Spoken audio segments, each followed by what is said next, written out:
Oops, that is too loud.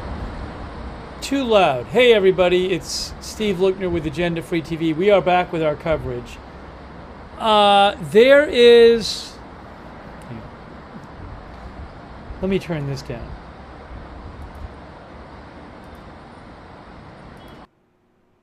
There's an...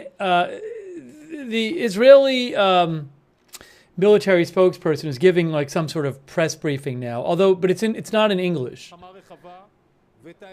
So I'm assuming we'll get a translation later or something like that.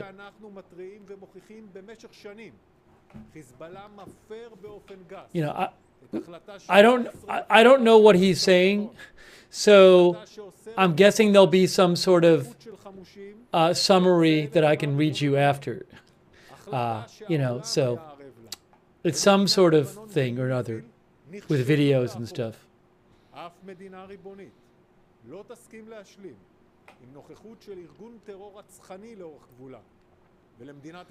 But I figured I'd put it up there anyway.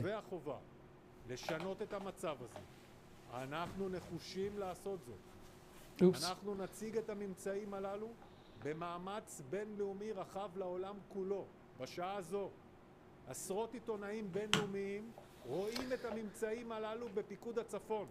I appreciate you guys all being here.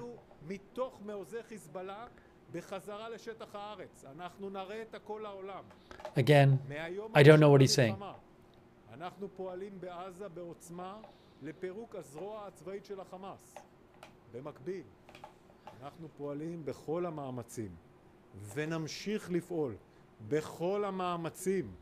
להשבת החטופים שלנו. זהו יעד מרכזי ומשימה דחופה. לצד הלחימה העצימה בעזה, ולאורך כל החודשים הללו, פעלנו בחזית הצפון, ואנחנו פועלים גם עכשיו ונפעל גם הלילה, בתוכנית סדורה ליצירת ביטחון לאורך הגבול. חיסלנו מפקדים רבים בשרשרת הפיקוד של חיזבאללה, ובראשם חסן נסראללה. אלו המפקדים שתכננו ביום פקודה חדירה רחבה לשטח ישראל, רצח וחטיפה של אזרחים ישראלים. חיסלנו אותם. אני רוצה לפנות אל תושבי הצפון. צה"ל פועל כל הזמן, וביתר שאת בשנה האחרונה, מהאוויר, מהים ועל הקרקע. אנחנו פועלים על בסיס מודיעין מדויק, מפעילים אמצעים טכנולוגיים מתקדמים.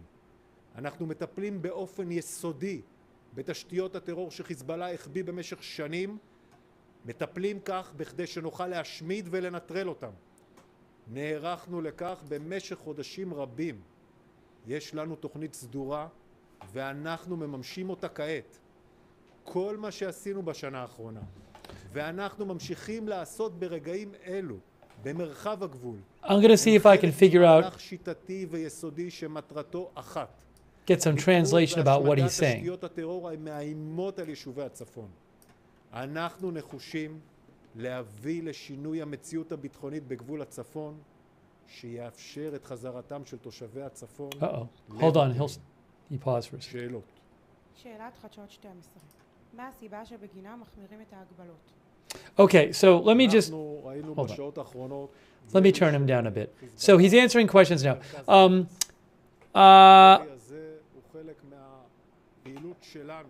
What is this? I'm checking some different sources to see what he said. So the Telegram account I follow called CB, the Security Policy Cabinet, says that Hagari is appealing to residents of the North.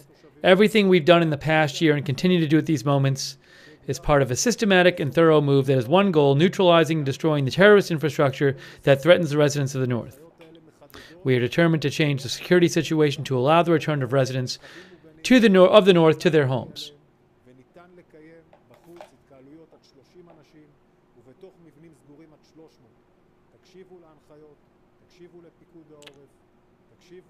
Also, I think he might have been talking about the operations that have been going on.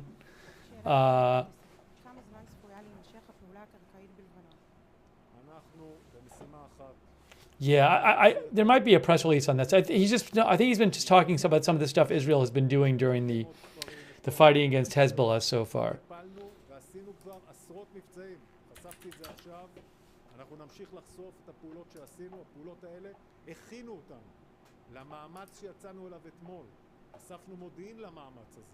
Oh, hold on.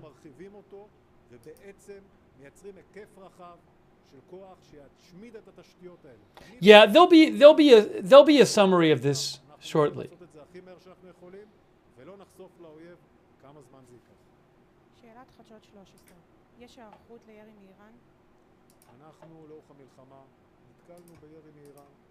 נתקלנו גם בירי מתימן, ושמענו גם ירי מסוריה, מעיראק, וכמו שהיה בשעות האחרונות, גם למרכז הארץ מאזור לבנון.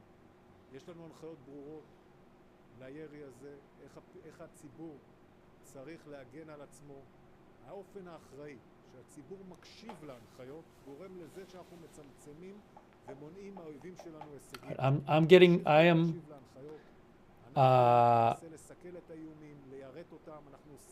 I'm going to start talking now. And I will read you when I have better translation of what he said, or a press release from the IDF, which I'm sure they'll do some sort of press release about this after. I will let you know. Hey, I appreciate you guys watching. We are bringing you live coverage again of the latest with what's going on in between Israel and Hezbollah. And we have the Beirut feed. We have the Tyre, Lebanon feed. Okay. I have another Tyre feed if we need it.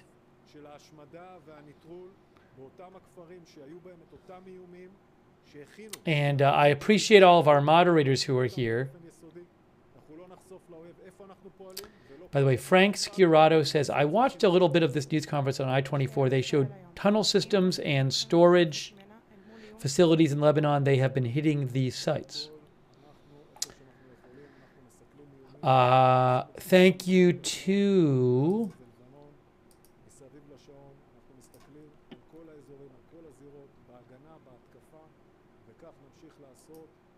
Oops, sorry.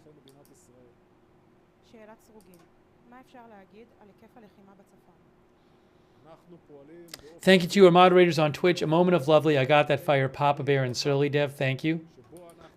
And thanks to our Facebook moderators too.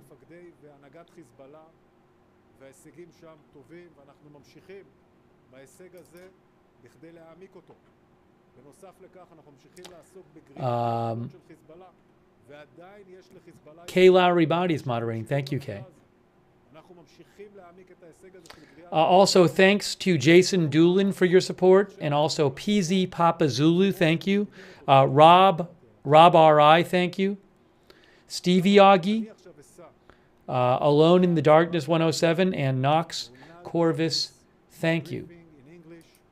Oh, here we go. Here, listen. What Hezbollah made English. Next to our border, please. On October 8th, the Hezbollah terrorist organization in Lebanon launched an unprovoked attack on Israel. Hezbollah chose to join the war that Hamas started on October 7th with their brutal massacre in southern Israel.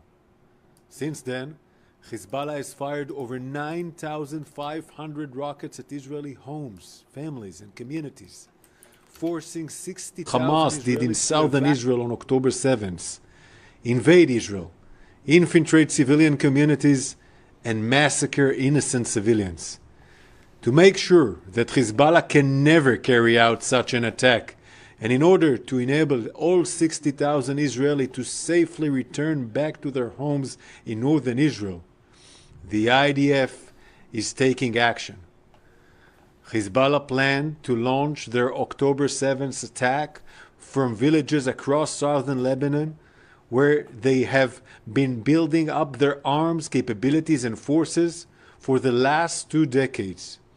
Hezbollah also dug tunnels under homes in these villages close to the border with Israel. Tonight, we are declassifying a series of IDF operations conducted since the beginning of the war, aimed at dismantling Hezbollah's terrorist infrastructure and capabilities in the area of the Israel-Lebanon border, as part of our efforts to make sure that the residents of northern Israel can return to their home in safety and security without the threat of Hezbollah on their doorstep. During these operations, IDF special forces entered into Hezbollah compounds in dozens of locations along the border with Israel, collected intelligence, dismantled Hezbollah's weapons and terrorist infrastructures. Our soldiers entered Hezbollah's underground infrastructures, exposed Hezbollah's hidden weapon caches, and seized and destroyed the weapons, including advanced Iranian-made weapons. Overall, IDF soldiers exposed and dismantled over 700 Hezbollah terror assets during these operations. And there's a lot more work to do. Tonight, I will declassify details of 3 of these special operations. This is the village of Misl Jabal. It is a Lebanese village close to the border with Israel, only a few hundred meters away from the Israeli city of Kiryat Shmona. Since the beginning of the war, the majority of over 20,000 residents of Kiryat Shmona had to evacuate their homes after coming under fire from Hezbollah's relentless attacks. We have operated against hundreds of terrorist targets embedded inside Misl Jabal, which directly threatened the city of Kiryat Shmona and the wider northern region. Many of the Lebanese residents of Misl Jabal have left the area due to the Hezbollah terrorist activities. As part of this operation, we collected intelligence on this house, on the edge of the Lebanese village, near the border with Israel, which you can see here. The house was used by Hezbollah terrorists who dug underground infrastructure below it.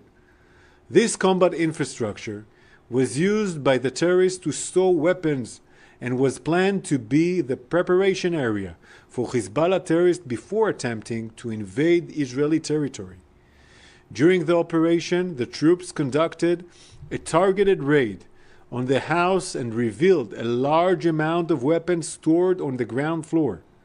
In the basement, our soldiers found an elevated platform built to hide a shaft that led to an underground tunnel.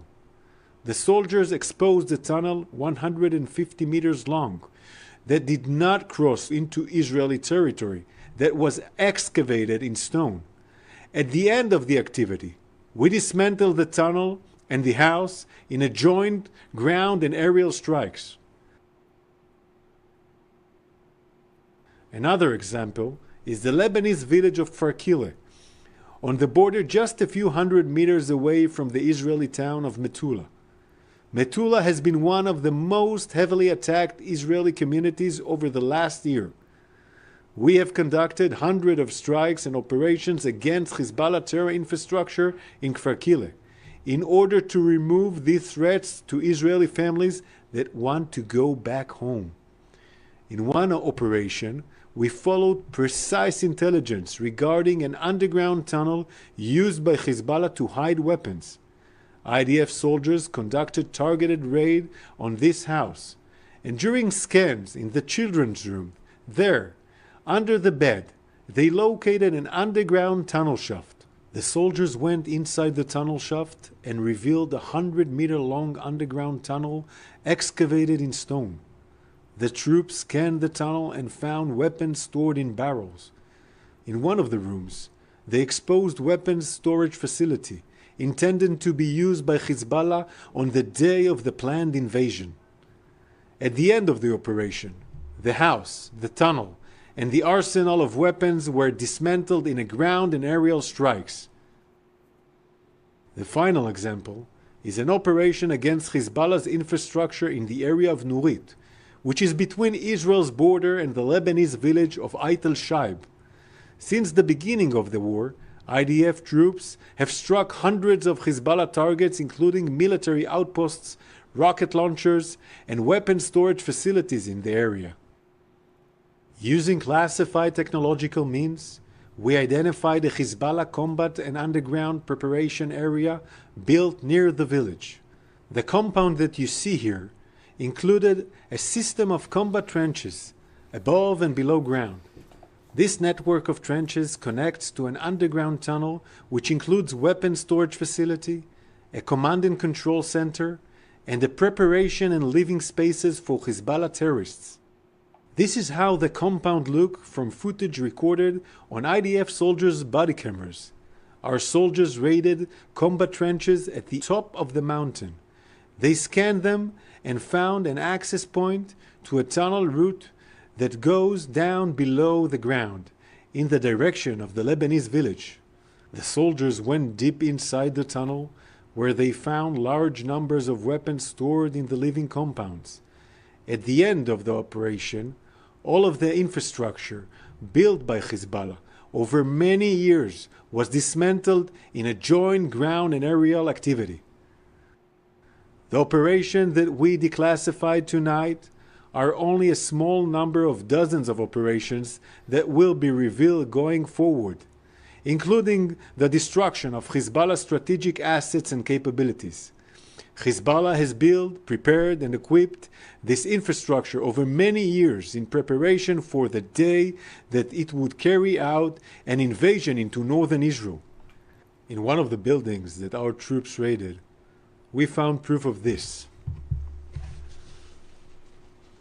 This is a map that Hezbollah planned to give its terrorists at the time of a wide-scale invasion into the state of Israel, as part of its Conquer the Galilee plan to carry out an October 7th massacre in Israel's north. As you can see on the map, there is a key marking Israeli communities, IDF posts, access roads, and targets for attack. We found this map on one of the compounds that was supposed to be used by thousands of Hezbollah terrorists on the day they carried out their invasion. Our precise operations against Hezbollah throughout the war have degraded Hezbollah's ability to carry out an October 7 style invasion along our northern border. Israel warned Hezbollah that it will bear the consequences of its attacks against Israel. However, Hezbollah continued its aggression. It continued to expand its range of fire against Israeli civilians and continued to drag the people of Lebanon towards a wider escalation. Our war is not with the people of Lebanon. It's with Hezbollah. This is a clear message to the international community. For years, Israel has warned the world that Hezbollah is violating international law and United Nations Security Council Resolution 1701, which prohibits the presence of armed militants and weapons in southern Lebanon. This was a resolution that the international community agreed on, and Lebanon and UNIFIL failed to enforce. No country would agree to the presence of a murderous terrorist organization along its borders, and the State of Israel has the right and the obligation to do what 1701 failed to do. We will continue presenting our findings to the international community, including evidence that we brought back from inside Hezbollah strongholds along our border. Israel is facing threats on many fronts, and continues to act against them in defense of the people of Israel. We are committed to achieving all of our goals. In Gaza, we're continuing to operate to bring home all 101 hostages who have been held in brutal conditions by Hamas for almost a year. We are continuing to operate to dismantle Hamas's capability to ensure that they can never again carry out a massacre against us. And we are intensively operating against the Hezbollah terrorist organization in Lebanon in order to enable the residents of northern Israel to return home in safety and security. This is our missions, and we are determined to fulfill them. Now I will answer questions, please. ABC News. How many Radwan forces are left and how ready are they to fight now? There are Radwan forces, and we are taking it seriously.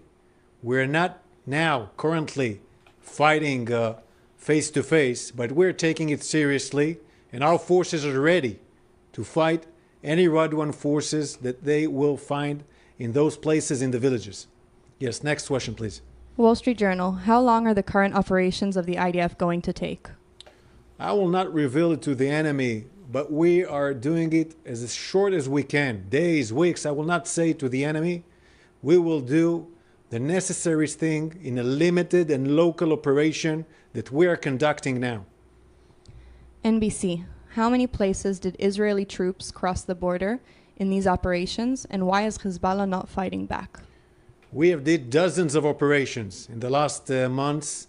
We did dozens of operations, and those operations are the one that gave us the intelligence, how to act now and how to dismantle all those capabilities and infrastructures that were meant for the Conquer Galilee plan of Hezbollah Radwan forces.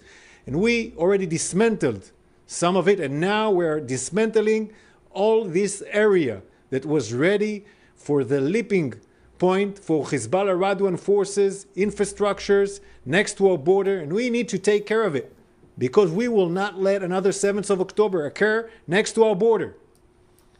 Washington Post. What does this mean now? How far does the IDF need to go? How long will it take to dismantle? Would the international community have a role in this? We're not going to Beirut. We're not going to the cities in southern Lebanon.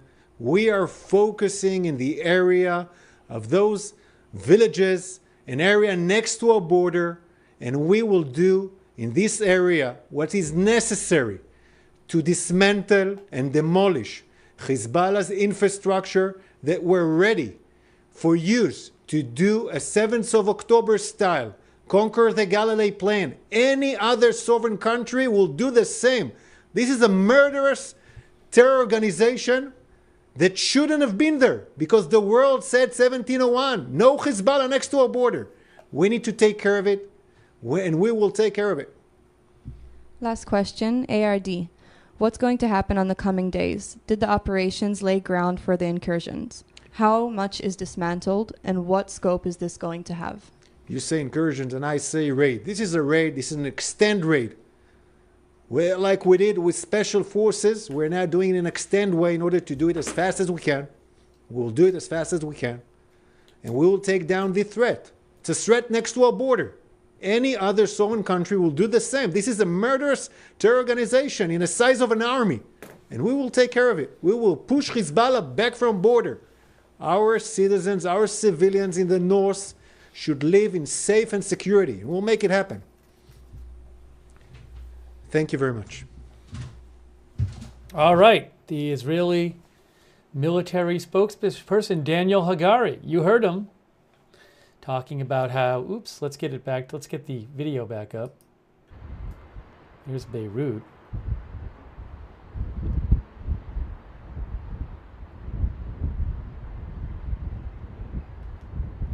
Where is my...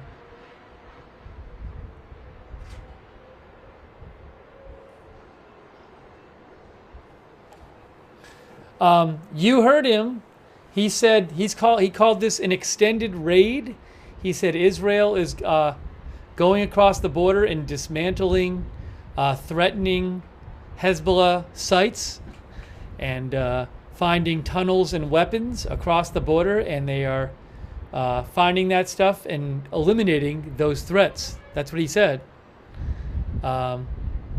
Yes, Jacob Perala says he was full of passion. Don't Care says he was not happy. So, you know, he said we're not going to Beirut, we're not going to southern Lebanon. He said we're focusing on these certain locations across the border. So, they're not, Israel right now is not talking about occupying southern Lebanon. We'll have to see where this all goes. Hey, thanks so much to Marco SRBAO2. Thanks, Marco. Marco thinks Hezbollah won't wait for them on the border area. They will move to central Lebanon. You know, hold on a second here. Marco, I think, is in Serbia. Very cool. Thanks for watching from Serbia, Marco. So if they go, so it's not clear to me is if Israel goes into if they go across the border and they destroy this Hezbollah terrorist infrastructure that as they call it, and then they leave, what is to stop Hezbollah from just coming back in when they leave and firing more rockets at Israel? The goal here for Israel is to make northern Israel safe for Israelis to move back there. So the part of the plan I'm not understanding yet is once Israel withdraws, well, I mean, if they're not going to go over the border and have a permanent presence over the border, how exactly are they going to prevent Hezbollah from continuing to launch rockets at Israel? That's what I don't understand yet. So there's got to be more to the plan. Thank you, Debbie James, for the gift memberships, by the way, and also thanks, Jorthio. Jorthio thinks IDF does not have a plan for a day after. I think they probably did. I mean, at least Jorthio's saying he hasn't heard it yet. I mean, my guess is they have some sort of plan, but we haven't heard it yet. Thank you, Spray Starch and Russell Bach, who said, where is Hezbollah fighters? Well, again, maybe they might be choosing to not put up a fight right across the border. My guess is that wouldn't be a great fight for Hezbollah. But we'll have to see. I don't know what kind of opposition they're going to put up. Deputy Dog thinks Israel has a plan.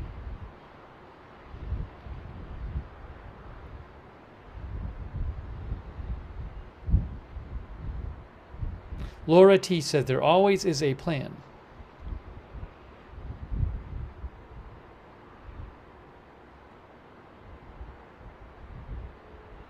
Gray Style says, I think the discussion of the following stuff comes later.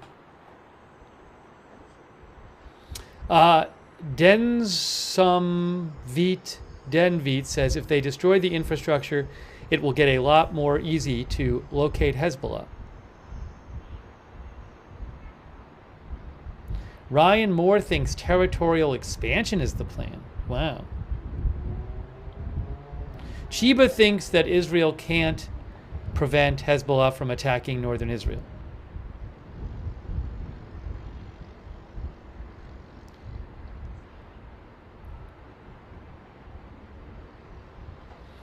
Thank you to Spray Starch for your support, and also Albino Polar Bear. Thank you.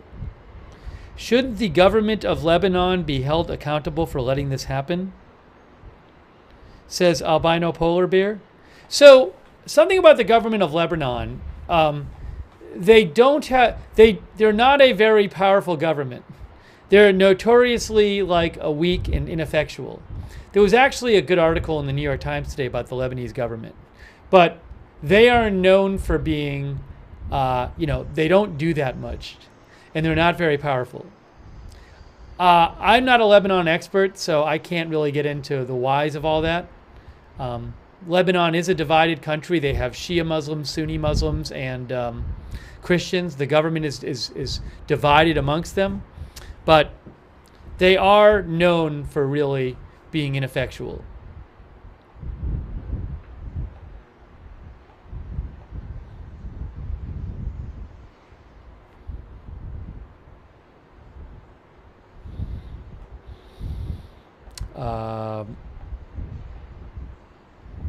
And they do not have power over Hezbollah. They can't. They don't have the power to make Hezbollah do stuff, basically.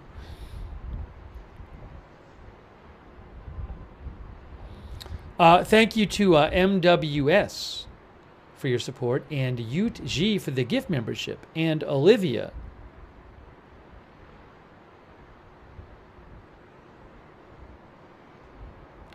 Olivia says Israel annex Lebanon, buffer zone, time for talking is over. Thanks, Mez from Australia.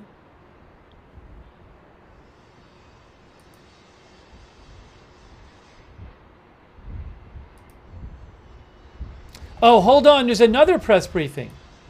Hey guys, there's another press briefing. Let me get this on the screen for you. Hang on, in English. Sorry, didn't realize that was happening. Hold on, where am I doing this here? There. Into Israeli homes. We've exposed that just today with footage. This plan had a name. It was called Conquer the Galilee Plan.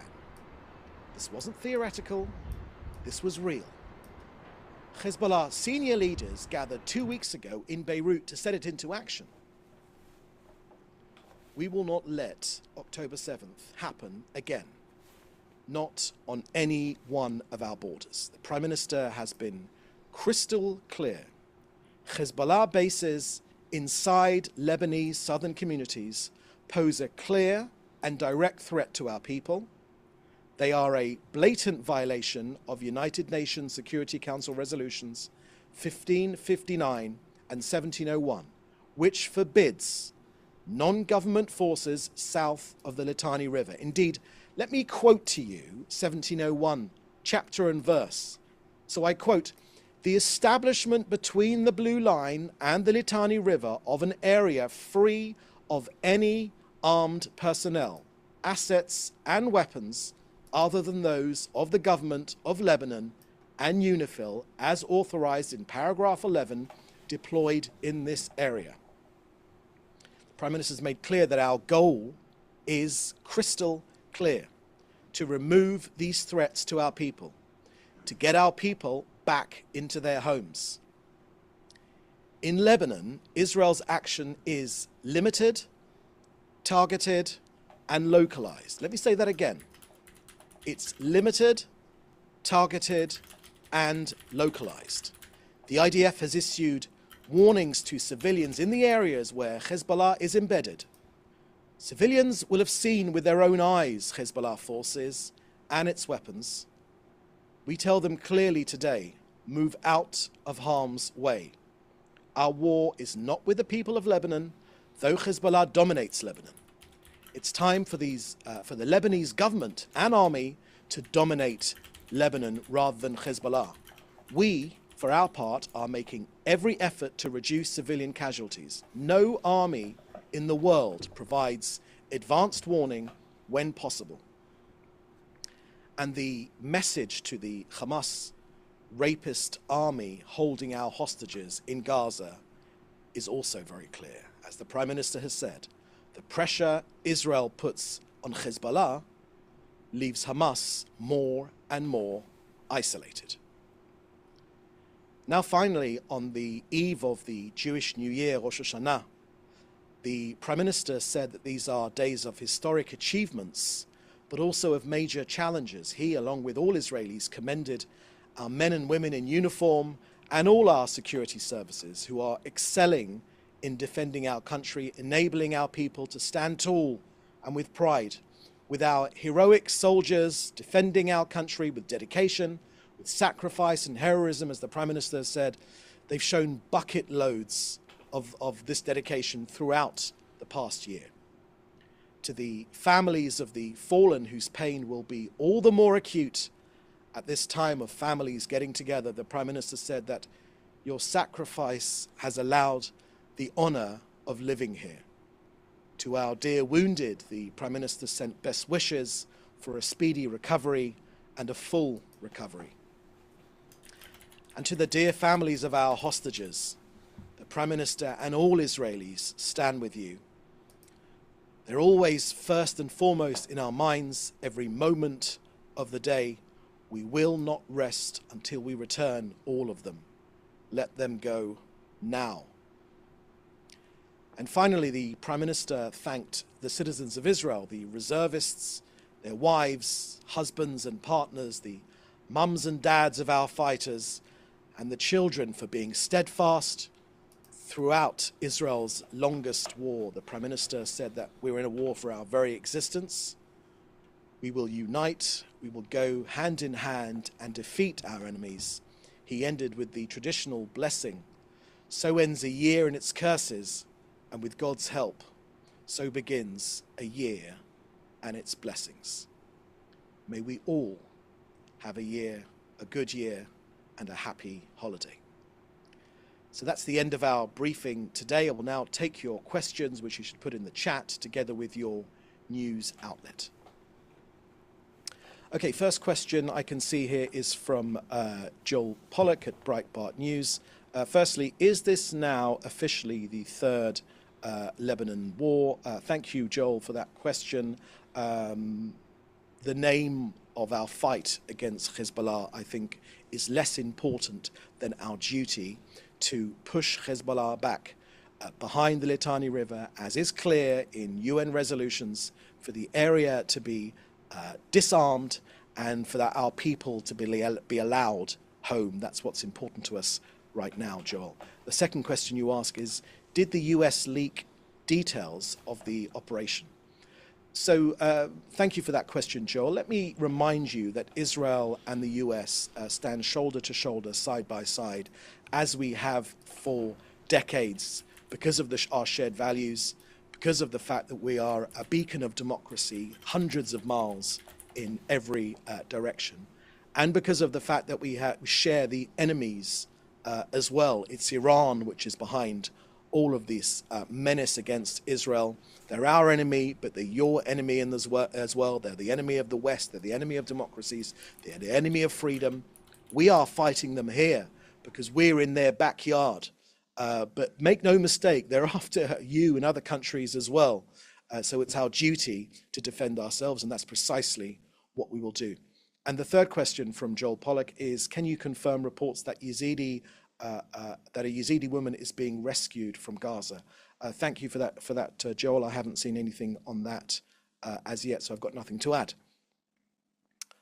Okay, next question is from Gracie Jerome from Channel 4 News. You talk about a limited, targeted and localized, but what's your end game? How will you avoid getting bogged down in another protracted occupation? And you also ask, is an Israeli invasion of Lebanon that led to Hezbollah's creation? Why do you think this invasion will be successful? Thank you for that question, Gracie from Channel 4 News in the UK. We've said very, very clearly that this operation is limited, it is targeted, and it is localized. So it doesn't meet any of the criteria that you are encouraging me to do. We've got no interest in taking forward the ideas which you are suggesting to me. We have a duty to defend our northern border. We want our purpose in this entire operation is to get our people home. More than 60,000 of our people have been evicted from their homes. This is Israeli sovereign territory. This is our country. They are being not allowed to live in their own homes. This country has a duty to defend itself, a duty to return these people to their homes, and that is our people to their homes, and that is precisely what we will do. No more and no less. We say again, this is a limited, targeted, and localized operation. In contrast, of course, to Hezbollah, whose objective, if you would just only ask them, is to destroy this country. Now, I would say that's an unlimited objective. They wish to wipe this country off the face of the earth. I've seen some analysts compare this to the Cuban Missile Crisis when Russia moved missiles into Cuba as a threat to the US. This is an Iranian proxy that is sees the front line of their operation against this country to destroy this country. When they say it, they mean it. They wish to destroy this country. This is Hezbollah is their front line. Southern Lebanon is their front line. Wherever Iran gets involved becomes a failed state. That is why Lebanon is in the difficulty which it is in. We have a duty to return our people to their homes. We have a duty to defend our northern border, and that is precisely what we are doing. It's a limited, targeted, and localized operation to defend this country. No more and no less. Next question here is from Fred Ager. You quote a family of one of the hostages. I feel a sort of personal failure that they are not here yet, says Yifat Zayla, the cousin of Shiri Bibas, during a visit to a kindergarten in Near Oz to mark 1 year since her cousins were taken. What updates can you give us on the hostage front? Thank you for that question, Fred. Look, the hostages are a key, returning the hostages, and they need to be set free right now. Let's be clear when you talk about updates. It is Hamas which hold our hostages. It is in Hamas's control. They are unfortunately probably surrounding Sinwar in some dungeon somewhere, one of the hellholes in Gaza created by Hamas. But, you know, when it comes to the negotiations for a hostage release deal, these negotiations continue. They are based on the principles which have been presented by the United States, and they're operating in a manner that will enable the return of our hostages, for Hamas to release our hostages while achieving the other goals of this war. Israel appreciates the efforts of the US and other mediators to dissuade Hamas from its continual refusal. It has been Hamas which has refused to release our hostages. They've never once, not once, have they received a visit from the Red Cross, not once, or the mighty United Nations, which issues proclamations every other day condemning this country. Not once have they had a visit from the United Nations. Indeed, not once has the United Nations condemned Hamas, or does the United Nations consider Hamas a terrorist entity? So the release of our hostages is a key part of our war aims. We're going to bring them all home, all 101 of them. It is our duty to do that, and it's precisely where all of our efforts are focused on.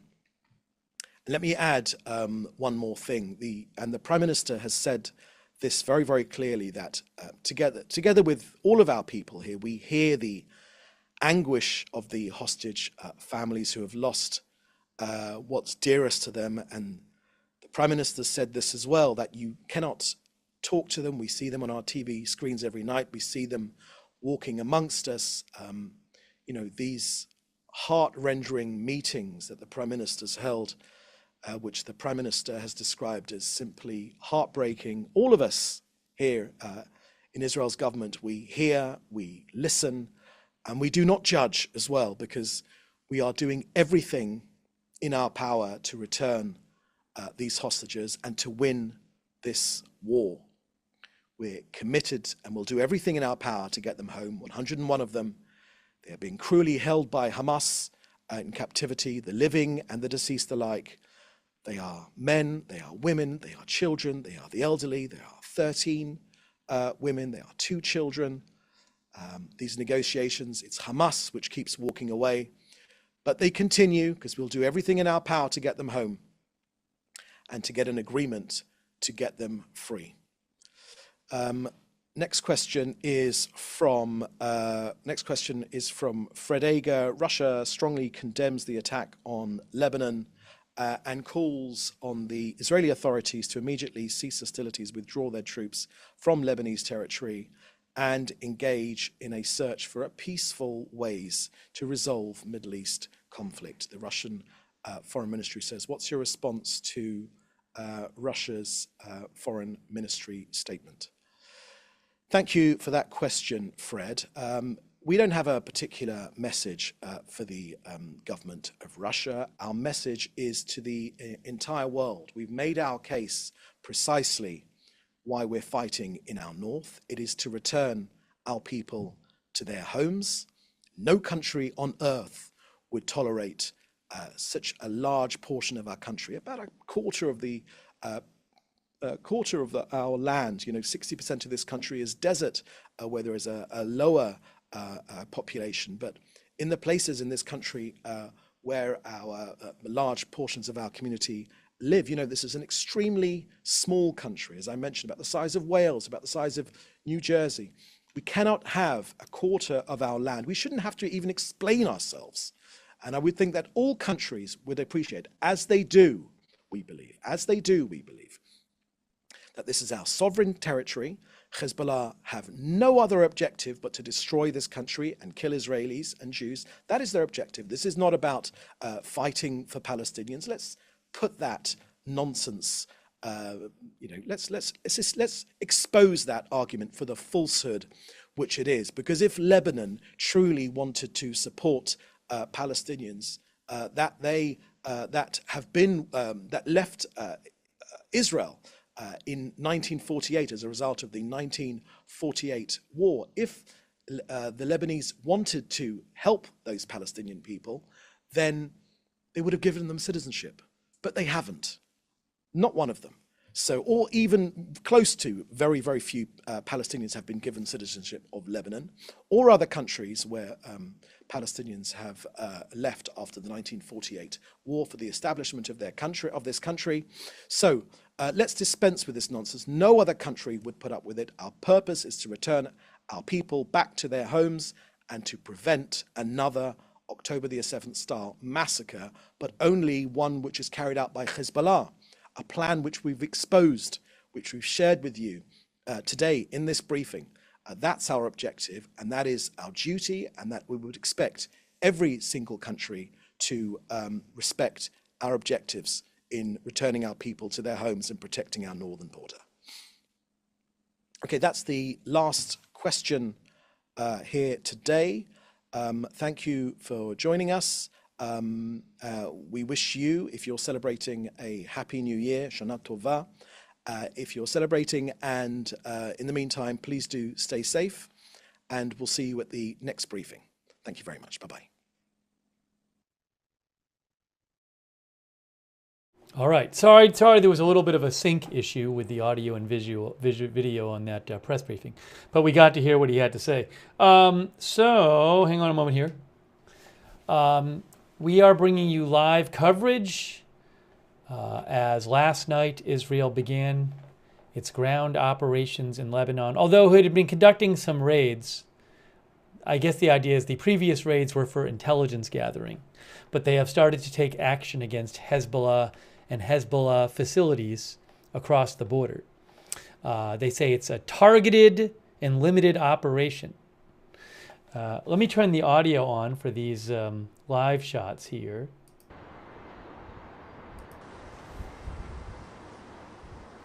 And I'll take some comments from you guys. Hey, thanks so much, by the way, to Siddharth Lohauchop. Thank you, Siddharth Lohauchop, for your support. Siddharth says, will this lead to a World War III?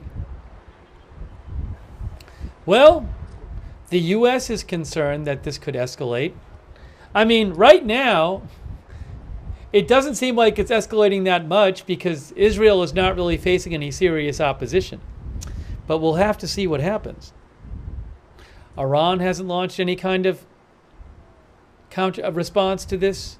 Really, Hezbollah hasn't launched much of a response. So we'll have to see what happens.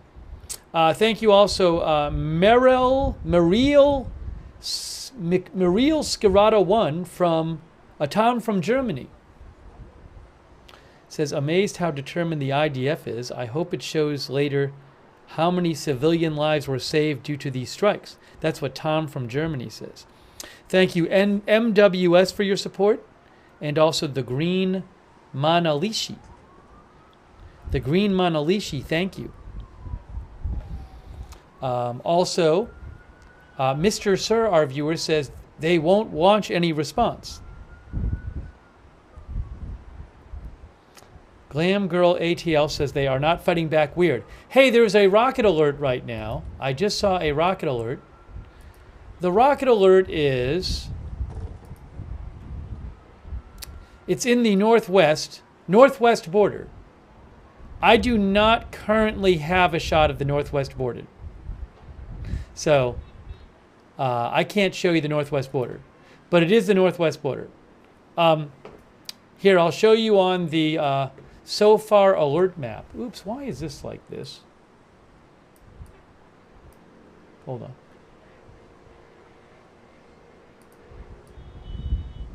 Here is the so far alert map. And you can see it is the northwest border. That is where the one rocket alert is right now.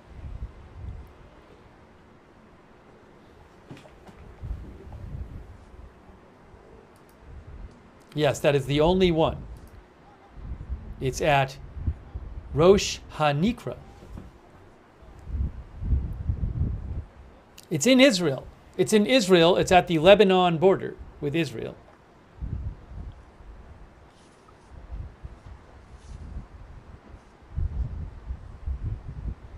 So I'll let you know if I hear any more about that. That is the SOFAR, TZOFAR interactive map, which I like. Look it up. It's TZOFAR, Red Alert Map. One of our viewers asked about Damascus. Do you mean last night or today? I think there might have been some more strikes today. Last night there was a series of strikes in Damascus while we were on the air. Syria blamed Israel. I need to see if there's any more updates on that. A TV presenter was one of the people killed in those strikes, according to Syria. Israel frequently targets Syria, for example, to prevent Iran from bringing in weapons to the region through Syria.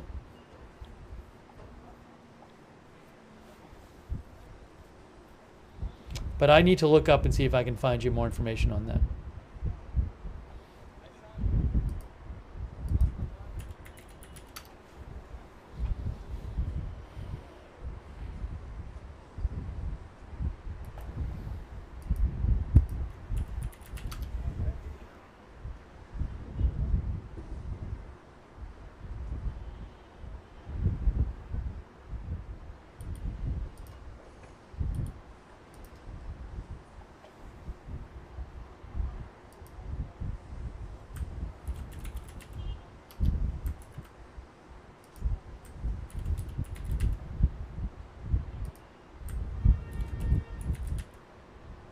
Yeah, Reuters says in Syria, 3 civilians were killed and 9 others injured in an Israeli airstrike on the capital Damascus, Syrian state media said, citing a military source.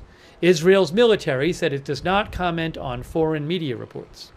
Israel has been carrying out strikes against Iran-linked targets in Syria for years, but has ramped up raids since the Palestinian militant group Hamas attacked Israel's southern territory last October 7th.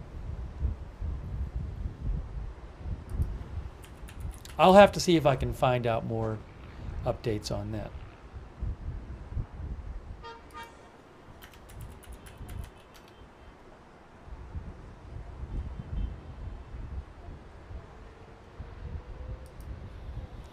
Al Arabiya English claims...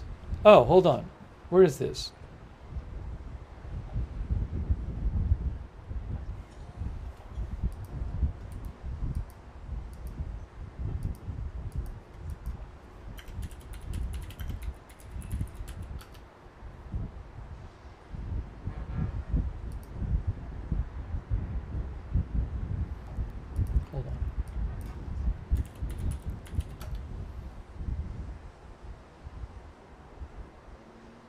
Reuters reports that Israel today struck at least 3 anti-aircraft radar stations in southern Syria.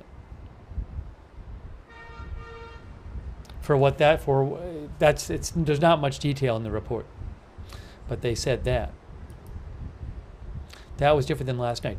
Is the Jewish New Year starting tomorrow, Mez says. Yes, the Jewish New Year holiday starts tomorrow night, October 2nd, excuse me.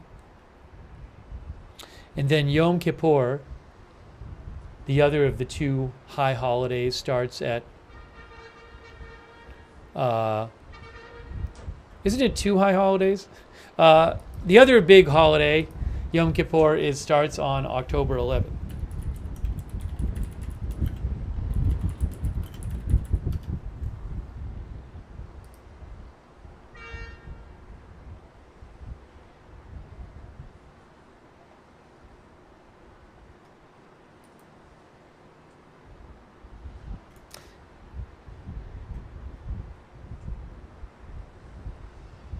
Yes, strictly speaking, says Wikipedia, the high holidays are Rosh Hashanah and Yom Kippur. Thank you to Marinko Levatic, if I'm pronouncing that right. Thank you, Marinko, for your support. Thank you also, Akim Wolmerschauser from Switzerland, a German living in Switzerland. Thank you, Akim, for your support. And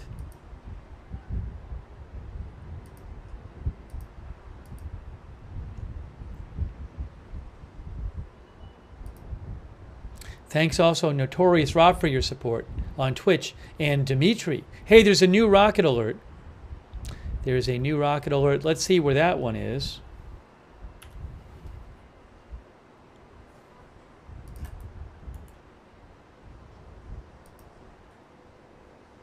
Is this the new one? Why is it doing this? I think, is it this? Yes, new rocket alerts. These are a bunch of them. Now, I don't know if this is a drone or a... There's a lot of them that went off. Sometimes that can mean it's because of a drone or a missile. A lot of rocket alerts going off in Israel, in northwestern Israel right now. Look, yeah, tons of them. So I don't know if that's... Let me see, I'm looking.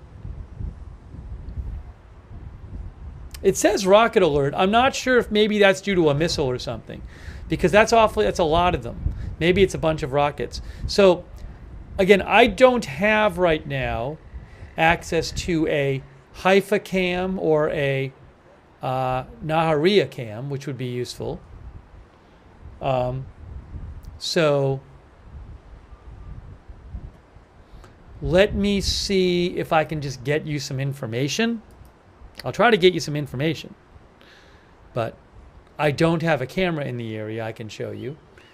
But hang on a second here. Let me see what is being reported.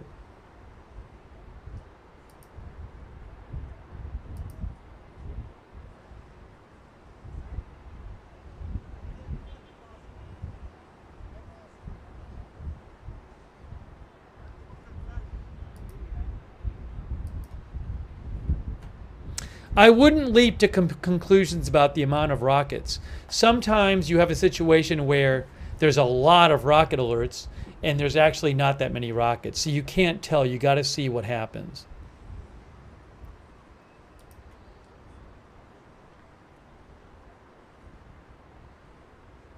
Oh, IDF is calling up 4 additional reserve brigades, guys. The IDF is calling up 4 additional reserve brigades for fighting in the north. How about that?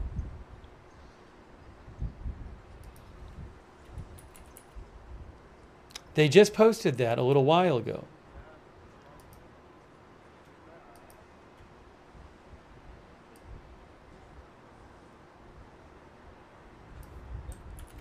So the IDF says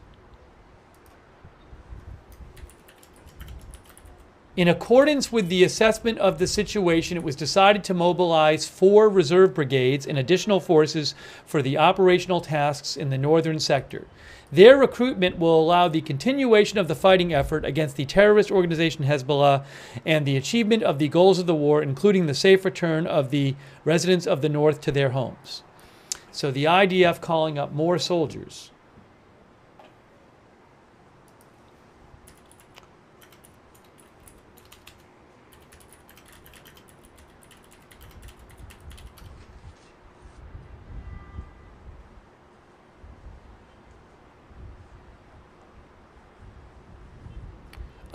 My understanding is that maybe a brigade is roughly a couple thousand people in Israel. I mean, I'm not sure. But if it's a couple thousand, then 4 reserve brigades could be like, 8, 10,000 or something like that. Again, Israel calling up 4 reserve brigades and additional forces. They just announced that a few minutes ago. And in terms of the rocket alerts going on right now,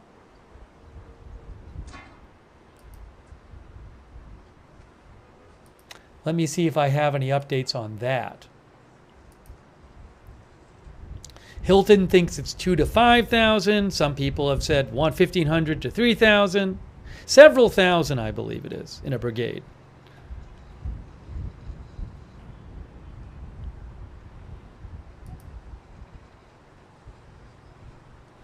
One Leg Wonder thinks it'll be over 6,000 total.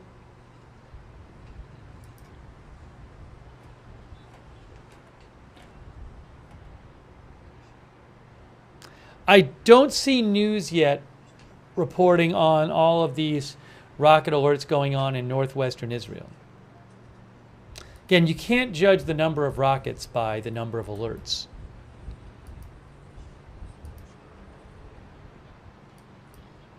So about 4 minutes ago, as you can see on so far, there was all these alerts in northwestern Israel, but I'm not sure what the deal with that is. If there's a missile that's launched, a missile can trigger a lot of alerts, for example. So waiting to hear more on what's going on, why so many alerts have gone off there. And I'm not yet seeing reports of, let's see, hold on a second. Yes, there are interceptions going on. In Nahariya, interceptions reported in northwest Israel. Yes, that's from current news on Telegram. They say there are interceptions happening in northwest Israel.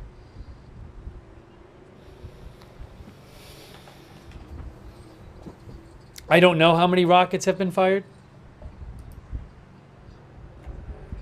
Deputy Dog thinks 4 brigades is very significant. Where is this here?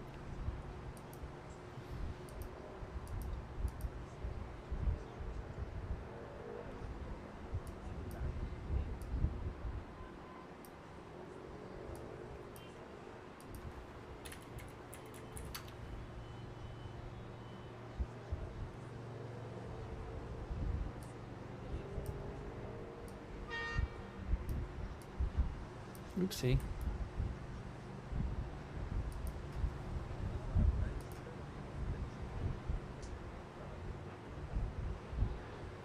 So the Al Mayadeen news channel, Lebanese news channel, said Israeli media platform says 4 explosions were heard. I assume those are interceptions northeast of Haifa.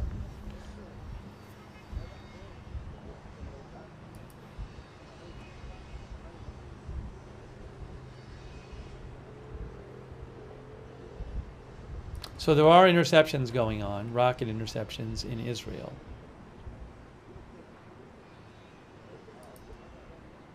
Real quick, I want to...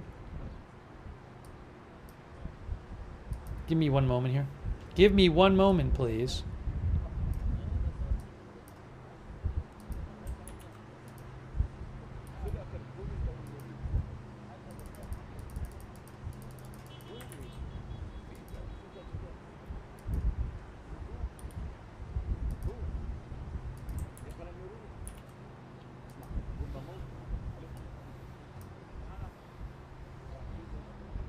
pull up a map real quick. Hold on.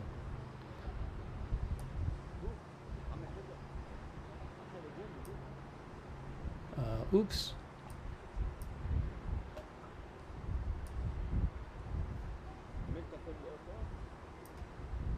Yeah, so again, the rocket alerts are this area up here, northwest Israel, near Lebanon, but I haven't heard much except some interceptions going on.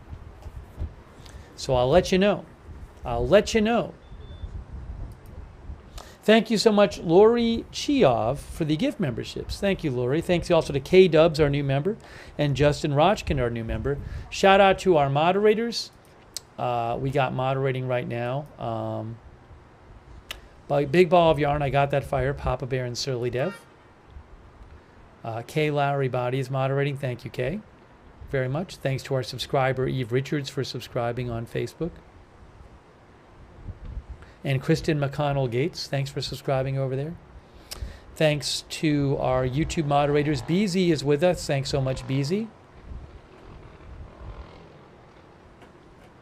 Linda Belk and Larry on X. Again, Israel has announced 4 reserve brigades plus additional forces being called to the north. More troops bringing to the north Israel. They just announced it.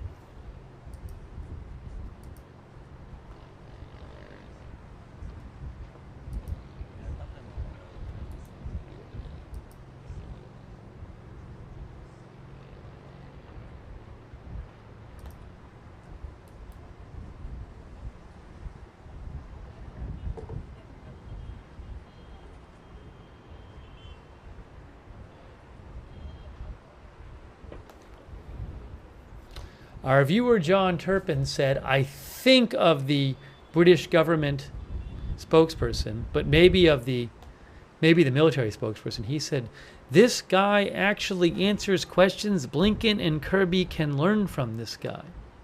That's what John said. Thanks, John, for writing in.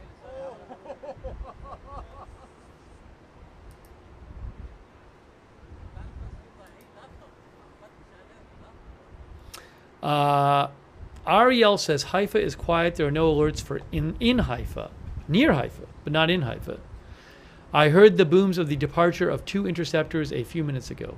Stay safe, Ariel, who is there.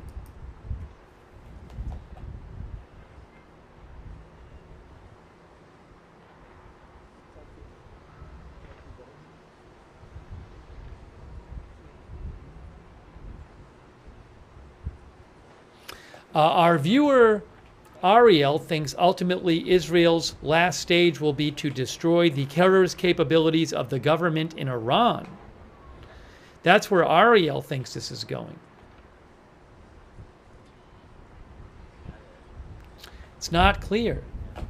Netanyahu gave this 3-minute speech yesterday in which he reached out to the Iranian people. And among other things, he said that Iran will be free sooner than people think. Some took that to suggest maybe Israel might have some plans in mind for Iran.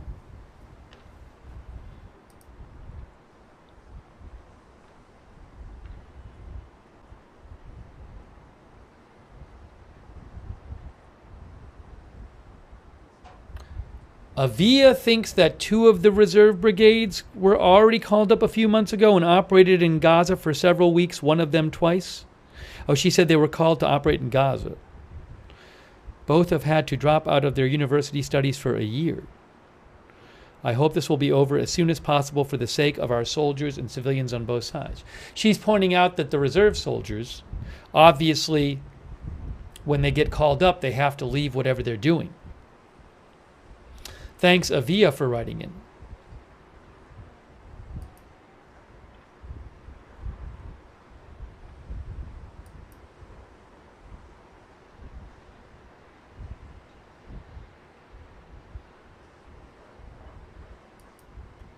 Elint News mentioned that Hillel Biton Roser of Channel 14 Israel said regarding the reserve brigades being called up, no less than an order of forces than of 6 combat divisions will be in the north of the country. So it was decided at the end of a situation assessment, a huge amount, good luck to us. So Hillel Biton Rosen, who's with Channel 14 Israel, thinks it's a huge amount of troops Israel will have in the north of the country. Thanks Elint News for the heads up about that.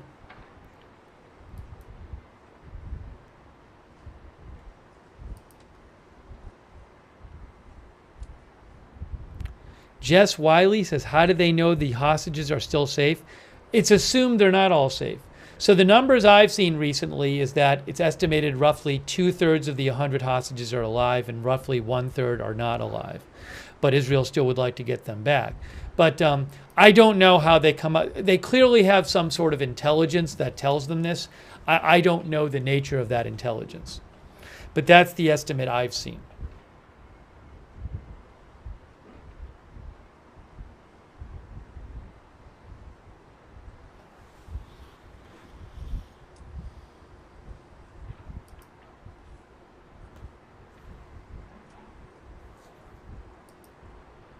Oh, you know, something I didn't even mention, and I want to mention it to you. I mean, I posted it on my social media. If you follow me on X @Lookner, you would have seen this hours ago.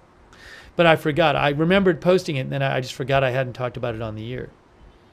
Let me show you this. I think this is important, actually.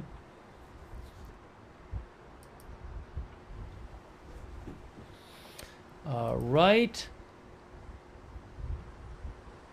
here. So Israel issued another warning today for people in Lebanon to leave their areas. And this was a warning to people in dozens of southern Lebanon areas. So if you look here, this is from the Israel IDF Arabic language spokesperson. It says, people in these parts of South Lebanon, Hezbollah activities force the IDF to act against it. The IDF does not want to harm you, and for your safety, you must evacuate your homes immediately. Anyone who is near Hezbollah members' facilities and combat means puts his life in danger. Any house used by Hezbollah for its military needs is expected to be targeted. You must go immediately to the north of the Awali River. The Awali River is about 18 miles from the border. Save your lives and evacuate your homes immediately. Be careful, you are not allowed to go south. Any direction south may put your life in danger. We will let you know when it's safe to return home. So that got posted earlier today. And that suggests that Israel is going to be carrying out airstrikes and maybe on the ground activities in southern Lebanon. Yeah, that was posted about 4 hours ago.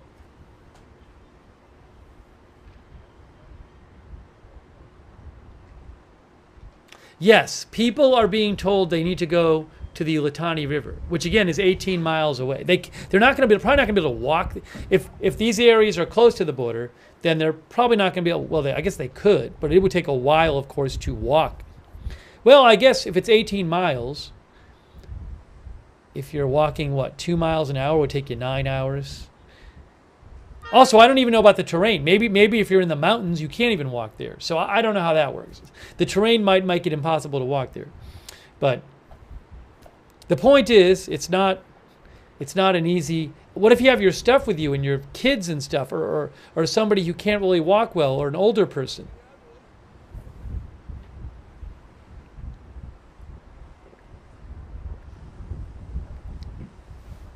That's not all of the area, but it's a number of different locations in southern Lebanon.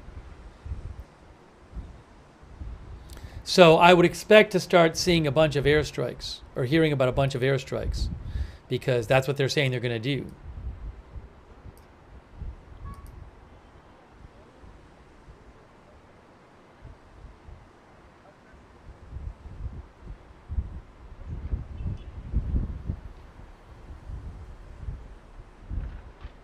Right. Blaugiel says, we'll let you know when it's safe to return home. What if your home doesn't exist anymore? It's a fair point. It's a fair point.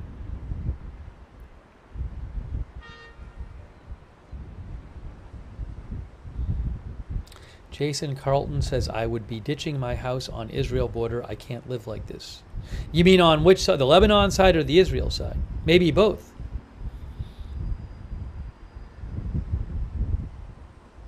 Ty S says, if all Hezbollah members disperse north, then what? So I think, though, Israel, I don't know exactly how this works, but maybe the point is that the rockets don't have the range, that if Hezbollah is back far enough, they can't use rockets to target the border.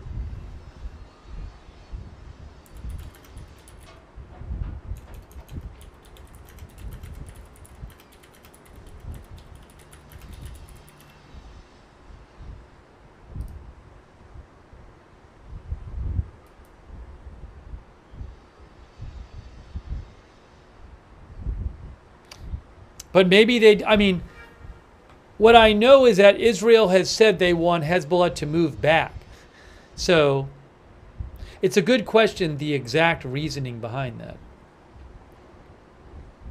Or maybe it's just, maybe a point is that if they're that far back and they fire a rocket, it'll take longer for the rocket to get to Israel and it's much easier to shoot down. I don't know. But Israel is saying that they want to make it safe for Israelis to be in northern Israel. Now they haven't said their goal is to literally eliminate Hezbollah.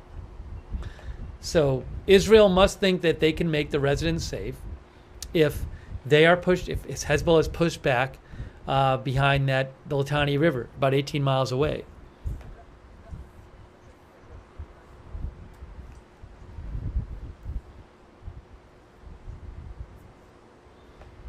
Chris thinks the longer flight time would help the interceptors identify and engage. Or maybe they have fewer rockets with longer range? I'm not sure. Thank you, JH, for your support. Thank you, JH. Also, Tina Elaine gave some gift memberships. That's so nice of you, Tina. Make sure you thank Tina if you got a gift membership from her or from UV. Thank UV. UV gave some gift memberships. Also, Lori Chiov gave them as well. Thank you so much. And Charlie Wilson, thanks for your support as a member. Martin Android thinks the tunnel network could complicate ground operations. Well, we were just watching earlier on this broadcast an Israeli Defense Force press conference where they talked a bunch about the tunnel network and said they were dismantling, in some of these ground raids that they're doing now, they're dismantling Hezbollah tunnels.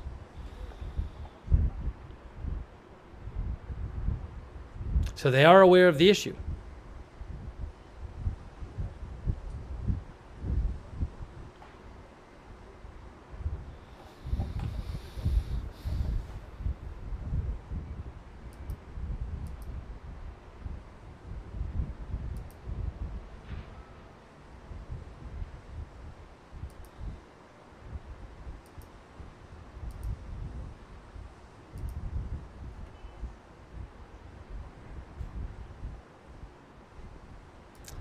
Give me a moment here. Let me just check for some updates.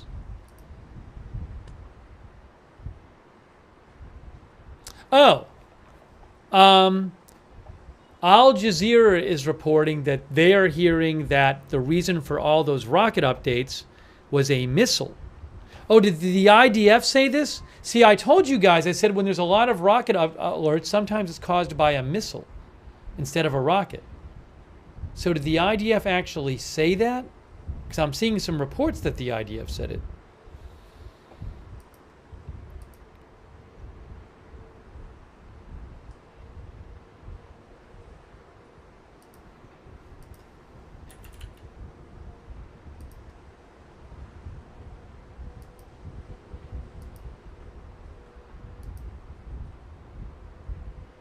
No, I said a drone or a missile causes it. Breaking news. Breaking news. Breaking news. Breaking news. Barak Ravid reports, senior White House official tells me the United States has indications Iran is preparing to imminently launch a ballistic missile attack against Israel. Barak Ravid says, senior White House official tells me the United States has indications that Iran is preparing to imminently launch a ballistic missile attack against Israel. Big breaking news from Barak Ravid, well-known, well-sourced Israeli reporter.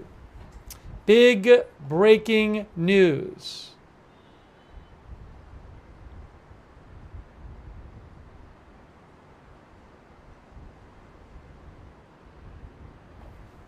That might have to go in our headline.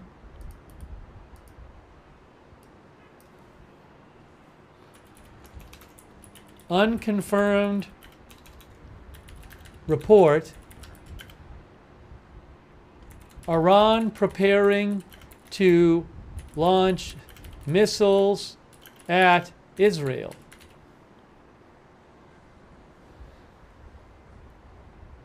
Big breaking news. Wow. Wow. Wow. Guys, that I was not expecting. That I was not expecting. Well, we gotta look into more about that. We need to look into this more.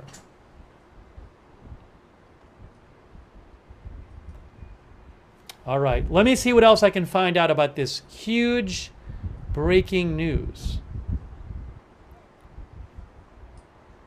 Wow. Wow.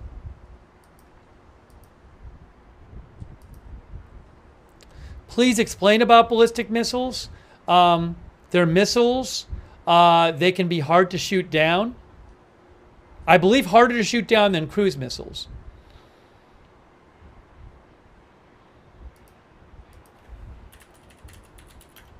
Cruise missiles stay low to the ground. Ballistic missiles go way up high and come down fast.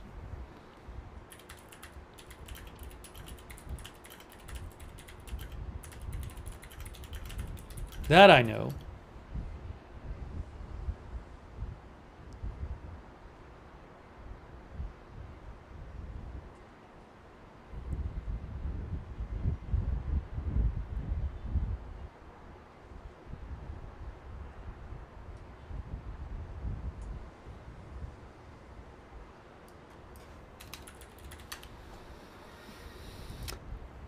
Ballistic missiles are powered only during relatively brief periods, says Wikipedia. Most of the flight is unpowered.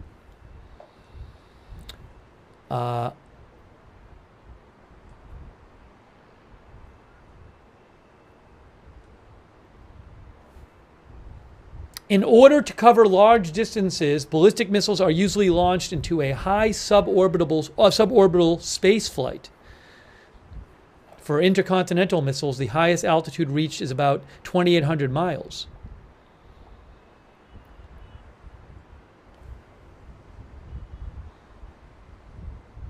Re-entry vehicles, cruise missiles re-enter the Earth's atmosphere at very high velocities, says Wikipedia.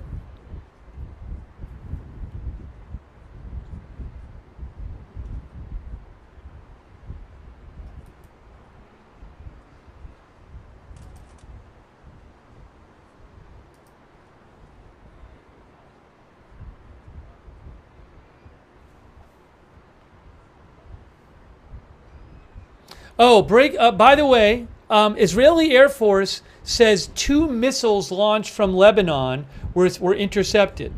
So the Israeli Air Force is, I believe this is not a translation thing. They're saying that following those rocket alerts about like 20 minutes ago, they're saying 2 missiles from Lebanon were intercepted.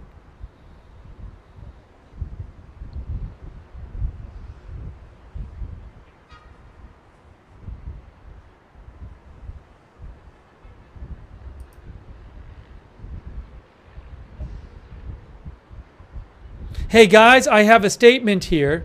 A further update. Hold on. Further update, breaking news. We'll talk about ballistic missiles more sooner. But look, here's the I'm not an expert on that, but we'll talk about it more.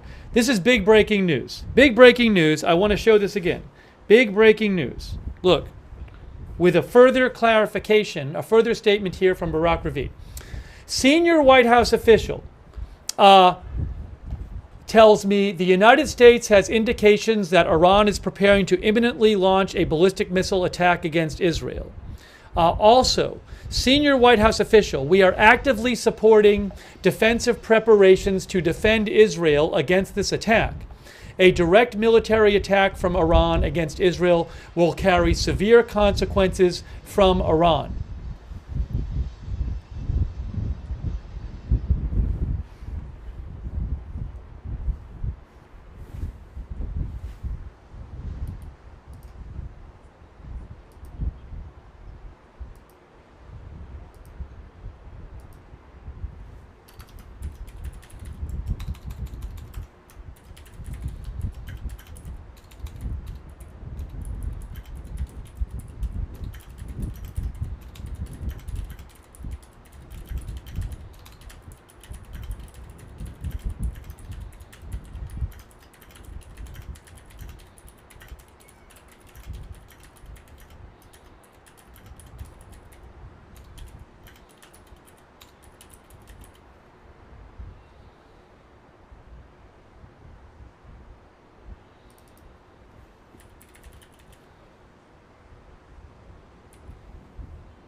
Big breaking news, guys. Let me try to get more updates on this. This is huge breaking news here. I am leaving that on the screen right now instead of the live shot because it's so important. Oops, sorry. I had it on the screen. There it is. So let me leave that up there for a second, but that is huge breaking news. Imminent attack possible from Iran. That means very soon. ABC News has the same report. ABC News says Iran is preparing to launch ballistic missiles at Israel imminently, a senior White House official tells ABC News. Breaking news. Also, Faytux News found this. According to IDF military radio's Doron Kadosh, the updated home front guidelines for Israeli civilians today are due to the threat from Iran. Amichai Stein had earlier reported that Israel's home front command changed the alert level in central Israel and Jerusalem to today. Like schools only in areas with shelters, for example, limiting the gatherings. That's in central Israel and Jerusalem. Reportedly that was related to this threat from Iran. Hang on a moment here. I'm going to change this from, it's not, I would say reports. Reports.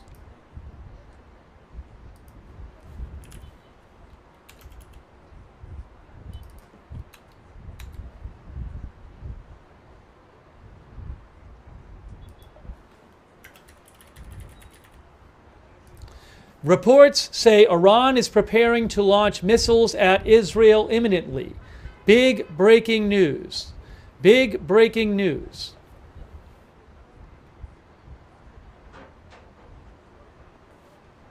I need an Israel camera. I don't even have one. Guys, let me really quick, hold on a second here. Give me a moment here. I'm going to see if we can get an Israel camera.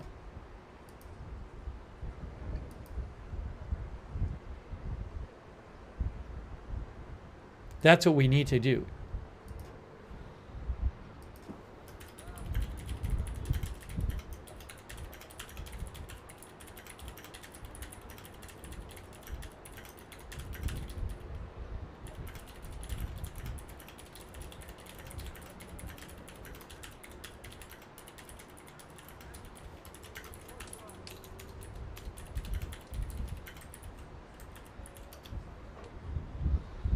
Give me a moment here.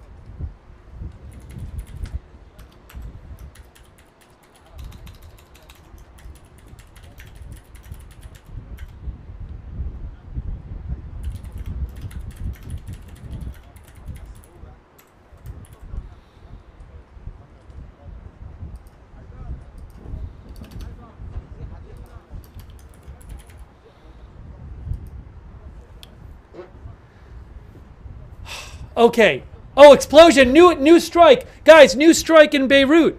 New strike in southern Beirut. Look at that. Look at this. Guys, that just happened. A new strike in southern Beirut, right near the coast, it looks like. Wow. Hold on a second here. That just happened. That just happened.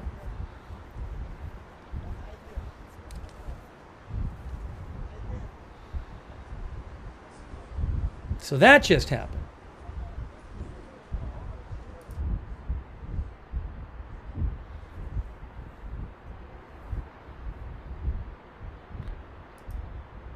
In addition to the big news, Iran is reportedly preparing to launch missiles at Israel imminently.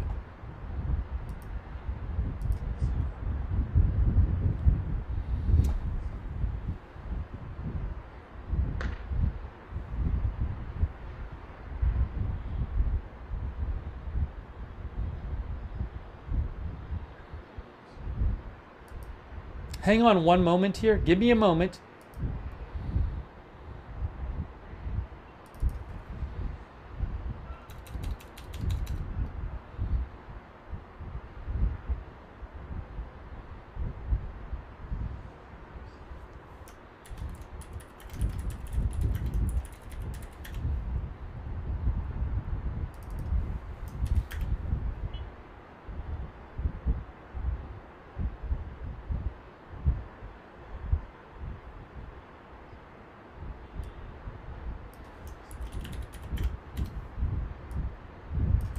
Give me one moment. Thanks for your patience.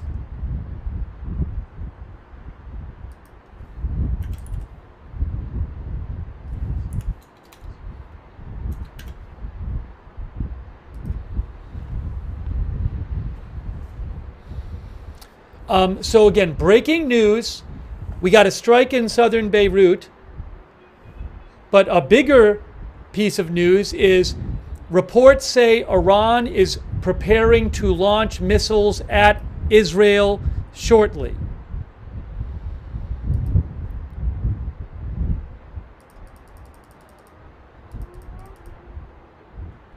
Okay?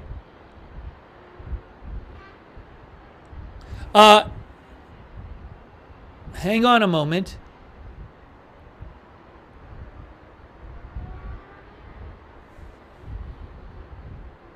Guys, give me 1 minute. I'm gonna disappear for no joke. 1 minute.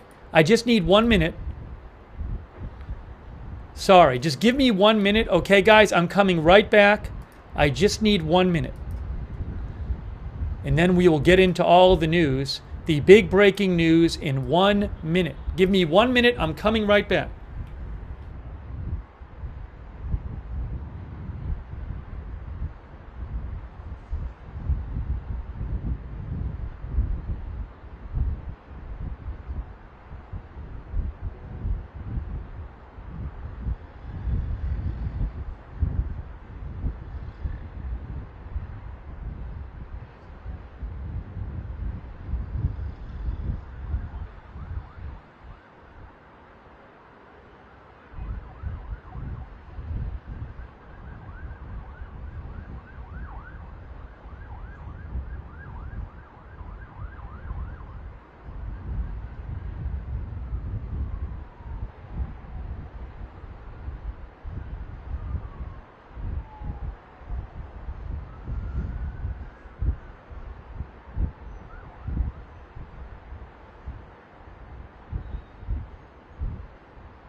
Okay, guys, we are back again. Big breaking news. Iran reportedly is preparing to launch missiles at Israel. Iran is reportedly preparing to launch missiles at Israel. Hold on a second here. Let me see if I have any. I don't have any Israel cams yet, but they're supposed to be happening. I'm supposed to get Israel cam soon. As soon as I have an Israel cam up, I will put the Israel cam up.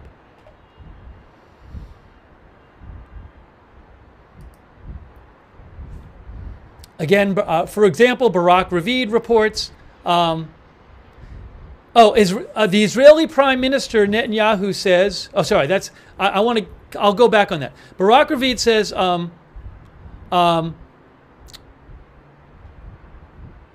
A senior White House official tells me the U.S. has indications that Iran is preparing to imminently launch a ballistic missile attack against Israel. So we are waiting to see what happens.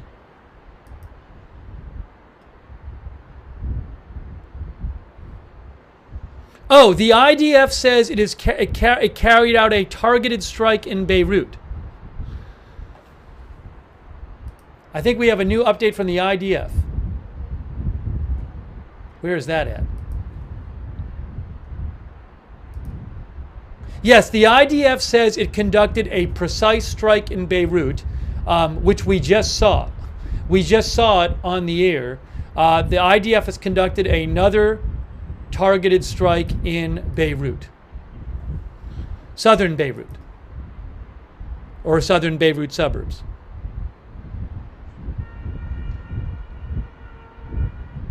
So we just saw that, and we are waiting again to see what happens with the Iran missile threat. Let me see if I can get you some more updates on the situation with Iran.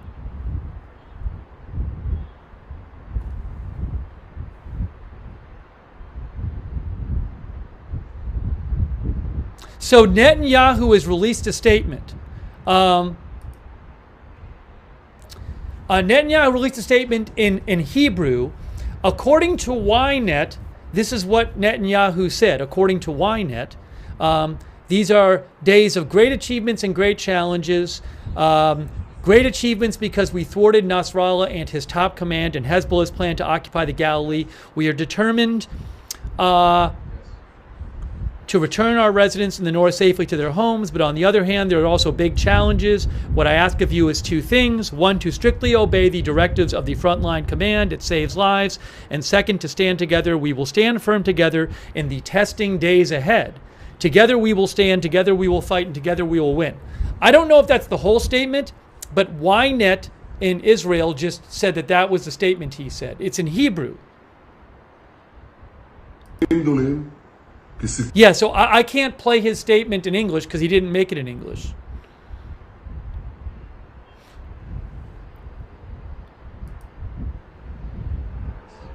Give me a moment, everyone. Give me a moment. Let me try to get you more updates.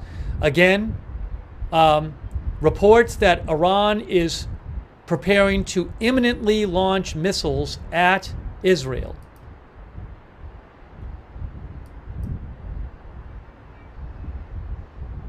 Big breaking news. Big breaking news. Oh, the guys, the IDF spokesperson is supposed to be speaking soon. The IDF spokesperson will be speaking shortly. Again, he just spoke earlier.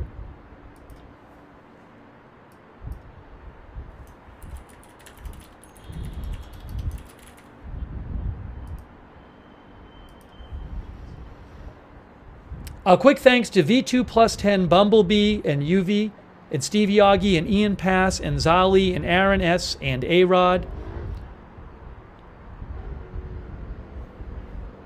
A-Rod thinks ballistic missiles are easier for IDF USA to shoot down. Maybe they are. I'm not sure. I have to look it up, A-Rod. Thank you, A-Rod, for your support. Cruise missiles take a lot longer to get there, though, don't they? Don't they take like hours to get there from Iran? I have to look it up. Thank you, Fat Daddy No. Sherry in a TARDIS, a stable beginning, JH, Charlie Wilson. Thank you.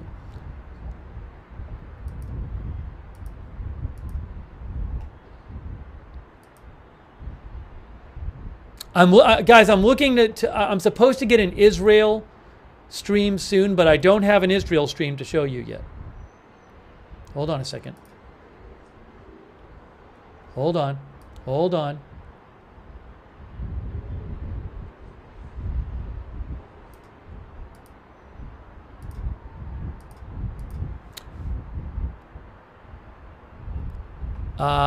Looks like another strike. Maybe another strike right there. I don't know if that was another strike, but that's some more. Maybe that's from the earlier strike we saw about 10 minutes ago. That might be a new strike right there in southern Beirut. It's either a new strike or a big smoke from the strike we saw recently. Oh, hold on. The spokesperson is on. He's not talking in English, though. That's live right there. ההנחיות המלאות נמצאות באתר פיקוד העורף. כמו כן, המסבירים של פיקוד העורף נמצאים באולפנים. הם יחדדו את ההנחיות, הם יחדדו את ההתראות, הם יחדדו מה צריך לעשות. מערכי ההגנה האווירית שלנו ערוכים באופן מלא, ומטוסי חיל האוויר מסיירים כעת בשמיים. Look at the plane fly right by. ההגנה לא הרמטית. ועל כן יש להמשיך ולהישמע להנחיות פיקוד העורף. אנחנו נמצאים במוכנות שיא, בהתקפה ובהגנה. אנחנו במוכנות גבוהה מאוד, יחד עם שותפינו מארצות הברית, בעלת בריתנו. אנחנו עוקבים יחד אחר ההתפתחויות באיראן. אני אהיה כאן לעדכן אתכם בכל התפתחות באופן מיידי. שאלות. שאלת כאן 11. האם צה"ל נערך להגיב מיידית לתקוף באיראן? צה"ל ערוך מוכן בהגנה ובהתקפה.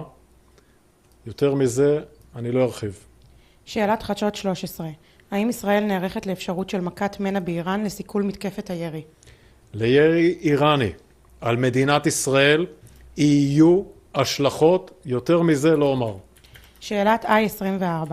כיצד צפויה להיראות תגובה ישראלית למתקפת האיראנית רחבה? האם ישראל מקבלת אינדיקציות שארצות הברית תצטרף למתקפת כזו? לנו יש תוכניות ויש לנו יכולות. לירי איראני לעבר מדינת ישראל יהיו השלכות. שאלת ערוץ 14. האם צה"ל ערוך לפעולה קרקעית גם בסוריה? צה"ל מוכן. דרך אגב, צה"ל פועל בסוריה, גם מסכל איומים ששוגרו לפה לאורך המלחמה, וגם תוקף איפה שיש ניסיונות להחדיר אמצעי לחימה לארגון הטרור חיזבאללה, ואנחנו נמשיך לפגוע באויבינו, גם אם יפעלו כנגדנו בסוריה. All right, guys, breaking news. The IDF spokesman has said, you're hearing him talk, but it's in Hebrew, so I'm interrupting. Manny Fabian from Times of Israel says, the IDF spokesman says the U.S. has updated Israel that Iran is intending to launch missiles at Israel. He says, as of now, no aerial threats have been launched at Israel. So again, he says that the U.S. has told Israel that Iran is intending to launch missiles at Israel. That's what he's talking about right now. That translation is from Manny Fabian with Times of Israel.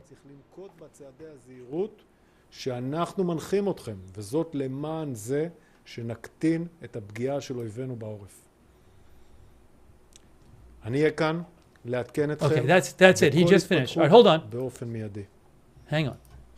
I'm going to get you a shot of Tel Aviv now. Hang on a moment. Shot of Tel Aviv coming up for you.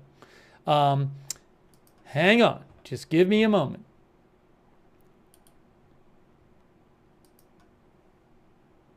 We're going to have shots of Israel coming up. Again, he said that the U.S. has told Israel that Iran is preparing to launch missiles at Israel. Nothing has been launched yet, according to the IDF spokesperson.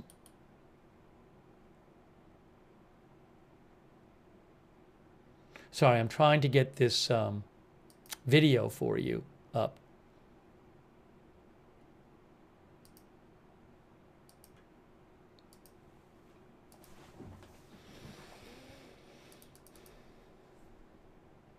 Just give me a moment.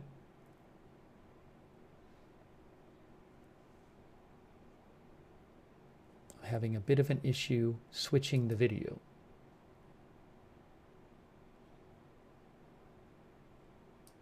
Let's try it this way.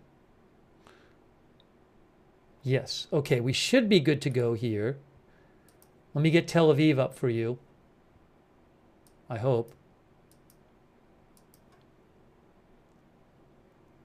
There's Tel Aviv. There's Tel Aviv right there. So we got a live shot of Tel Aviv, Israel. So we'll put that up right now for you. Give me a moment here. Give me one moment. Thanks for your patience.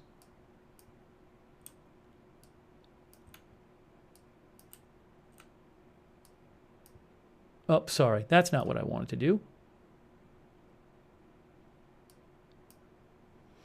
Okay, that is Tel Aviv, Israel. So let me just fix. Sorry.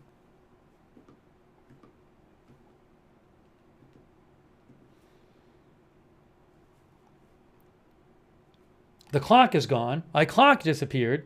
Let me get the clock back up. I'm sorry. There's the clock.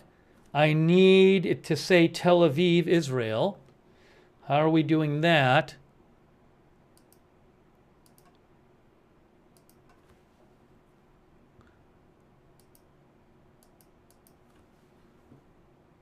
Okay, there it is, right there. This is Tel Aviv, Israel. You're looking at it live. I don't know if this has sound on it. I will see if it does. Give me a moment here. That is a live shot of Tel Aviv. And I think it might not have sound, but I'm not sure. You know what I might have to do? Give me about 30 seconds.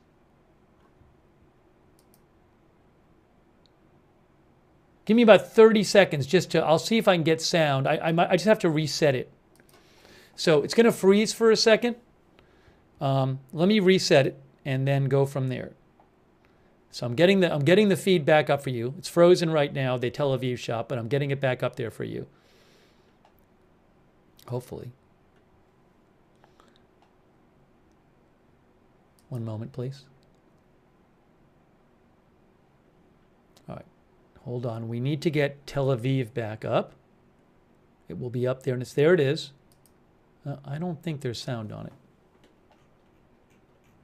No, I think it's a muted shot.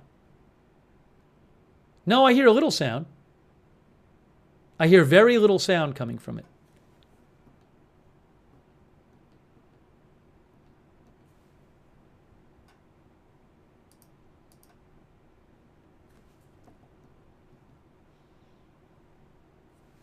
All right.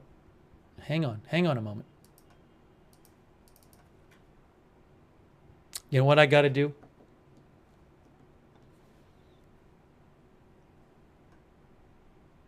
All right. Just give me, let me just reset it one more time. Hey guys, it's going to freeze for a second. You're going to see the video freeze.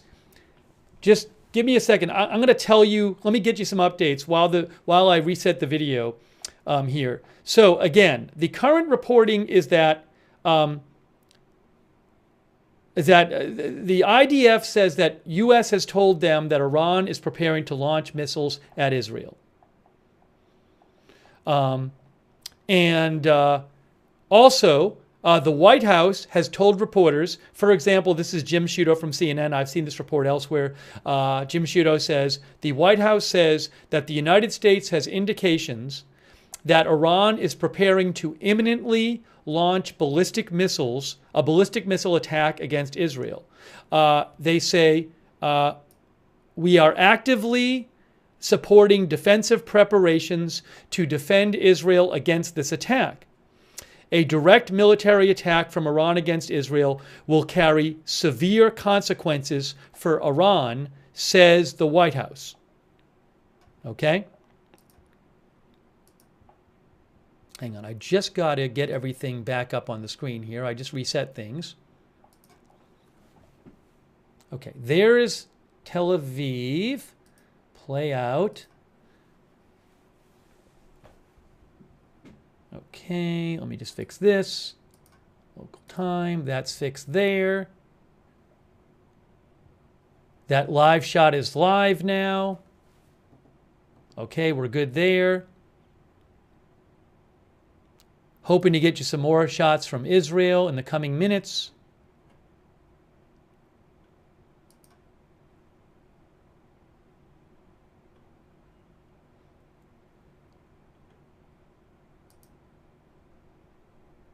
Sorry, guys. I know people are writing to me and stuff. I just got to get everything organized here. I got to just take care of the broadcast first, and I will get some of your comments and questions shortly. And get to. I know there's probably other updates the last couple of minutes. I'm just getting organized here. Oh, I got to do one more thing. Hold on. Sorry. Give me just a moment here. Thanks for your patience. I appreciate it. Okay.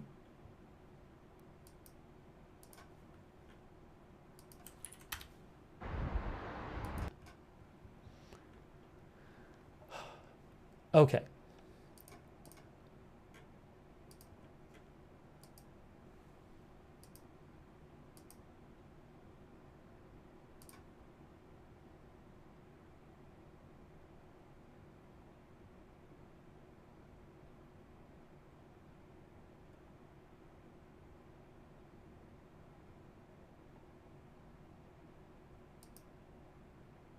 Oh, eLint News pointed out there's a report from the New York Times.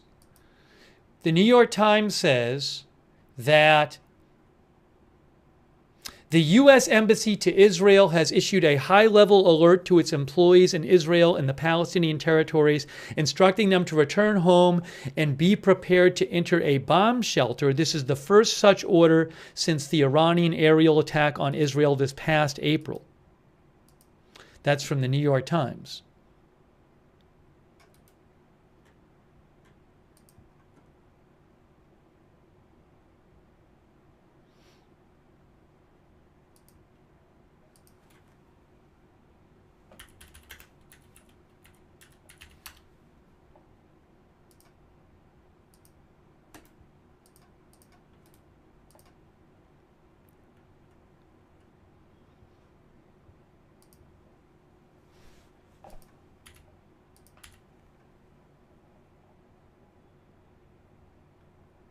Associated Press reports Iran is preparing to imminently launch a ballistic missile attack on Israel, according to a senior U.S. administration official who warned today of severe consequences if it takes place.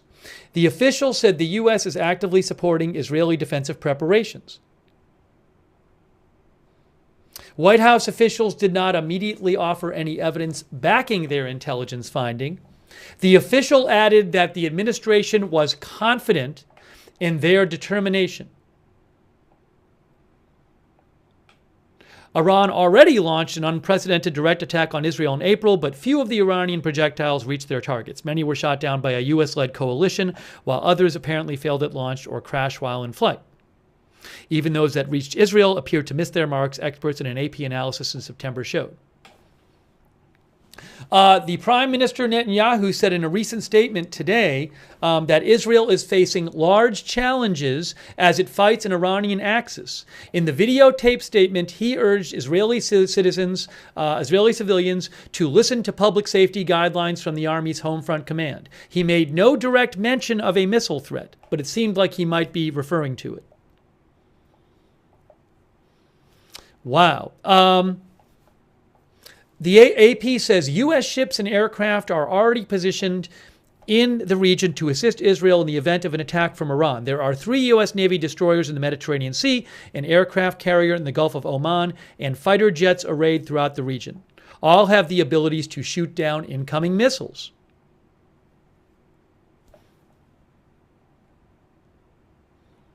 So, big breaking news. U.S. has told Israel it believes Iran is preparing to launch missiles at Israel and has indications that it's going to be soon, imminent.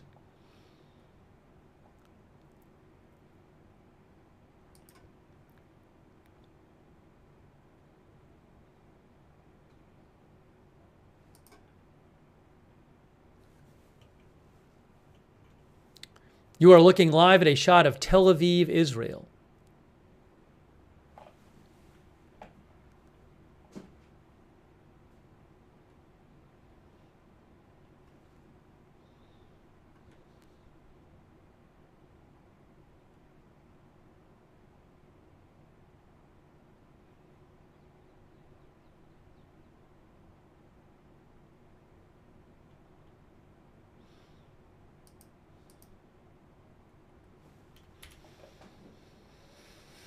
I am checking some different sources for you.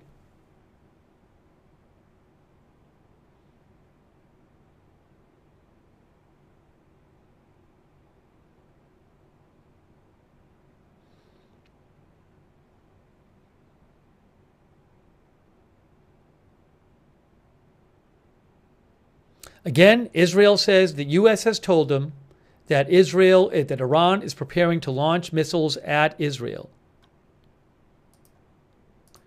Breaking news. Barak Ravid. Big breaking news here from Barak Ravid. Check this out, guys. Barak Ravid. A senior Israeli official told me the warning about the expected Iranian attack reached Israel around noon local time. The official said Israel thinks the attack will be carried out in the next few hours. Netanyahu convened security consultations on the issue. So, Barak Ravid says, the official said Israel thinks the attack will be carried out in the next few hours.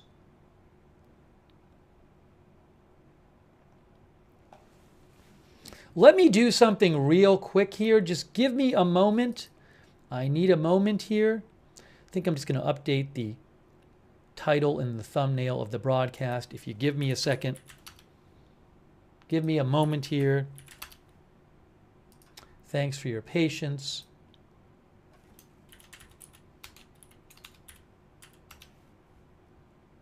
Okay.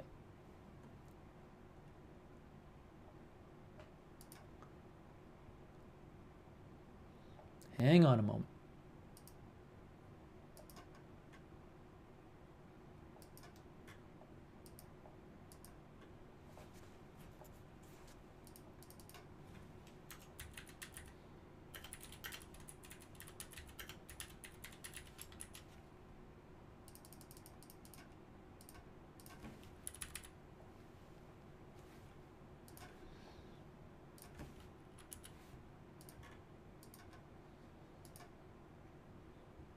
Sorry.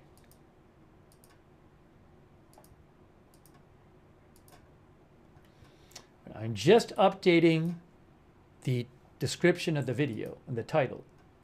So give me a moment here.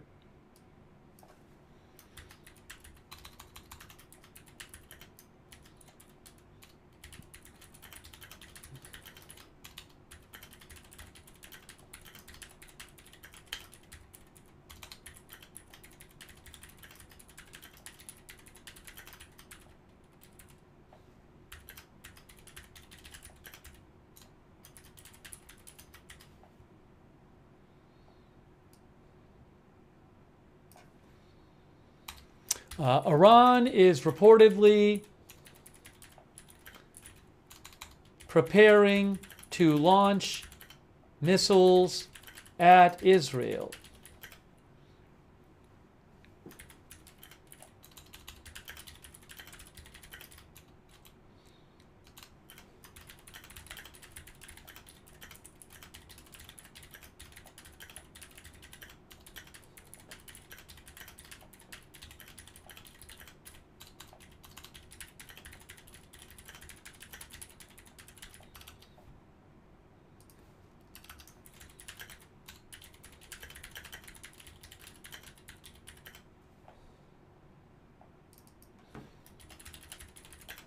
Hang on one moment, guys.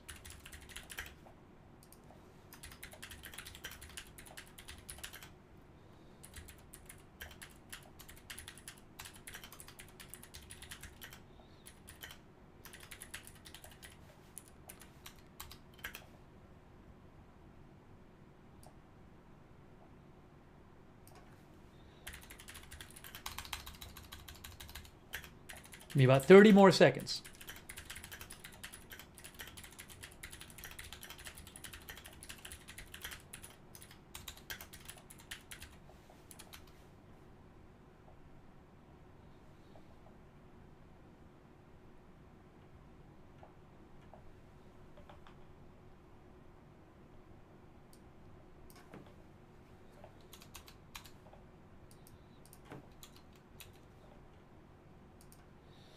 All right, we are bringing you live breaking news coverage. Thanks for bearing with me for a minute. I appreciate your patience. Oh, the other thing I got to do is update the thumbnail. Let me just do that. Okay, so again, the U.S. has told, I can update the headline now. U.S. tells Israel, I'll just say U.S.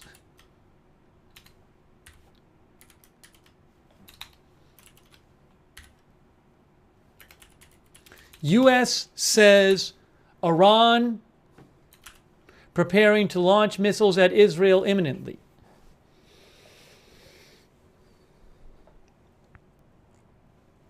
Barak Ravid reports an official told him that Israel thinks the attack will be carried out in the next few hours. Okay? Oops.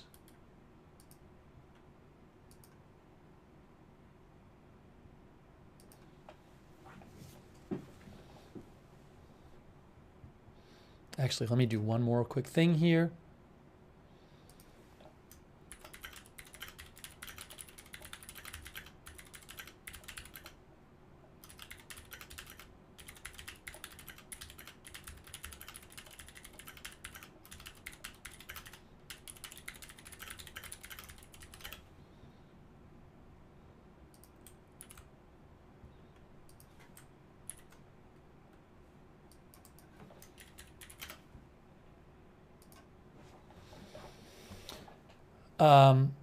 No, the reason I'm showing Tel Aviv, it's the only, Tel Aviv is the, oh, hold on. Guys, I have a shot, hold on.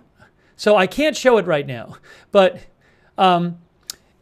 Israel has also carried out 2 strikes in southern Beirut. So just so you know, I'm keeping an eye on that as well.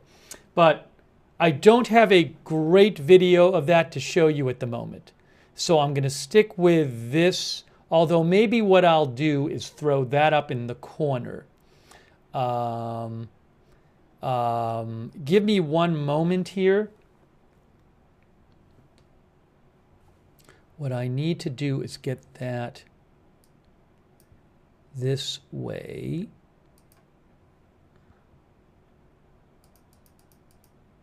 Oh, so obviously I want to get that out of the way. I'll do this. Oops, what just happened? I don't know what happened.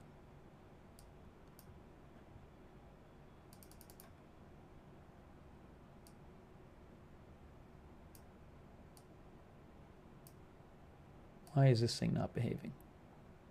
Oopsie. Why is that being like this? Oh, I know what's happening. Sorry.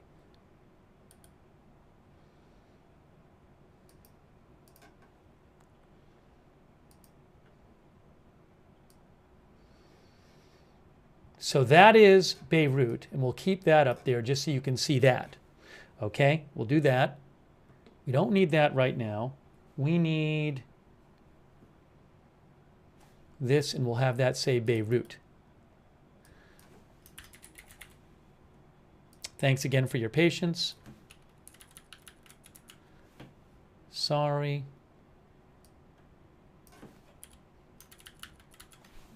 Okay. I apologize.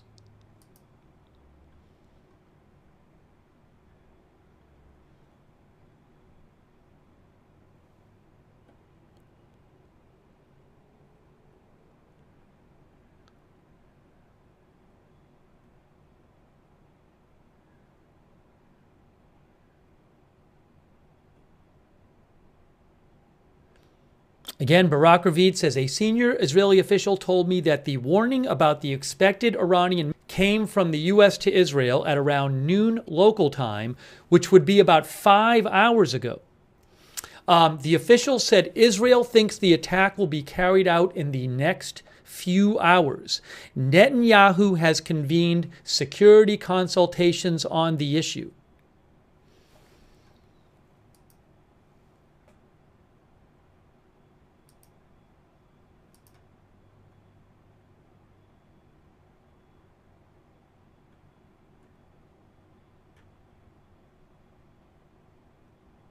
This would obviously be an enormous event if the Iran launches missiles at Israel.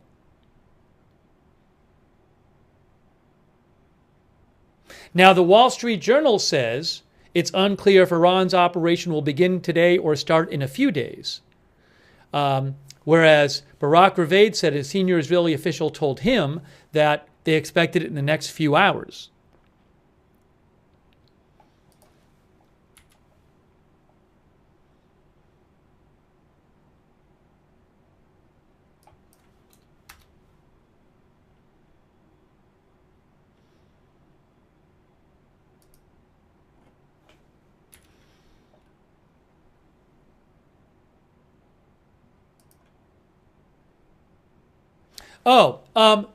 The New York Times says 3 Israeli officials said the attack would involve unmanned drones and missiles fired towards Israel. One of the U.S. officials said it would involve ballistic missiles, while the second said it was unclear what kind of attack would be launched. Okay? Also, any attack would significantly raise the risk of an all-out war between Israel and Iran, says the New York Times.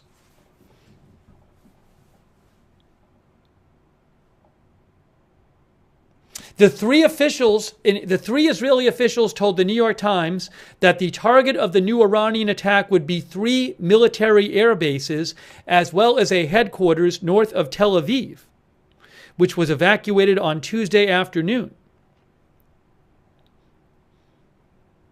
So I don't know if that's true. If Iran fires missiles at Israeli military sites, I don't believe that would be as provocative to Israel, while very provocative, as firing at civilian sites. But we'll have to see.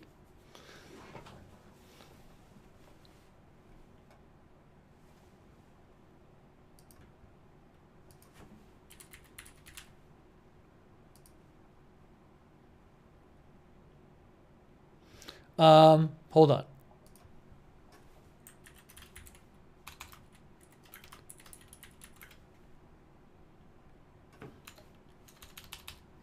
So the New York Times says, give me a moment here, just to go over that again.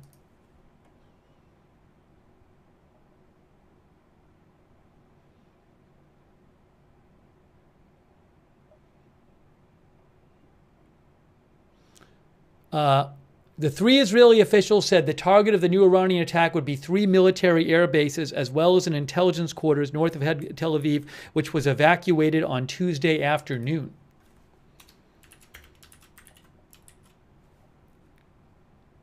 That's according to the New York Times.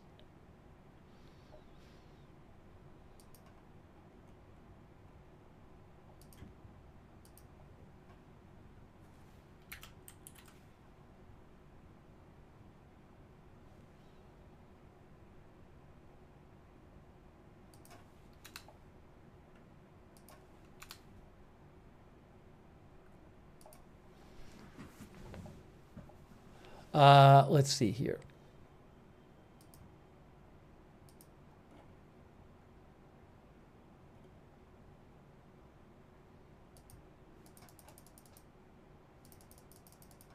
This is a live shot. You can actually hear, I know it's hard to hear the sound. The volume is very low, but it is there.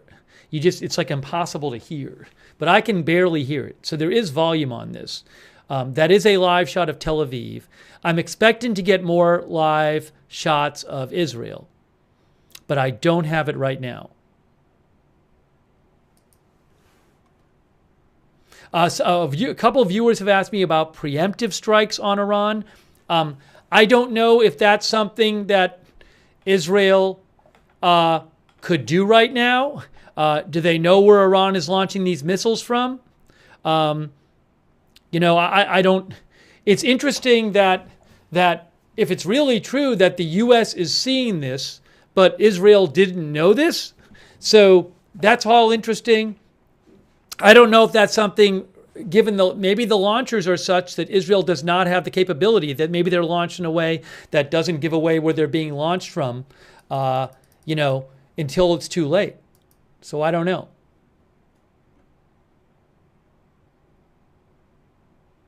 Oh, breaking news, breaking news, breaking news, breaking news, breaking news.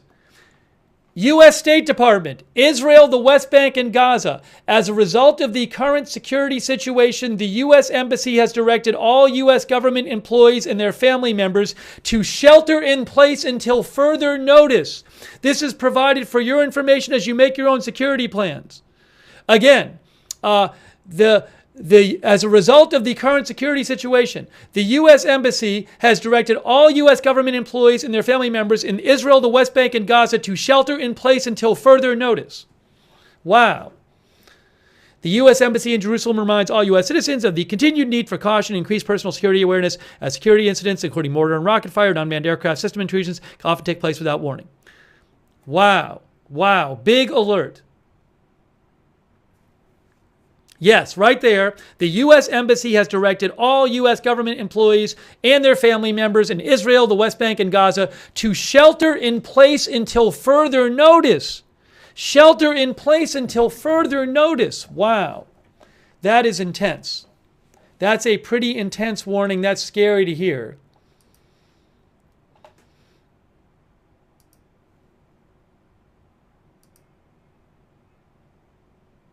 Wow.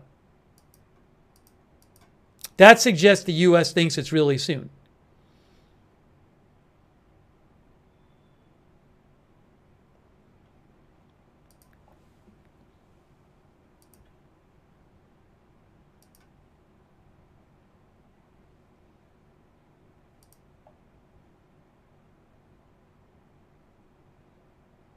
Washington Post says Iran is... the Washington Post says the Israeli military spokesperson said a short time ago, our U.S. partners informed us that they have identified Iran's plans to fire missiles at the state of Israel in the near future, the Israeli military spokesperson said a few minutes ago. At this point, we do not detect an air threat launched from Iran. We have faced this threat in the past, and we will face it now. A White House official said Iran is planning an imminent ballistic missile attack against Israel. The U.S. is actively supporting Israel's defensive preparations, the official said. A direct military attack from Iran against Israel will carry severe consequences for Iran.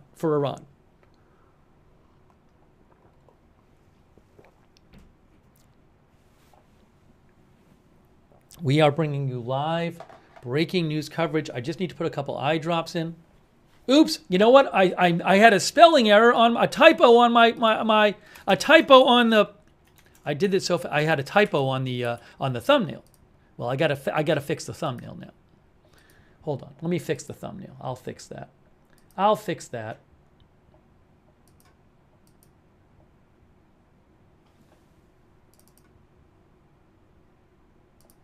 Just fixed it.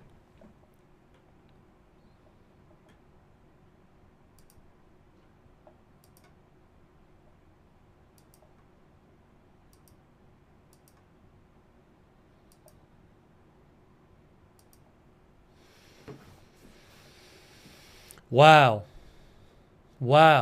I did not expect this today. All of a sudden, we just got that news that it was being planned.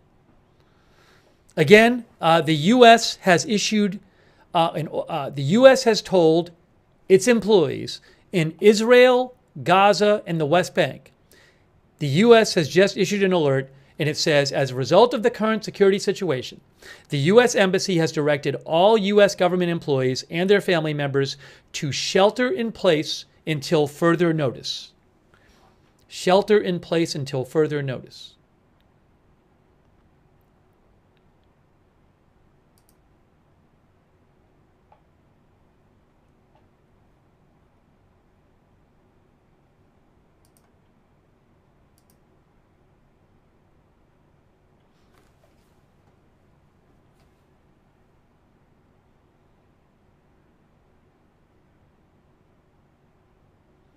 N12 News. Hey guys, Con News quotes a senior U.S. military official as saying the attack from Iran is expected in the next 12 hours. N12 News, Israel, says a report is that the possible attack in the next 12 hours. Some different timing we're hearing. Oh, is this from the New York Times?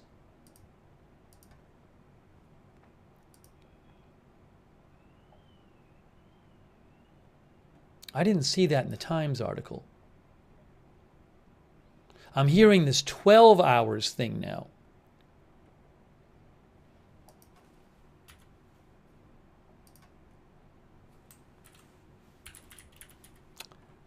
I'll try to get that original report for you guys.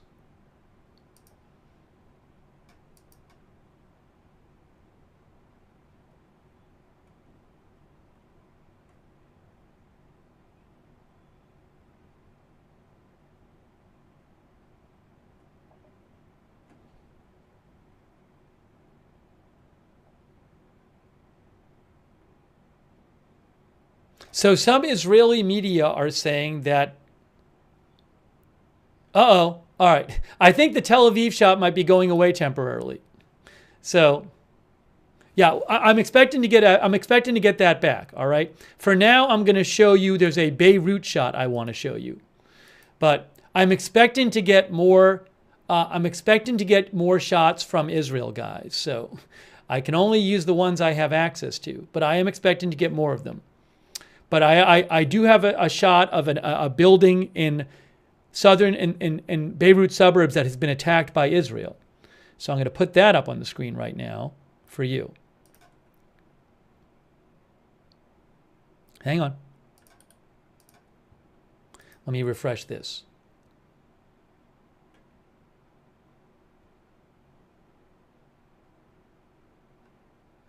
That is a building right there in southern Beirut.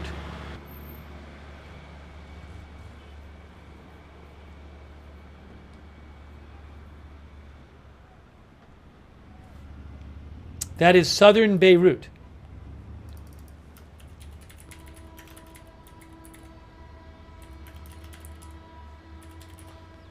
That's after an Israeli strike.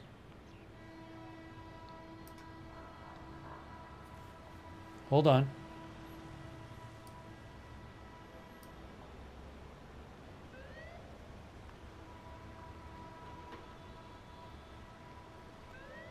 Actually, I can put the other one up too. This one's also Beirut.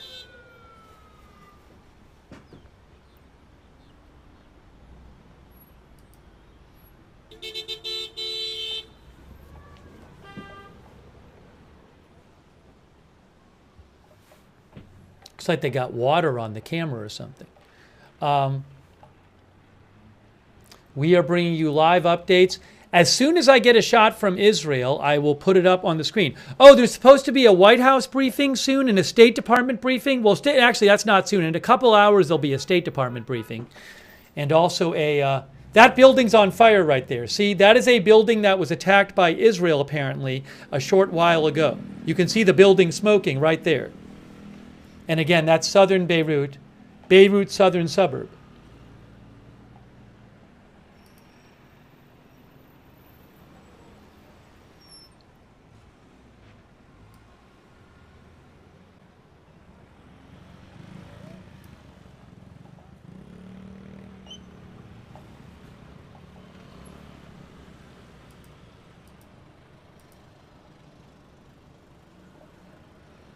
Let me try to get you further updates on this reporting about that Iran is preparing to launch missiles at Israel.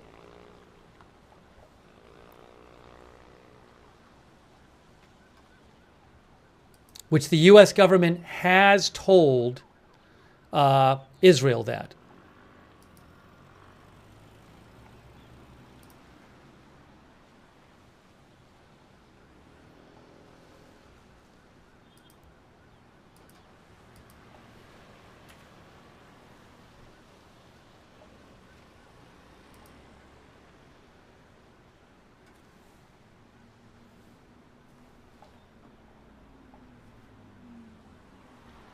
Wow, you can see the smoke coming out of that building.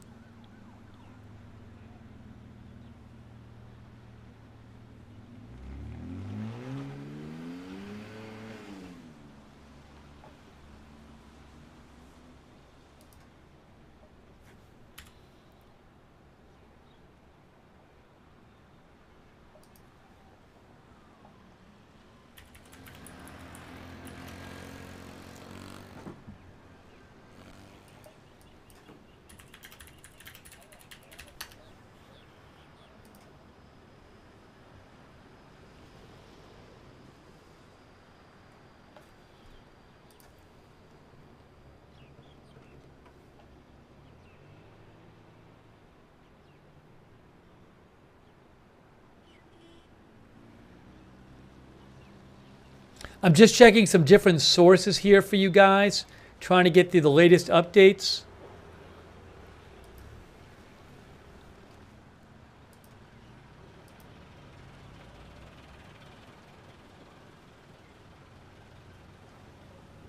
Oh, Faytuk's News mentioned that Kim Hovik said almost all Israel's tanker fleet is in the sky. Let me see if I can pull that up maybe on ADSB Exchange.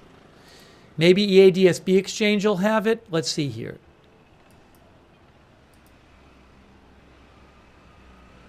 Hang on.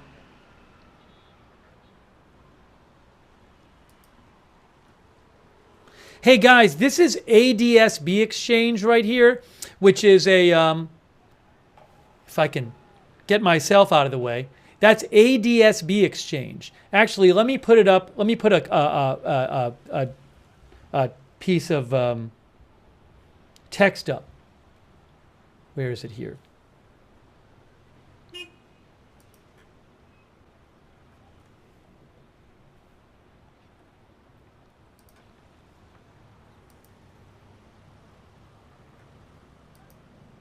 Okay, yeah. So this is adsbexchange.com, okay? And I want to show you what it's showing now. adsbexchange.com. Okay, oops. I'm trying my best. I am trying my best. So these, I think, are Israeli planes. Yes. Wait, is that Israel? I don't know. Let's see. Israel military. That one's Israel military. That's Israel military, or is it? Yes, Israel military, Germany military, Israel military. And then Faytuk's News reposted someone who I assume knows what they're talking about, because Faytuk's posted it. The person said, Kim Hovik said, almost the whole of Israeli tanker fleet is in the sky. So let me see here. I'm not sure about that, but that's not Israeli military. Anyways, so I cannot say, because I do not normally look at the flight radar like this, and I don't know if these planes are normally up. But there's several, you can see these military planes here. These three right here. That one, Boeing 703. Boeing 707-300. I think they're all Boeing 707-300s, for whatever that's worth.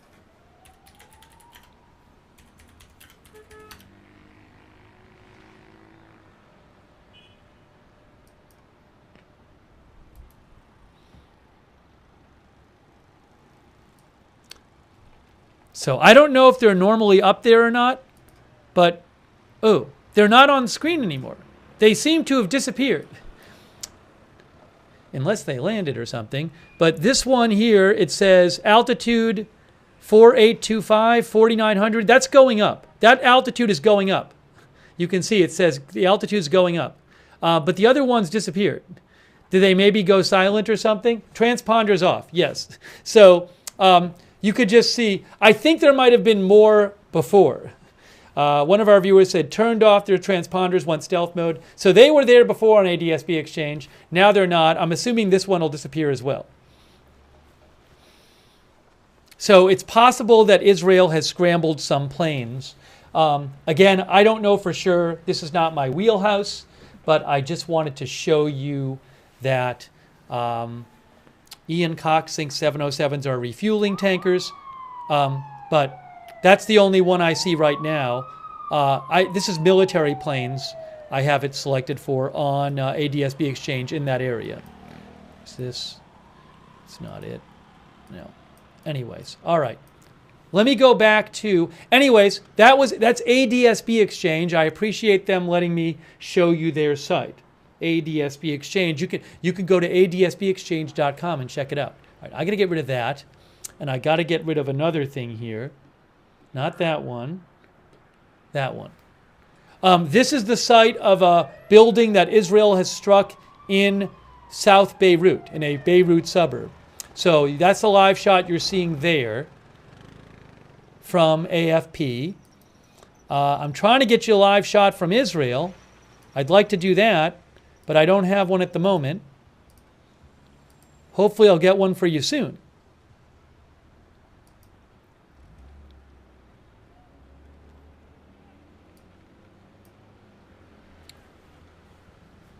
There are rocket alerts going on right now. So I'm keeping you up to date on that as well. Wow, look at that. That's the shot. That's after an Israeli airstrike, guys, right there. Look at that. Wow, that's the aftermath. Israel said it was conducting a targeted strike. I believe there were 2 strikes. But wow, look at that video there from AFP. The current rocket alerts are west of the Sea of Galilee. You can see this on the So Far Red Alert page. The current rocket alerts are west of the Sea of Galilee, east of Haifa, in northern Israel. That is where they are. I'll let you know if I hear more. I don't have a Haifa camera or any camera in that area right now.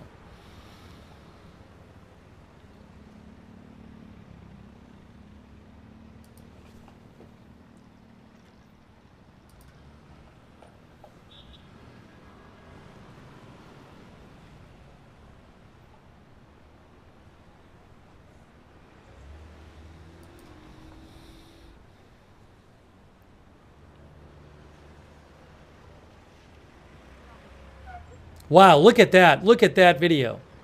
Unbelievable.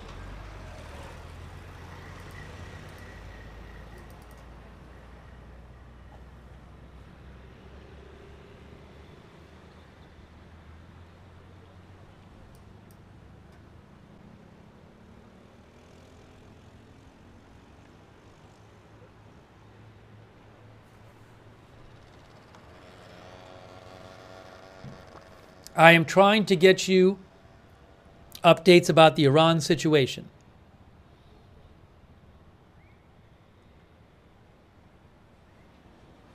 I have an update here from Farnaz Fasihi, who is with the New York Times. Farnaz Fasihi reports that Ayatollah Khamenei, the supreme leader of Iran, will lead the Friday prayer this week in Tehran and will deliver a sermon that is expected to set the tone for Iran's strategy against Israel and retaliation. He only does this under extraordinary circumstances. The last time was 2020 after the killing of Soleimani by the U.S. That is reporting from Farnaz Fasihi.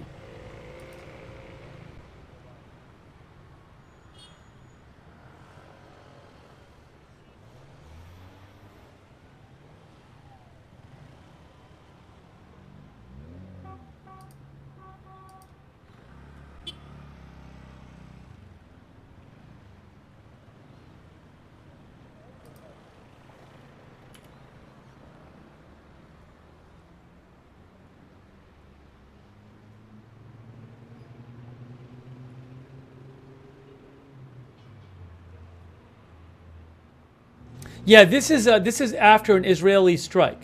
I got to put that in the text. After Israeli strike.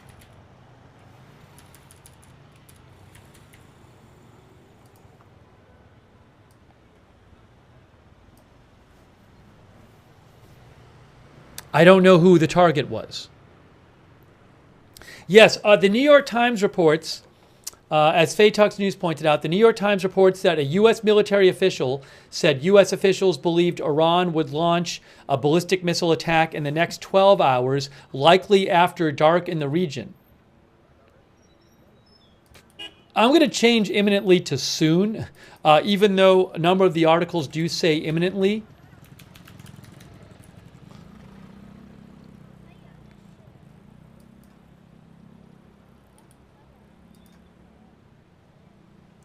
How about in coming hours? I'll just say soon for now, because I've seen some different reports. Another report said that in the next 3 hours.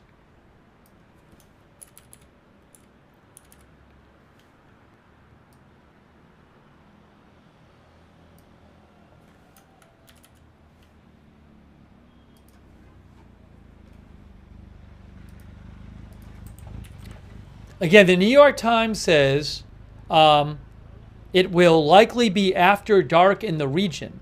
And it's 5:46 p.m. there now. So I think sunset is like in 45 minutes or something like that.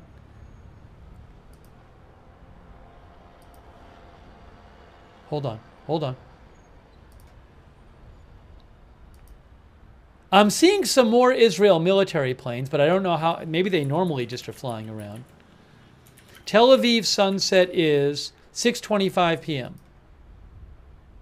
Hang on, folks. Just hang on.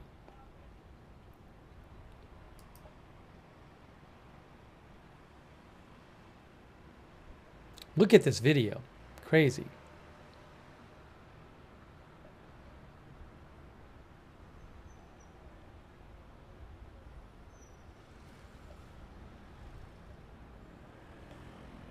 Barak Ravid reports that a source tells him the assessment in Israel and the U.S. is that the scope of the Iranian attack will be similar to the one that occurred in April. Now, in April, most of the projectiles were shot down or did not hit their target. Again, Barak Ravid says a source with direct knowledge of the assessment in Israel and U.S. said the assessment in Israel and the U.S. is that the scope of the Iranian attack will be similar to the one that took place last April.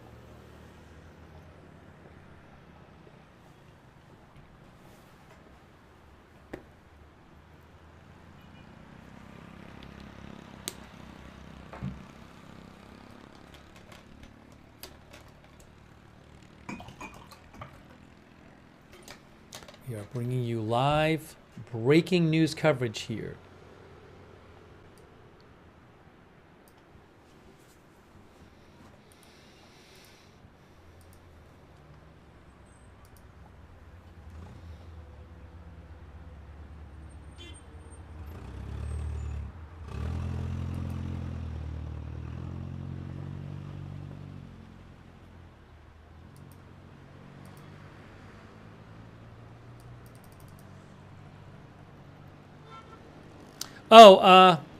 Investing.com says crude oil prices have jumped up over 3% on fears of Iran attack.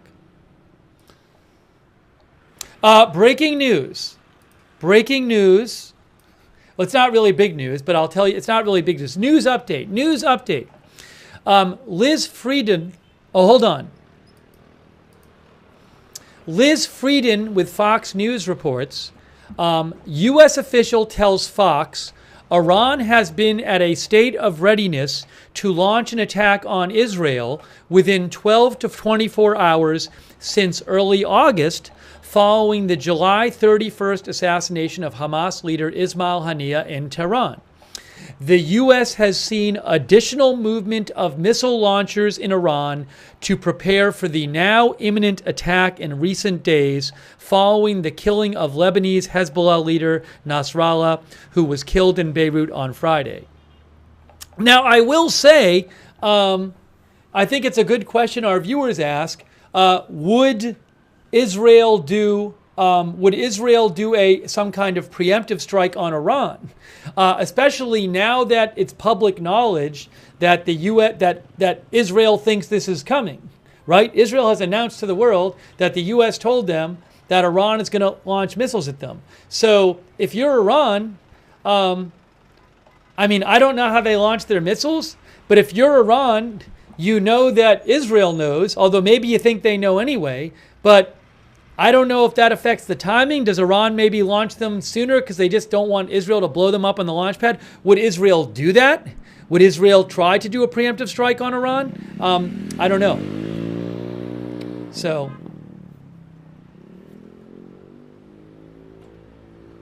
hey, a quick thanks to Billy McFly 90, Emily Flotilla, Siddharth Loho Chab, who said NASDAQ was going down. I don't know if that's related to this. I'd have to look and see. Did it just start going down? I don't know. I haven't looked.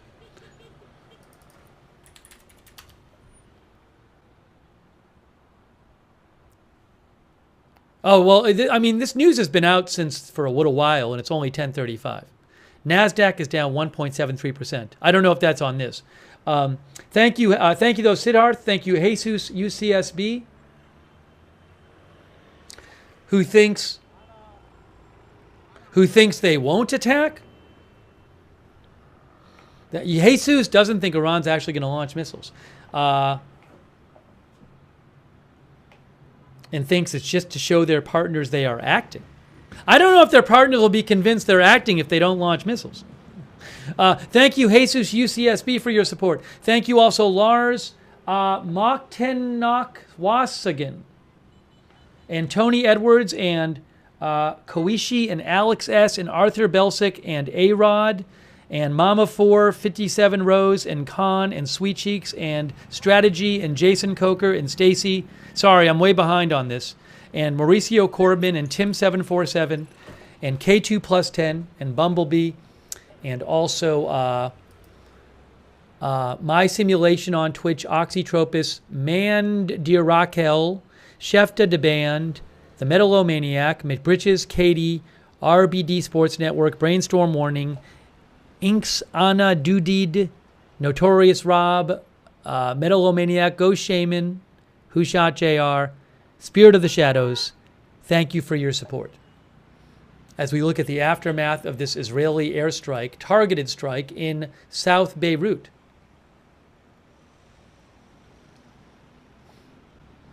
If you're just joining us, Israel announced that the U.S. has told them that Iran is preparing a missile attack on Israel. So, for example, AP says Iran is preparing to imminently launch a ballistic missile attack on Israel, according to a senior U.S. administration official who warned of severe consequences to Iran should it take place. The official said the U.S. is actively supporting Israeli defensive preparations.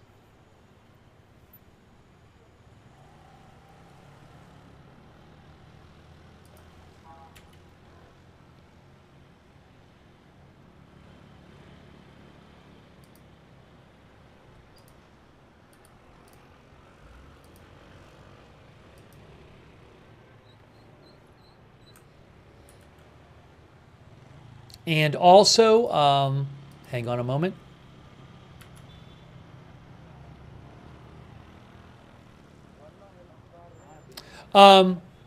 Washington Post reports that Secretary of State Blinken from the U.S. said the Biden administration is carefully following the situation in the Middle East, saying, we're of course tracking events in the Middle East very closely, and the U.S. is committed to Israel's defense. The Israeli foreign military spokesperson, Daniel Hagari, did they actually release an actual announcement by now, the IDF? Hang on.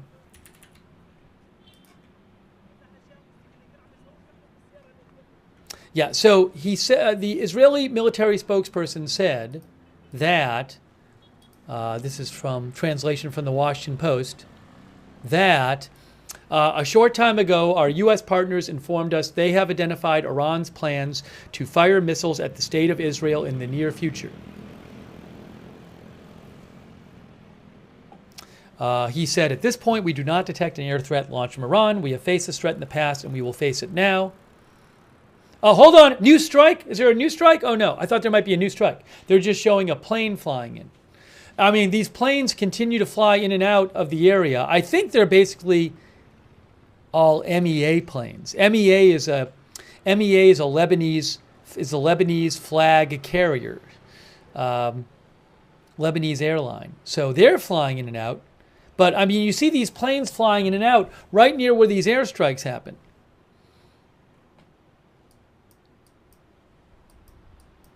According to Flight Radar 24, that is it's a Sky Up Airlines plane coming from Baku, it says. That's according to Flight Radar 24. What is Sky Up Airlines? Baku is in Romania. Sky Up Airlines is a Ukrainian low-cost airline. How about that? But according to Flight Radar 24, that was a Sky Up, if I'm reading it right, shows a Sky Up Airlines plane landing at Beirut from Baku.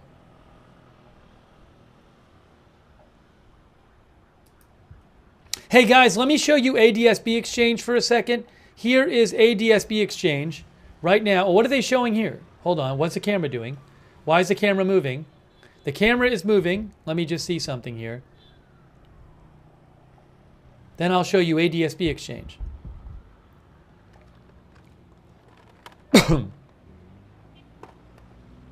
Fish and Mar thinks that the port workers strike is probably also responsible for the NASDAQ response. Yeah, maybe you're right. Although I don't know how baked in that was because it was anticipated it was going to happen. So I don't know. It's a good point though. Hopefully we'll get that broadcast back. It says stand by, so we should get it back. Look at this. This is ADSB Exchange right here. You can go here to do flight tracking and adsbexchange.com. And they are showing that is, again, I'm not an expert, so I can't tell you where this stuff normally is. That's a Germany military plane. That is an Israel military C-130. I don't know if it's normally up there. That is an Israel military C-130. I don't know if it's normally flying there. A bunch of Israeli planes were up before, and they kind of disappeared off the tracker, which I assume means they turned off their tracking or whatever. Anyways, if you want to go there, you can go to adsbexchange.com. and check that out.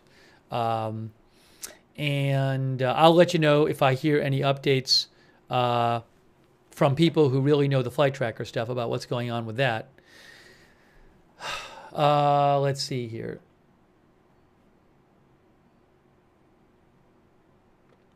Hang on a second here. We're supposed to get that shot back from I'm waiting to get the shot back from Beirut. We have another shot of Beirut posted in the corner. Also hoping to get some shots from Israel. Maybe for the moment,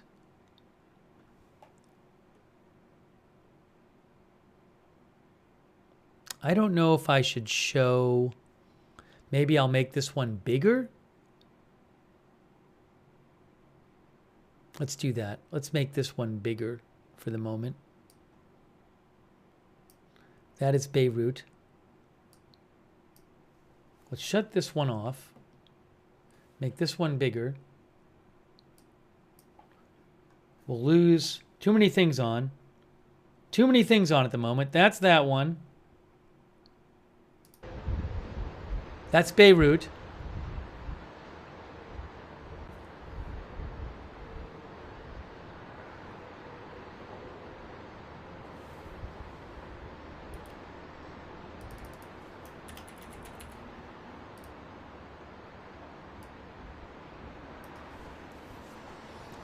Okay.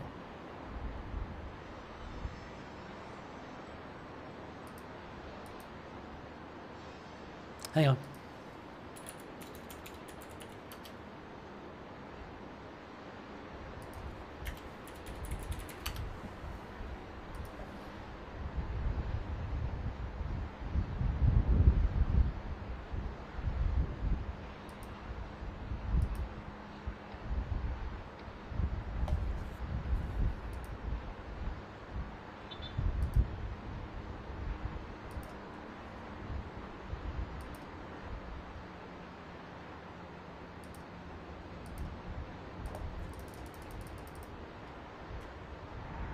Oh, Pentagon briefing is coming up? Is there a Pentagon briefing coming up? Maybe?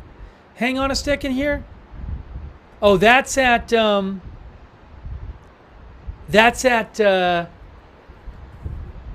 later today. That's later today. That's like at 2:30 or something. Yeah, that's going to be later. Also, State Department briefing is like in a couple hours.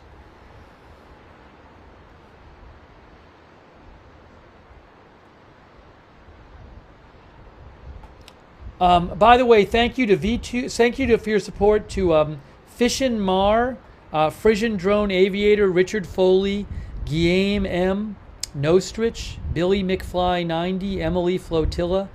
Thanks for your support. Also, oh, I got the video back. I got the video back from AFP. Hold on, I got the video back. Hold on, here we go. There's the video again. There it is. Look.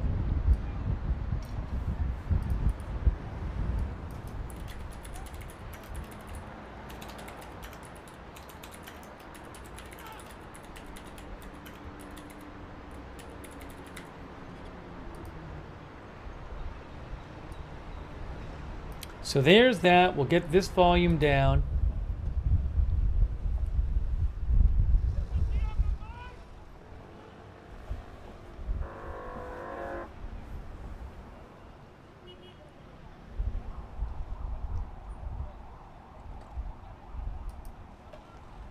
See the smoke coming from the building?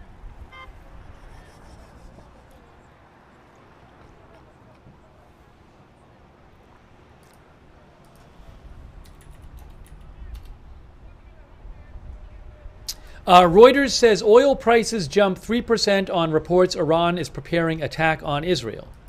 That is from Reuters.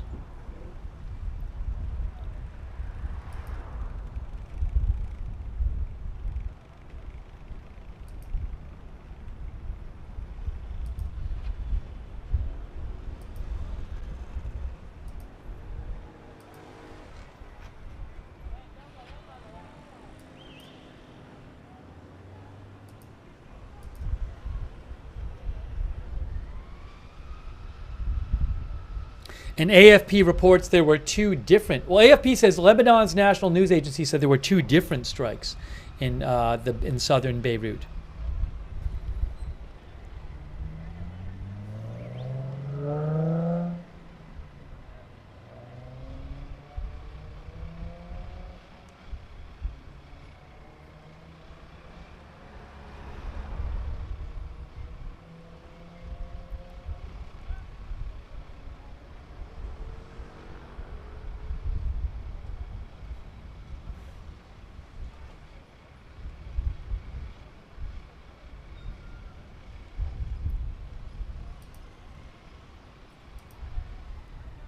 This strike, I think, happened like a couple hours ago, maybe. We actually we saw one of the two on the air. I don't know if it was this one.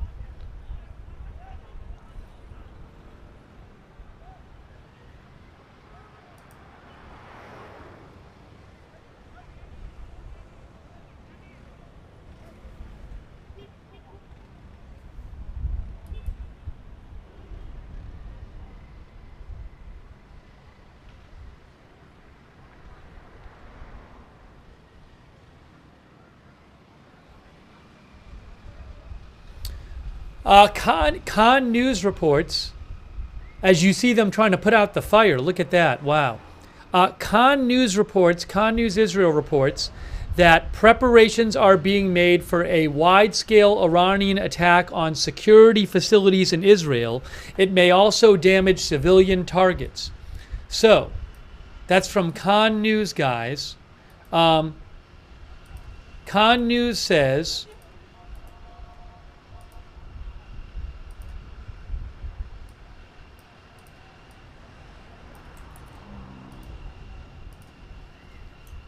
Khan News Israel says, an Israeli source says,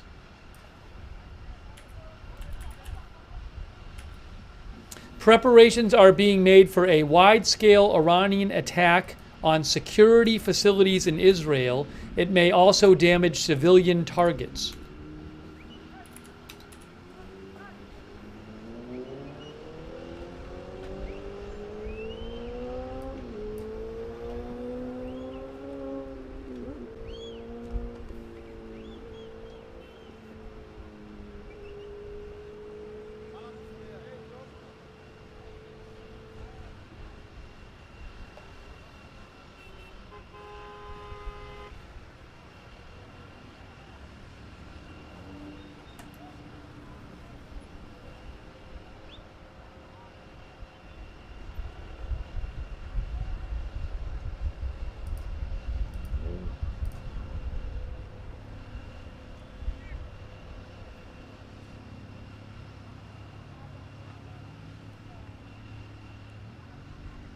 Oh, did Netanyahu release a statement in English?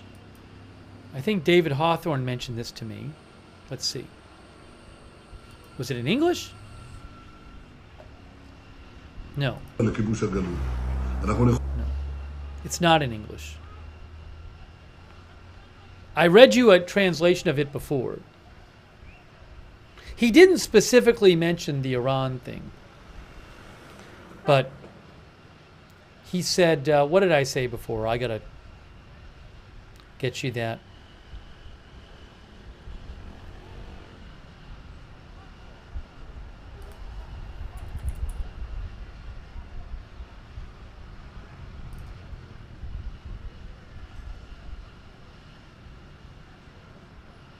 Yeah, according to Ynet, Netanyahu said in his statement, there are big challenges. These are days of great achievement and great challenges. And he added later, there are big challenges. He asked people to strictly obey the directives of the frontline command, of the home front command, and to stand together. He said, we will stand firm together in the testing days ahead. Together we will fight, and together we will win. I'm guessing he may have issued that because he had already heard about the Iranian missile threat.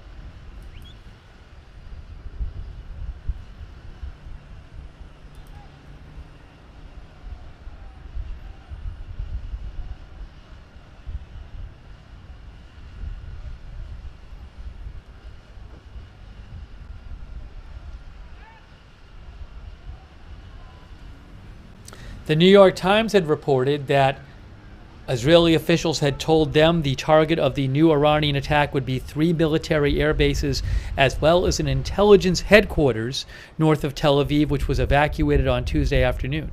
Of course, I don't know if that's true.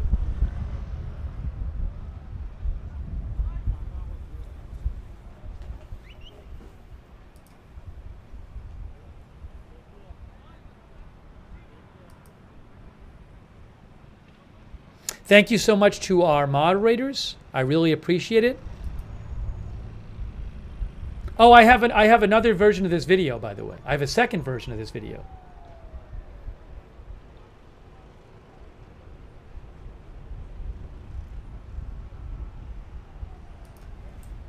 This one better than the other? I have one with better sound on it. Let me do that. Let me do that. Get rid of that.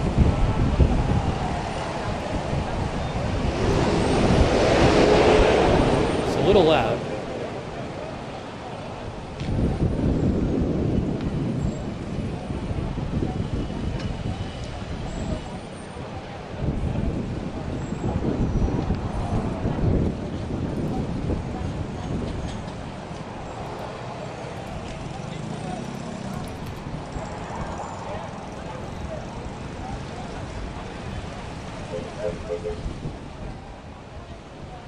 Quite a scene there in southern Beirut.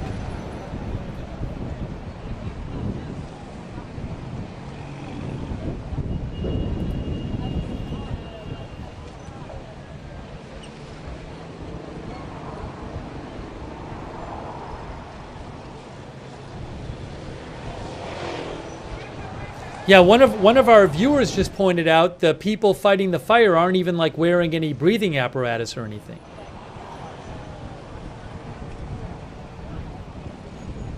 Let me just get this up. Hold on, I have two shots here.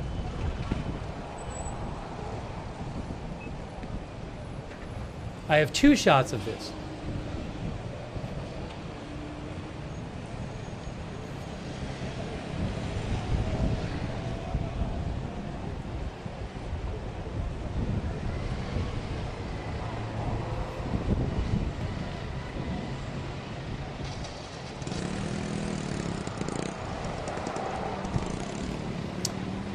A quick thank you to our moderators. We have moderating right now over there on YouTube. I really appreciate it. Sabrina, thank you so much. Sabrina and Ruth Krafasi. Sabrina and Ruth Krafasi, thank you for moderating. Also on Twitch, Big Ball of Yarn. I got hearsay. I got that fired. McBritches, Papa Bear, and Silly Dev. Thank you. On Facebook, we have moderating right now. Hang on. I know Kay has been over there. Kay Lowry Body, thank you, Kay, and all of our other moderators. And Linda Belk and Larry on X. We're bringing you live breaking news coverage.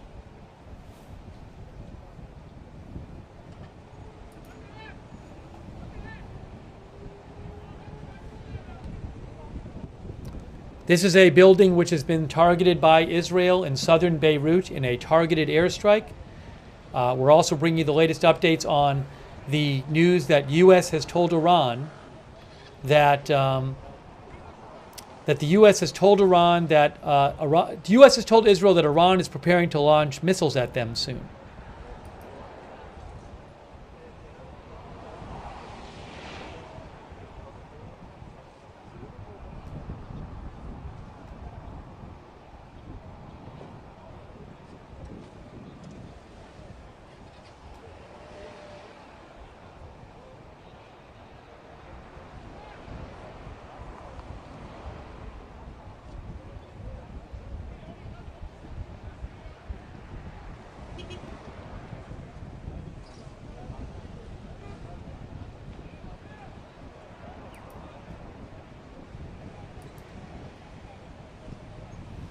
One of our viewers in Israel said that before the news came out about the U.S. telling Israel that Iran was preparing to launch missiles, she had said, Avia, so before the news came out, the Home Front Command had announced new restrictions for central Israel, I believe, in Jerusalem. So, and she was saying, well, they were wondering, well, what's the reason for these new Home Front Command restrictions? So it seems that those Home Front Command restrictions were based on this intelligence about Iran.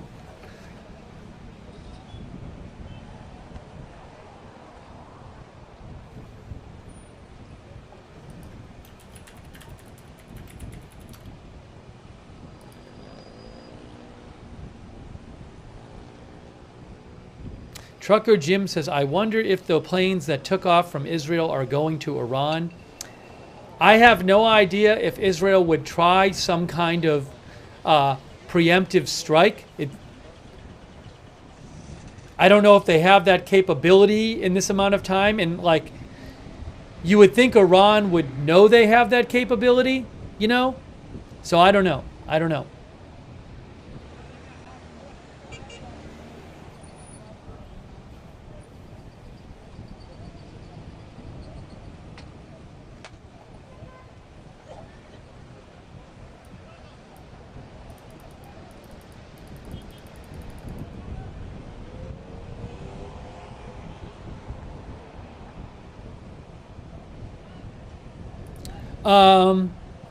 Breaking news from Barak Ravid.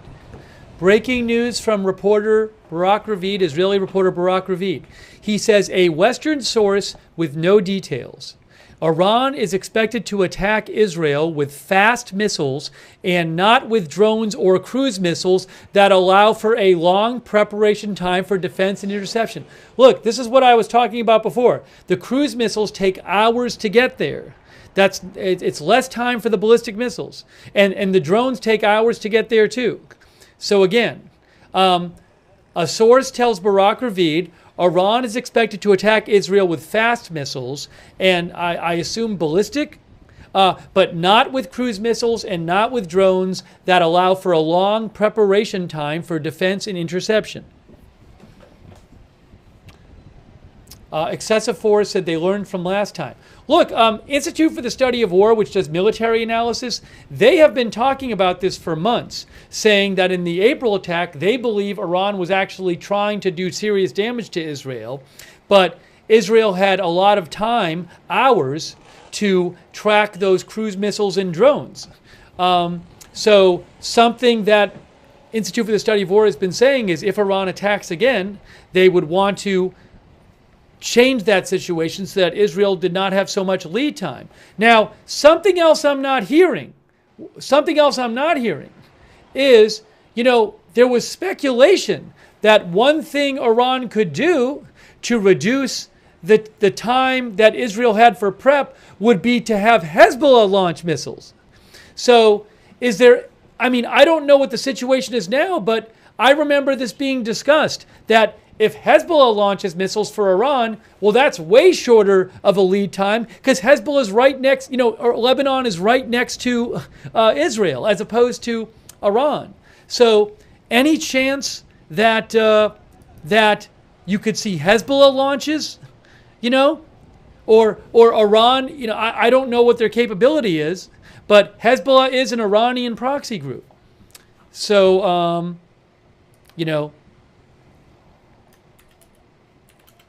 hold on a second here.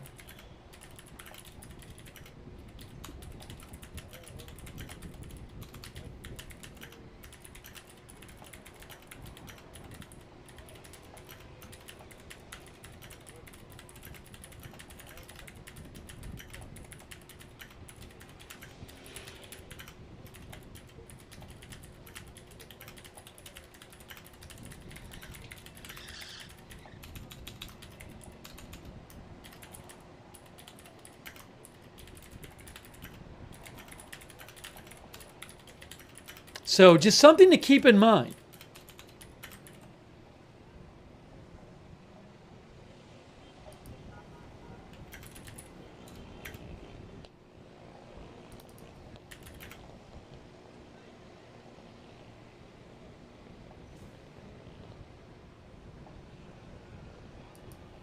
If the point is to not, this is something that the Institute for the Study of War has talked about repeatedly, saying that if you're Iran and you don't want Israel to have such a lead time, one thing you could do is have Hezbollah launch missiles. I don't know if Hezbollah is really in a place to launch missiles right now. We just don't know. If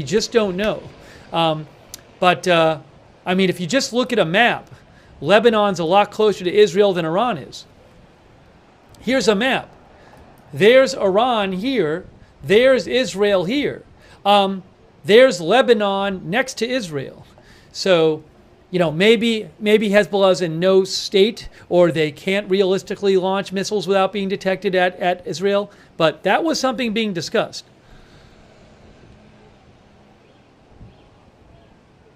From this border here, I don't know if I can do this here.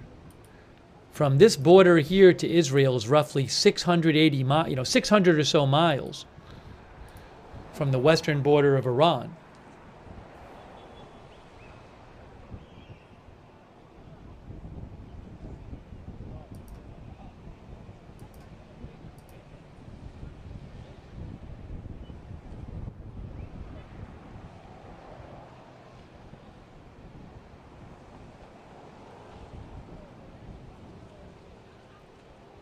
Thank you, by the way, to Jeremy and for your support, in Veritas Justus and Roberts May Queen, and Emily Flotilla and Amir.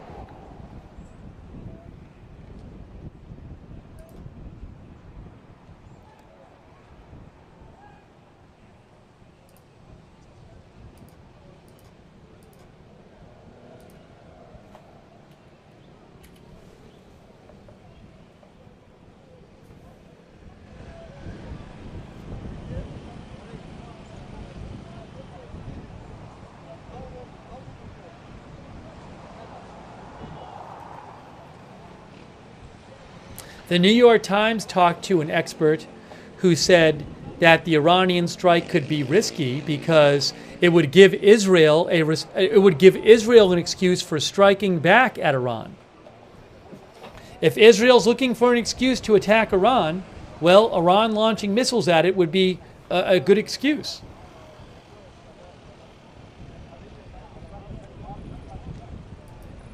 Our viewer James Roy says we all knew this was going to happen.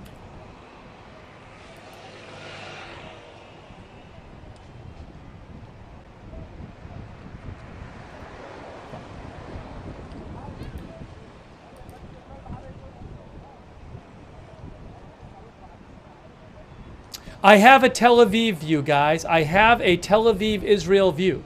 I have the Tel Aviv skyline view. I'm going to put that up on the screen now, along with this.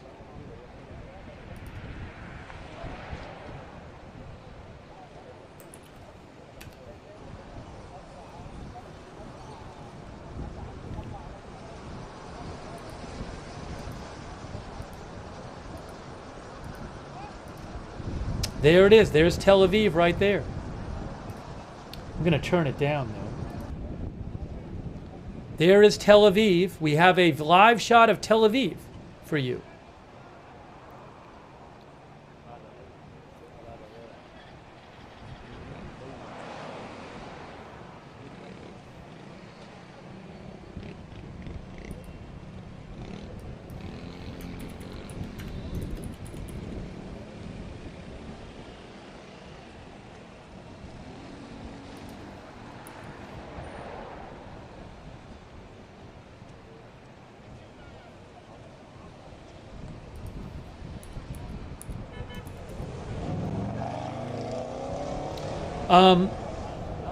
Thank you so much to Bill Evans. That's very kind of you, really generous. Really appreciate your support. Bill Evans, thank you, Bill. A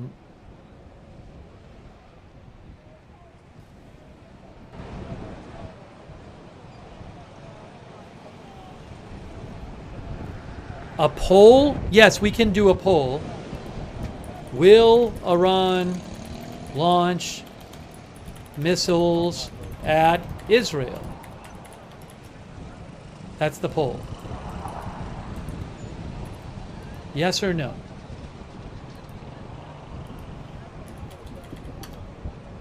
Oops, sorry. No, I gotta wait until I post the poll.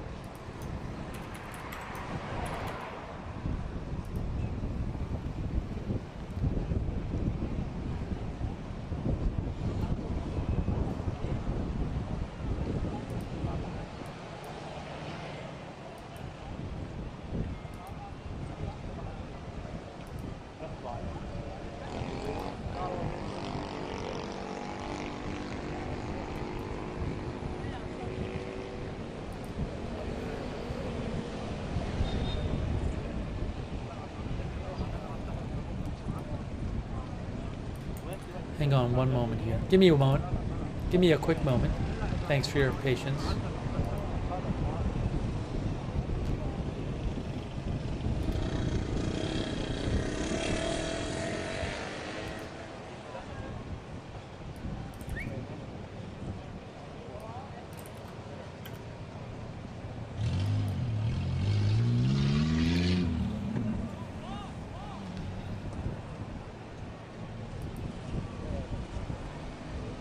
Oh, what is this? Look at this shot. There's a close-up shot there. Look, a close-up of the building from AFP.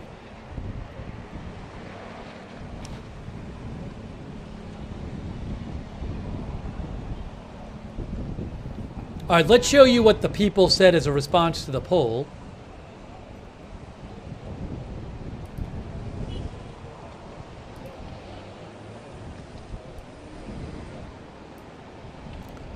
We have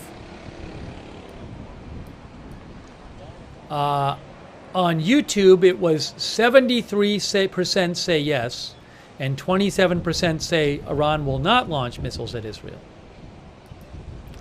On Twitch it is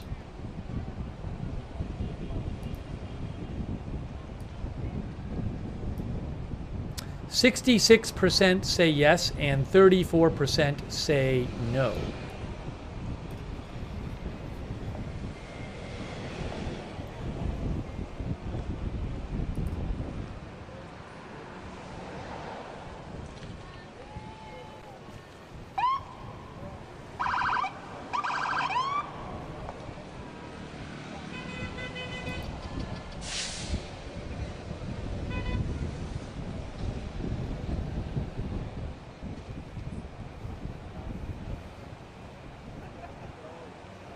Wow. Thank you for voting in our poll. So hold on a second. I messed up. The majority of you think that Iran will launch missiles to Israel. The U.S. has told Israel that Iran is preparing to launch missiles at Israel soon.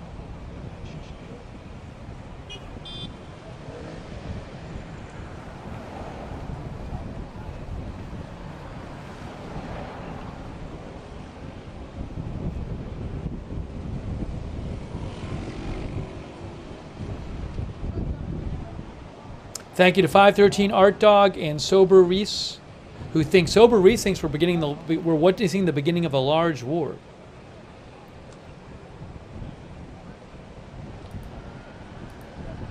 And if Iran does this, how does Israel respond? How does Israel and the U.S. respond if Iran does this? All right, I'm going to wrap up the poll here. I appreciate you voting in our poll.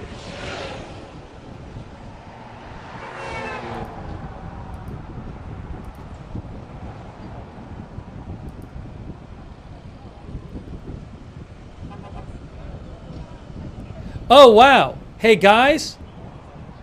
Hold on a second. B&O News saw something. Hang on a second.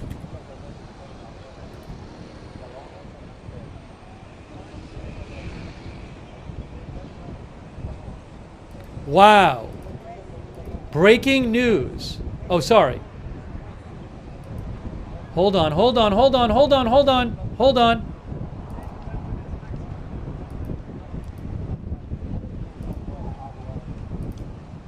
Hang on. Hold on.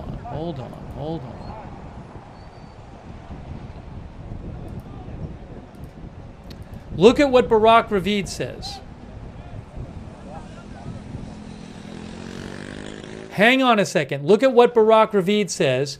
Thanks to B&O News Live for spotting this. Barak Ravid, Israeli reporter with different outlets, including Axios, says, a Western source with knowledge. Unlike the April attack, this time Iran is expected to attack Israel only with ballistic missiles that reach Israel within 12 minutes and not with drones or cruise missiles that allow for much longer prep time for defense and interception. 12 minutes. Again, unlike the April attack, this time Iran is expected to attack Israel with ballistic missiles that reach Israel within 12 minutes. And not with drones or cruise missiles that would take hours. So that is something to keep in mind.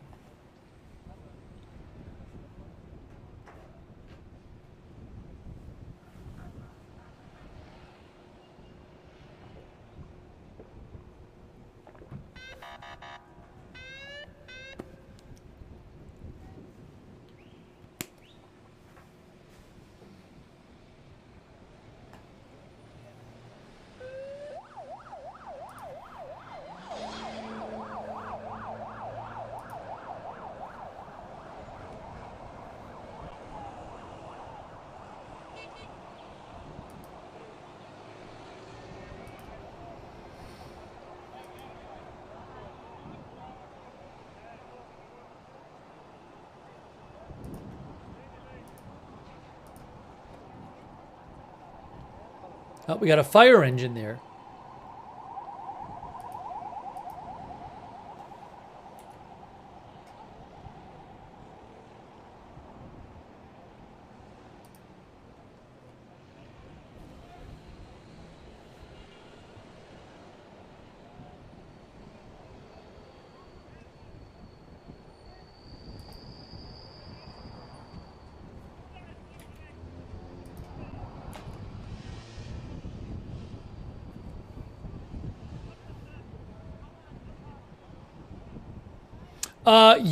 Oh my gosh.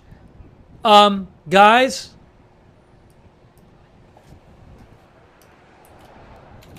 I saw another piece of news. Guys, look at this from Yonah Jeremy Bob. Look at this. Yonah Jeremy Bob, I believe, is the lead military reporter with the Jerusalem Post. Look at what he just posted. Look at what he just posted. Note the focus this time is on ballistic missiles specifically, possibly hundreds.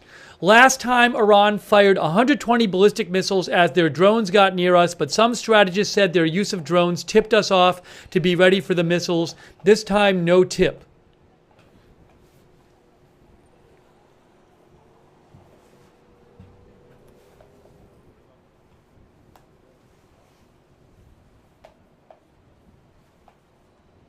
I mean, I would think they'd be aware at this point that they might be coming. At this point, they surely are, but possibly hundreds, he says.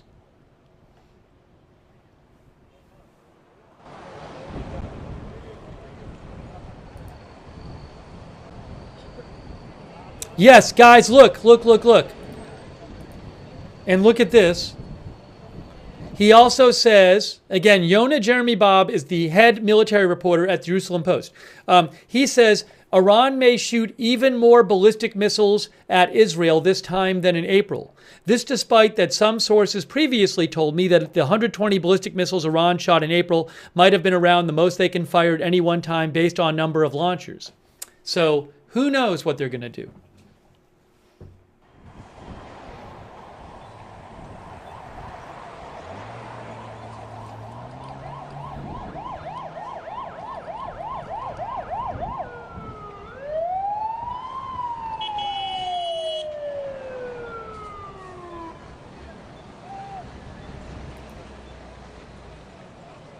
Uh-oh, I got to put the other Beirut shot up. Time for the other Beirut shot.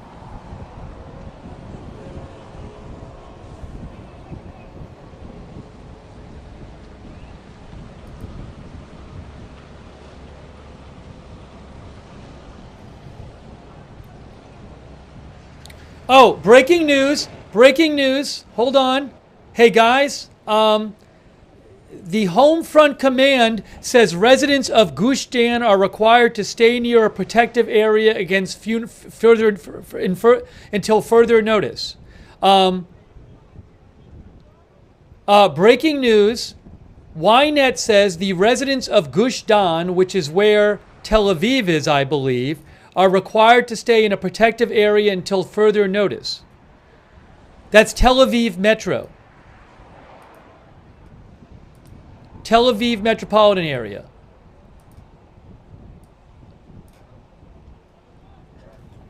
Israel Home Front Command says residents of Tel Aviv metro area are required to stay near a protected area until further notice. That's from Ynet.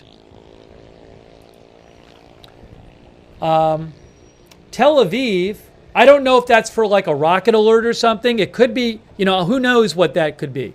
Is it related to the Iranian missiles? Is it something different? I don't know. But there's Tel Aviv right there. Maybe for the moment I'm going to make Tel Aviv full screen. We'll come back to the other thing shortly. Let's make Tel Aviv full screen for the moment. This is Tel Aviv here. Just hang on. Give me a moment. Give me a moment here. Let me just make the adjustments I need to make. Where did my mouse go? There's my mouse. Okay. You can see a live shot of Tel Aviv right in front of you.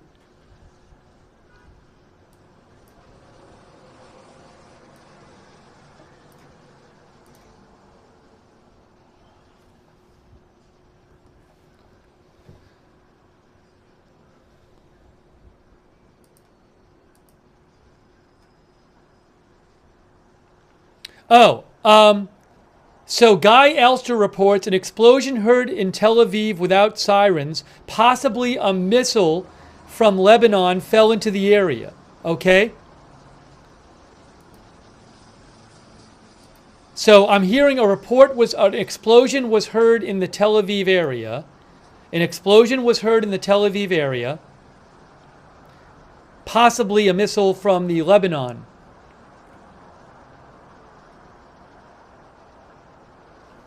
I'm seeing Guy Elster and Michael Horowitz both said an explosion was heard there.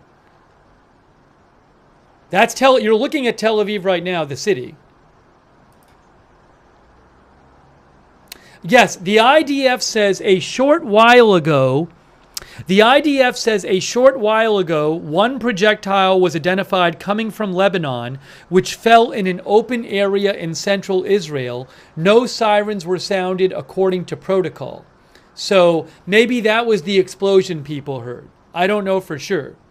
But that's what the IDF is saying. Okay?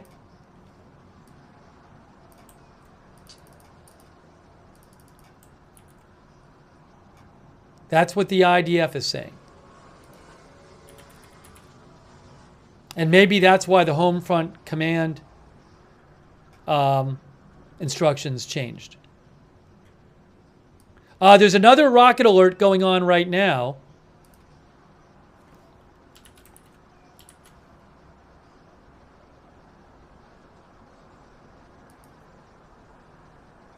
A rocket alert right now, and that is for... Hang on.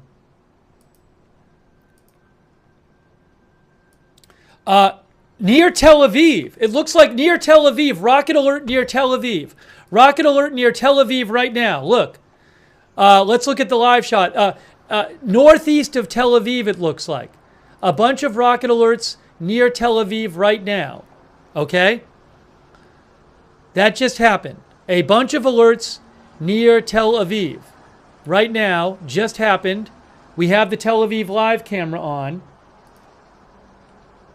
It's panning around now.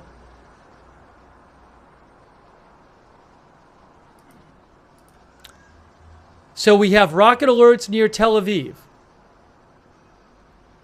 Significant amount, as Joe Trusman says, significant amount of rocket alerts in the Tel Aviv area. So what is this about? We're looking at a live shot of Tel Aviv right now.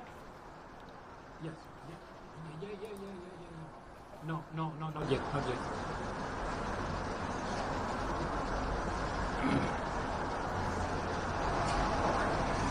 Rocket alerts in the Tel Aviv area right now.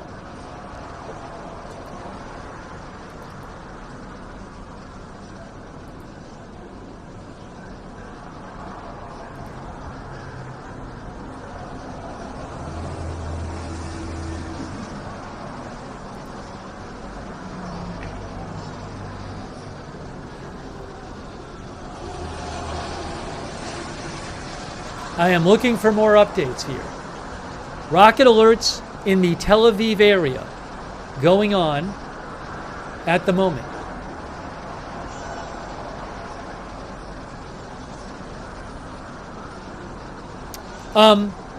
CNN's Jim Sciutto says, just heard a boom over Tel Aviv, likely a sonic boom from a passing fighter jet, other aircraft audible in the sky. That's from Jim Sciutto. Why no sirens in Tel Aviv? Because I think the rocket alerts are just outside of Tel Aviv. According to the map, the alert map from so far, the alerts are outside of Tel Aviv. Near Tel Aviv, but outside of Tel Aviv.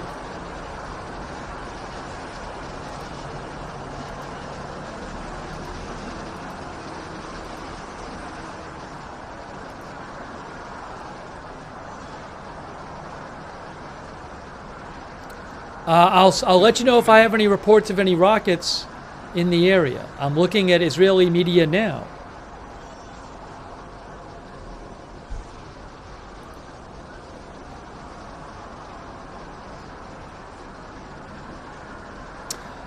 IntelliNews says the Israeli Security Cabinet is going to meet at 7:30 p.m., which would be in about 45 minutes. That's according to IntelliNews, who I follow, Israeli news site on Telegram. The Security Policy Cabinet Telegram account, Israeli reporters, says that this is about fire coming from Lebanon, not from Iran. They say that the alerts going off near Tel Aviv right now are about fire coming in from Lebanon, not from Iran.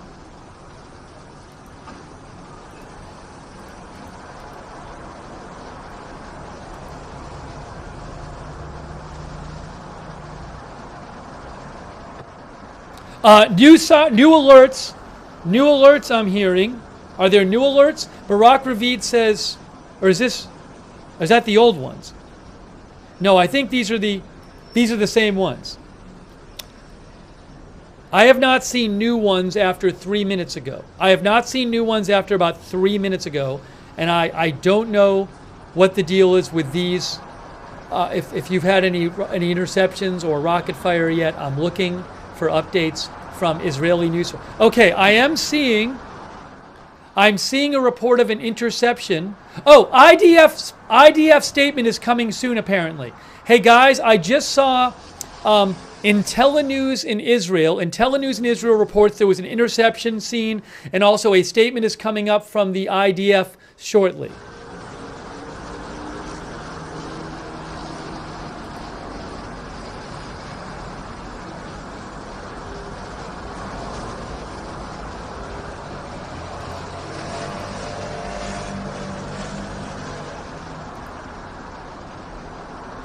Yes, and I am seeing multiple outlets are saying that the IDF will have a statement shortly. Israeli Defense Forces statement coming up shortly.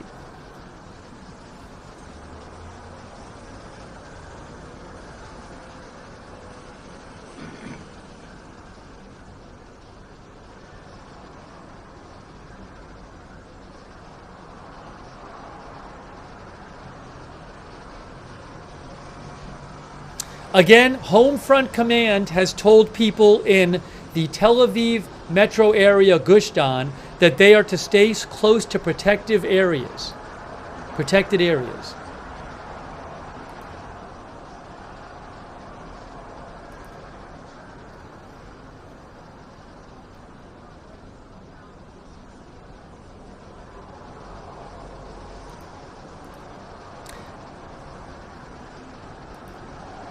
I just posted interception above Tel Aviv. Hey guys, I don't have the rights to the video, but I will post the link in the chat. Joe Truzman posted a video of what appears to be an interception above Tel Aviv. I just posted the link to the video in the chat, but apparently something might have been intercepted above Tel Aviv.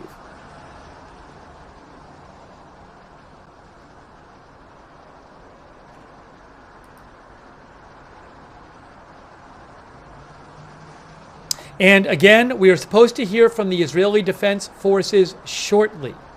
Israeli Defense Forces statement coming up shortly. What is going on?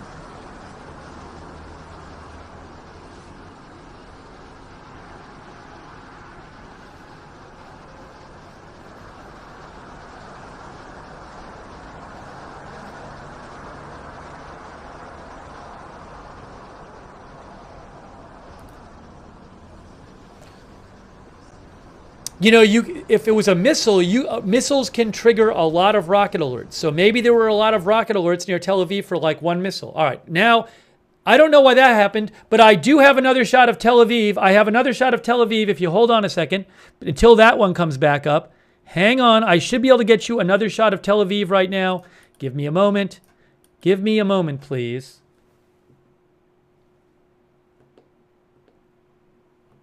There it is. There is Tel Aviv right there. That is a live shot.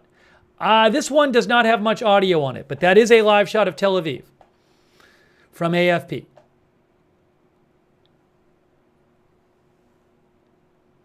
I can see a car moving at the bottom.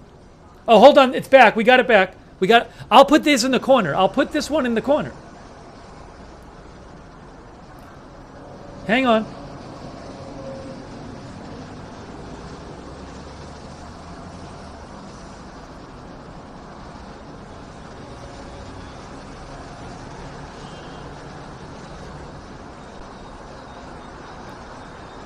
We'll get two up there for you.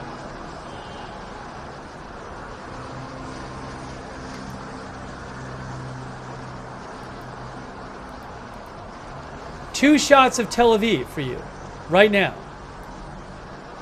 2 shots of Tel Aviv.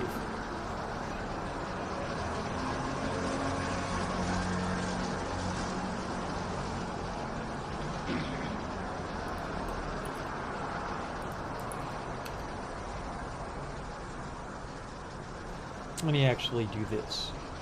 There we go. Hold on. Volume.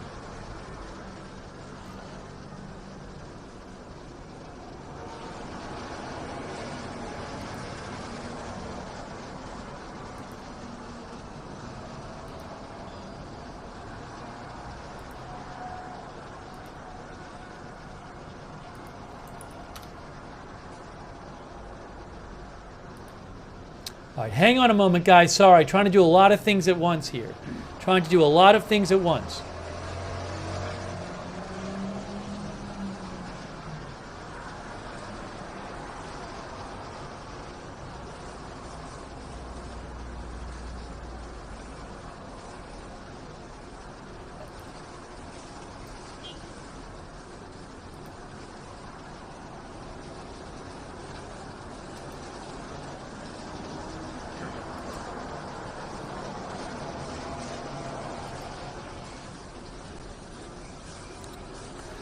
Israel's Security Cabinet, according to Khan News' Amichai Stein, Israel's Security Cabinet will be meeting in 1 hour. This comes after Israel announced that the U.S. told it that Iran is preparing to fire missiles at Israel. The reports in the U.S. media said the White House said this was an imminent missile threat. One report I read said it was going to happen, I think in the New York Times, but I'm not sure if it was this one. One of the reports said it was going to happen when it gets dark out. I can't tell you exactly when it's going to happen, but this is something that Israel has confirmed, that the U.S. told them that Iran is preparing to launch missiles at Israel soon. There was just a bunch of rocket alerts in the metro Tel Aviv area. Possibly a projectile got shot down over Tel Aviv. Another one was fired at central Israel and landed in an open area. And we're supposed to hear from the Israeli Defense Forces, a statement from them soon.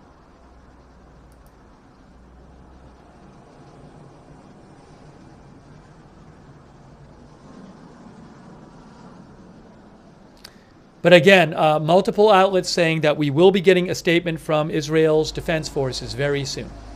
Also, the Home Front Command has instructed people in Metro Tel Aviv to stay near protected areas.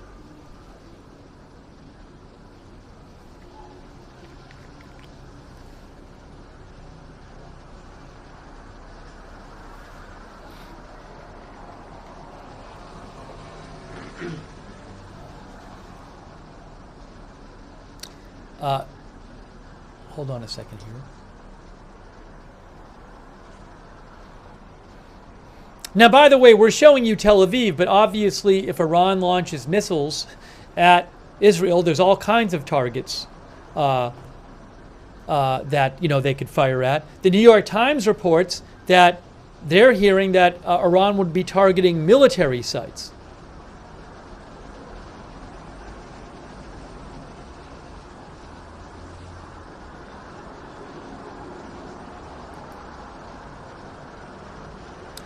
Breaking news. Hold on. I have an update from Yonah Jeremy Bob.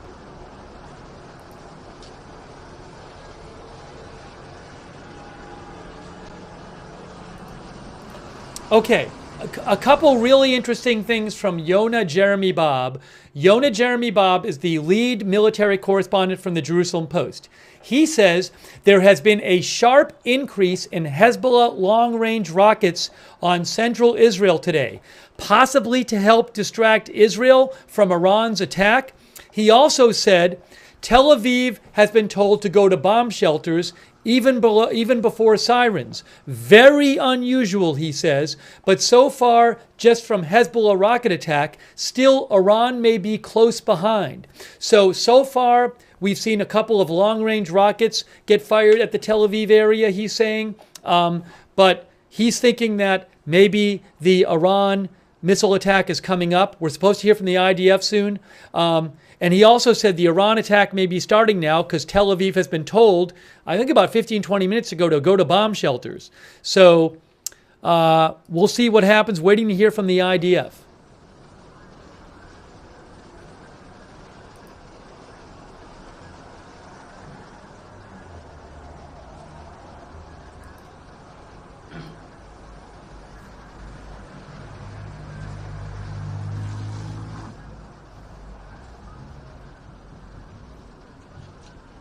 Okay, the Israeli Air Force says, following the alerts that were activated a short time ago, one launch that crossed from Lebanon was successfully intercepted. The Home Front Command asks residents of the Gush Dan, Tel Aviv metro area to stay close to a protected area that can be reached during the defense, they say. Being near a protected space now saves lives. That's from the Israeli Air Force. Any moment now, we're supposed to hear from the Israeli... Oh, hold on. Israeli Defense Forces. We're supposed to hear from them very shortly. Let me remove the second... Hold on. Give me a moment here. I'll get that. I'll get the Israeli Defense Forces announcement up on the screen for you in a second. I'm trying to get it. Hopefully, I think it's supposed to come up in a second here, so it's supposed to start shortly. Just give me a minute here. I will get the Israeli Defense Forces announcement coming up at any moment for you on the screen. Just give me a moment here. I'm waiting. I'm trying to get it from one different place. I don't want to lose this other shot until I have to.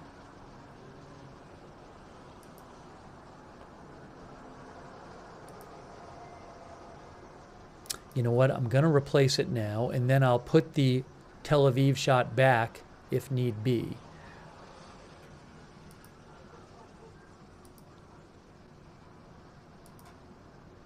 All right, so I'm going to replace that feed on the top left temporarily, but I'll put it back when I have a chance. Okay, so this is going to have to get refreshed up here.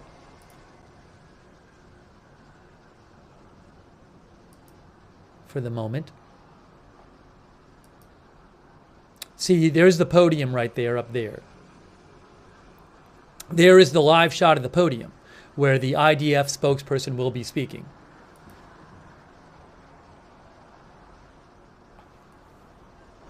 So, what is happening? What are they going to announce? What is the IDF spokesperson going to announce?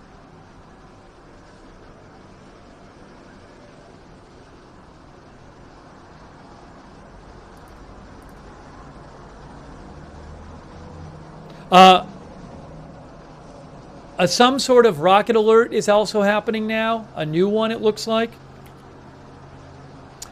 This is northeast Israel. Real quick, according to SOFAR Red Alert, TZOFAR map, this is a rocket alert in a few alerts in northwestern Israel, right near the border, right there. So we'll keep an eye on that. I'll let you know if I have any updates. Oh, hold on a second. I need to fix this. Oh, he's speaking now. Hold on a second. Let me get this up for you. Hang on, guys. Hold on. Hang on.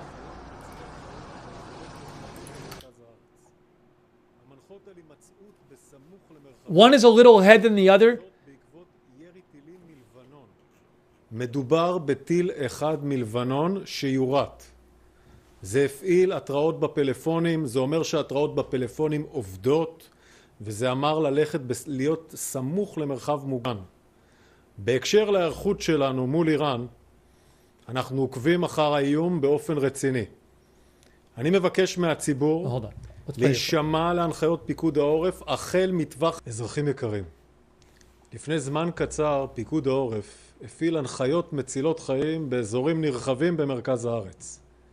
המנחות על הימצאות בסמוך למרחבים מוגנים, זאת בעקבות ירי טילים מלבנון. מדובר בטיל אחד מלבנון שיורט. זה הפעיל התראות בפלאפונים, זה אומר שהתראות בפלאפונים עובדות, וזה אמר להיות סמוך למרחב מוגן. בהקשר להיערכות שלנו מול איראן, אנחנו עוקבים אחר האיום באופן רציני.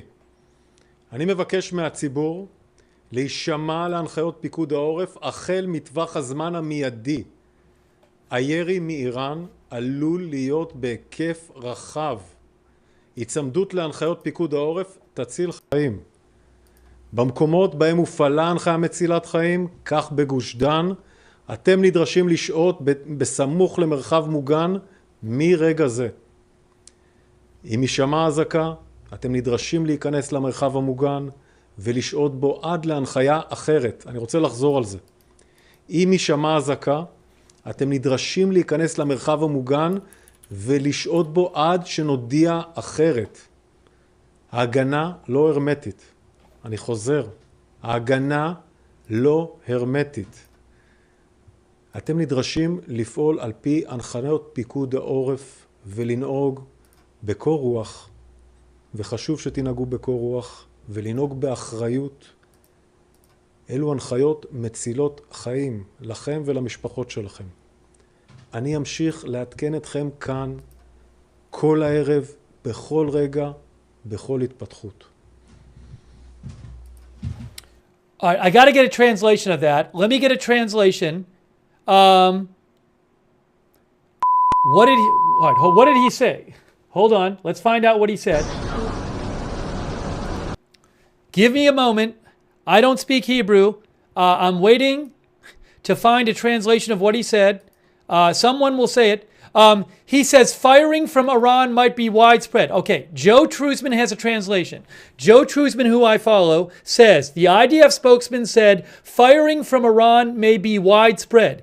He warns Israel missile defense is not airtight and asked the public to listen to Home Front Command directors. What is that? What's going on there? What's that? What's that? Hold on. What is this? What is that? What's that right there? What is that? Look at this, guys. Is that, I don't know, planes? I don't know what this is. That's in Tel Aviv.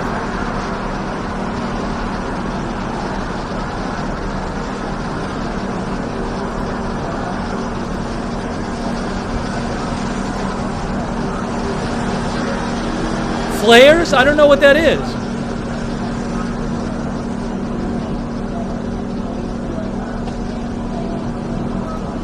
Hang on.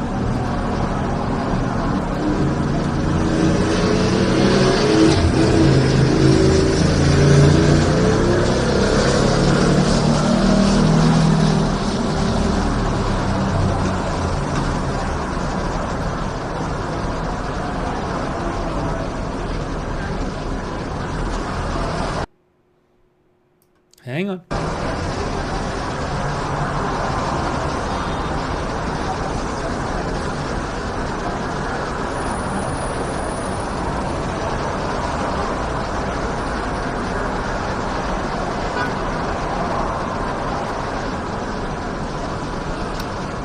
Let me try to get you an update on what that is. There's a lot going on right now. There is a lot going on right now. So let me try to get you an update on what just happened. Hang on. Just give me a moment. Give me a moment here. Sorry, there's just too much going on right now.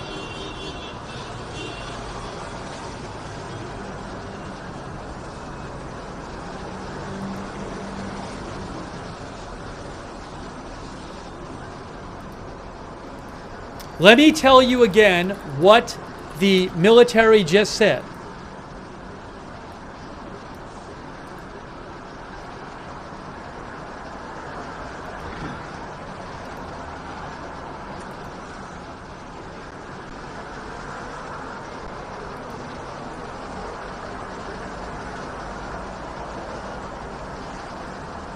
The Security Cabinet is meeting shortly.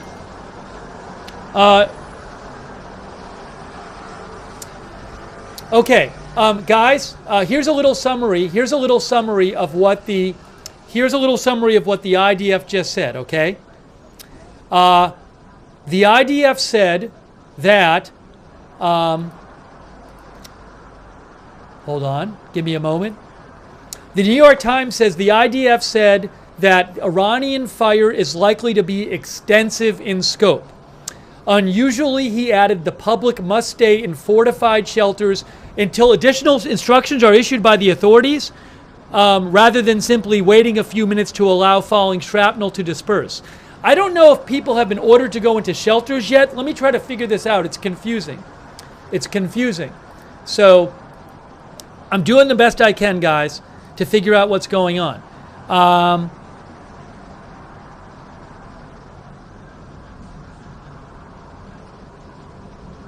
But they did say it's supposed to be a wide attack. The Iranian attack could be a wide scope attack.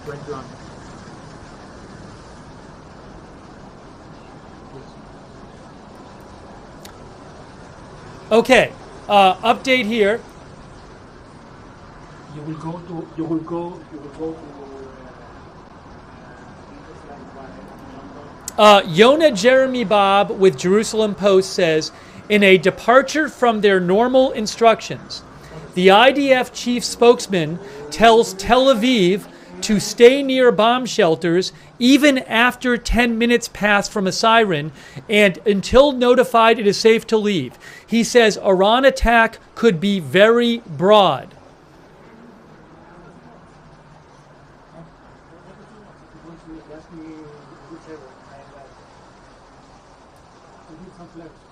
I'm going to put this down here. I'll put that there.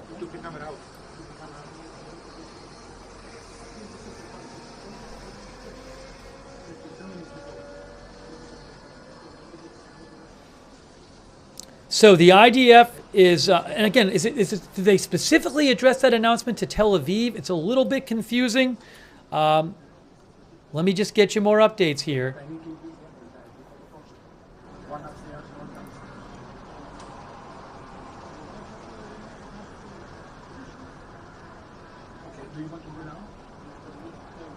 But developments are happening very fast now. Very fast developments now.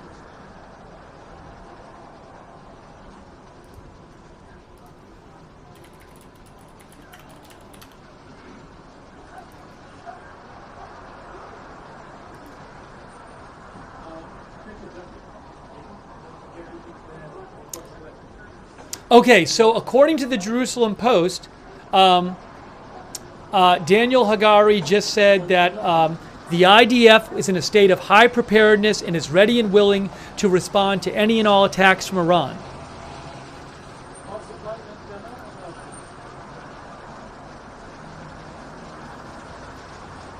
He also said a direct military attack from Iran against Israel will carry severe consequences for Iran.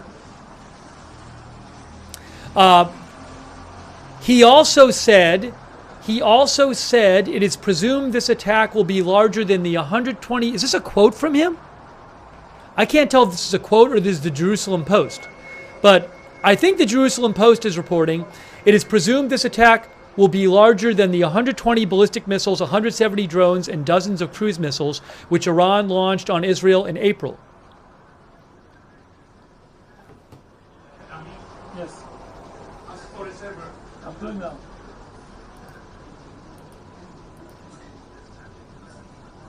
Hello, Mustafa. So this is Israel. There was shooting 2 minutes ago. Okay, but we need to prepare for the night. Listen, we need the server for now to do the. No, now we have a link. We send it to the link. Remember, custom 1, custom 2. This is the.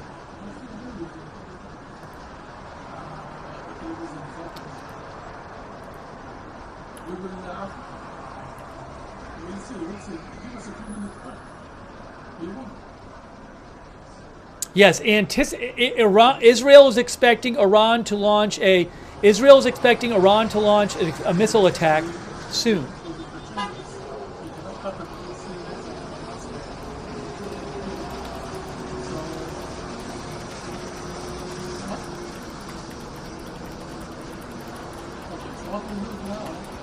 us one second. Give us a server number for 5 to 10 minutes. We broadcast 10 minutes and then we go up, we move everything to the roof. Because in the roof, listen. Just fixing the headline. Thanks for your patience. It's much further.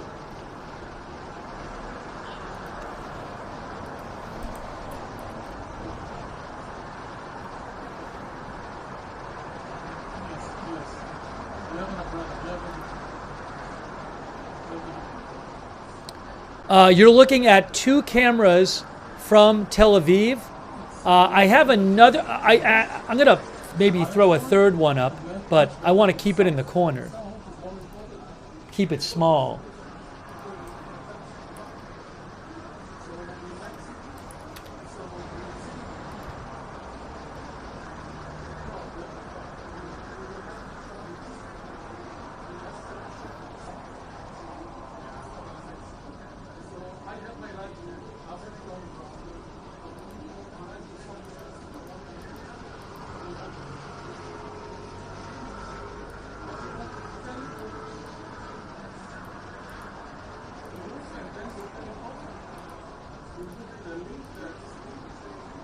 I'm going to keep this one small, but I'll put it up there just to have it there, just so we can see it. It's kind of in the way.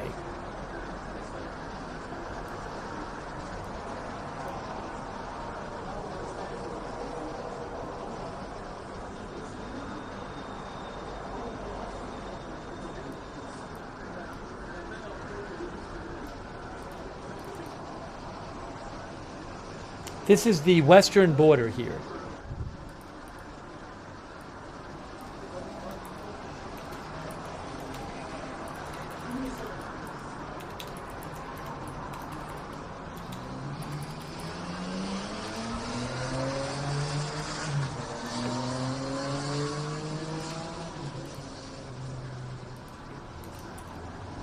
Sorry, I'm doing my best to just put everything up on the screen. Oh, that's too small. Border with Lebanon, and this is going to say, let me fix this.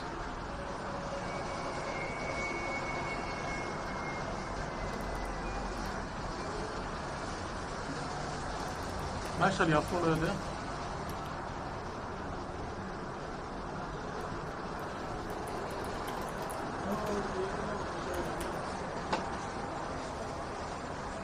So we got 2 views of Tel Aviv, and we got the border with Lebanon view. All right, hang on a moment. Hang on a moment.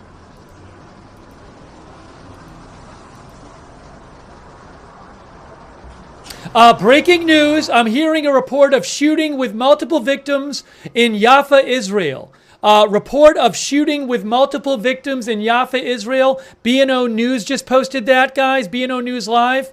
Breaking news. Preliminary, yes, Amakai Stein with Khan News says preliminary reports of a shooting attack in Jaffa, several injured. So multiple reports of a shooting attack in Jaffa, Israel. Manny Fabian says same thing. Initial reports of a shooting. It's a Tel Aviv suburb. Tel Aviv suburb, guys. Initial reports of a shooting attack in the Tel Aviv suburb of Jaffa, Israel. Okay? So, wow. A lot of breaking news. Hey, guys, I'm really sorry to do this. I have to take a minute and use the bathroom. I'm sorry to say that, but I've been waiting to do it. There's so much news.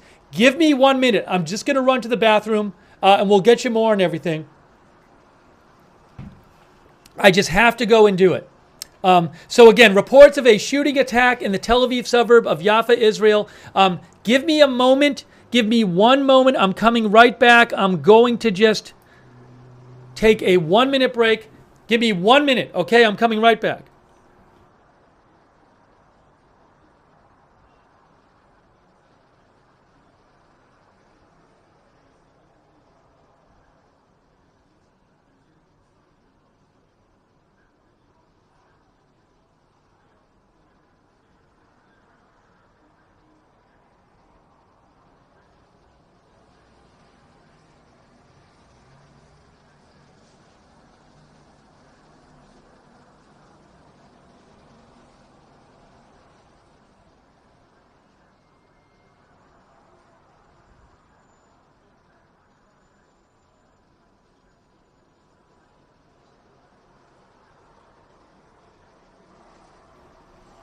Thanks for your patience.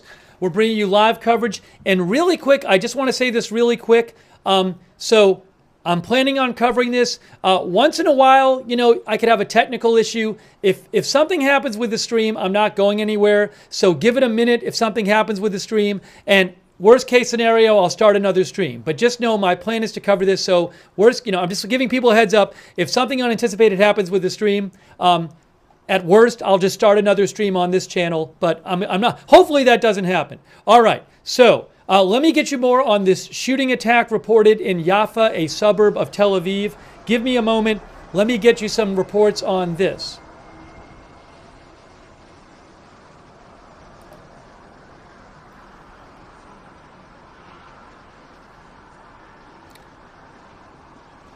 Jerusalem Post says a number of Israelis were wounded in a shooting in Jaffa tonight. Let me show you where Jaffa is, just to show you here. Yes, here is Jaffa, guys. Jaffa is part of Tel Aviv, Yafo, and just on a map there is Jaffa. Jaffa here. It's right, you know, I guess it's part of the it's like Tel Aviv metro area. Okay, so right near Tel Aviv, hang on, let me just get you some updates. Let me get you some updates here. There's a lot of breaking news.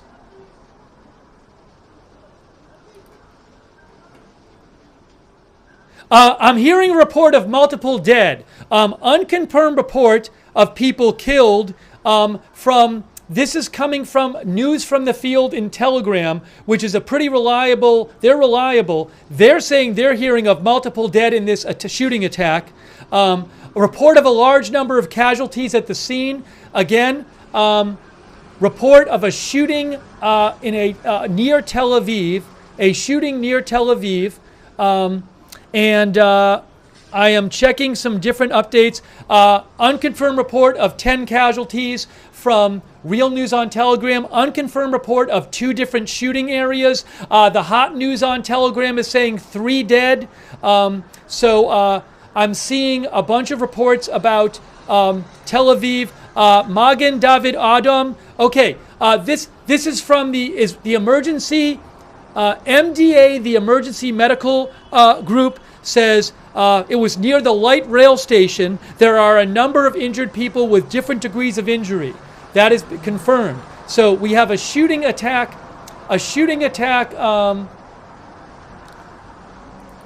Hold on. Let me put the headline.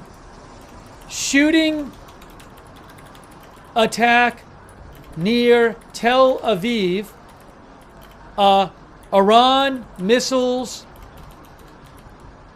attack expected. Okay?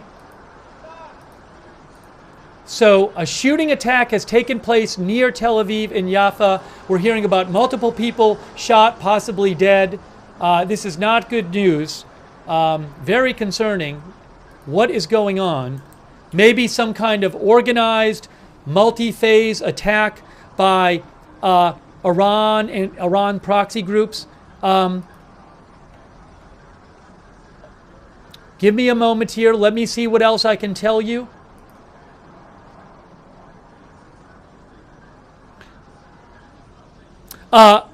There's an I believe there's an Israeli police announcement. Hang on a moment.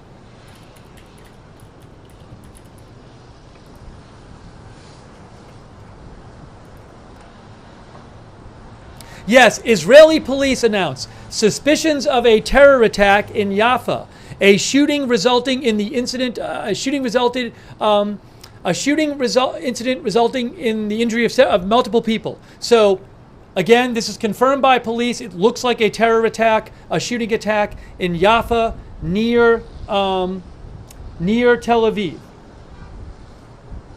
I do not have a live video from that site yet. If I do, I'll let you know. This is 2 different videos from Tel Aviv you are looking at right now. Sorry, I'm doing my best to keep up here, guys. And I know you're sending me stuff. I can't show graphic video anyway. Local Focus Security Alerts reports that at least 2 Palestinians were firing guns. What is this one? Hold on a second here.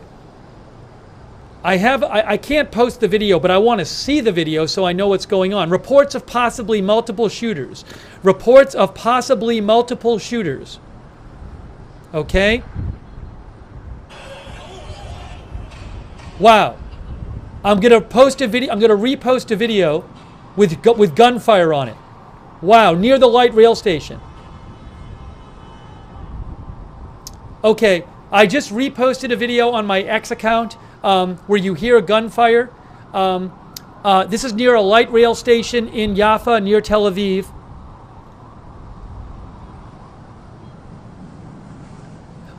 Lazar Berman says at least 10 hurt, some seriously.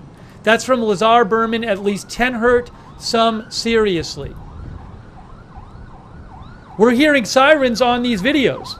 We're hearing sirens right now on the Tel Aviv video.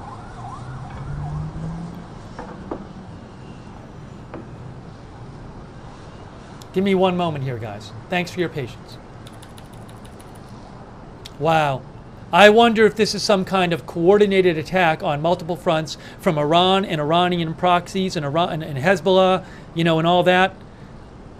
Is this some kind of organized series of attacks?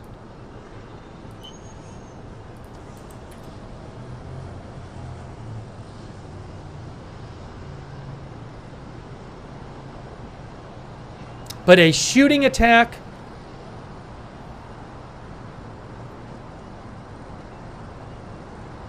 in Jaffa, near Tel Aviv, guys.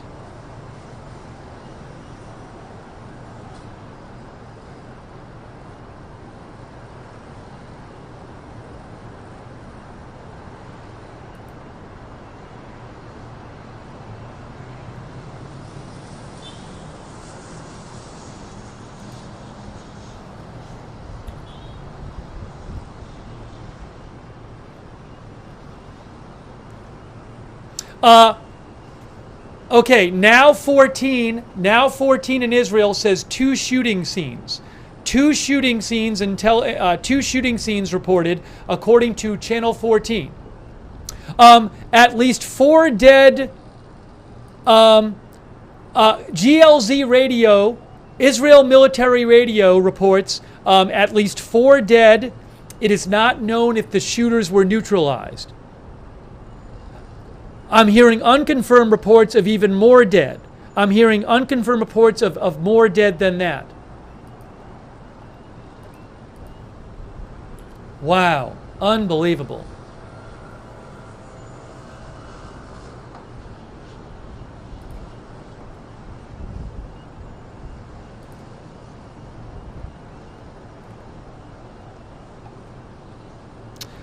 One report I just saw says the shooting is still going on.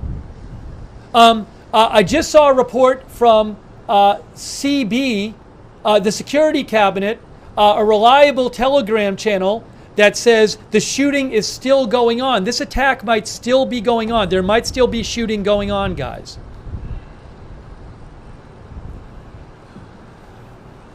There might still be shooting going on. Some of you, I think, might be watching something.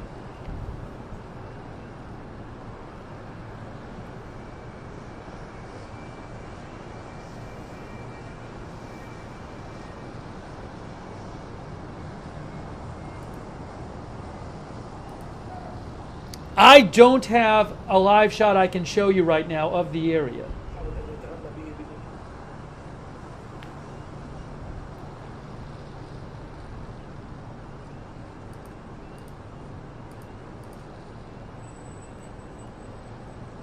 So the shooting might still be going on. Hold on a second. I cannot show it. I am seeing some very graphic video. And I'm seeing a picture of 2 people with guns. Possibly the 2 shooters.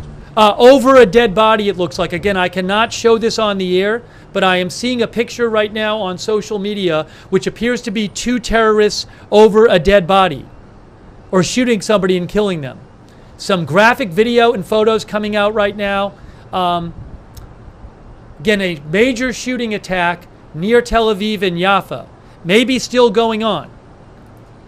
Maybe still going on. I am seeing multiple people dead on the ground in a video near the light rail station. It's really bad. Multiple people appear to have been killed.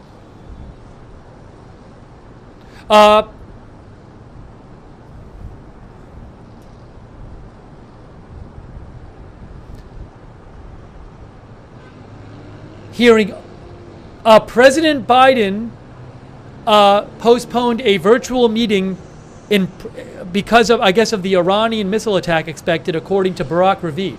Now we have this going on.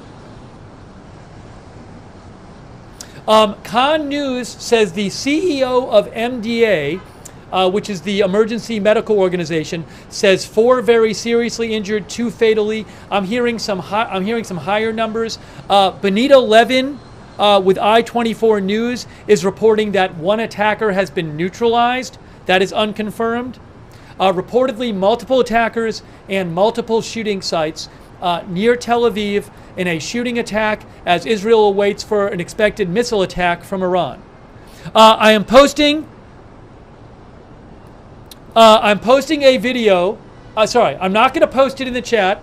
On my X account, I have reposted the photo I saw from Israel Newsfeed, which is supposedly of the 2 of the terrorists over somebody they have killed or seriously injured.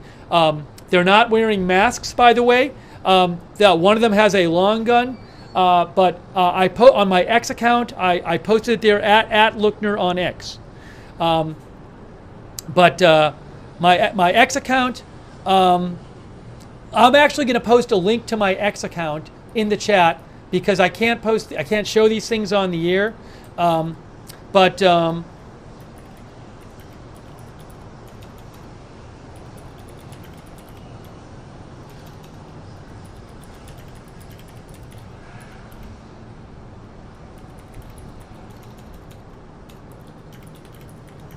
Hang on.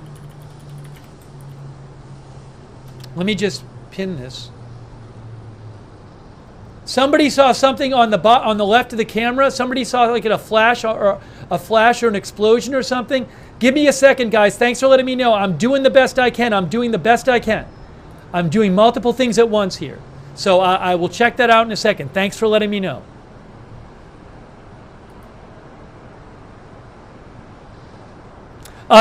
Mods over there on sorry. Could the mods on Facebook please pin my post about the X account? Thank you. People said, oh, you couldn't see me? People said something happened. Some people said they saw some sort of flash or explosion on the screen. Sorry. Let me just get you updates. There's multiple pictures coming out of the terrorists. Multiple pictures coming out of the terrorists. I just posted some more on my X account.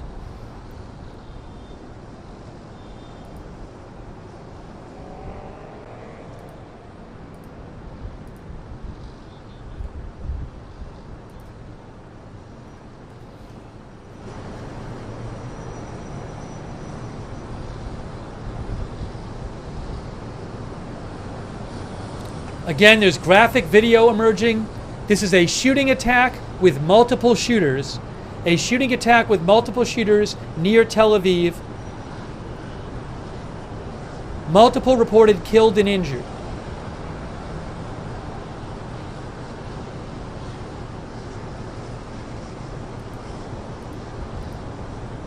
I am checking a lot of Israeli sources right now, guys.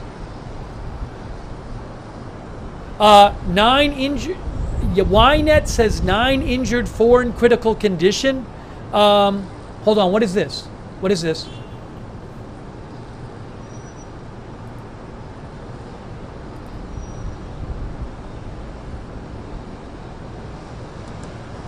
Hang on.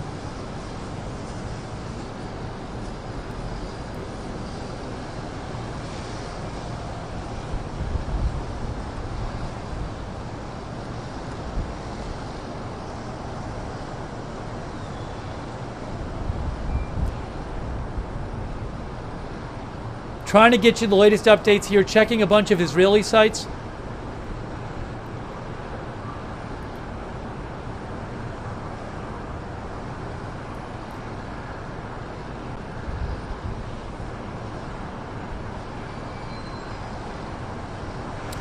This happened about half an hour ago is when this happened.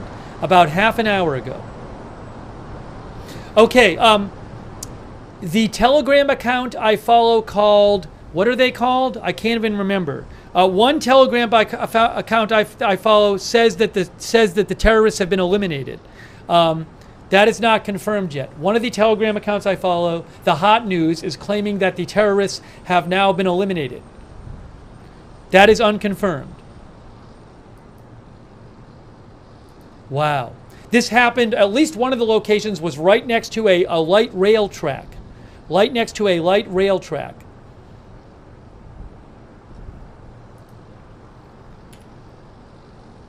And this is while this Iranian missile attack is being expected.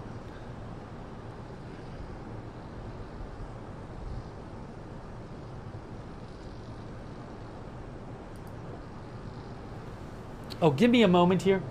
Hang on 1 second.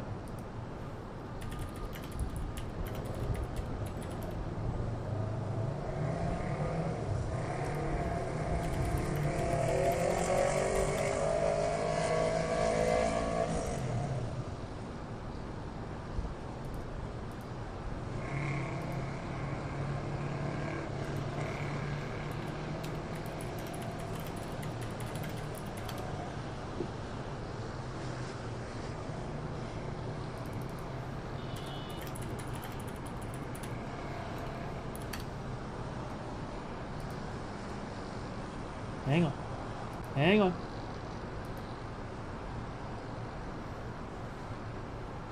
Again, I have posted photos of the terrorists apparently on my X account.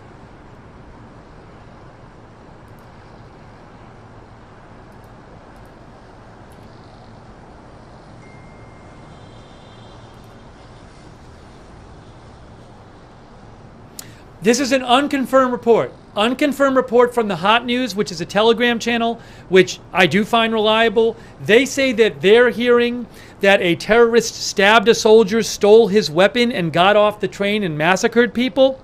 MDA spokesperson says it's a little confused. It's a little confusing there.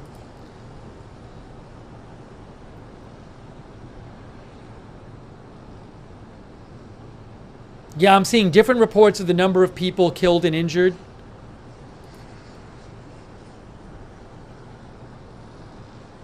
Oh, police, the security cabinet on Telegram says, the police spokesperson says 2 terrorists eliminated. They're looking to make sure there are no additional aides or terrorists. So the security cabinet CB reports, the police spokesman said 2 terrorists have been eliminated and they are looking to make sure there are no more terrorists. It's possible they have eliminated both of the terrorists.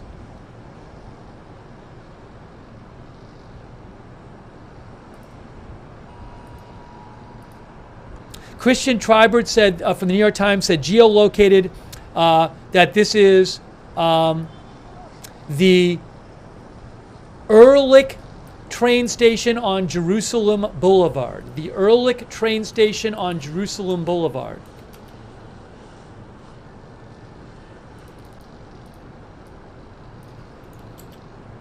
Hold on a moment.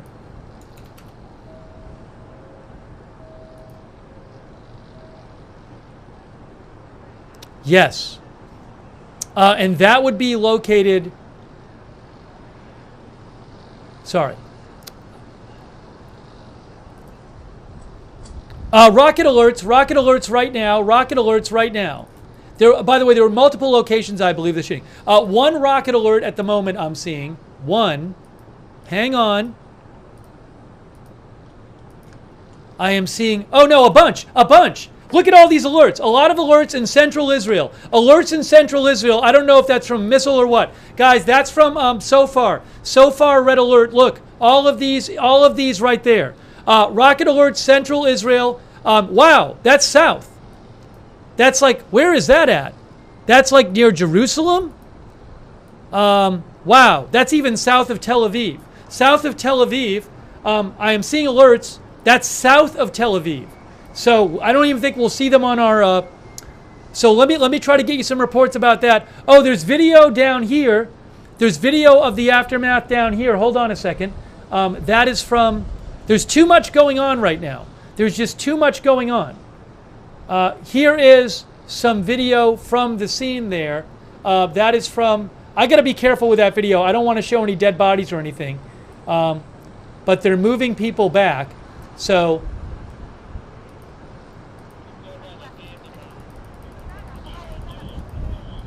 So there's rocket alerts. Joe Truzman says this may be the Iranian response.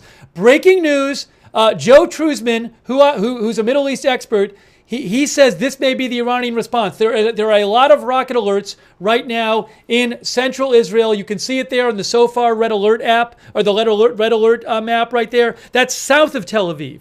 So are the missiles coming in now? I do not know. Let me try to get you updates. Oh, there's more south of Tel Aviv. More rocket alerts just came in. Oh my gosh, all of these alerts just came in live.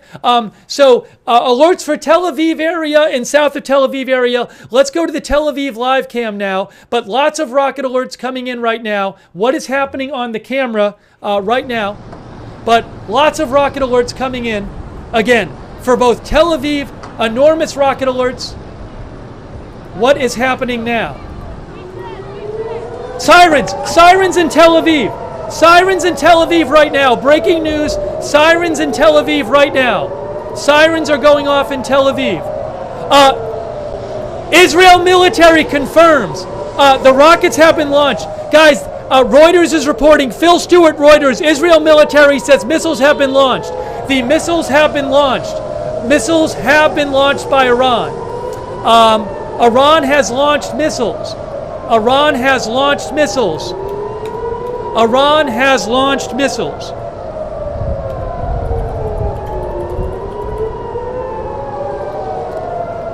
This is live. This is live. The military confirms it. Iran has launched missiles towards Israel.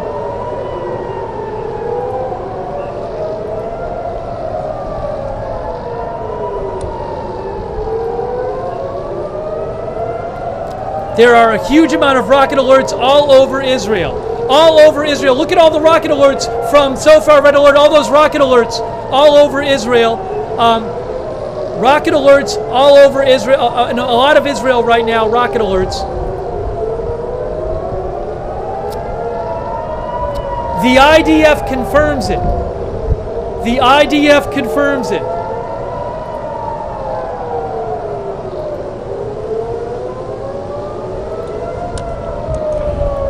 What's happening now? Hold on, what's happening?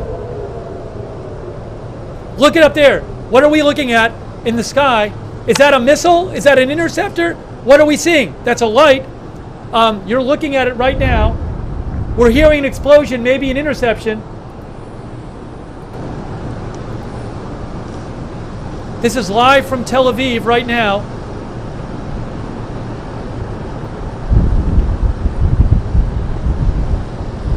Where is this thing?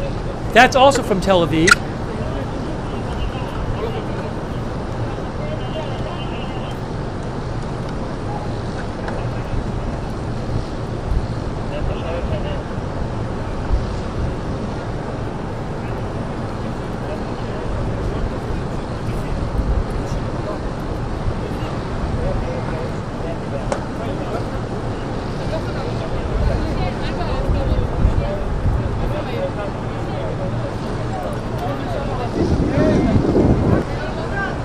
I'm trying to get you guys updates here.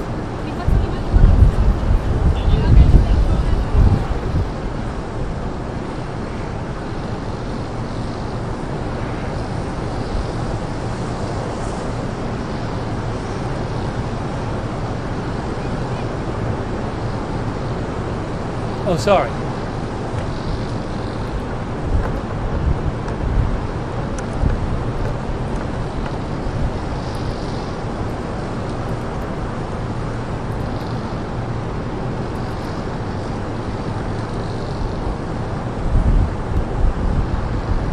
I'm not hearing the sirens there anymore. Again, the IDF said missiles were launched. Let me see what I can get you on this. I'm waiting to hear more about missiles from Iran. But the Israeli army says the Israeli military has confirmed that missiles have been launched towards Israel. Multiple outlets saying this. The Jerusalem Post reported it. The IDF says missiles have been launched to Israel, and now we wait and see what happens. Yes, there's more rocket alerts, but now there's rocket alerts all over Israel now, guys.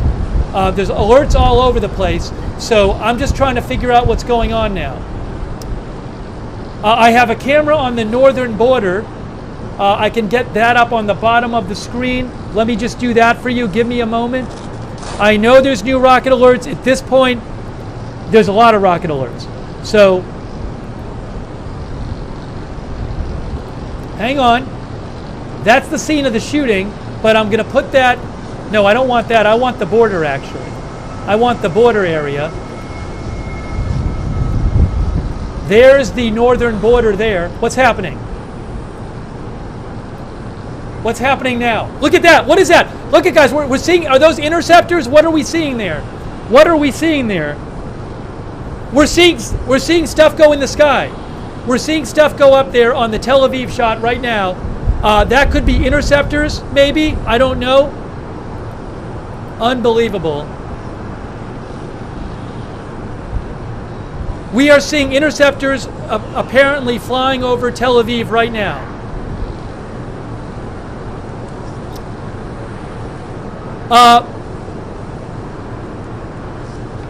Israel's Nadav Eyal says over 100 launches detected reportedly. We're seeing interceptors being fired right now. Tons of rocket alerts all over the place.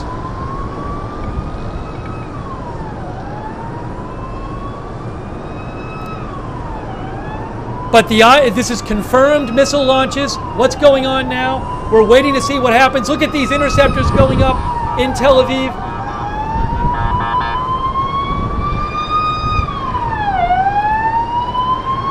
Ballistic missiles. Look at this. Wow, look at this. Unbelievable.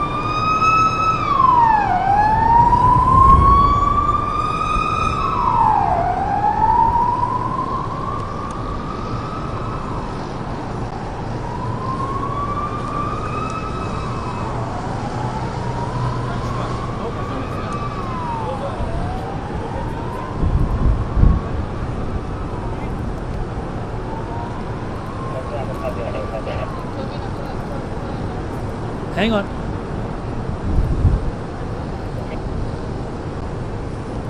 Oh, what's that right there? Look at that right there. Something just fell down. Something just fell down.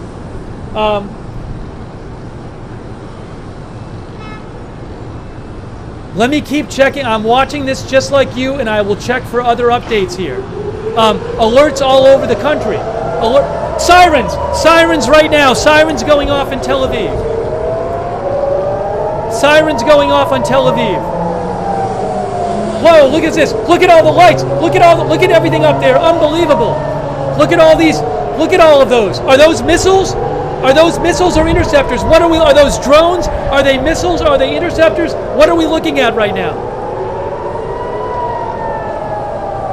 Unbelievable.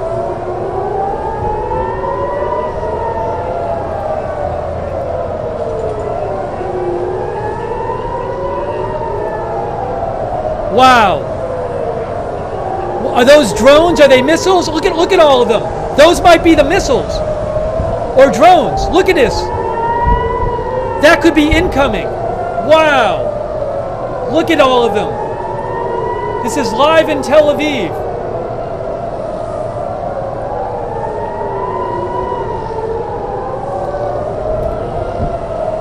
Whoa, look at, they keep coming.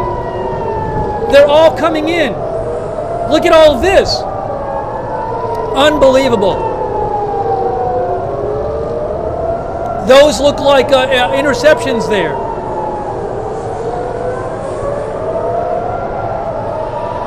What is this? Are those Things just hit. Things are coming down. Things are coming down. I don't know if those are intercepted things that are coming down. Maybe that's debris coming down. I don't know if these are interceptions or missiles or what. And look at all of those. Whoa. Unbelievable. We're hearing explosions now.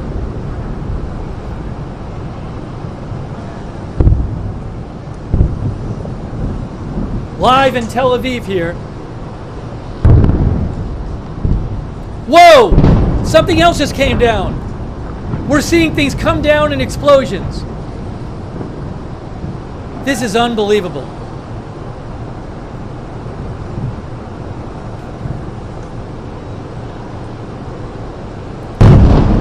Whoa!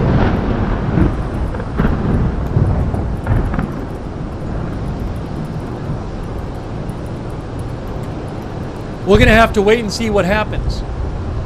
I mean, I can't tell you what's going on right now.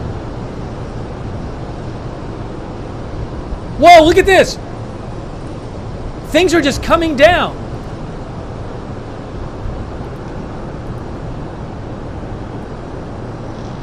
And this is just one part of the country. This is just one part of the country.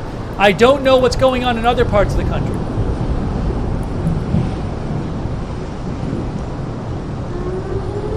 More sirens now. Breaking news, more sirens.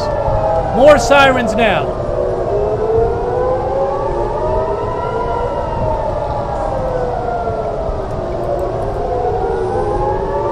I don't even know what that is. More sirens now in Tel Aviv, Israel. Unbelievable. This comes after a shooting attack. Right after a shooting attack.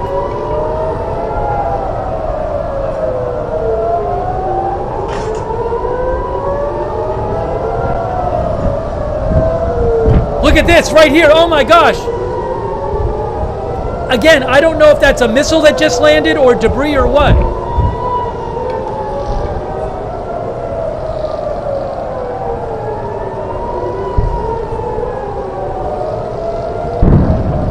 Wow, another explosion.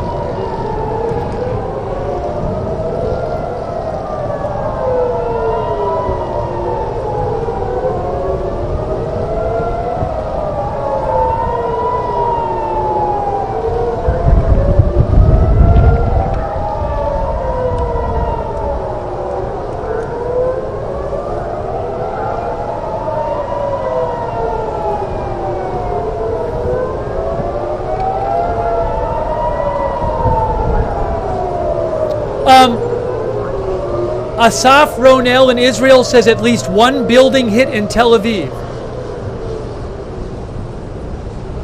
So reports of explosions. I don't know what's been hit, guys. I don't know. I can't tell you right now what has been hit, if anything. But this is a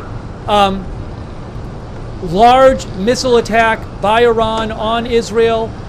We heard a number of explosions.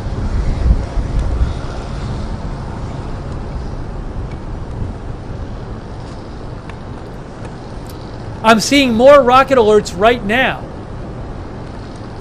More rocket alerts now. Middle of the country. I don't even know what's going on in the rest of the country. So I'm just focusing, we just have to focus, I'm just focusing on this right now. But who knows what's going on in other parts of the country right now? I haven't even had time to check other social media.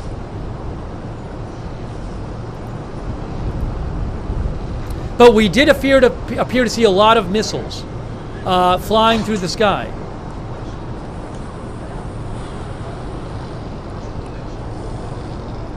What is that right there? And they keep showing that. Is that a fire? What is that? I don't know. Is that a flare?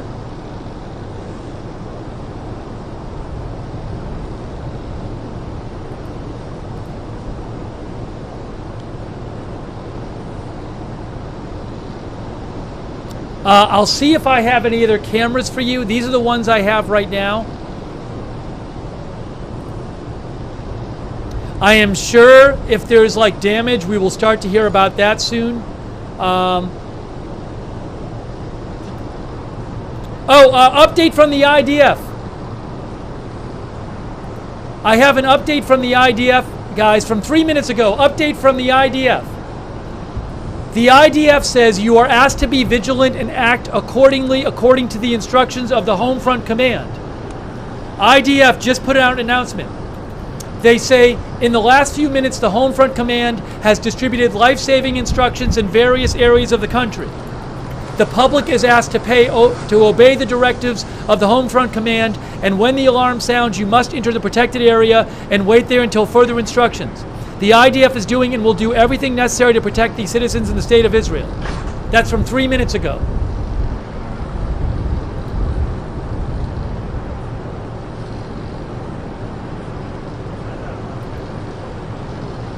And I'm sorry if I'm missing stuff you sent me. I know people have probably sent me stuff and I'm missing stuff. I'm just doing the best I can, looking at different sources, watching what's going on. So I'm sorry if there's stuff I'm missing. There's also a major terror attack which happened right before this.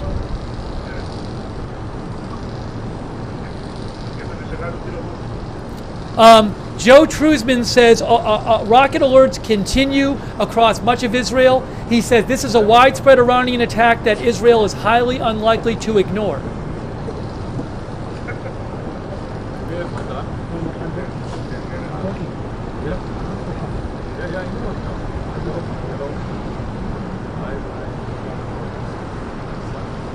But this is a major missile attack.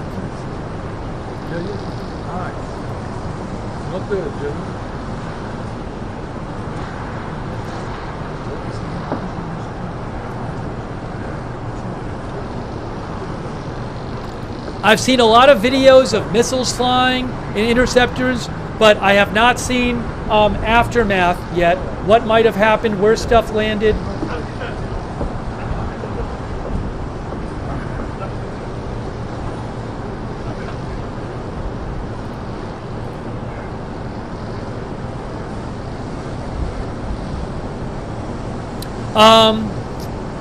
A report from Security Policy Cabinet, who I follow on Telegram, Israeli reporters, they say that the event is not over yet. There may be more missiles coming. There may be more missiles coming. We don't know. There may be more missiles coming.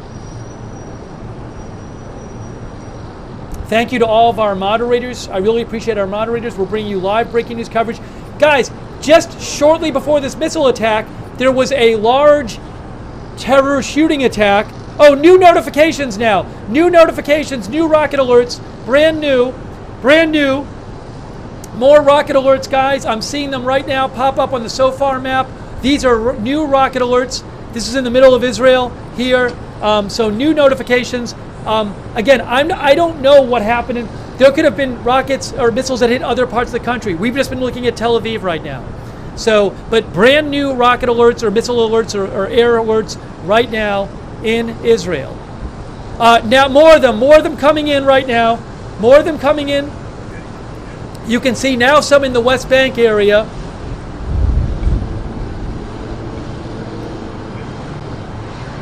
More of them, more alerts, huge amount of alerts coming in right now.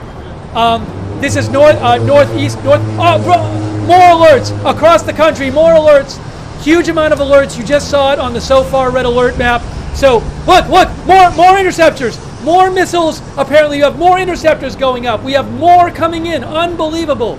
We just saw more interceptors go up. Unbelievable.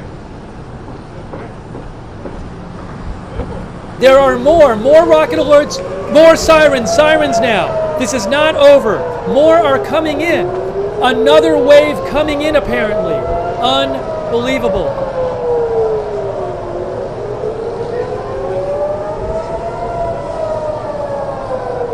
More alerts. Alerts across Israel. Alerts across Israel right now.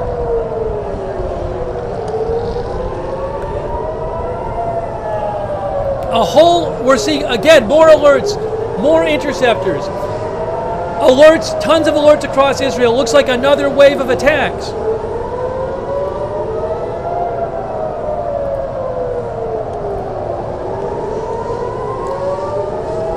Wow, unbelievable. Unbelievable.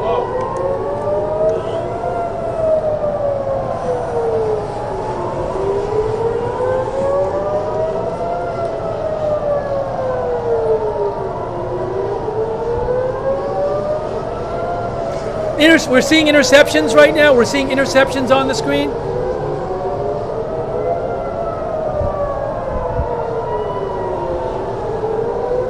What are we seeing there? We're seeing more interceptors go up. More interceptors going up.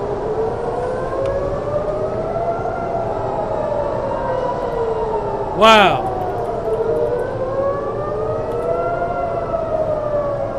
Look at this. Whoa, we just saw an interception. We just saw an interception. But we're seeing things fall. We're seeing things come down. We're seeing things come down. And maybe, I don't know if those are missiles coming down that were missed, but we saw what looked like some interceptions. More interceptions now. It looked like that some of the missiles got intercepted and some didn't. It looked like a couple now explosions. Wow, unbelievable. Explosions in Tel Aviv. More rocket alerts now. More rocket alerts now. I'm seeing more rocket alerts or missile alerts, whatever you want to call them. They're still happening. New ones. More, brand new. New ones coming in right now in southern Israel. I don't know what's going on in southern Israel, but there's more of them coming. This is a major, major missile attack on Israel. And just before this, there was a big shooting attack near Tel Aviv.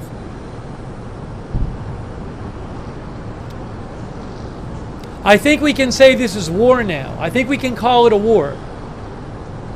More, look at this. More projectiles. Maybe those are missiles flying through the sky. Those look like they're missiles. See on the right side, all of them? Or maybe they're interceptors. All of those projectiles going through the sky.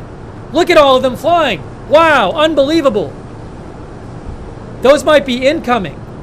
Look at that. Unbelievable. They keep coming.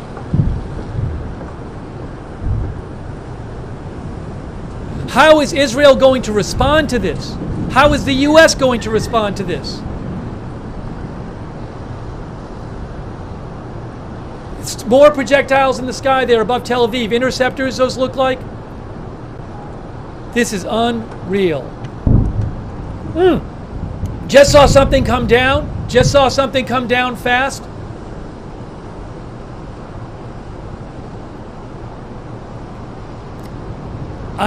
There's more rocket alerts that seem to be happening, I think.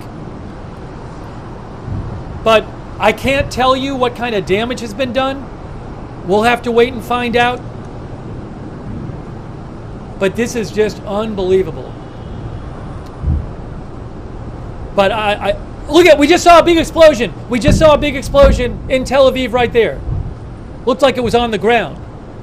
More rocket alerts now near in eastern Israel. More rocket alerts I just saw in eastern Israel, according to so far.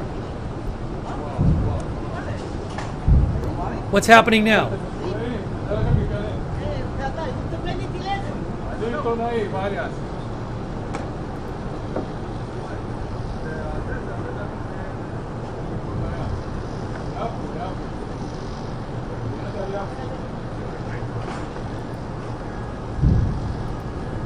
We're still hearing explosions. And let me remind you, we've only been looking at Tel Aviv. I don't know, this is where I've been looking like you guys. I don't know what's going on in the rest of the country.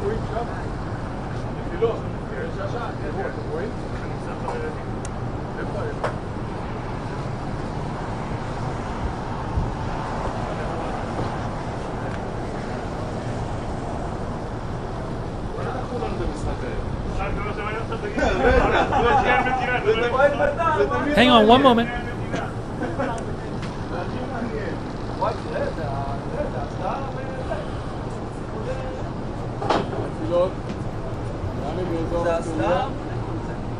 Now what?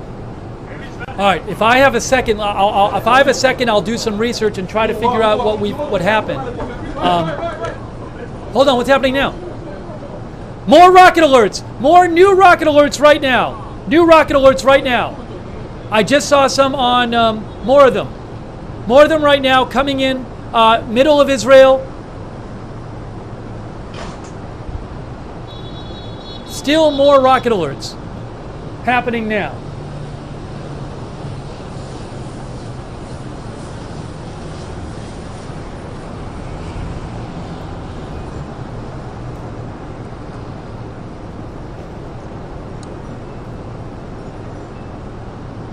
More of them.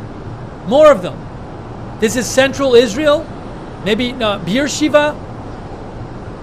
More southern Israel.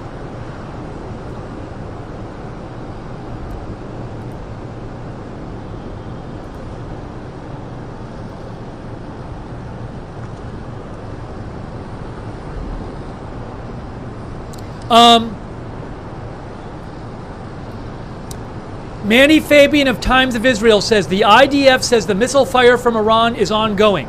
You are asked to stay in a protected area until further notice, the military says. It says explosions heard across the country are interceptions or impacts. So the IDF says this is ongoing.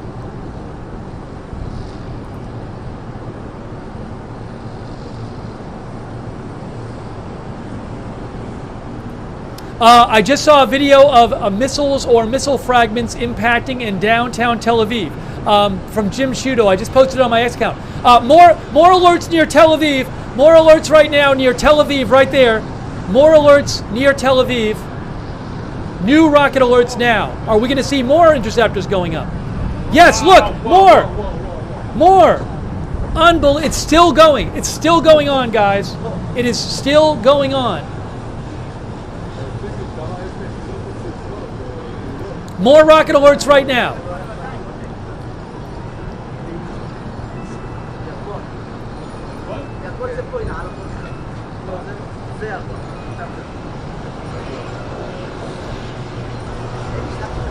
Give me one moment.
All right, let me check what's going on here, guys. Let me see if I have any updates for you.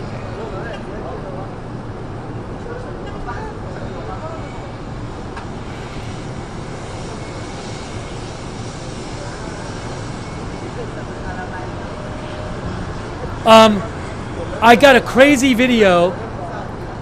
Faytux News just reposted. I'm seeing some crazy video of impacts. Hey guys, I'm going to post a video in the chat which seems to show a lot of impacts. Wow, I just saw a crazy video.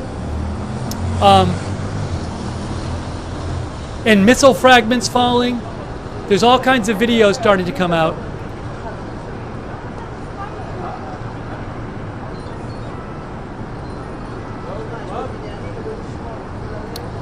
There's a video I just posted in the chat, and I'll post it again, which seems to show lots of impacts.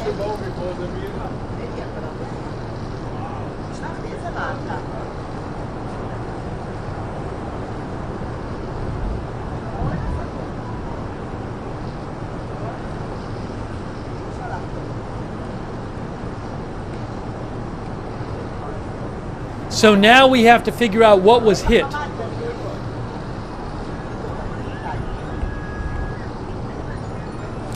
Breaking news, Barak Ravid reports that the Israeli Security Cabinet is convened at the government bunker near Jerusalem. Again, the Israeli Security Cabinet is convened at the government bunker in Jerusalem. And now what does Israel do? How is Israel going to respond to this? Also, remember this, right before this missile attack, there was a big shooting attack right near Tel Aviv. There was a big shooting attack. Multiple people reportedly were killed. We were checking on that, and then this missile attack happened. So we need to check on the shooting attack in Jaffa. All right, I need to replace my headphones. The video might pause in a second. Let me replace my headphones because they've stopped working. Hold on. It's for battery reasons. So give me a moment here. I am just replacing my headphones. We might pause for a second while that happens. And I will put them in.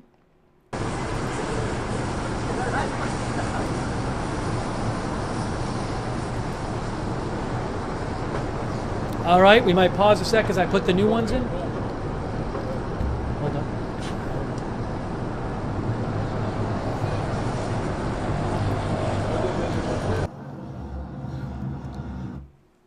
Hang on a moment. There we go. Give me a moment here.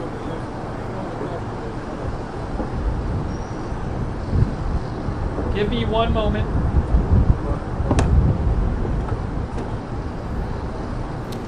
Sorry, guys. I'm just trying to get a handle on everything here. Let me see what the latest updates are. We don't know what's been hit and what hasn't been hit. Breaking news. I'm seeing something here about the terror attack. Where is that?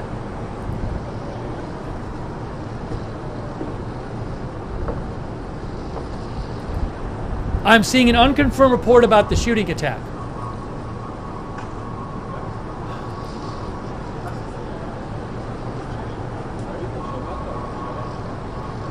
Eight people killed, 8 dead in the terror shooting and 7 wounded. Breaking news, there were 8 dead and 7 injured in the terror attack near Tel Aviv right before the missile attack. That is coming from Times of Israel. 8 dead and 7 injured. Hold on. Breaking news. Police say they are investigating report of terrorists at a hotel in Herzliya. Okay. Manny Fabian, Times of Israel. Police say they are investigating a report of terrorists at a hotel in Herzliya, which is, I assume, let me look it up there. That just came in from Times of Israel's Manny Fabian. Herzliya is near Tel Aviv. Well, yes, it's north of Tel Aviv. It's not far, it's a few miles north of Tel Aviv, an affluent city in the central coast of Israel, northern part of the Tel Aviv district. So, unconfirmed reports. Police say they're investigating report of terrorists at a hotel in Herzliya.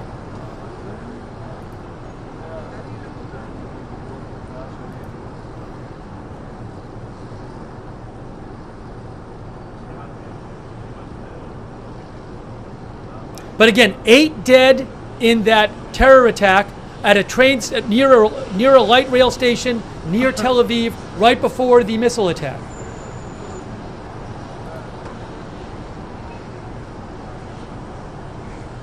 Wow, 8 were killed.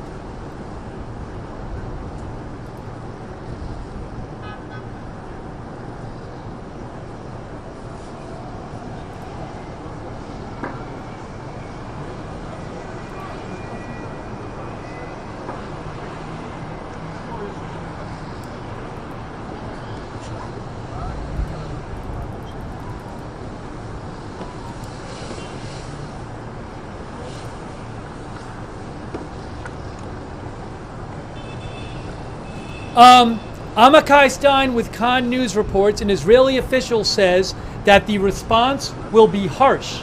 The response will be harsh towards Iran.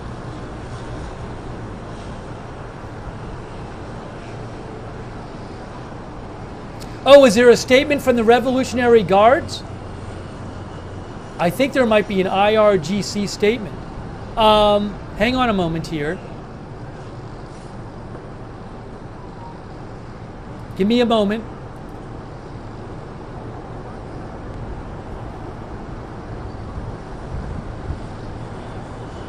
Al Jazeera reports that the Iranian Revolutionary Guard says this is the first wave of attacks on the occupied territories. Again, Al Jazeera says this is the first. The Iranian Revolutionary Guard says this is the first wave of attacks on the occupied territories, which they mean Israel. That is from Al Jazeera. They just posted that.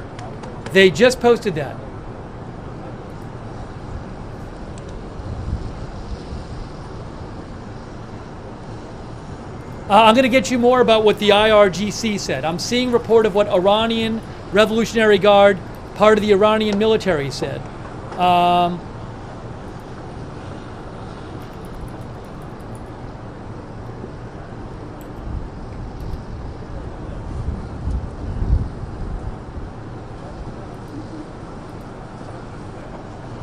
To them, to them, occupied territories is Israel.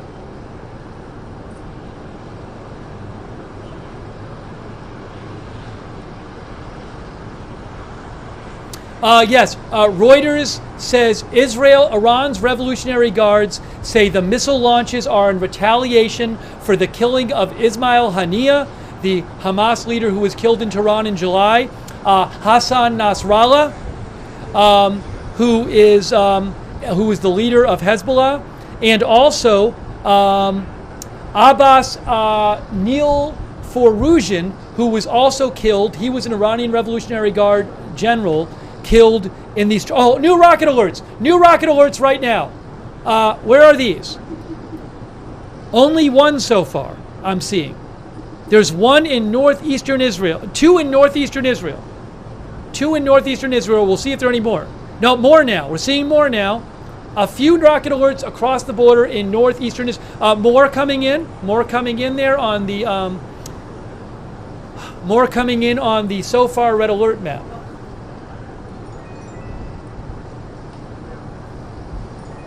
I'll keep an eye on that.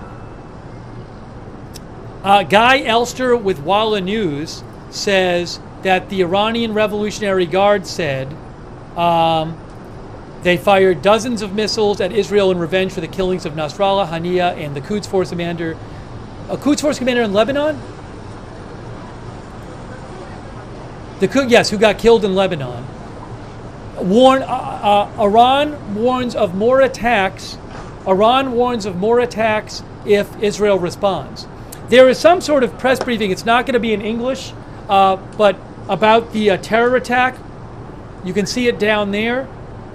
Hold on. Let me get this on the screen for you. Give me one moment, guys.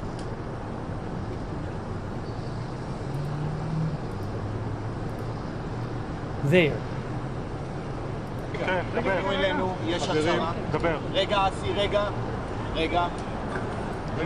תעברו אלינו איריס. בואו אלינו. רגע, stand by. אסי, שנייה. He's speaking about that terror attack, but I won't be able to understand what he's saying. בבקשה, אסי באוויר. ערב טוב, עד כמה שניתן לומר ערב טוב. אנחנו כאן בזירה, מטפלים בזירת אירוע של שני מחבלים ככל הנראה שביצעו ירי מנשק חם לעבר הרכבת הקלה. יש מספר נפגעים, אנחנו כרגע בקשר עם מד"א כדי להבין את המספר המדויק, ולכן אני לא נוקב במספר כרגע. הנפגעים ברמות שונות, שני המחבלים נוטרלו על ידי כוחות ביטחון ואזרח שהיו בזירה. כרגע יש חשד לאירוע נוסף בהרצליה, כוחות רבים של משטרה סורקים את האזור, אנחנו עדיין לא יודעים בוודאות אם מדובר באירוע נוסף או לא. אנחנו סורקים, בודקים, נעדכן בהמשך. אני מבקש מכל האזרחים, מאחר וגם כאן בזירה אנחנו מטפלים בזירה הזו תחת מתקפת טילים, ולכן אני מבקש מכולם להישמע להנחיות שהן מצילות חיים, להישאר בקרבת מרחב מוגן ולא להגיע לזירה כאן. הזירה כרגע בשליטה, כמו שאתם רואים יש כאן הרבה מאוד שוטרים, זירה סגורה, אנחנו נעדכן ככל שנדע פרטים נוספים. באזור כאן כרגע אנחנו עושים סריקות נוספות, על פניו נראה שאין לנו כרגע מחבל נוסף, אנחנו לעולם לא שוללים, כוחות רבים מאוד סורקים כרגע כדי לאמת ולהזים. יש לכם מושג מי המחבלים? עוד אין לנו את הפרטים של המחבלים, שניהם מנוטרלים כאן בזירה, בהמשך אנחנו נדע מאין הם הגיעו ונוכל לתת על זה פרטים. תודה. מה שמך בדרגתך? אדוני, זה מה שאנחנו בודקים. אדוני, מה השם והדרגה? מתוך הרכבת ומחוץ זה משהו שהוא בבדיקה. אדוני, מה השם והדרגה? אסי אהרוני, ראש חטיבת הדוברות. יש מישהו שידבר באנגלית? מי ששאל לגבי אירוע עם חטופים בהרצליה, אין כרגע, אין לנו שום אירוע חריג. אנחנו לא יודעים משהו מאירוע חריג בהרצליה. אפשר באנגלית? אנחנו עושים מישהו באנגלית. אנגלית זה... אבל אין לנו אירוע חריג בהרצליה. אנגלית זה מישהו אחר. אנגלית זה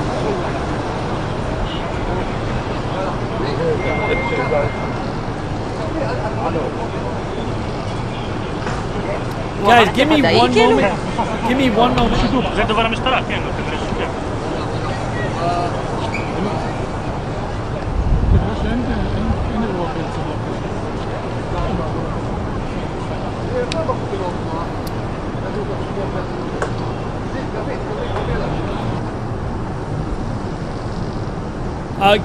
Just give me 1 second here. I ask for your patience. Give me 1 sec. Thanks for your patience. Hang on.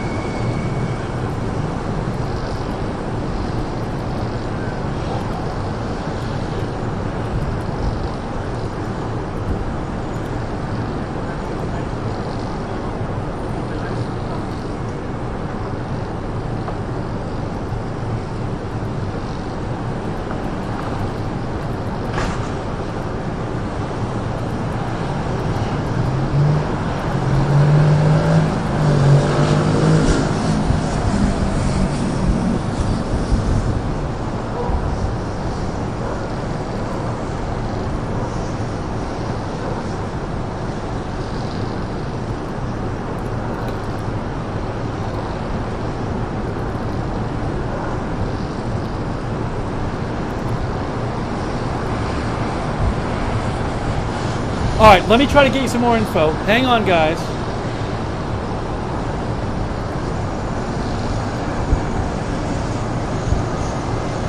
An update from Haaretz. Haaretz says police believe terrorists may be in Herzliya Hotel. Forces are scanning the area. That's from Haaretz.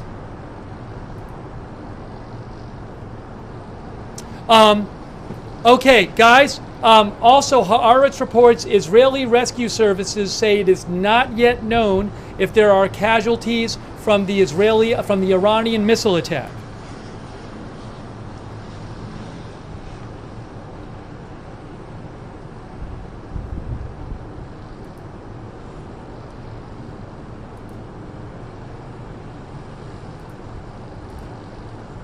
And sorry, I know you guys are probably seeing things that I'm not. I'm just trying to kind of do everything at once. How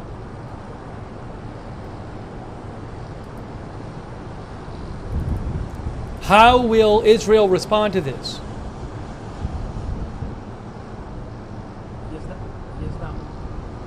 Again, 8 people were killed. At least 8 people were killed in a terror shooting attack near Tel Aviv shortly before the missile attack. Israel's airspace is closed. Reporting from GLZ Radio, GLZ Radio says airspace of Israel, Iraq, and Jordan has all been closed.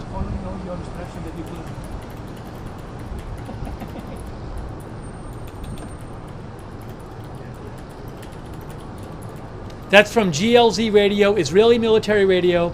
The airspace of Israel, Iraq, and Jordan have all been closed. I'm hearing sirens on this. I'm going to check my live footage to see what I have for you.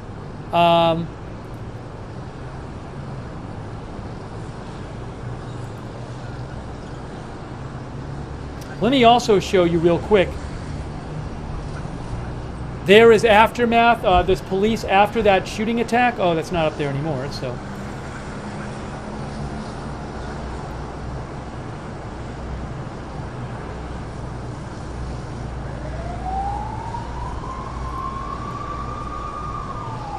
Hearing sirens.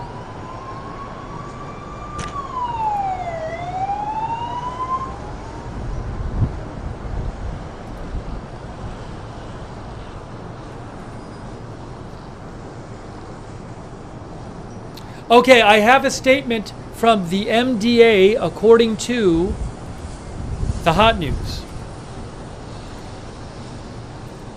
The Hot News on Telegram, Israeli news outlet, says the MDA says their medics and paramedics went out to search scenes where reports were received.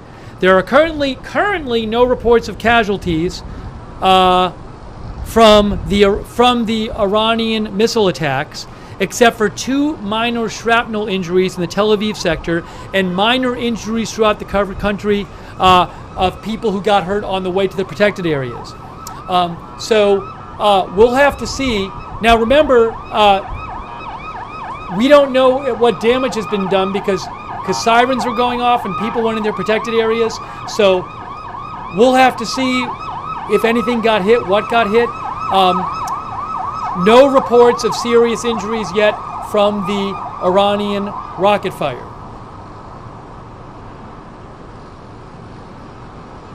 Seeing some crazy videos. I'll try to repost them when I see them in the chat from the. Oh wow! I just saw a new video. I'm posting it in the chat right now. I'm also posting videos on my X account. Just saw a crazy video of impacts in Israel. Wow! Unbelievable. Wow! You see them coming down and hitting. It's unbelievable. Looks like 7 of them. Faytux News posted from, I think from Khan News. Yeah, from Khan News. Give me a moment here.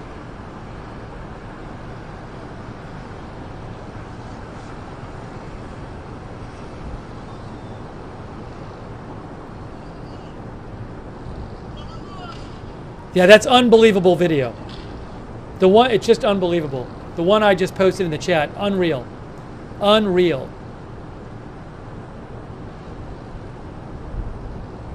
Oh. Hold on, I have something else.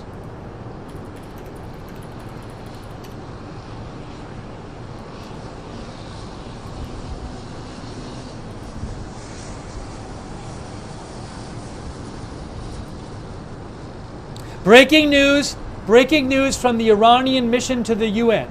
Guys, I have a post. The Iranian mission to the UN has posted on social media.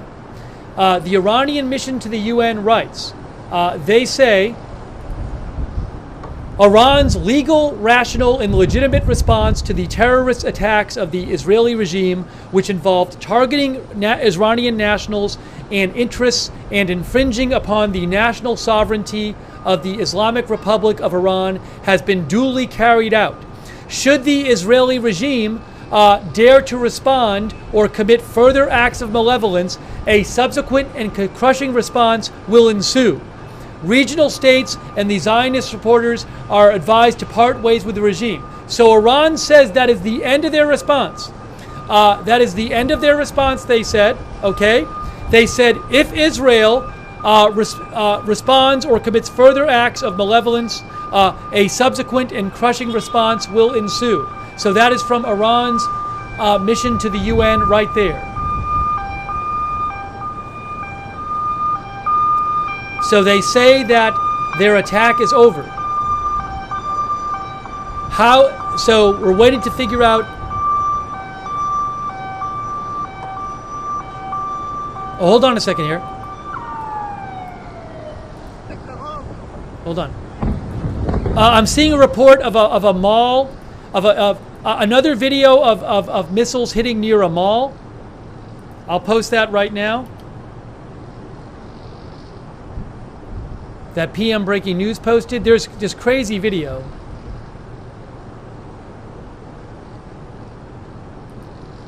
Michael Horowitz makes a very good point. Who I follow, Michael, who's a security analyst, a geopolitical security analyst, says, a reminder, though Israel air defense may have been overwhelmed, it is also designed to let missiles deemed to be directed at open areas hit. We will need some time to have a damage assessment. Again, no reports of severe injuries yet from a couple light injuries. That's all that's been reported so far in terms of injuries. There's a State Department briefing that's supposed to happen soon. I'll get that up for you when it happens. A White House press briefing is supposed to happen soon.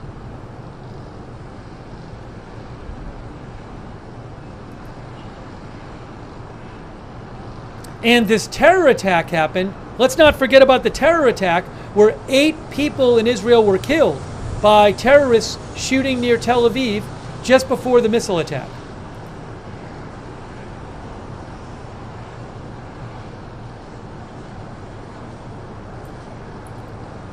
How is Israel going to respond to this?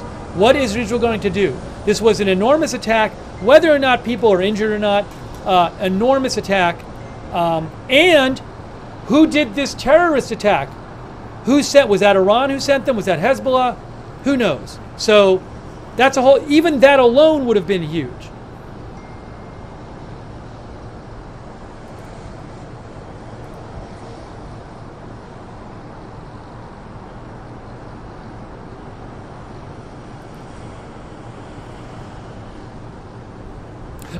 New statement by the IDF coming up.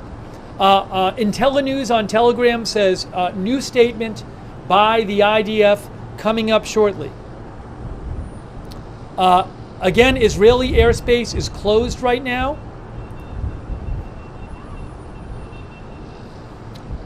There is a flight radar 24. So I don't know what it's normally like there at this time. It's not that late. It's 8:23 p.m. But Israeli airspace is closed. There are no aircraft, at least no non-military aircraft, flying over Israel at the moment. Iraqi airspace is reportedly closed. And Jordan, although I am seeing this plane that flew over there, but not much over Jordan. There's one plane right there. Wow, a lot of people are tracking that plane. That is flying over Jordan airspace right now. 28,000 people are tracking it. What's the most tracked on Flight Radar 24? Oh, that flight's going to land at Tel Aviv. That's a flight headed for Tel Aviv, and it turned around. Hey, this flight turned around. That's a flight from Sochi to Tel Aviv. It has turned, as you can see right there, Red Wings. It has turned around according to Flight Radar 24. Looks like it'll not be landing at Tel Aviv. Okay. And then this is Flight Radar 24. Here's another Tel Aviv plane. What's this one here? Looks like this is maybe the same. Well, I don't know. This one here, that's estimated position, so that's not satellite position. It looked like this plane actually turned around. That's not a live reading right there, so it looks like maybe it landed in Cyprus. Wow.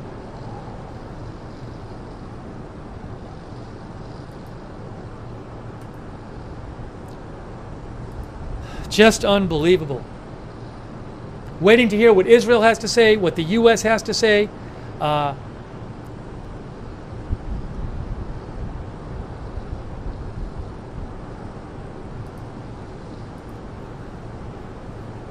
Okay, update. We have an update for you. Haaretz says Israeli police say now no suspicion of terror attack in Herzliya. No suspicion of terror attack in Herzliya now, okay? So it was thought that maybe terrorists were at a hotel in Herzliya, but now no suspicion of terror attack in Herzliya.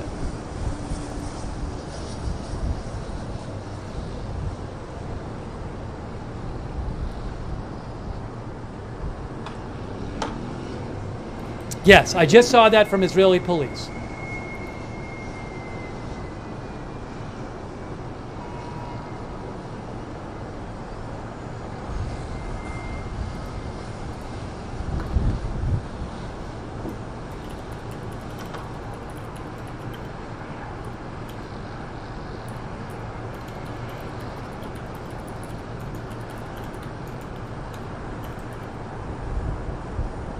Hold on.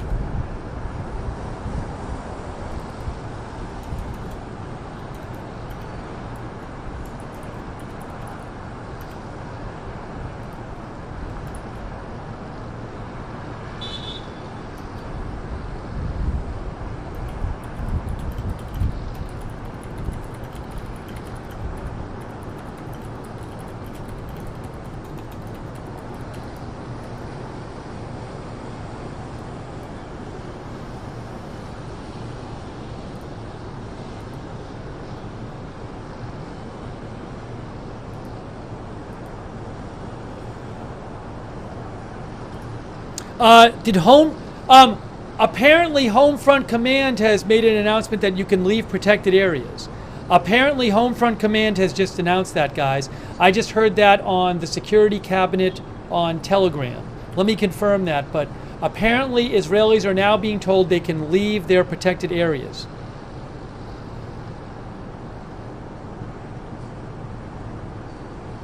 Yes, Lazar Berman also says, the IDF, he's with Times of Israel, the IDF Homefront Command says public, at least where he is, can leave their protected areas.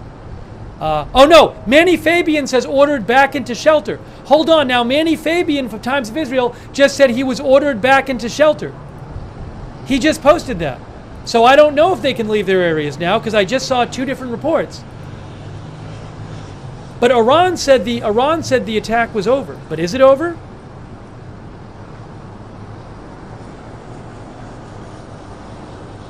Not sure.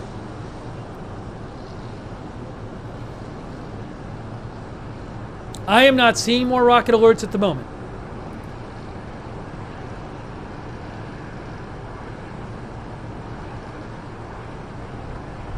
Again, the Iranian mission to the UN said that, I'm going to read the Iranian mission to the UN statement again. The Iranian mission to the UN said Iran's legal, rational, and legitimate response to the terrorist acts of Israel, which involve targeting Iranian nationals and interests and infringing upon the national sovereignty of the Islamic Republic of Iran, has been duly carried out.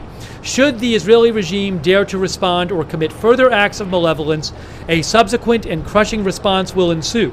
Regional states and the Israeli supporters are advised to part ways with the regime.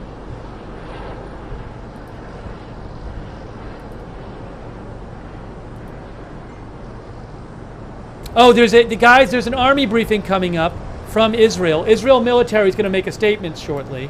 Hang on a second here. It's going to be in Hebrew, but Israel military is going to make a statement shortly. I'll put it right over here. In the corner there.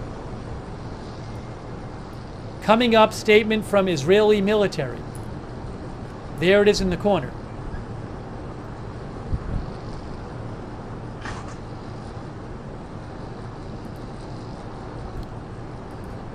It's a little delayed. Hold on, you'll see him in a second. You'll see him in a second, don't worry. It's a little delayed on the Reuters feed, but he's coming.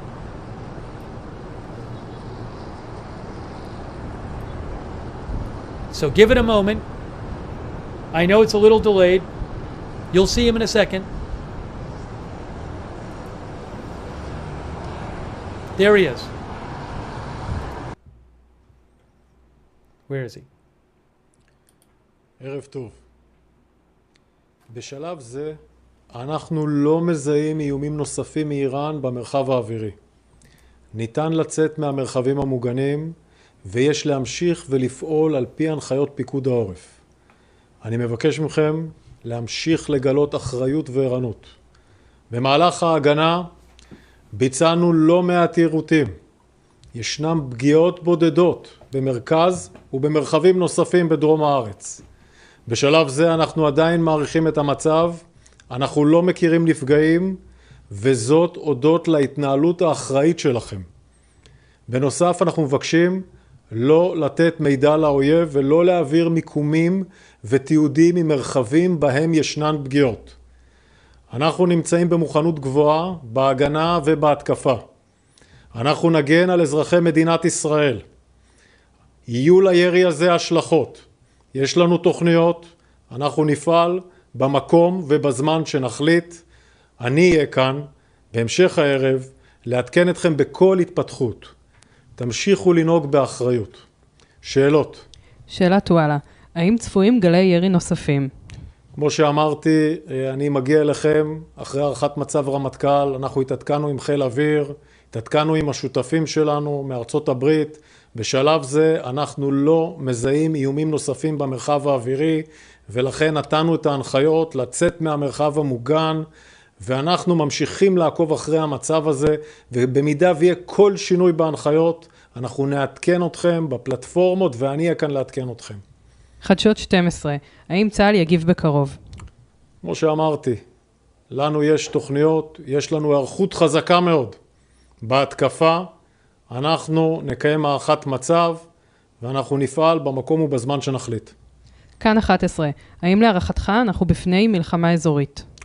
שוב אני אומר, אנחנו בפני מלחמה רב זירתית. כבר מזה זמן רב, זה לא פעם ראשונה שיש ירי מאיראן. הירי הזה היה רחב יותר. בהיבט הטילים והמענה בהגנה נבנה בהתאם, וכמו שאנחנו רואים, מעט פגיעות ללא נפגעים בגלל ההתנהגות האחראית של הציבור וההקשבה להנחיות והפעלת מערכות ההגנה שלנו ופעילות גם של השותפים שלנו להגנה על אזרחי מדינת ישראל. אנחנו נמשיך להתנהל באופן הזה גם בהתקפה וגם בהגנה. שאלת ישראל היום, האם צה"ל מוכן לתגובה מיידית באיראן? לנו יש יכולות ויש לנו מוכנות, אנחנו במוכנות C, אנחנו מנהלים לחימה במספר זירות. הירי הזה הוא ירי חמור מאוד, יהיו לו השלכות, אנחנו נפעל במקום ובזמן שנחליט. תודה רבה, אני אחזור לעדכן אתכם בכל התפתחות. אני מבקש מהציבור באמת להמשיך ולנהוג באחריות. הייתה פה התנהגות מופתית שהצילה חיים. לצד הדבר הזה יש לא מעט אירועים בעורף, פיגוע קשה ביפו. תמשיכו לנהוג באחריות, אנחנו נעדכן אתכם בכל התפתחות.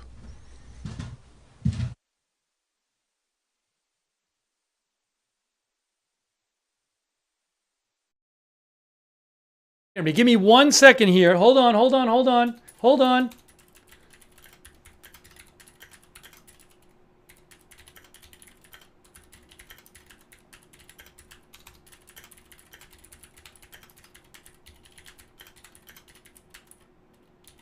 Thank you. Hold on 1 second here. Let me get the sound back on here. Give me 1 moment. I am just updating things here. Hang on.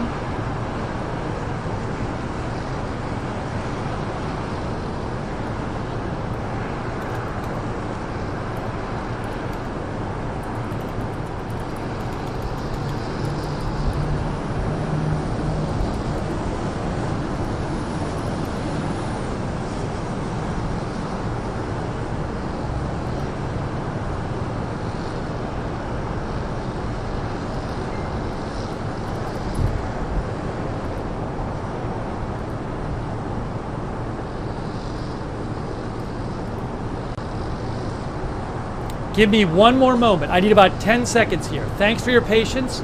Give me 1 second here.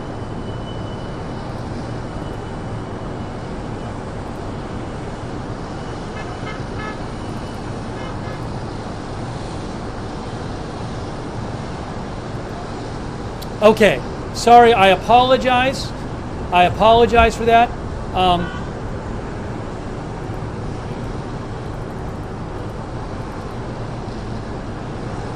Okay, here's a summary. Summary of what he just said from Manny Fabian of Times of Israel. Spokesperson Hagari says that Israel will respond to the Iranian missile attack on the country. He said, "We are on heightened alert on offense and defense. We will protect the citizens of Israel. The missile fire will have consequences. We have plans, and we will act in the time and place that we choose." Okay? Also, he said, "We are not aware of any casualties." He said there will be serious consequences. He said there are no casualties reported, but still assessing damage.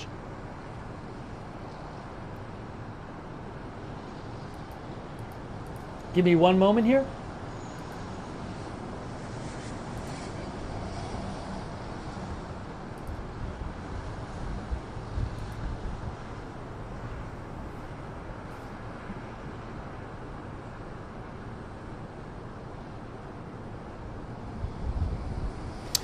Nick Schifrin with PBS reports that the Israeli cabinet was in a bunker in Jerusalem during the attack.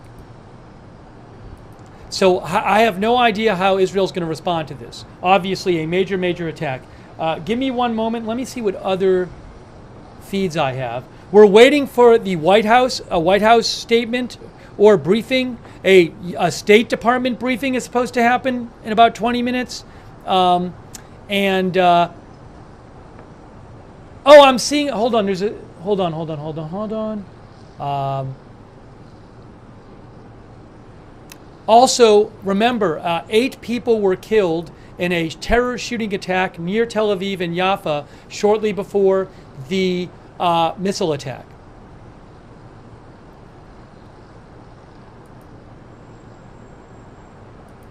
Again, the IDF said at this stage, no additional aerial threats from Iran have been identified. There have been a few strikes in the center and south of the country.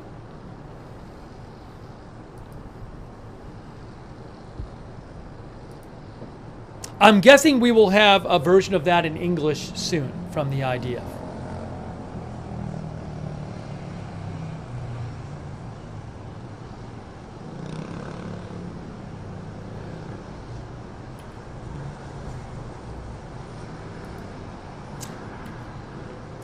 Times of Israel says, oh yeah, by the way, Homefront, Times of Israel says people are allowed to leave the shelters.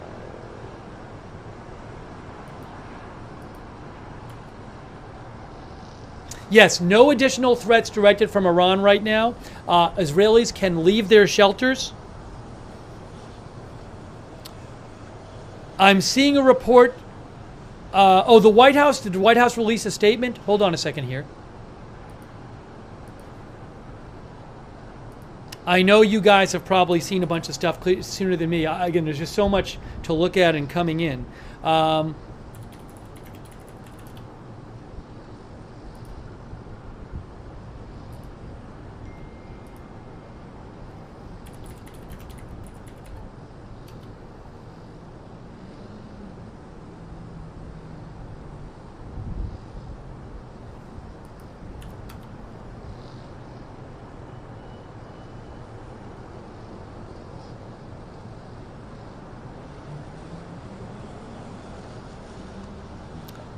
I haven't seen an official statement from the White House yet. Okay. The Washington Post says a U.S. defense official familiar with the matter said U.S. forces were actively defending against Iranian-launched missiles targeting Israel. So that suggests that, which I'm guessing is true, U.S. forces helped try to shoot down these missiles. Also, Washington Post says Pentagon officials said they were tracking reports of numerous missile strikes in Israel by Iran. They don't have verified information to share about that yet.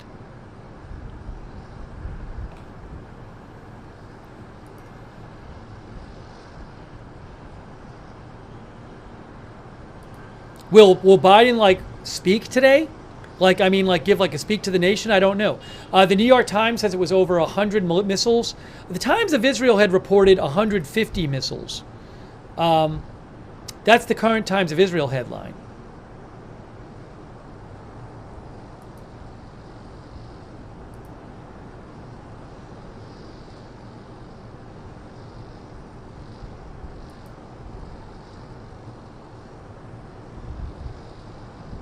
The New York Times says that Biden and Harris are monitoring the attack by Iran from the White House Situation Room.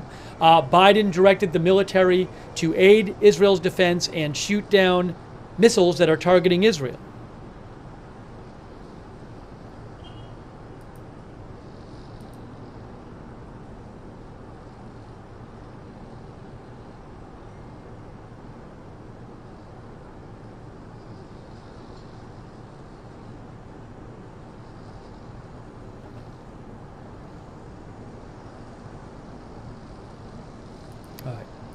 Let's see what else I can find you. The IDF said 200. Somebody said. Oh, Faytux News says Israel's airspace has now opened, according to Faytux News.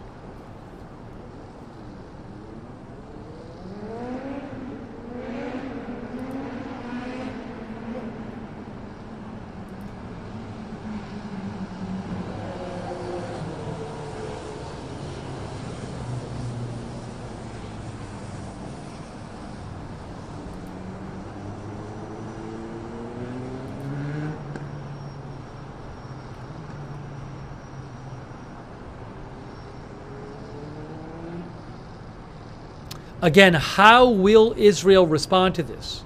What will they do? This was obviously a major attack, and you have this terrorist shooting attack right before the missiles. How will Israel respond to this?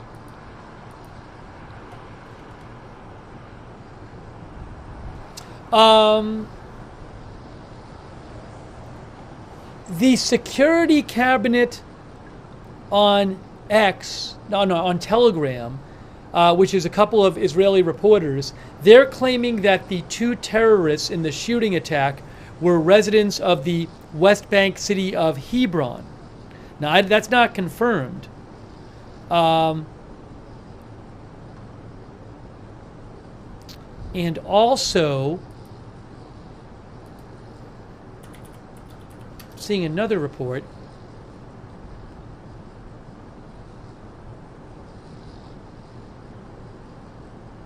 Again, that is not confirmed.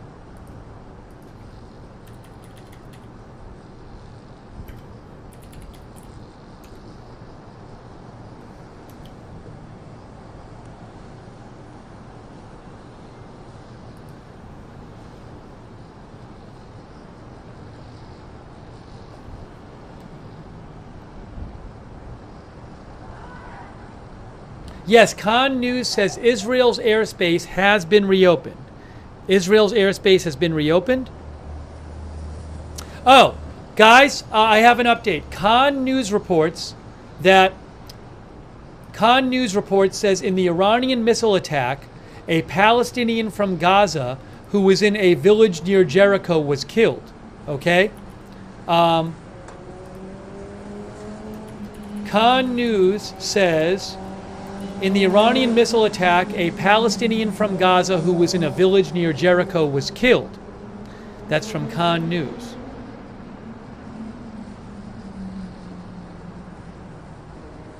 What is this?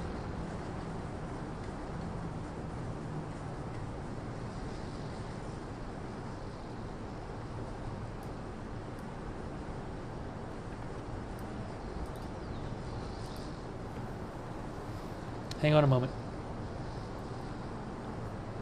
I might post this. I got to watch the video and see what I'm actually looking at here.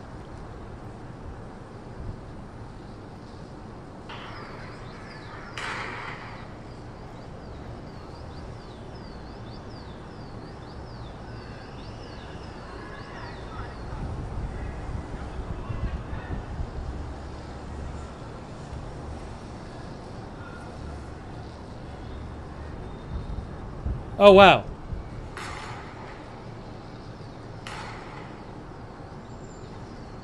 I don't know what that is.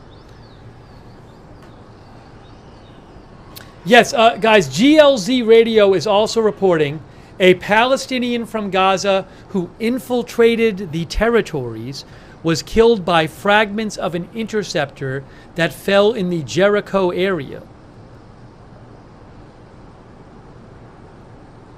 Oh, wow. There's a photo supposedly of part of an Iranian missile. I don't even know if this is real. It looks fake, but it might be real. I'm seeing a photo supposedly of part of an Iranian missile just stuck in the ground. But I want to make sure it's real.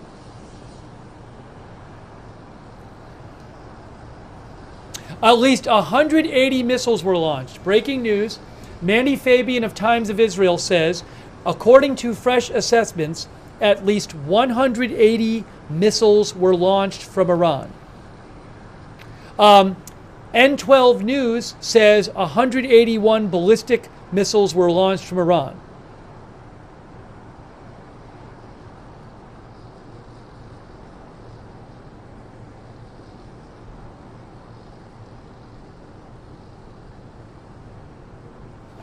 Yes. The two terrorists were Palestinians from Hebron. This is from GLZ Radio reports that, and I've seen other reports, multiple reports, including this one, that the two terrorists in the Jaffa shooting attack were Palestinians from Hebron, which, let me just make sure, but that's in the West Bank, yes? Yes. City in the West Bank.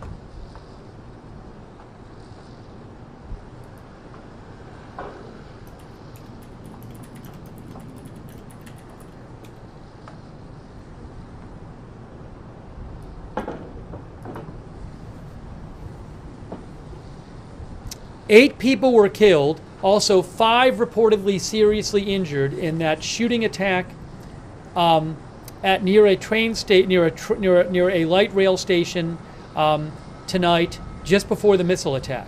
Was that coordinated, that shooting attack? I have no idea. The timing seems strange. I don't know for sure, but that seems strange if it was uncoordinated, that there was a shooting attack right before the missile attack.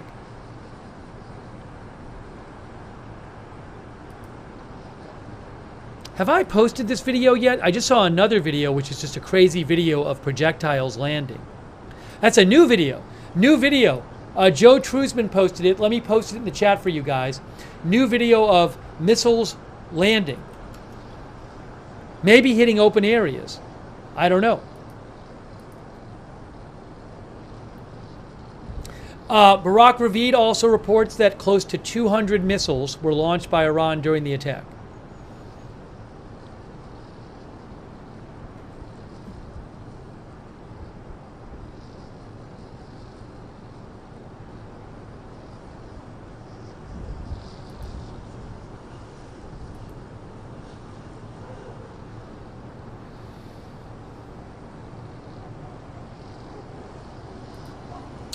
There is supposed to be a White House press briefing in about 10 minutes. Also a State Department press briefing too. So I'm on the lookout for the White House and State Department press briefings. Hold on, guys. Hang on. Guys, look. I have the White House press briefing right here.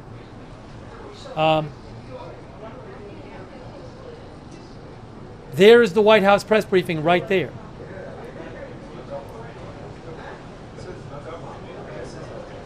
So we'll show that to you. It's supposed to be in 10 minutes, so I'll mute it right now. Then there's a State Department press briefing as well. I don't know which one will start first. They're supposed to start at the same time, which doesn't really make much sense.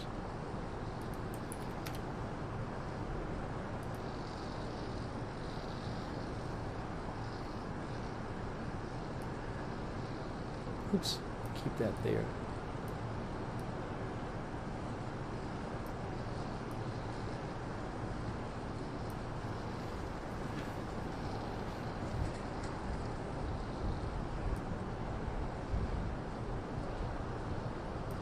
So when those start, we'll let you know. Can I just take a second and thank our moderators really quickly? I appreciate everybody watching the channel. Thanks for tuning in for the coverage. Just crazy. But thank you so much to our moderators. We could not have chat rooms without our moderators. A Moment of Lovely on Twitch, DeBears, David Green, Idaho Star, I Got That Fire, McBritches, Papa Bear, and Surly Dev. Also our Facebook moderators. Thanks so much to them. Give me 1 second. I want to just say thanks to people. Linda Belk and Larry moderate for us on X. RJ over there on YouTube, Donnie Davio, all the other moderators who've been here too, Ruth Krafasi, Chandra, and then over there on Facebook, Margaret Riley is moderating right now. We've had other moderators like Kay Lowry Body in there. So thanks to all of our moderators, Ronald Egnor, anybody else I might be missing as well. And also, I really appreciate, I know a bunch of people have donated, so thanks for your support for the channel. Just to name a few, Kim Rivard and Van Dan. I'm not going to name, normally I would name everybody, but like I think I'm a little behind on it and I want to get you updates on the news. So I'll just name a few, but I really appreciate that because that's what allows this channel to exist. So thank you. My Dog Daisy, A-Rod, Sean TV, Joe, Frank. Maybe at the end I'll thank everybody, Richard Foley, Brian Fortune, and everybody, all for all your support. Sorry, I appreciate it, but I want to just make sure I get you guys updates. So I'll name some more names of people in a little bit. So I hope you understand. I just want to, as this breaking news happens, try to get you the latest updates here. We'll name some more names later in the broadcast. Again, sorry to be delayed on that.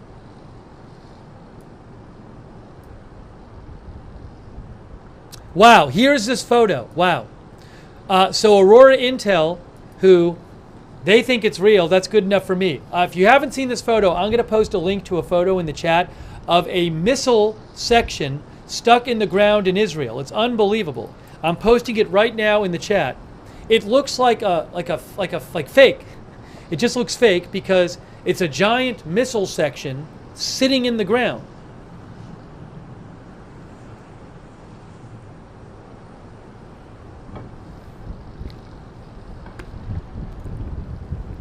If I might have some photos and videos I can show you at this point. I can only show you the stuff I have the rights to. Let me check a couple of sources here and see what I have. Well, I mean, we obviously saw a lot of video of the. We were watching live footage from Tel Aviv during the whole attack. But I may have some other stuff here too.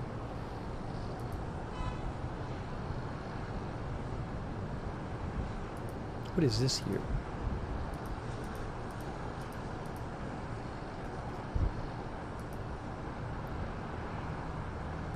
That's not particularly helpful.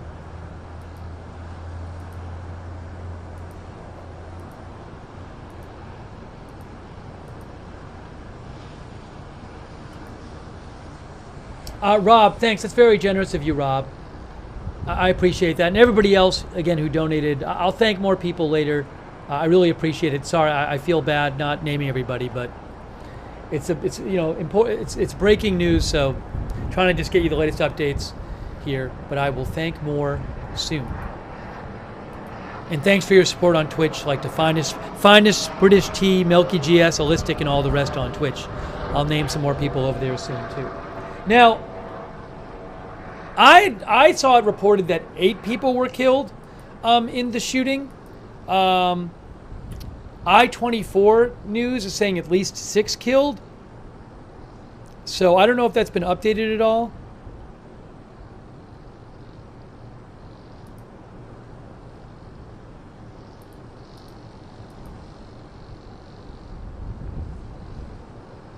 Okay, I see. Right now, Haaretz is saying 6 killed, 9 wounded. No, but then the article says 8 killed and 9 wounded. So it's a little confusing. I don't know if those updates. I don't know if those updates have been, if those numbers have been updated on that terror attack.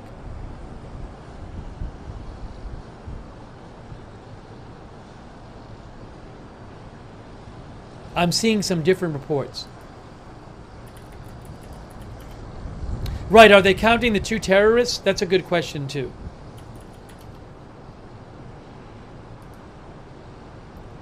Okay, the Jerusalem Post says 6 killed. So I believe the number of people, there were reports of 8 people killed.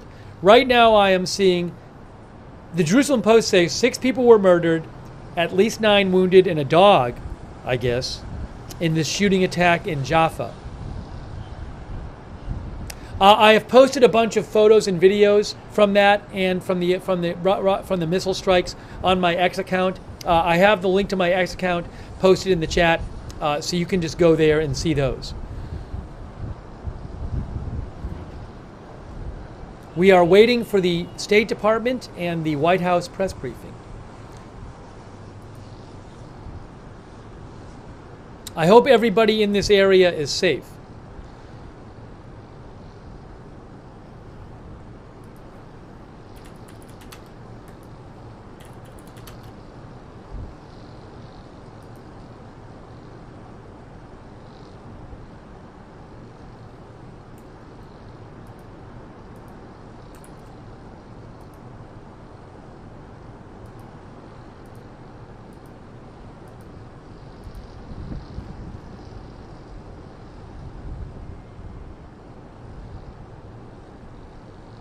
I'm seeing reports that the IDF has announced some sort of closed military area. Let's see, hold on. Yes, a new closed military area in Israel, it looks like.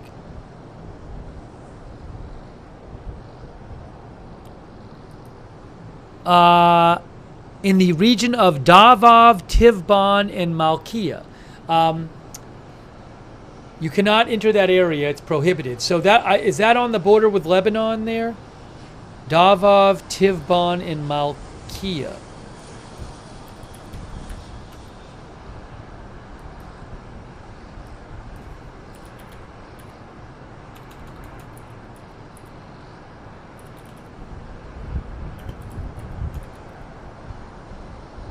You know, those spellings aren't coming up correctly for me.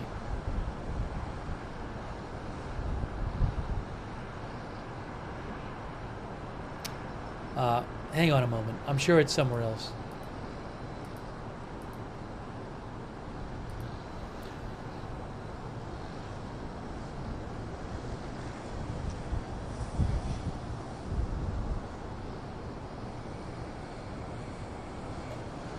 Yes, I have it right here. Davev, Sivon, and Malkiah, according to Manny Fabian. That's the spelling. New closed military zone on the Lebanon border. Yes. So before the ground operations last night, Israel declared an area of the border on the Israeli side a closed military area, and now they've just done it again, a different area. Davev, Sivon, and Malkiah.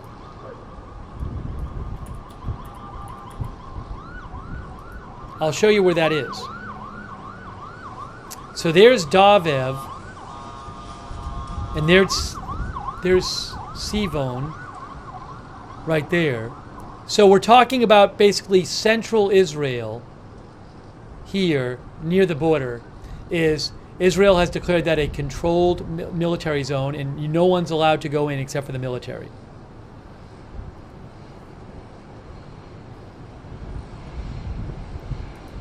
So that's new.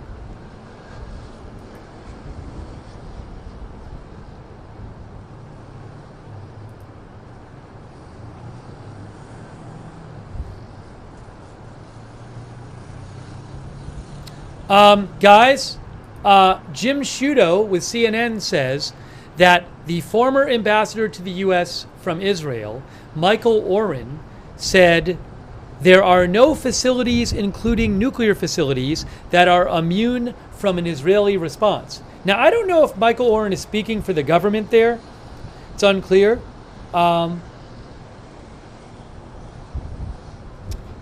So we'll see. Also, I'm seeing some very sad news that, is it John Amos? Is that how you pronounce it? Star of Good Times. Also, he was in Coming to America, wasn't he? Has passed away at 84. I'm sorry if I'm mispronouncing his name. Yeah, he was great.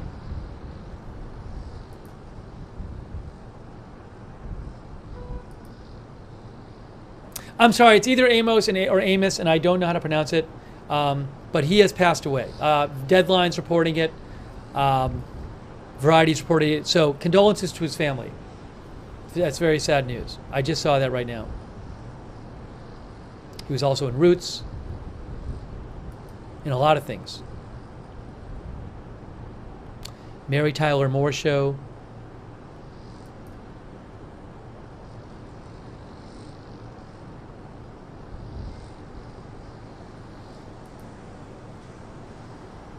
I am not seeing more rocket alerts on my phone.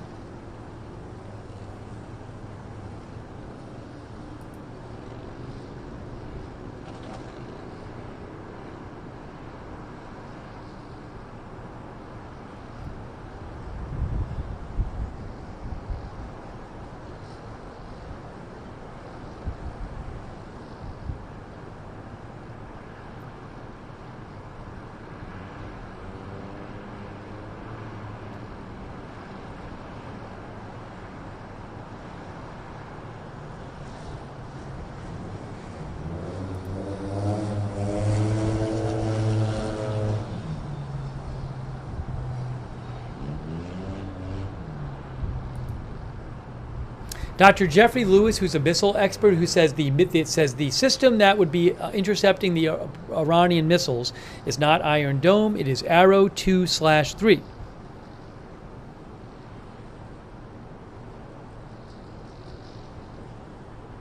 Again, we're waiting for a White House press briefing soon, also a State Department press briefing soon, bringing you the latest updates here.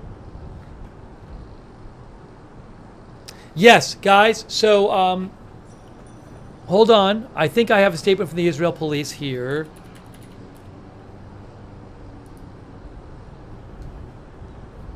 Oops, sorry.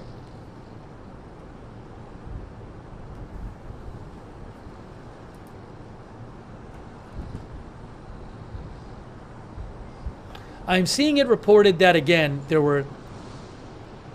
that the police now say that there were 6 people murdered in the terror attack, not 8.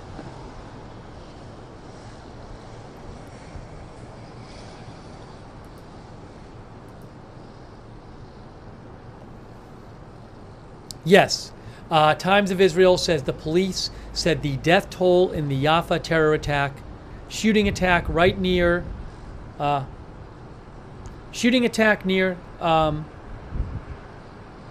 Tel Aviv, right before the missile attack, was 6 people dead, 9 wounded. One of the terrorists was armed with an assault rifle, while the other had a knife. The pair shot and stabbed civilians on the Tel Aviv light rail before continuing on foot, attacking people on Jerusalem Street in the city. A municipal security officer and armed civilians shot and neutralized the 2 terrorists. That is according, well, it's the Times of Israel, but I think it's according to the police.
Roy Case says, he's an Israeli reporter, says a senior Iranian official told Reuters, "We warned the US and Russia before the missile attack."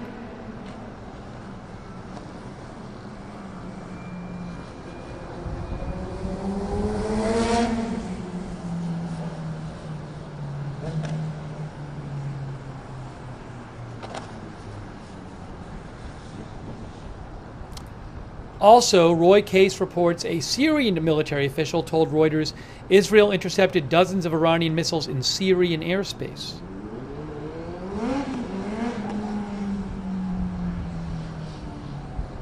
A video of people, supposedly, there's this video of like people in the West Bank, like with a missile on the ground, and they're like celebrating with the missile. I'll post a link to this in the chat. The missile's like on the ground and they're propping up the missile. Oh, hold on. I'm seeing footage. Here's another video of impact. Manny Fabian posted a couple videos of Iranian missile impacts in central Israel, including at a school. Hang on a moment. I'm watching it right now. I just posted it in the chat. Wow, a big crater. That's huge, a giant crater, a really big crater. In the first of the 2 videos. And the second one at a school, a lot of damage at a school. In a big crater. There's 2 videos. I just posted the Manny Fabian link in the chat and on my X account. Both of these footage show a crater which looks to be about 10 feet wide and maybe 6 feet deep. It's huge. It's enormous. And there's very similar crater in both of these, in both of the videos. It might be 10 feet deep, actually. Maybe 15 feet wide. But again, I posted the link in the chat and I posted it on my X account.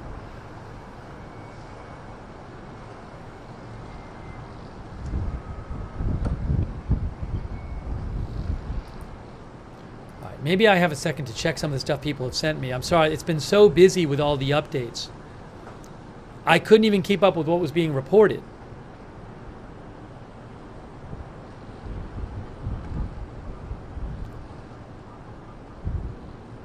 As I said, we're waiting for White House press briefing, State Department press briefing. Jason Santoro said, did Jordan intercept any rockets? Any missiles? I haven't heard that they have, but I don't know.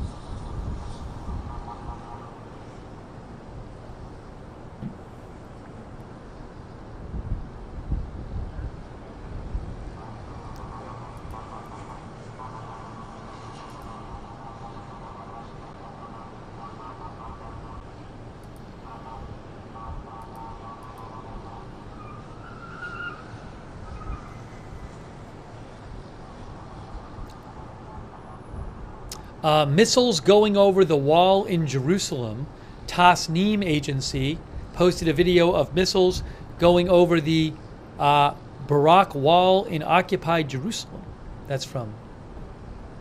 I'll post this video of missiles flying over Jerusalem in a second. That's from Iran state media. The Western Wall. Missiles going over the Western Wall. You'll see this video I just posted in the chat.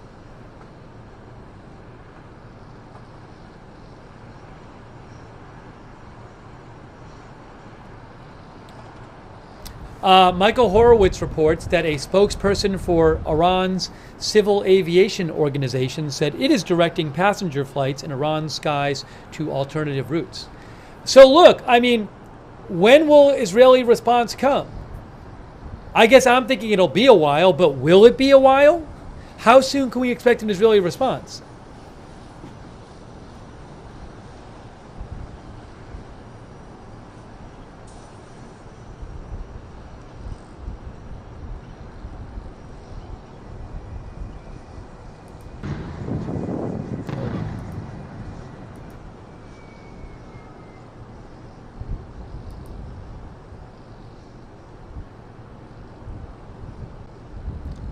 One of our viewers thinks tomorrow.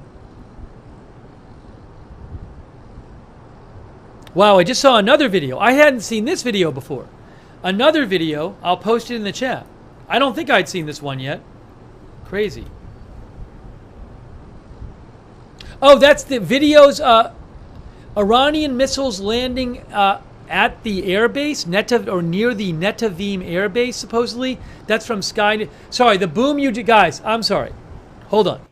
You just heard a boom. I apologize. There was a video playing which was supposed to be muted. There was no boom live. So I should have realized what it would sound like to you. There was a video that accidentally played with sound that I just actually posted in the chat. But there was no boom 30 seconds ago. Okay? I apologize. I thought I had muted it and I had not.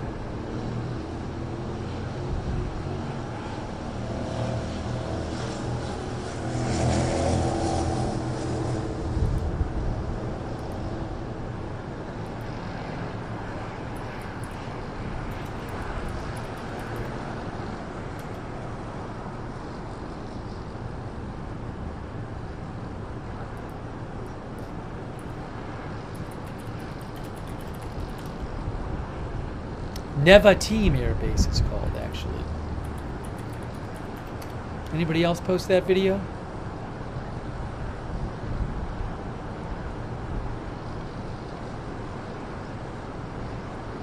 Not great sourcing on it, but there's some just crazy videos of the missiles coming down.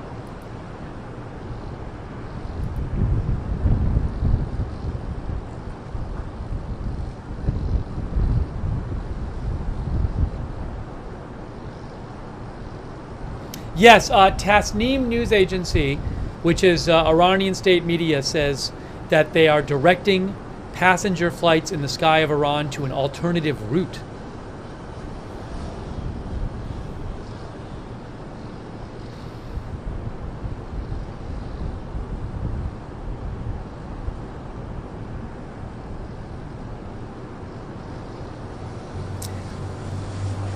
Iran. Now, I don't know if this is true. Iranian state media says that according to an analyst from Al Jazeera, preliminary assessments indicate that 90% of the Iranian missiles managed to evade Israel's missile defense. That I don't know if that's true.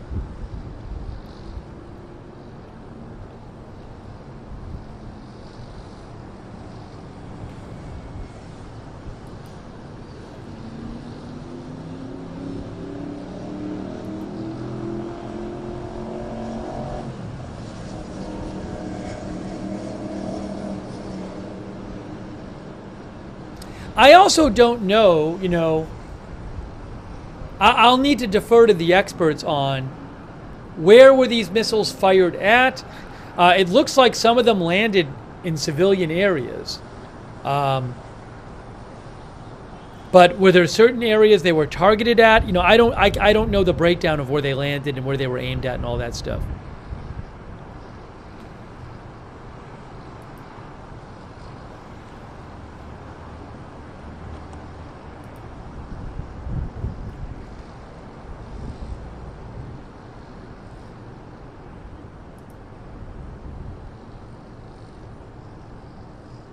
Yes, so the police said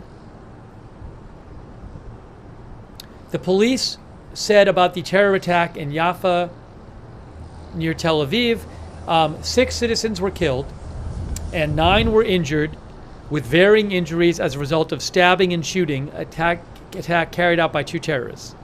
The terrorists actually began the attack on the light rail train, and they continued on foot on Jerusalem Street, where they were eventually neutralized. So they actually began the attack on the train. They were neutralized by security personnel and civilians using personal weapons.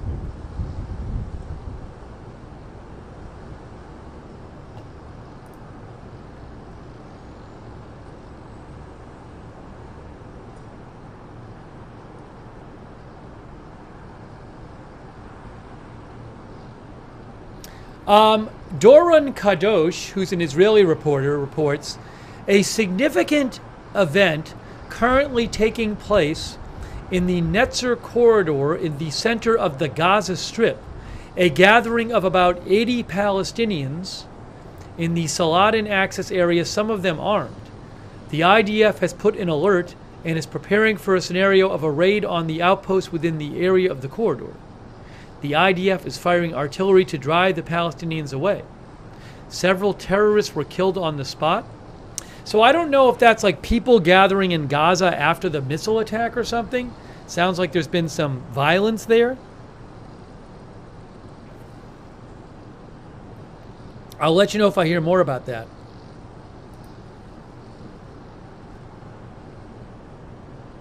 Oh, I just saw reported,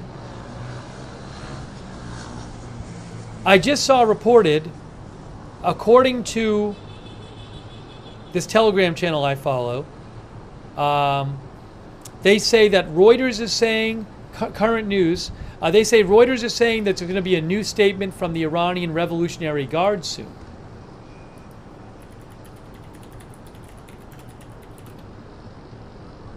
They are a branch of the Iranian armed forces, primary branch.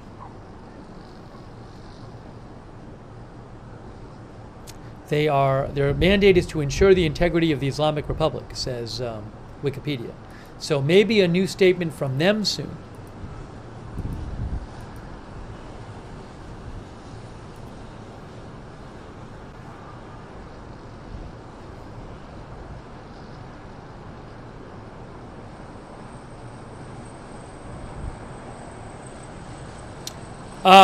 The supreme leader of Iran just posted on X and said, "Victory from God and a near conquest," and posted like a drawing, like a painting of missiles. I'll post it in the chat for you. But again, that's from the Khamenei Farsi account.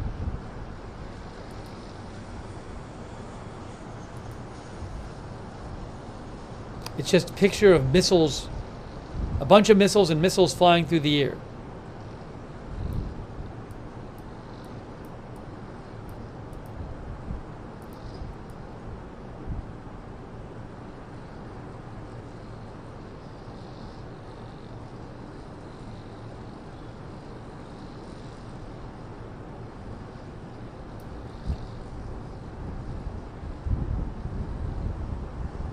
Hang on one moment.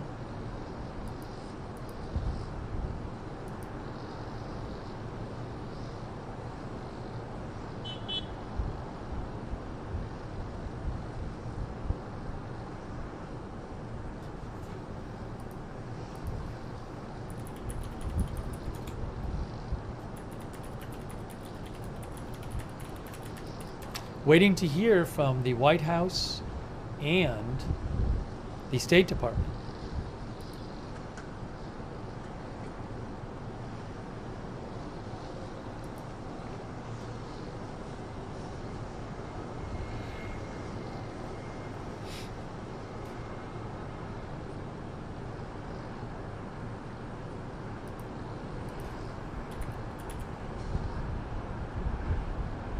Oh, you know what?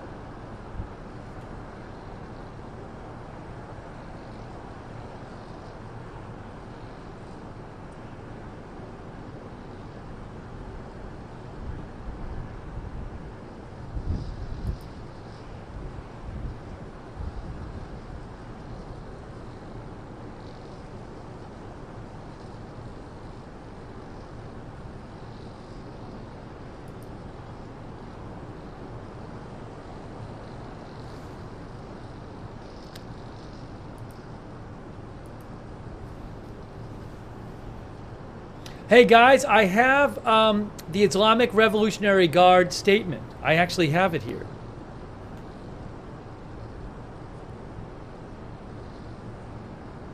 I have it. I went to their website and I got their statement.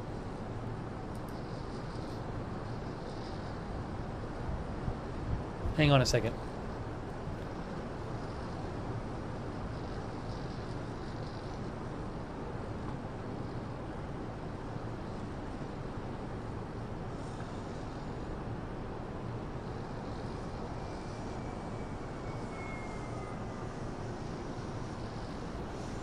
So what they say is, here, this is from the Iranian Revolutionary Guards.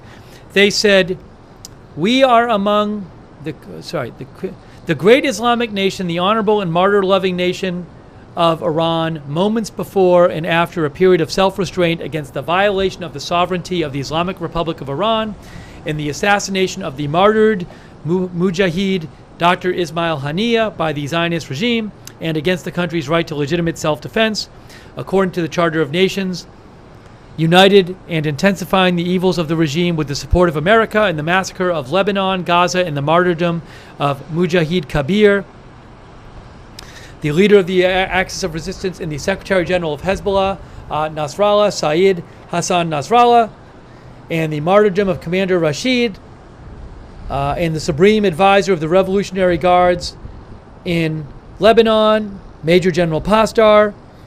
They list a number of people who Israel has killed. They said The IRGC Air Force launched dozens of ballistic missiles and targeted important military security targets in the heart of, they call it the occupied territories, Israel, the details of which will be mentioned later. It is noted that this operation was carried out with the approval of the Supreme National Security Council and notification of the General Staff of the Armed Forces and the support of the Islamic Republic of the Iran Army and the Ministry of Defense. It is being warned that if Israel reacts militarily to the operation, which is in accordance with the legal rights of the country and international laws, it will face further crushing and destructive attacks. That is the statement from the IRGC, right there. That was the first statement. I don't know if they're going to do another one.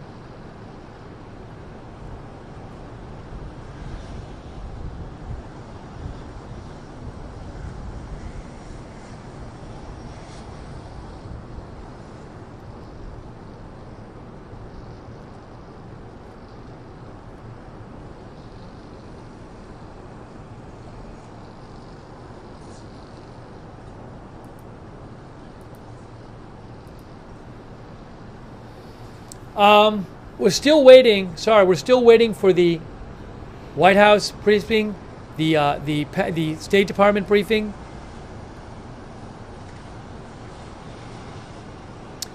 Oh, I have an aftermath scene. Hold on a second here. Can I get this up here? There's a scene of the aftermath from the terror attack area. Up there. That's from AFP up there. They were just showing some like broken glass.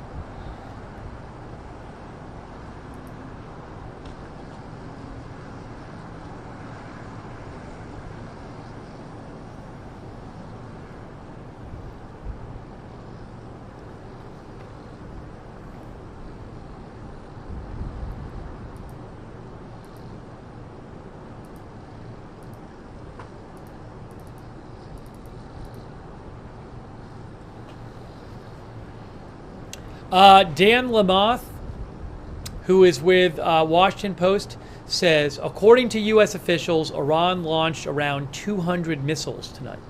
Around 200 missiles. Oop, I lost that feed.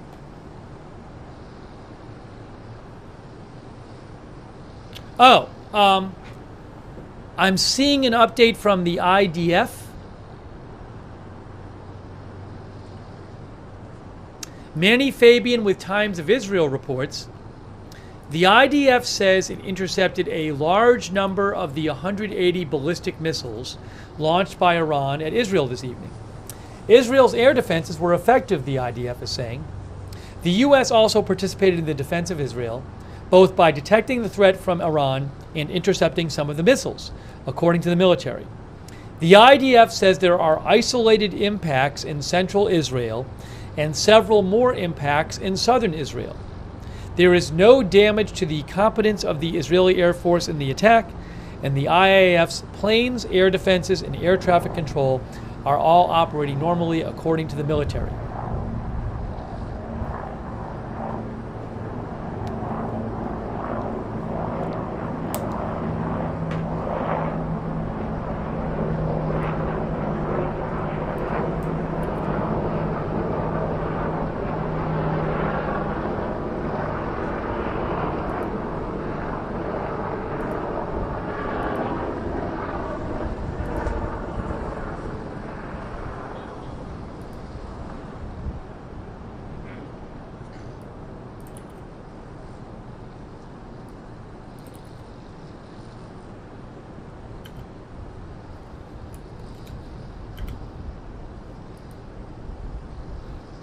When will we hear from the White House, the State Department? Your guess is as good as mine. Anytime now. Anytime now.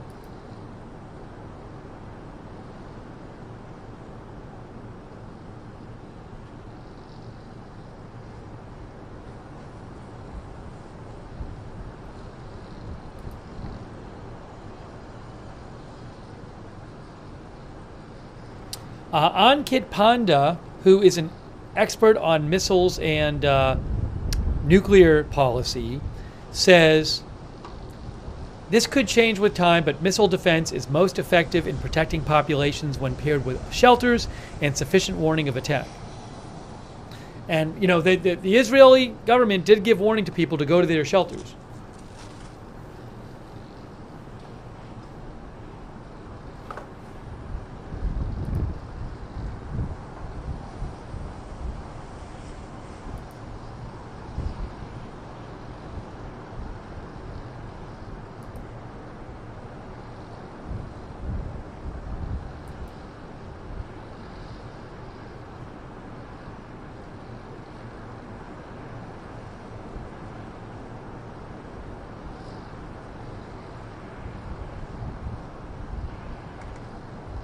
Also, Dan Lamoth from Washington Post reports U.S. destroyers in the eastern Mediterranean Sea took down multiple missiles launched by Iran at Israel on Tuesday night, U.S. defense officials said.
Again, the Israel military spokesperson said, "We have plans and we will act in the time and place we decide." I wonder if they have posted that at this point.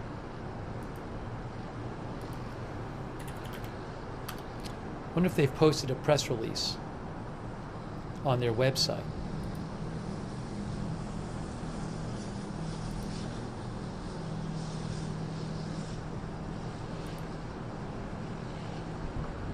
No, it's in Hebrew.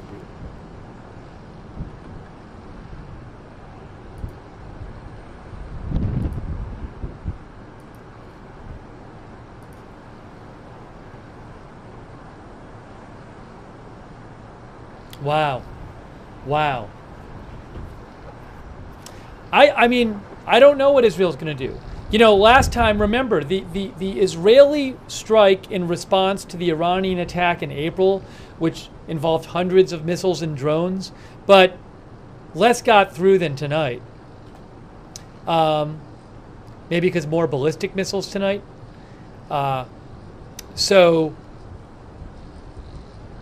Which get, the ballistic missiles get to Israel much faster than the cruise missiles and the drones do. But you know, the Israeli response, if you remember, back in April, was the response in April, the attack was in April, but soon after the attack, Israel responded like a week after, something like that. It wasn't that big of a response. It was some strikes launched in Iran, but it wasn't like that big of a thing in terms of a military action. So is it going to be something like that, or are we going to see a bigger response than the response from Israel in April?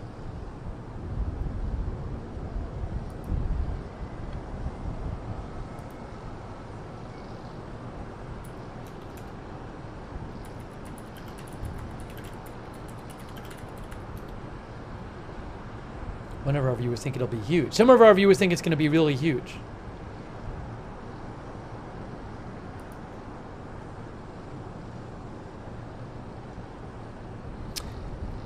Yeah, so according to Wikipedia,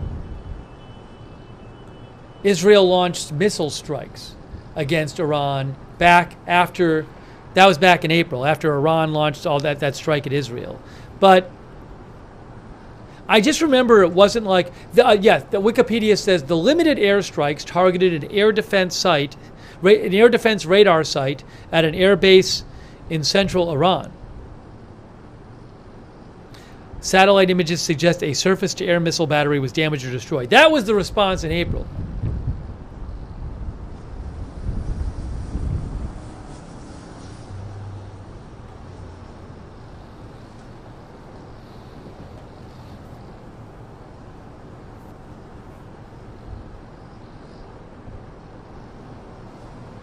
Let me just thank a few folks while I have a chance here for your support of the channel. Armed and Ready, My Videos, Paul L., Leah Malone, Caleb Riles, Eric Rams, Scott, thank you. Rob, Punished, Foxo, Freedom Can, Entity Customs, Cody Hart, Alicia Uno, Mo Love Quackers, Jason Sims, Gary H., Mindy Krausert, Heather Feather, Minderella. I haven't really had a chance to do this all stream. DC Proman, Be Kind, John Hull, Matthew Gilbert, Mark Pisano, Otis Fats, Tex-Mex, Dennis Courier, Greg Witt, Max H. Rye Boy, Crazy Nomad, American Rebel 27, Lee Wells, Wyo, Hannah H., Lily Palmer, Pickle Truck, Horror Mother, Colton Austin, Jamie, Logan Miller, Skilled 8930, Doug Ross, Harlem. I'll thank some more later. And just to thank a few people on Twitch. Dren Crow, Finest British Tea, Melky GS, Notorious Rob, Allistic.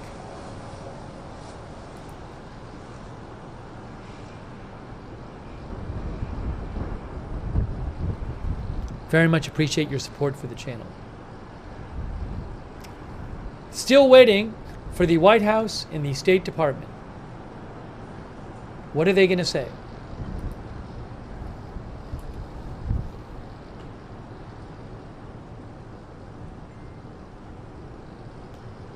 What are they going to say?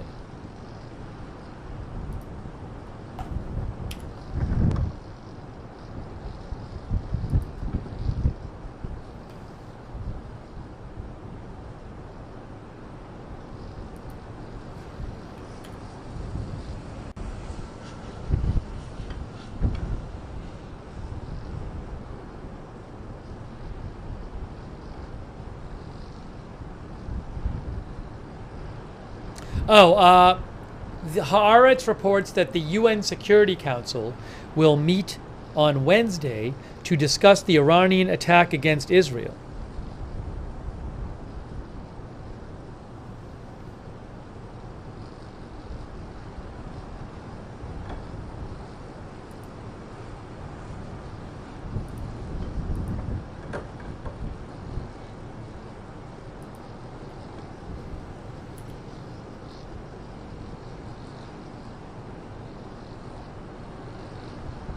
Again, around 180 missiles were launched.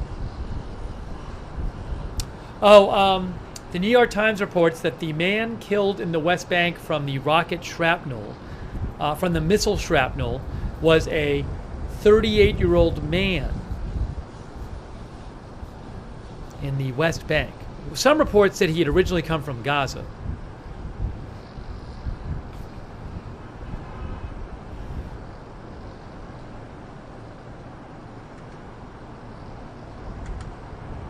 It's really scary when we were watching it to see, we're looking at the video of Tel Aviv and you're just seeing stuff fly overhead. It was just crazy.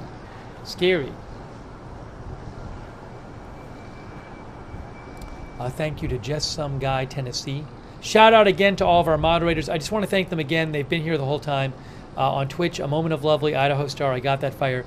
Papa Bear, Surly Dev, thank you. Margaret Riley over on Facebook modding there. Kay Lowry Body. Ronald Egnor. Any others I might be missing over there?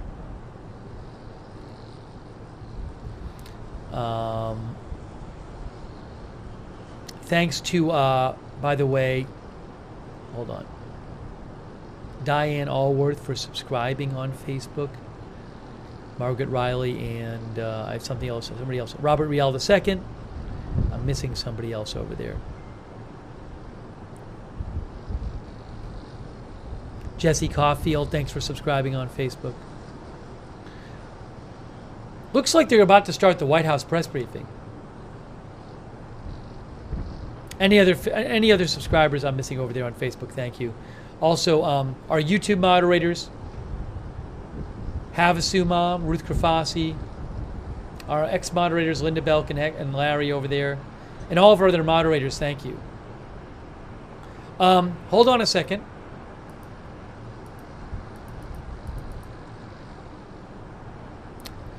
Israel media quotes the IDF as saying the retaliation will happen tonight. According to Michael Horowitz, guys. I'm seeing some reports of this. The White House press briefing is about to start. Hold on. I'm seeing that the Israeli military... Yes. Breaking news. Breaking news. Breaking news. We have breaking news. The IDF spokesperson tells reporters that the Israeli Air Force tonight... No, sorry, that's not it. That's not what I wanted to post. I'm seeing reports that the Israeli military is saying they're going to attack tonight.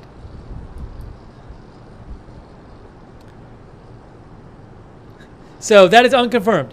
Michael Horowitz says Israel media quotes the IDF as saying the retaliation for Iran's attack will happen tonight.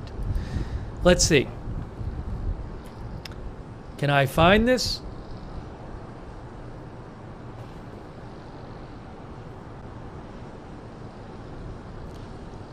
That's unconfirmed. I feel like that's being misread. I haven't seen the tonight. Oh, N12 News is saying it?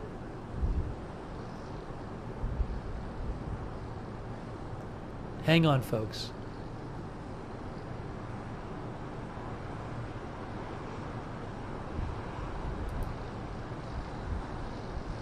Hold on. Hang on.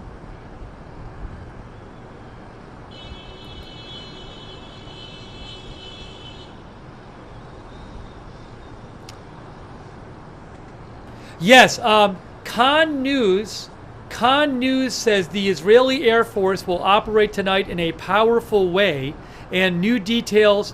All right. Supposedly I'm hearing some unconfirmed reports from Israeli media that Israel is going to act tonight. Yes, Mariv Online says the IDF, yes, Khan News reporting is reporting that the IDF says we will attack strongly tonight throughout the Middle East. Okay? Sorry, N12 News. Israel's N12 News reports that the IDF says we will attack strongly tonight throughout the Middle East.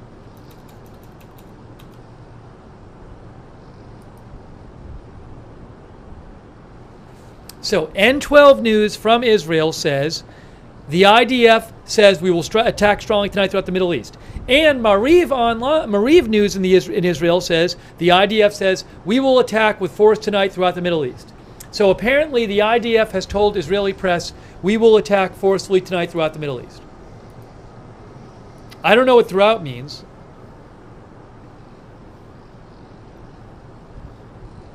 Breaking news. Reuters' Phil Stewart reports Iran's Civil Aviation Organization says all flights in Iran canceled till 10 a.m. Wednesday. Again, Reuters reports, Phil Stewart, all flights canceled in Iran until 10 a.m. Wednesday.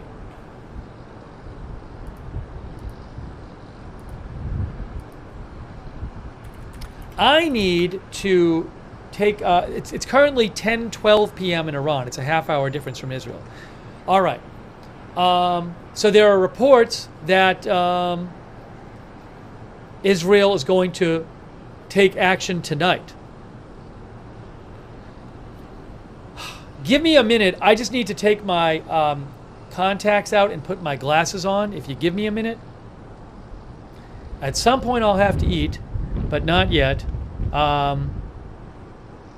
Give me a minute here. Give me 1 minute. I'm coming right back. I'm just going to take my contacts out.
Okay, as I mentioned, Israeli media is reporting that Israel says it is going to, well, the quote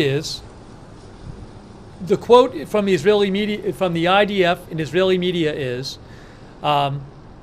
we will attack strongly tonight throughout the Middle East, and Iran has announced all flights are canceled in Iran till 10 a.m. tomorrow. So that suggests an Israeli response could be coming tonight.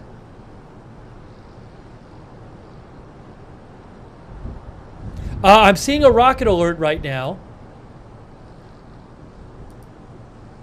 I don't know where it is. I'm looking. One rocket alert right on the border. One alert. This is not a big alert so far, guys. It is one rocket alert right near where Israeli troops have been on the northern border. Maybe it's a rocket being fired at Israeli troops. I don't know.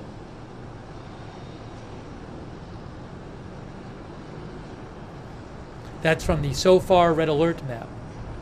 TZOFAR. It's a very good map.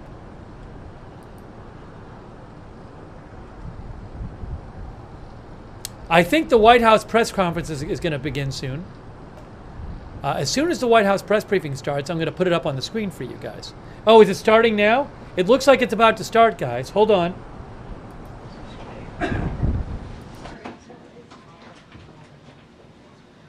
White House press briefing looks like it's about to start.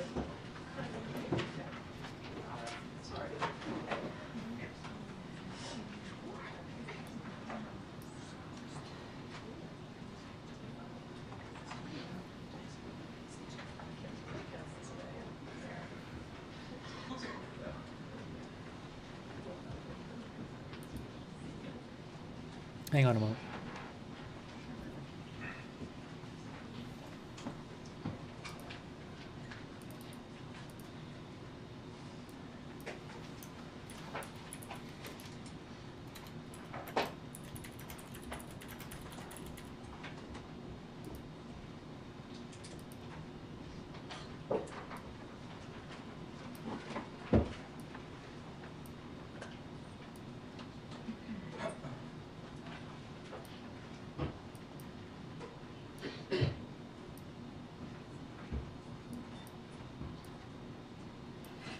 Looks like it's about to start.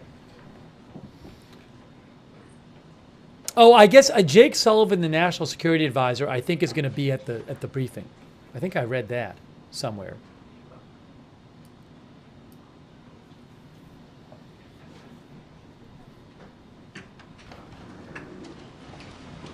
Here we go. Good afternoon, everyone.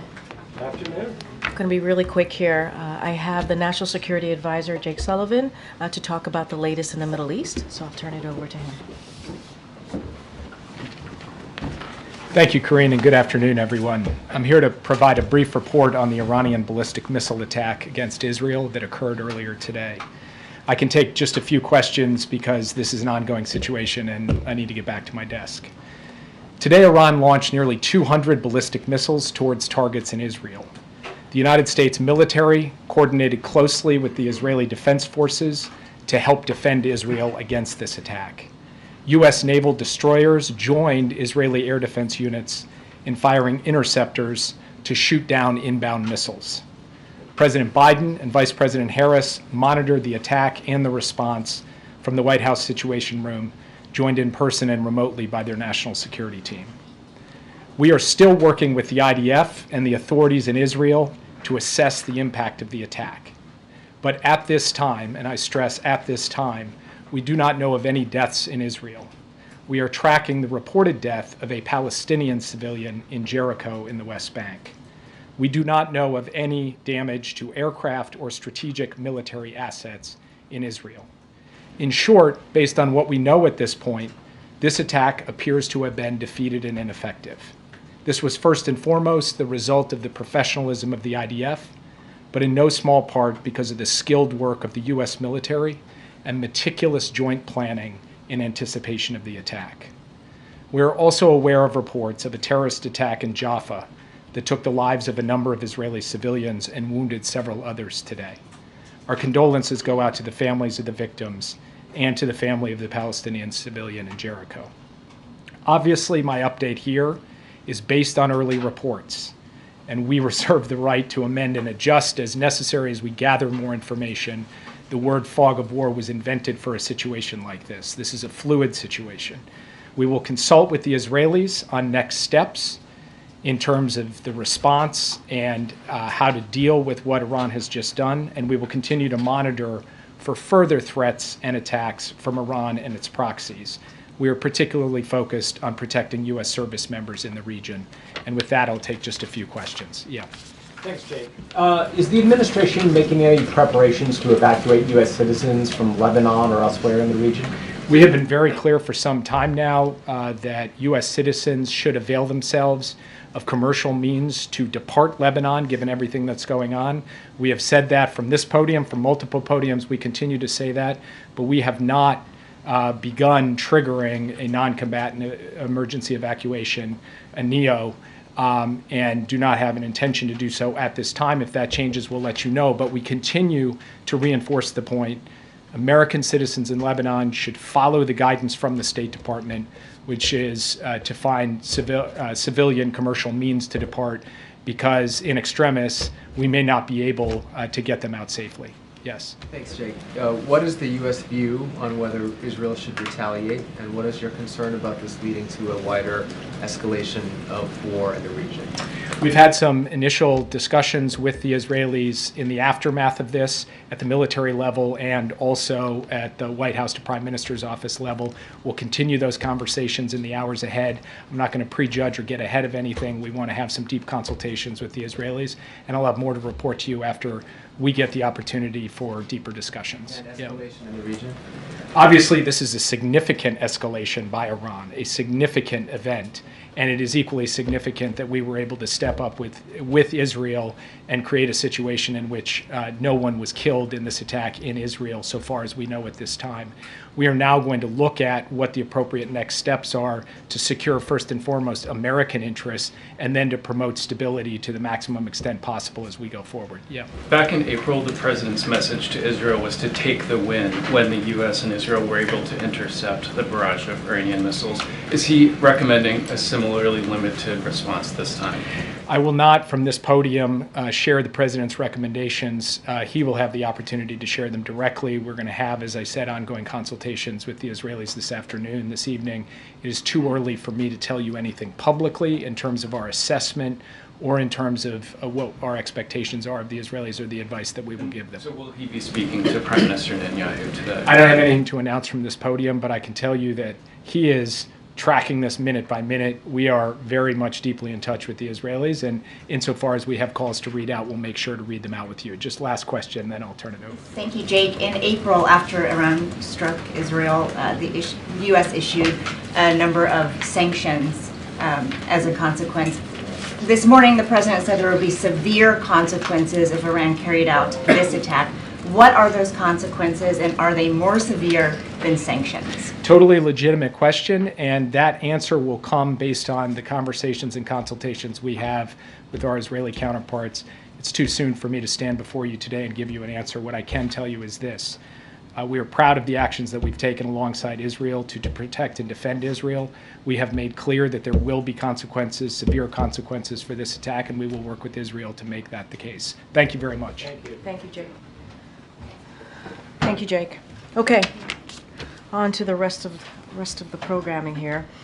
This morning, President Biden was briefed by his Homeland Security Advisor, Liz Sherwood-Randall, on the latest impacts of Hurricane Helene, and this afternoon he will receive an interagency briefing on the Hurricane Helene response and recovery. I don't know if she's going to get asked more questions about this, so I'm going to keep an eye on this. Or if she's just going to say, well, you got to ask Jake Sullivan the questions about it. But I think people might ask her about the Iran thing, so I'll give it a sec. She'll probably talk to it for a couple minutes, and then she'll open it up for questions. So let's see. I'm going to give it a second and see what if that's asked. From North Carolina, South Carolina, and Florida. I believe that Jake Sullivan called the Iranian attack defeated and ineffective. Oh, sorry, I got to take this off. Meet with local officials and also first responders. And the vice president will travel to Augusta, Georgia tomorrow. That is Karine Jean-Pierre, the White House press secretary. In the coming days. As of today, thousands of personnel. But again, let's just take a second and we'll wait and see if she is going to take any questions on the Iran attack. Over 1,200 personnel in North Carolina. Still, there is more work to be done. And oh, Flight Radar says Iranian airspace is closed. Oh no, Iraqi airspace is closed. Iraqi airspace is closed. But Reuters reported that Iran has closed no flights in Iran till 10 a.m. Thank you. Okay, this is not about. Before standing at the podium. All right, this is not about. I'll wait until she starts taking questions, and then we'll see if she's asked questions about Iran. But hang on a moment here. Let's see if I have any updates for you. I haven't checked in a few minutes.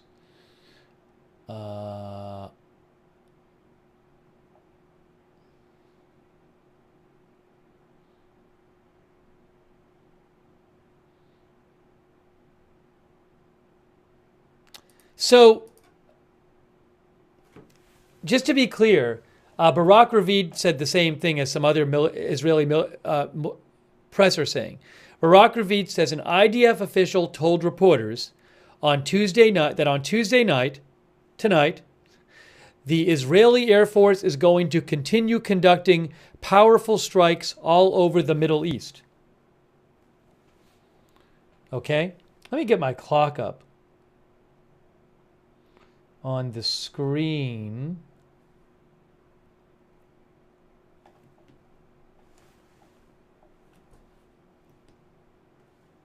Why is that moved out of the way?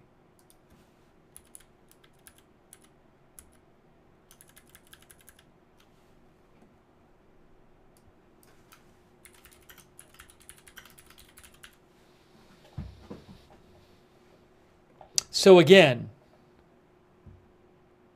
an IDF official told reporters that Israeli Air Force is going to continue. What does continue mean? Continue conducting powerful strikes all over the Middle East. I don't know what that means. I don't know if the response is going to come tonight. Ooh. Wow. I'm watching a new video here. Hang on.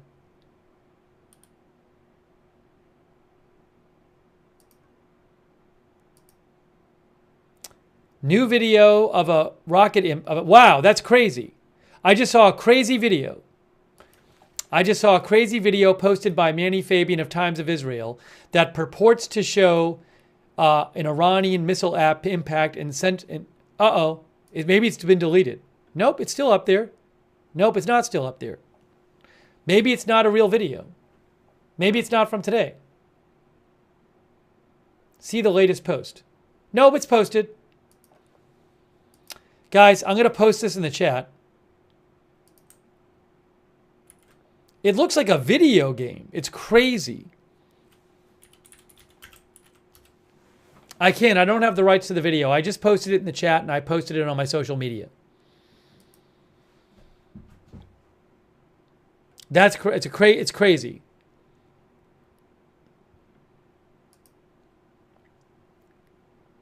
I have my X account pinned to the chat. You can go to my X account and I'm posting stuff there.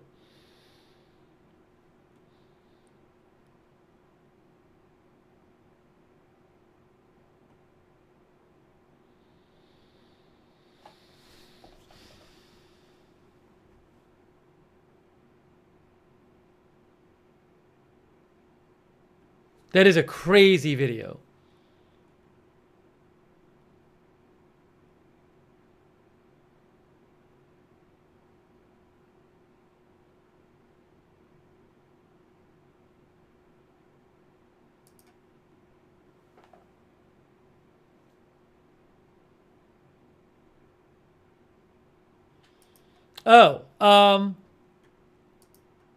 The IDF just posted something.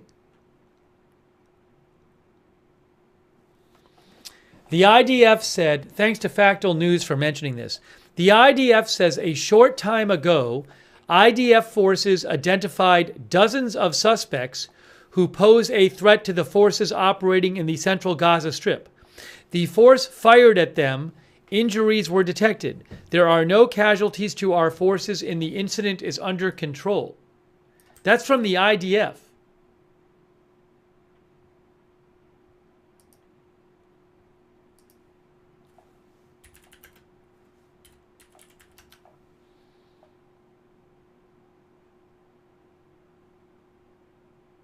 I don't know what happened here.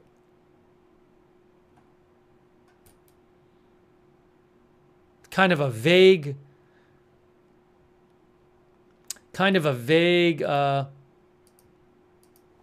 post by the IDF. Yeah, I have the briefing up because I'm waiting for the press secretary to come back and take questions because she might be asked more about the Iran stuff. So what I can do in the meantime is put it in the corner. But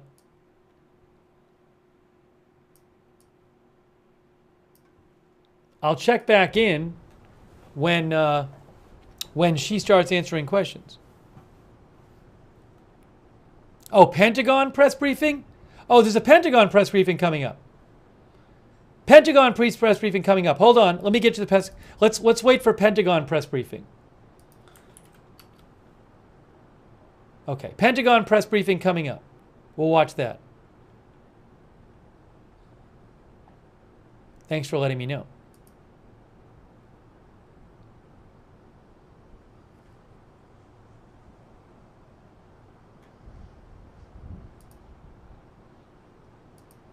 So the IDF says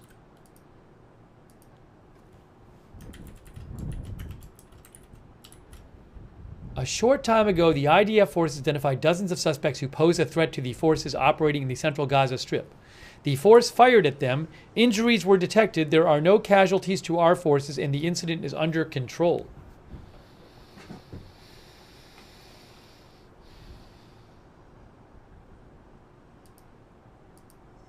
We are waiting for the Pentagon press conference to start.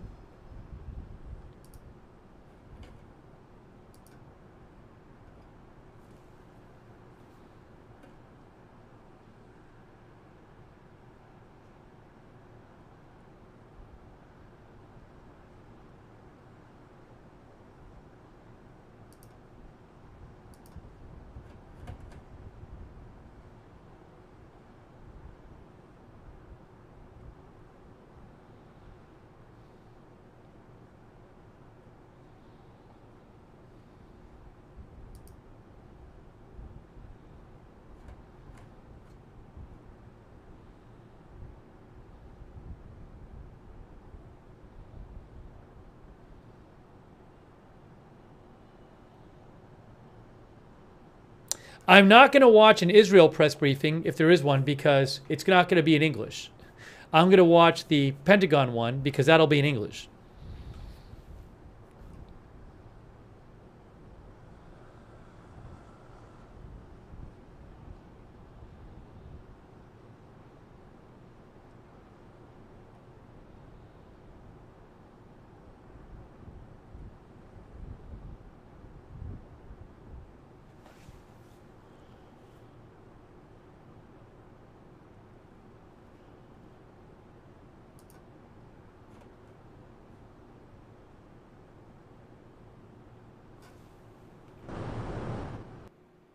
Oh, you're looking at, it's obviously not the White House. You're looking at Tel Aviv.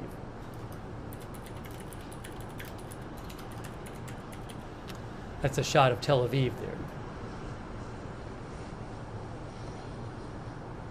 Hang on.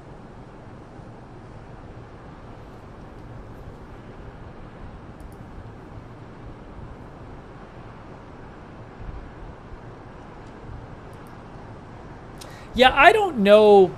I mean, that statement from Israel when they say we'll continue to conduct, it's kind of it's unclear what they mean by that statement because they use the word continue. Israeli Defense Force said we will attack strongly tonight. Oh well, they said we will attack strongly. We will attack strongly tonight throughout the Middle East, according to N12. That doesn't say continue, but did they say continue to attack strongly? Anyways, so. And I don't know why the statement says throughout the Middle East. Oh, State Department briefing. Hold on, State Department briefing. Give me a moment, guys. State Department briefing. Hang on. Let me get that on the screen for you.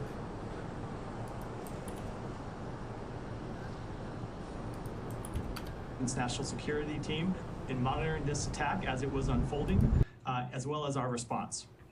As the President has made clear, our support for Israel's security is ironclad. We will continue to stand with the people of Israel at this critical moment. Matt? At this time, we are not aware of any damage to U.S. facilities. As you know, we issued an order earlier today for our personnel, State Department personnel in Israel to shelter at their homes. We have full accountability for all our personnel. We're not aware of any civilian casualties inside Israel, let alone an American citizen casualty. There is one report of a Palestinian who died in the West Bank, but no damage to any U.S. facility either. And then both you and the National Security Advisor just a few minutes ago talked about the human raising the unacceptable escalation. But does the administration see anything that Israel has done over the course of the last 3 weeks as escalatory? So certainly they have done things to expand the conflict. But if you look at the actions that they have taken, they were bringing terrorists to justice, terrorists who have launched attacks on Israeli civilians. If you look at what Iran did today, we've been warning for some time about the threat posed by Iran arming and funding terrorist groups across the Middle East. And the attack today just demonstrated the danger of those actions. What you saw was Iran launching a state-on-state attack to protect and defend the terrorist groups that it has built, nurtured, and that it controls. So there is a difference between the actions that we have seen Israel take to defend its civilians and what we've seen Iran take. They are equivalent. I just wanted to make sure that you didn't see. No, we have certainly seen we've certainly seen Israel expand the nature of its attacks against Hezbollah, but it is a very different type of attack than what we saw today from a state actor against another state. Okay, and then last one, and this has to do with Lebanon and the northern front. The situation there is unstable and uncertain. I know that you guys have been asking Americans who might want information about assistance and possibly leaving to sign up on a form. Can you give us an update on the numbers of those and whether or not we're planning to do anything in the way of the U.S. government capabilities for? We have directed U.S. citizens who are in Lebanon to register with the State Department for information, and especially for information with how to depart Lebanon, and we're providing them whatever information we can. We have had, as of today, around 6,000 American citizens in Lebanon who have registered with us for further information. Should be clear, not all of those American citizens are seeking assistance with departing. People are just looking for information. They're looking for options. There are a number of American citizens who live in Lebanon who have lived there for years and do not want to depart the country. So in terms of the status on the ground, the airport is still open. Commercial flights are operating, although they are available at times at reduced capacity. We are working right now with airlines to provide additional flights with more seats for American citizens. Conducted a it's something that we hope to turn on in the next few days, and we will be in touch with approximately 200 ballistic missiles targeting several locations in Israel. We condemn these reckless attacks by Iran, and we call on Iran to halt any further attacks, including from its proxy forces. During the attack, the U.S. military coordinated closely with the Israeli Defense Forces to help defend Israel. U.S. Navy destroyers deployed to the Middle East region supported the defense of Israel by firing approximately a dozen interceptors against the incoming Iranian missiles. Initial reports indicate that Israel was able to intercept the majority of incoming missiles and that there was minimal damage on the ground, but I'd refer you to Israel for confirmation and any questions on that as they're in a better position to discuss. Please note that we're still assessing the attack and the outcome, so numbers may change as we receive updates. Additionally, no U.S. personnel were injured or harmed during the Iranian missile attack. Secretary Austin, Chairman of the Joint Chiefs of Staff General C.Q. Brown Jr., and U.S. Central Command Commander General Eric Kurilla have been in constant contact with President Biden and Vice President Harris throughout the day to consult on the situation and U.S. actions. In addition to his phone call earlier this morning with Israeli Minister of Defense Gallant prior to the Iranian attack, Secretary Austin spoke to the minister again just a short while ago to get an update. He reaffirmed the United States' ironclad commitment to the defense of Israel and underscored that the U.S. remains well-postured throughout the Middle East region to protect U.S. forces and defend Israel in the face of threats from Iran and Iran-backed terrorist organizations. We'll provide a readout of that call as soon as possible. To be crystal clear, as Secretary Austin has said, should Iran, its partners, or its proxies use this moment to target American personnel or interests in the region, the United States will take every necessary measure to defend our people. And separately, I do have an update to provide on DoD support to Hurricane Helene response efforts, but I'll provide that at the end. With that, I'm happy to take your questions. We'll start with AP. Tara. Thanks, General Ryder. What Navy destroyers were involved in helping shoot down and intercept? And given this escalation, what's being communicated between Secretary Austin and Minister Gallant right now in terms of tampering things down and potentially avoiding a wider war? So the two Navy destroyers involved were the USS Bulkley and the USS Cole. In terms of the conversations between Secretary Austin and Minister Gallant, I won't get into the private discussions other than to say we are consulting closely with them on next steps and the continued defense of Israel. And then, are there any plans underway to conduct a NEO given the increased risk of a wider war? Right now, there has been no order to evacuate. As you've heard us say before, we are a planning organization, so we, of course, plan for all contingencies. But as of right now, State Department has not called for an evacuation. Jennifer. Should we assume that the SM-3s were used by the Cole and the Bulkley to shoot down or to intercept the missiles? I'm not going to get into the specific type of ordnance, Jennifer, other than to say, again, they fired a dozen interceptors. And Iran said that they gave a heads up to the U.S. and to Russia. How much warning were you given by Iran? Yeah, I'm not aware of any pre-warning by Iran about their potential attack. As you know, this is something we've been following very closely for a while based on the threats of retaliation by Iran. And so we've been closely consulting with Israel for a while now to be prepared in the eventuality. And as today demonstrated, we were prepared and we were able to successfully work alongside Israel to defend them from this attack. Let me go to Carla. Thanks, Pat. You said that the destroyers shot down Iranian missiles. where do they come from? Were they all from inside Iran, or was some also from Yemen being shot by the Houthis? Carla, to my knowledge, and again, we're still assessing this, these were all launched from Iran, ballistic missiles. And what I said was that they fired the interceptors towards those missiles. So. And then were any other U.S. assets involved in this defense? Of course, we have a lot of capability in the region, a lot of things that are there to be prepared for a wide variety of threats. But in terms of the launching of these interceptors, it was those 2 destroyers. So just being clear, no ground-based interceptors were used in this. Correct. Were the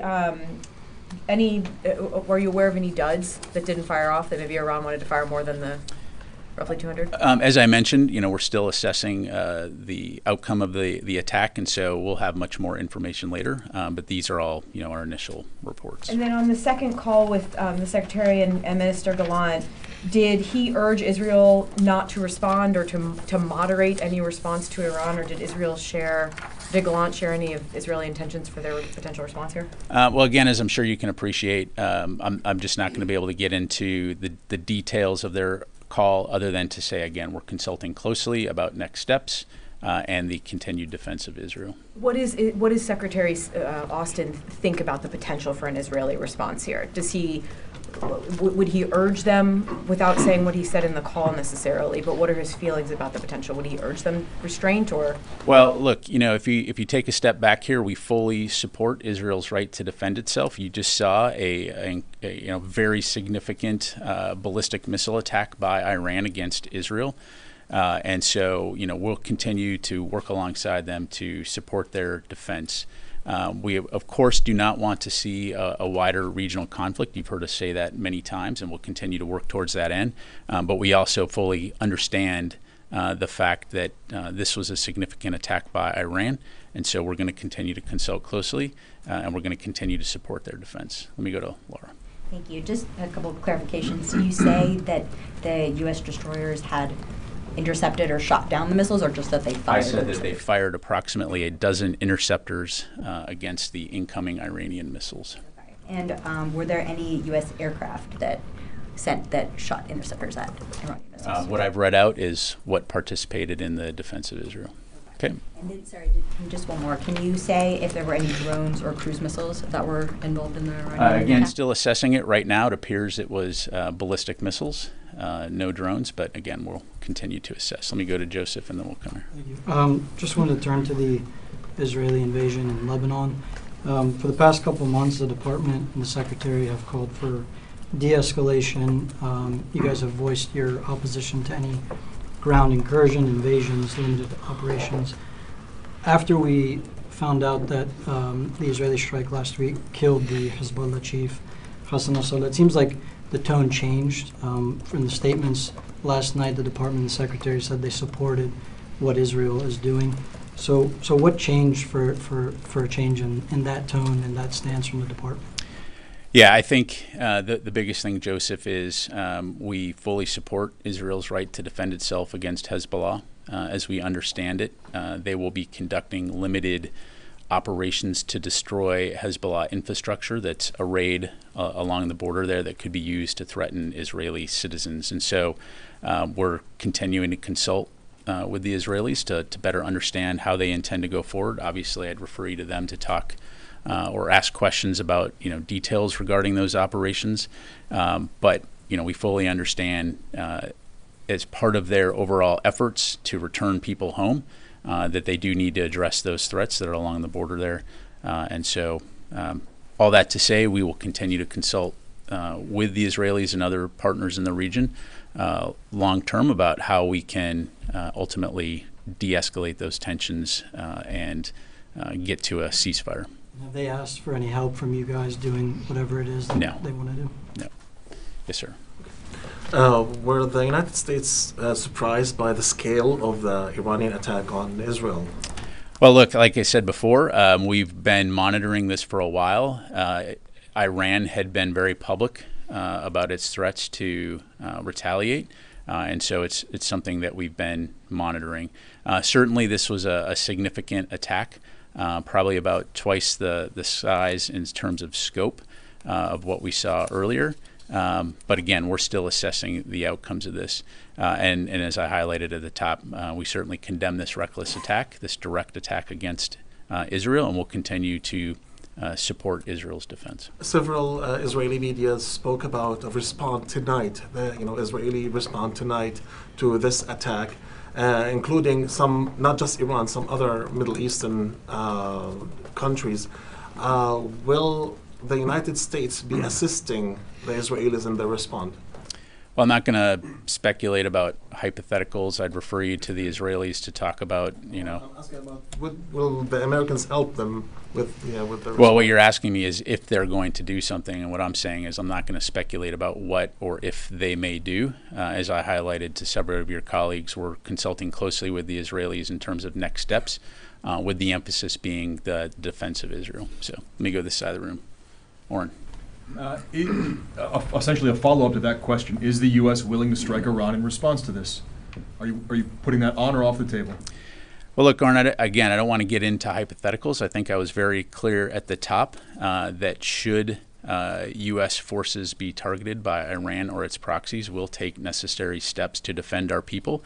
And I think we've also been very clear that we're going to support the defense of Israel. And so I'm not going to get into theoretical or speculative operations at this stage, other than to say, we mean what we say and we say what we mean. And then a follow-up question. Iran claims to have used a new Fatah missile, which is supposed to be a hypersonic ballistic missile. Can you assess whether they did use new and advanced weaponry in this attack and whether they learned from the April attack? Again, we're still assessing the attack and the outcomes, and so we may have more to provide later, but I don't have anything on that right now. Dan. Thanks for your time. Two questions, please. On Secretary Austin's statement last night, he referred to being supportive of operations along the border. Is he open to Israel using operations on both sides of the border? Along the border was a little vague there. Well, I think I'd go back to how I responded to Joseph, right? We understand and support Israel's right to defend itself against Hezbollah, as we highlighted in the readout. We understand that part of that is dismantling some of the attack infrastructure that Hezbollah has built along the border. Certainly, again, we don't want to see this, broaden into a wider regional conflict, but we understand, again, that what Israel is doing are limited operations to destroy that attack infrastructure, and then enable citizens on both sides of the border to return home. Ultimately, at the end of the day, we do think that a diplomatic resolution is the only way to achieve lasting stability and security across the Israel-Lebanon border. So, we're going to continue to work to that end, but we also, again, understand Israel's need to defend itself. And then a follow. The State Department read out a report on an attack on a diplomatic facility at Baghdad Airport last night. Have you seen any other attacks on U.S. forces, I guess, since Friday? This one would seem to be on a diplomatic facility, but be it in the last day, particularly at this heightened time of tension, or just broadly over the last couple of days? Yeah, as of right now, I'm not aware of any additional attacks. Thanks. Sir. The Iron Dome, how effective is it against ballistic missiles? And some of the televised images appeared to show some of them landing on infrastructure. Are you aware of that? In general, was this attack more effective than the Iranian attack in April? Again, understanding that a lot is still very initial. As I highlighted, initial indications are that there was minimal damage on the ground. In terms of the specifics, though, I'd have to refer you to Israel really to talk through that. And again, as more information comes in, we'll certainly know more. But the initial assessment is that Israel was able to successfully defend itself, of course, with the support from the U.S. And so, again, we may have more later on that. Helene? Thanks, Pat. I just want to be clear because it seems like we're at a very dangerous time where any kind of ambiguity from the U.S. could lead to an attack on American troops. And when you say I understand when you say that we're going to defend any attack at American troops. I also understand that that you said that no American troops were hurt.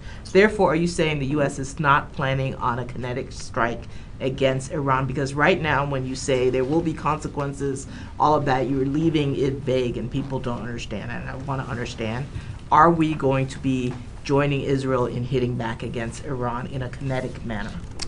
Yeah, so with all due respect, you're talking about a hypothetical future, right? And presupposing what Israel may or may not do. So I'm just not going to talk about. But you said there will be consequences, and Jake Sullivan said there will be consequences. So right, what does and that I think mean? broadly speaking, the U.S. has been clear that there will be security, economic consequences should Iran attack. But I just don't have anything to preview. Specifically as it relates to that. All right. Yes, sir. Thanks, Pat. Just to clarify, did any U.S. aircraft track any of the missiles either before the launch or during the attack, even if they weren't involved kinetically in the defense of Israel?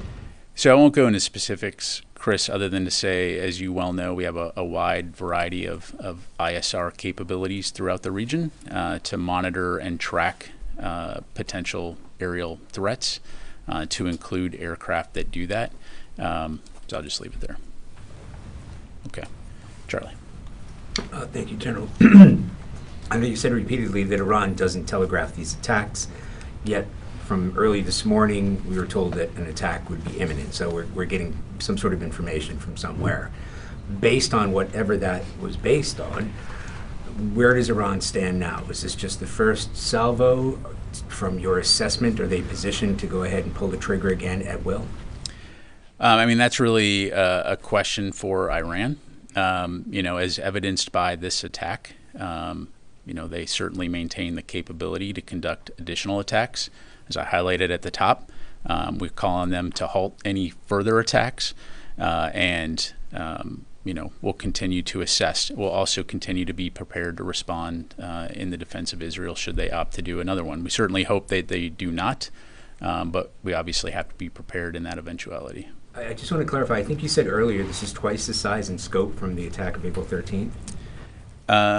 Yeah, it's about twice as large in terms of the number of ballistic missiles that they launched from the last. Do you believe it was their intent to actually do damage this time?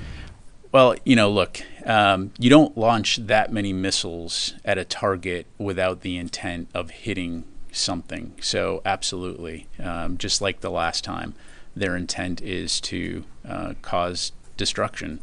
And so, fortunately, Israel has very significant air defense capabilities, and the U.S., of course, played a role in helping on that front as well. Thank you. Matt? Thanks, Pat.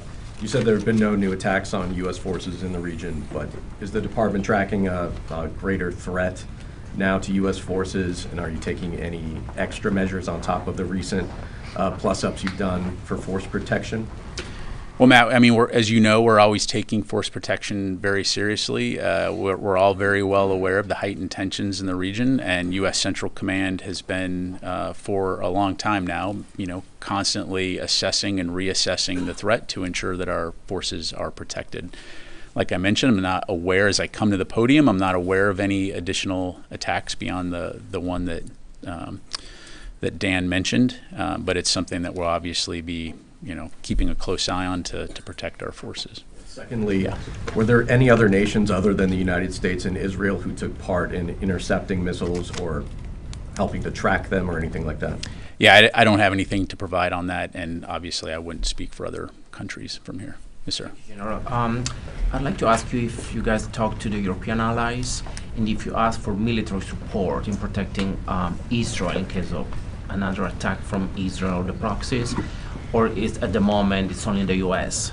Helping Israel military-wise? Well, I'll allow other countries to speak for themselves. I will say, and we'll put a readout on this this afternoon, as soon as we're done here. The Secretary did have an opportunity to talk to his French counterpart earlier this morning, just to talk about the situation in the Middle East. This was before the Iranian attack occurred, and so we'll get that out momentarily.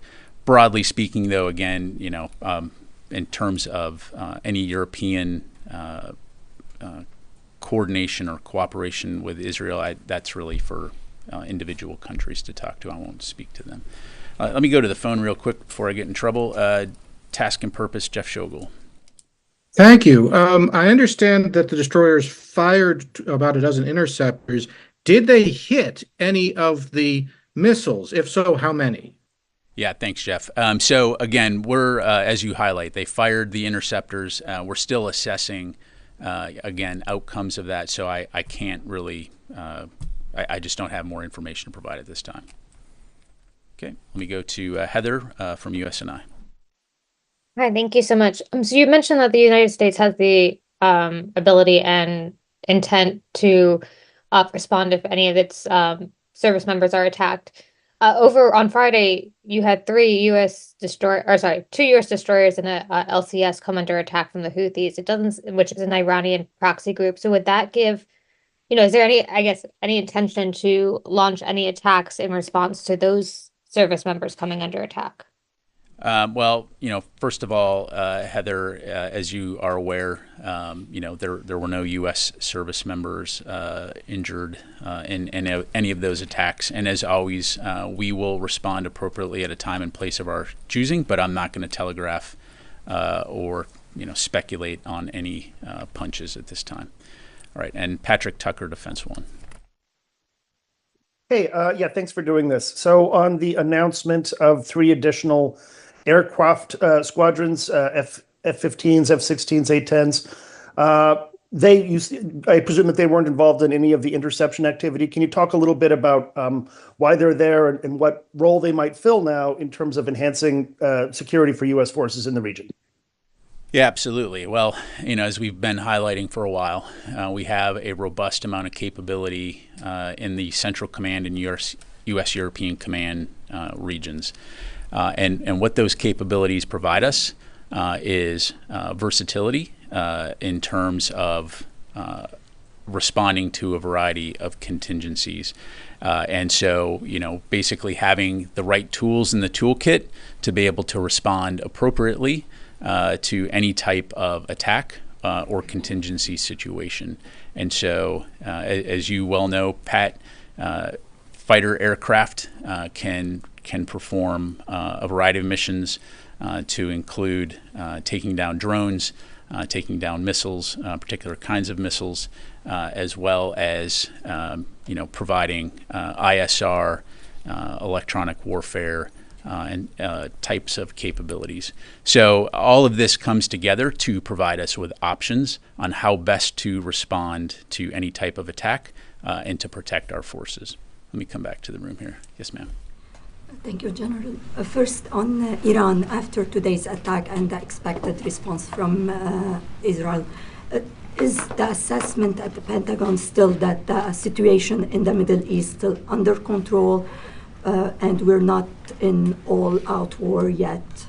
And the second question on Lebanon, excuse me, what's your understanding to what Israel is calling limited ground operations or incursion? Is it limited by, in time, in scope? How do you see this? Sure. So in terms of your first question, as you know, we've been working very hard from the beginning to prevent a wider regional conflict. Certainly the type of aggressive action that we saw by Iran today makes that more challenging. But that continues to remain our focus and remain our goal, is to prevent a wider regional conflict. And so we'll continue to stay laser focused on that. In terms of Israel's operations, again, they're in the best position to answer questions. But our understanding in consulting with them is that, again, these will be limited operations focused on dismantling facilities that Hezbollah has built along the border to stage attacks into Israel. And so, part of those discussions, again, have been focused on making sure that there's an understanding as far as potential mission creep. And so as it relates to the broader tensions in the region. But again, we support their right to defend themselves from Hezbollah attacks.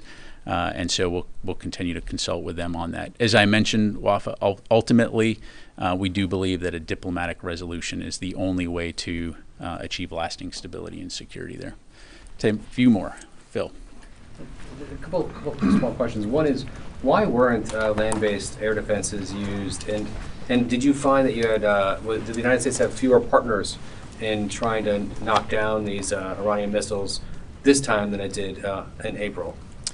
I would compare it to a pallet, Phil. You're going to use the capability that you need to respond to a particular situation. So, as evidenced by the fact that our forces were able to so quickly support Israel's defense, we have a wide range of capabilities arrayed to be able to respond to whatever those threats may be in the most appropriate way possible. So it's less about the platform and it's more about the capability. Again, we still maintain a robust capability to be able to respond to any potential future threats as well. And I just want to follow up on what Helene was asking, which was important in the sense, I think you said a red line that if Iran or its forces were to attack U.S. troops, there would be a U.S. response against Iran. At least that's what it sounded like you were saying. Is that correct? What I said is it should be very clear that if Iran or its proxies use this as an opportunity to attack U.S. forces, we will respond appropriately. Yep. Okay. Last question, Nat. Thanks, Pat. I just wanted to clarify a few things that you said. In terms of Iran's capabilities going forward, is it clear from the U.S. side that the imminent risk is over of another attack from Iran? Well, look, it's something we're going to keep an eye on. We certainly hope that there's not another attack, but obviously Iran maintains a capability, and it's just demonstrated that they're willing to use it to directly attack Israel. And so we're going to continue to consult closely with Israel on next steps, and importantly, on the defense of Israel. So, and on the Israel's limited incursion, have they provided any sort of a timeline on how long they would stay there? I'd refer you to Israel to talk about that. I don't think it'd be appropriate for me to talk about that. Hey, folks, while there's been an understandable focus today on the Middle East, before we conclude, I would like to provide a quick update on a topic closer to home as DoD continues to work with federal, state, and local officials to support Hurricane Helene response efforts. As of this morning, the department has more than 6,500 service members actively engaged in relief efforts across 6 states. Florida has nearly 3,500 guardsmen activated, and Georgia has around 1,400 guardsmen on duty. South Carolina has activated nearly 500 guardsmen, along with 2 helicopters for their recovery efforts. Tennessee has around 130 guardsmen and 7 helicopters activated, and Virginia has activated nearly 60 guardsmen, along with 1 helicopter and numerous high-water vehicles. Additionally, since the storm passed, North Carolina has emerged as an area of particular focus after the historical levels of flooding that occurred in the western part of that state. A multi-state, multi-agency effort is currently underway with more than 80 guardsmen and 13 helicopters from Connecticut, Maryland, Pennsylvania, Iowa, Ohio, New York, South Carolina, and Florida joining more than 800 North Carolina guardsmen in providing support to devastated North Carolina communities. U.S. Northern Command is also providing active duty support efforts to FEMA, and the U.S. Army Corps of Engineers is providing emergency power planning and response teams to Georgia, as well as dam, levee, and bridge inspection to Tennessee and Kentucky, and temporary power to North Carolina. For further questions about National Guard missions, I would encourage you to contact the specific states in questions. And for active duty support efforts to FEMA, U.S. Northern Command is standing by. For service-specific evacuation efforts, it's best to contact the services directly. As the DoD continues to aid response efforts, Secretary Austin and department leaders will continue to be engaged and stay in close contact with federal, state, and local officials to ensure resources are available and to maximize a coordinated response. And in the days ahead, the department will continue to keep our fellow Americans who have been impacted by this storm's devastation in our thoughts. Thank you very much, everybody. Appreciate it. Okay, so guys, that was the Pentagon press briefing. And what I'm going to do now is I took that opportunity during the briefing to make some food, and I'm going to now eat my food. Oops, hold on a second here. So I'm going to disappear for a little bit and eat. And after I eat, I will come back and do more coverage for you. I will mention this. Michael Horowitz, who I follow, pointed out that IDF Chief of Staff said, "We proved our ability to prevent the enemy from achieving success with a combination of exemplary civil behavior and a very strong air defense system. We will choose when to impose a price." You know, there was these quotes from the Israeli media that seemed to suggest that maybe Israel's going to strike back tonight. That quote was a little ambiguous to me, so I wouldn't be so sure that... I'm not convinced that Israel has gone on the record to say they're responding tonight. This certainly doesn't sound like a commitment to respond tonight. But anyways, I'm going to eat now, and I'm going to leave the feed of Tel Aviv up. If something happens while I'm eating, I'll just run back in here and start broadcasting again. But if nothing big happens while I'm eating, I'll come back in a little bit, and we'll continue the coverage. After I'm eating. So I'll just leave the Tel Aviv feed up while I'm eating, okay? So I do appreciate you watching the stream. And also huge thanks to our moderators. I really appreciate them. And also everybody who's donated, that's really nice of you guys. Thanks for supporting the channel. That's really nice of you. Thanks for letting the channel exist. So let me put the feedback up. I'm going to eat. And again, if something big happens while I'm eating, I'll just drop my fork and come back in here. Otherwise, I'll see you after I eat. Also, if you are watching on Facebook, we're at 7:25 right now, 7 hours, 25 minutes. On Facebook at 8 hours, Facebook has an 8-hour limit. So at Facebook at 8 hours, I will need to start the Facebook stream again at 8 hours. So I will do that on Facebook at 8 hours, which is in 35 minutes from now. If you're on the other platforms, don't worry about it. It's fine.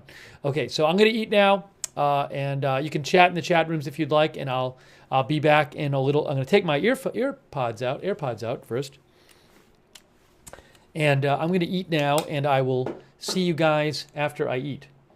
And let me just put this on the screen now. And do this. What am I doing here? Oops, hang on. There, okay. So I'll see you guys in a little bit. I'll put the message up saying that I'm eating. Let me do that.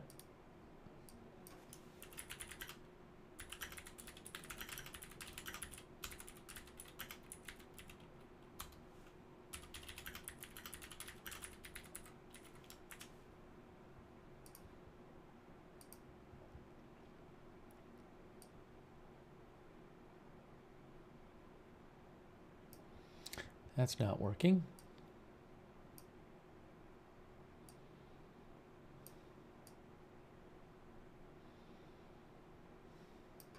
Let's try that.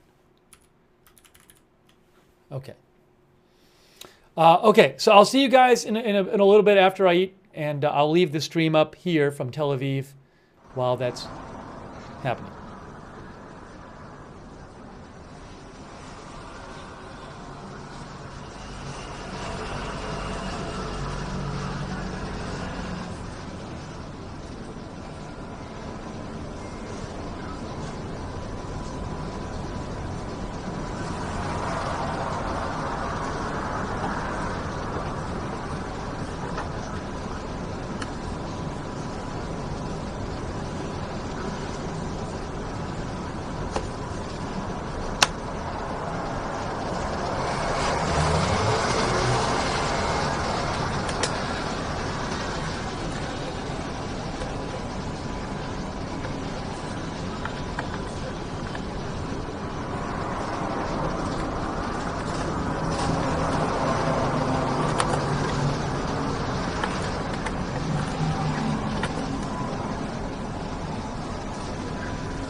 Κατέρινα, έφαγα.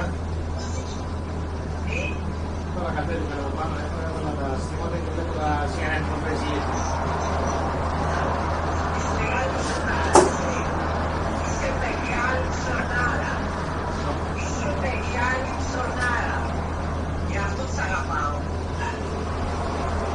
Ωραίο στα κεράματα.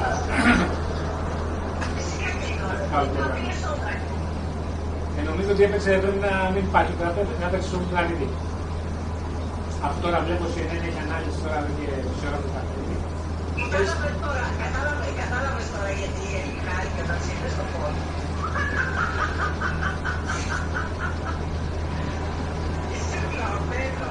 Το είπα του Άλκη, ξέρω τον Άλκη, γιατί λέω, ξέρεις, πριν λέω 10 λεπτά του λέω, είχε τελειώσει το κόλλο, να χαλαρώνω και τώρα.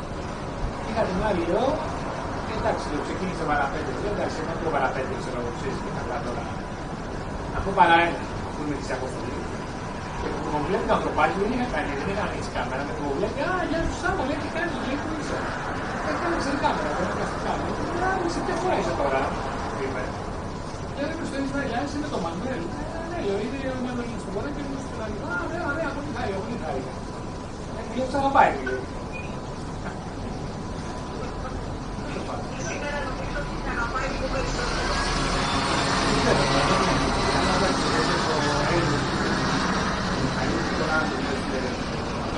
Όλα εκεί πέρα στο φυγάδο, στην τσάπα που ήταν. Ναι, που γάμισαν εκεί πέρα όλοι. Εντάξει,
Ito para nakangabali.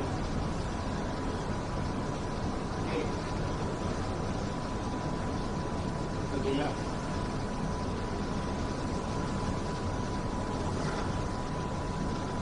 Dila. Dila tiene. Dice que esto también se puede trabajar, ¿eh?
Thanks everybody for your patience. Oh, rocket alert happening right now? A rocket alert just as I came back. Hang on. I guess there's a rocket alert. Give me a second here. Let me pull it up here. From SOFAR. SOFAR says the rocket alerts are in northeastern Israel, south of Kiryat Shimona. It looks like kind of more of your typical rocket alert, not all over the country, big Iranian missile alert. I don't have a camera from there now, but I'll let you know what I hear about. All right, let me put my headphones in.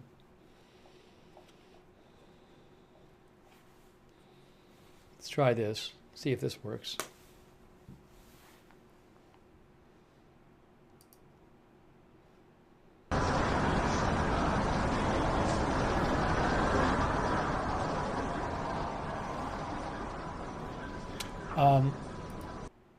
By the way, this is a good, this is the SOFAR rocket alert map, which is very helpful. So I'll put a link to this. It's free. I'll put a link to it in the, hold on, I'll put a link to it. I got to fix that headline, by the way. It's an old headline. Hold on. Yeah, give me 2 seconds here. First of all, I need to fix this headline because that's an old headline. That's a better headline. But I'm going to put the link to the map in the chat. Just let me do this real quick. Okay.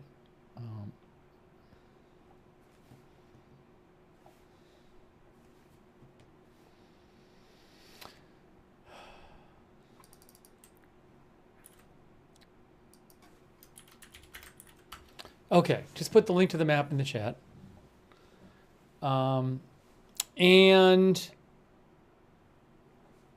let me put a little volume on this.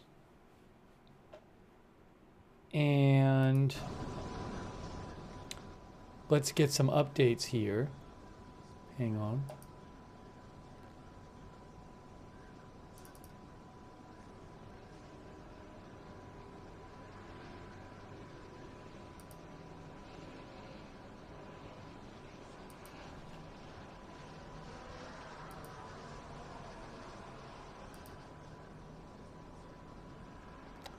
Israeli ambassador to the UN is speaking. Hold on a second. Israeli ambassador to the UN speaking. Action of the Secretary General.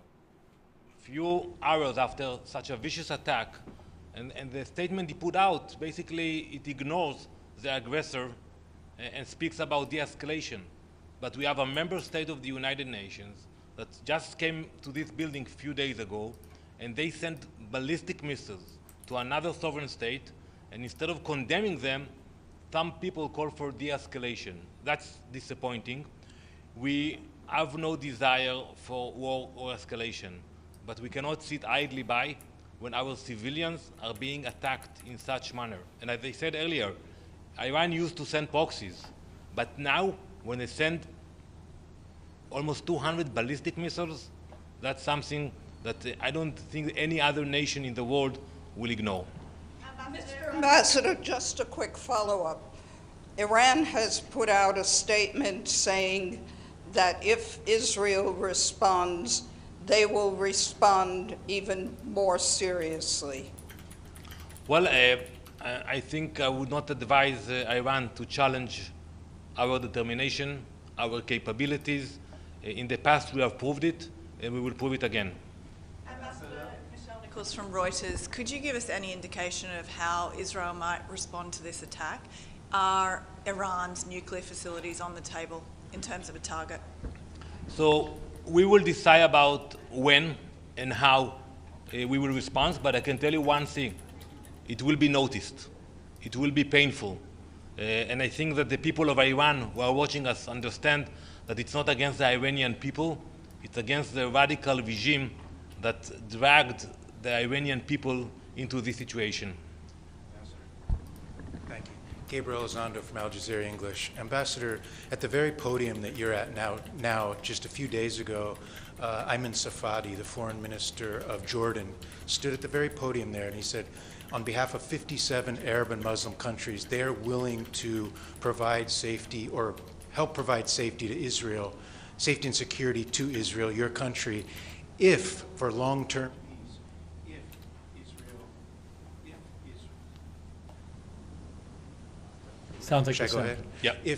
If Israel ends their occupation and really pursues an independent state for the Palestinian people, they are willing to work with you towards peace. And he said from that podium, ask any Israeli official, what is their long-term plan for peace other than what you're doing in Lebanon and what's happening in Gaza? So I ask you, sir, what is Israel's long-term plan for peace? I appreciate the sincerity of the Minister of Foreign Affairs, and we have a peace treaty with Jordan. But when you look at what's happening today in our neighborhood, attacks from Lebanon, attacks from Yemen, attacks from Iran, every Israeli asks himself today, who is my partner? And unfortunately, today the leadership of the Palestinian Authority are not capable of proving themselves as partner for peace. You know, they haven't condemned Hamas. President Abbas spoke in the General Assembly for half an hour, ignored the atrocities and Hamas completely. He never mentioned Hamas. So I think once there will be a genuine leader among the Palestinians who is serious and sincere about his intentions, he will find the Israelis sitting there willing to negotiate peace. Unfortunately, it is not the case today. Thank you very much. That was Danny Dannon. I heard him say that he said that the Israel's response to I'd kind of like to play that again if I can. He said Israel's response to Iran is going to be, he said, it will be noticed, it will be painful. It will be noticed, it will be painful. Let me see if I can go back and grab that, because I'd kind of like to see what else. I'd kind of like to play the beginning of that.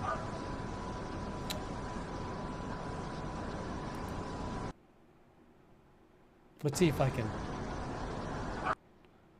grab that, if possible.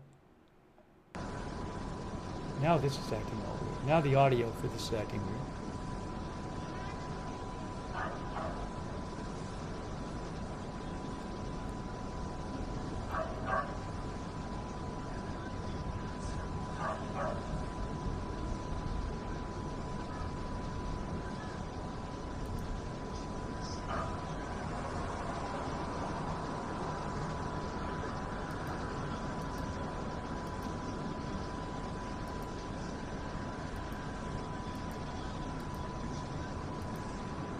He actually didn't speak for that long.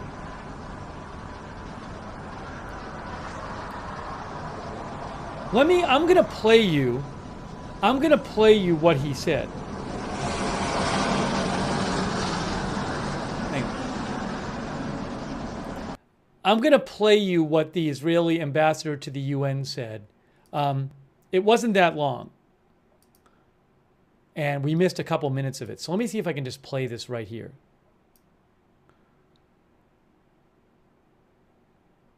I think it starts in like a minute. It's actually that's not live. This is a little bit earlier. Good afternoon. This is everyone. earlier. Thank you for joining us. Israel's ambassador to the United Nations, Danny Dannon, will deliver a brief statement on today's missile attack on Israel by the Islamic Republic of Iran. He will take your questions afterwards. If you are called to ask a question, please remember to state your name and your news outlet. Thank you. Good afternoon. Just hours ago, the Iranian regime launched an unprecedented assault on Israel, launching close to 200 ballistic missiles at our civilian population. An attack on this scale has not been seen since the Blitz of London. 10 million people were forced into bomb shelters. Imagine the entire population of New York City in 10 minutes have to seek shelter. Children, babies, elderly. That's what happened in Israel. The Islamic regime in Iran has now shown the world its true face. They are a terrorist state. For years, they have armed terrorists and rogue states. They are responsible for the death of innocent civilians, across the globe, from Europe's war zones to terror attacks in the Middle East, from embassies in Latin America to assault on US personnel. Iran's blood-stained fingerprints are everywhere. Until now, they have hidden behind proxies, but the mask has dropped. They have exposed themselves, directly launching hundreds of missiles into civilian areas. Their evil is now laid bare for all to see. I have called for an emergency session of the Security Council to convene as soon as possible to discuss this unprecedented attack and to issue a clear, unequivocal condemnation of Iran. Let me be very clear. We will defend our people. We will act. Iran will soon feel the consequences of their actions. The response will be painful. Thank you very much, Mr. Ambassador. Edith Lederer from the Associated Press. The Secretary General has called for a halt to these escalating attacks between Israel and Iran and its proxies, and there is widespread concern about this conflict spreading throughout the Middle East.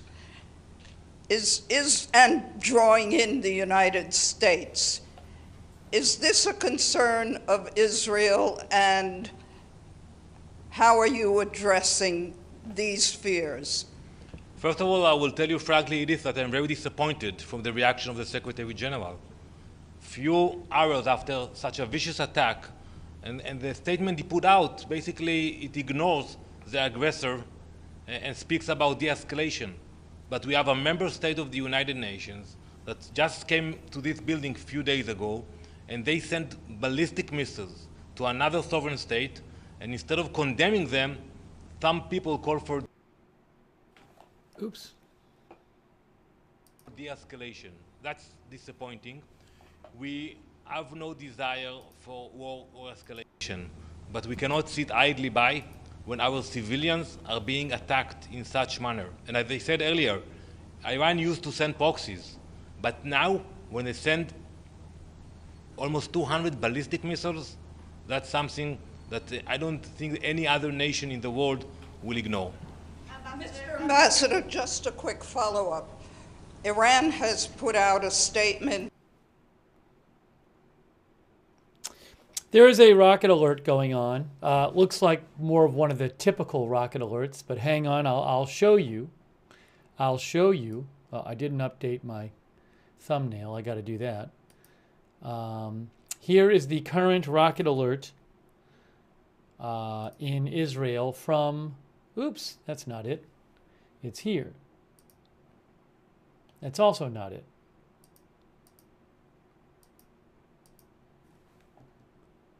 It's there. It's northwestern Israel, near the border. A few places with rocket alerts, northwestern Israel, near the border. I do not have a camera there. I will let you know what I hear about from that. And then I'll play the rest of what the ambassador to the UN had to say. We'll just listen to the end of that. We heard it before, but I want to hear it one more time. What is this? Hold on a second. Hang on a moment. Hang on. Hang on. Oh, Kamala Harris is delivering a statement, but I don't have the rights to that. Kamala Harris is delivering a statement. Is she posting it on her social media, the vice president? Again, I don't have the rights to air it, where it's airing right now. Is it on the White House feed?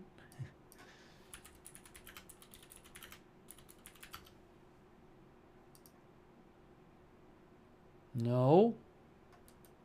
I might not be able to air it. I don't have the rights to the event. Let's see. Yeah, she is talking now. Vice President Harris is talking now, but unfortunately, I don't have rights to show the video. She just spoke. I think it was like a minute long. I'll read you. I'll get a report about what she said. It's already over. CNN says she said she fully supports Biden's order to shoot down Iranian missiles. Okay. Anyways, guys, if I hear more about the rocket stuff, I'll let you know. I'll have to just check on that in a little bit. Let's just watch the end of what the Israeli ambassador had to say. Am I going to be able to show that now? Now I can't even show it. We saw it. We saw the beginning of the Israeli ambassador's appearance, and we saw the rest of it. We saw the whole thing. We just saw it in two pieces. So I'm not going to show that again. But the Israeli ambassador to the UN said the response to Iran will be it will be painful, and it will be noticed. I think he said it will be noticed. It will be painful. I'm sorry. I need to change the picture over my shoulder. So just give me 2 seconds here. Yeah. Hang on. I got all messed up when I showed. That other thing. There's that. Okay. There's Tel Aviv.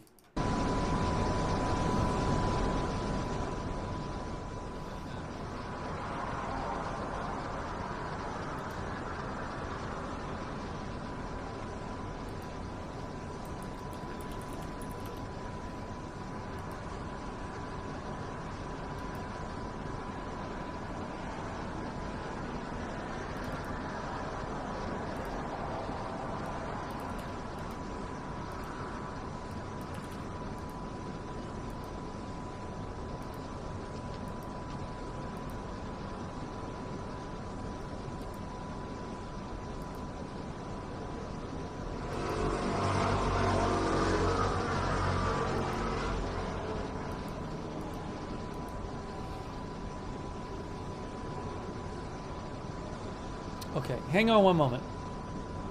Give me one moment here.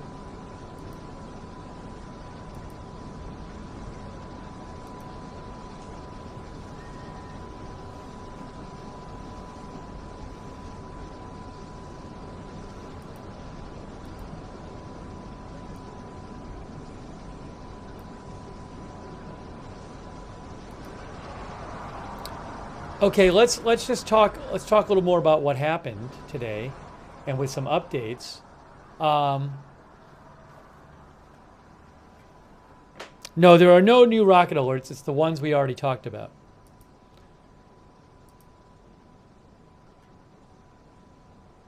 So again, the Iranian ambassador to the UN said that the Israeli response to Iran will be painful and will be noticed. So that's something to keep in mind. You know, there was some reporting early. There was a quote that was reported by some Israeli media before, where they claimed the IDF said that the response is going to be tonight.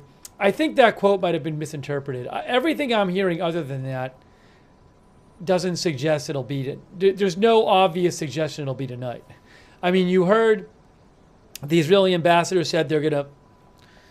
You know, I think he said they'll do it at a time of their own choosing or something. He wasn't saying it's going to be right away.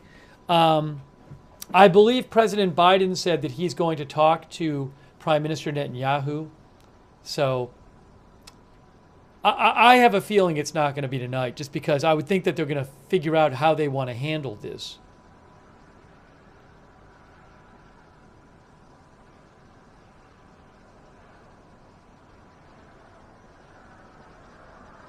No, I don't have Iran cameras. I do not have Iran live cameras.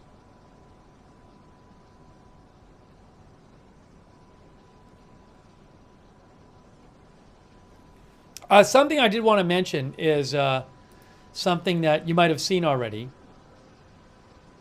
I'm going to turn this, it's kind of bad audio. I'm going to turn that audio off. Something I wanted to mention, which some of you probably have seen already, Faye Tuck's News found this from Wall Street Journal.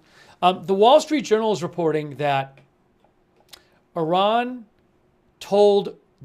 told Iran before the missile attack that it would respond to any hit on Israeli territory, no matter how big or small, whether there's casualties or not, And according to the Wall Street Journal, Israel specifically told Iran it would directly hit Iran's nuclear or oil facilities. Again, that's the Wall Street Journal is saying that Israel told Iran that if there was any kind of hit on Israeli territory, regardless of casualties, that they would hit, and regardless of size, that Israel would hit Iran's nuclear or oil facilities. So Israel is signaling it's going to be a significant response.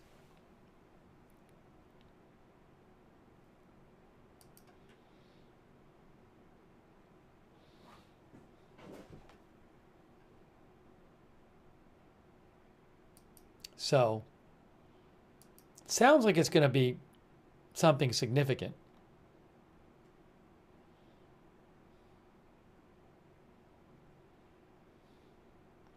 Aurora Intel says airstrikes being reported in Lebanon. I don't even know if I have a Lebanon cam at the moment. You know, there's been so much going on. Usually I would have Lebanon cams. I have a Beirut cam. I do have a Beirut cam, actually. Oh, Netanyahu, I think, made a speech. What is this? Hold on. I think Netanyahu is speaking in Hebrew. Yeah, Netanyahu is speaking, or maybe he released a speech. Maybe he already released a speech in Hebrew. I got to check on it. Give me a second.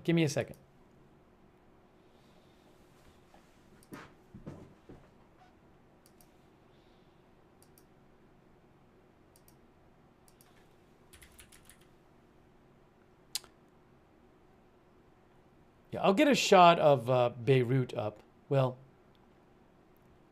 let me do that. I don't see anything on the Beirut cam right now, though. Nope, that's not it.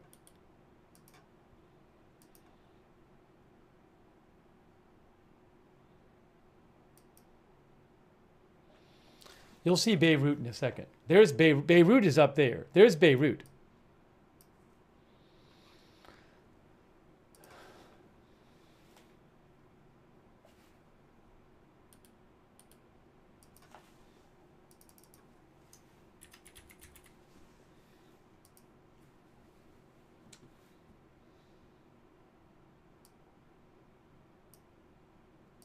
There's Beirut, so we'll put that there.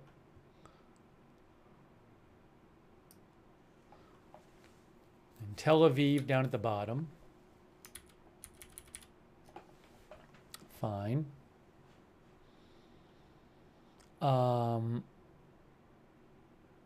Okay, hold on.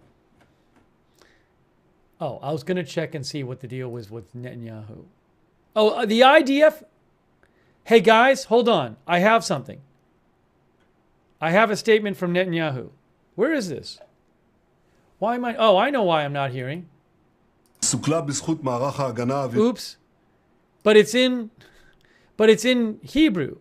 I don't know what the Netanyahu released a statement, but it's in Hebrew. I need to find a translation of it. Hey, guys, also there's the Israeli military released a statement. Let me play. I haven't even watched it yet. The IDF released a statement. Let's watch that.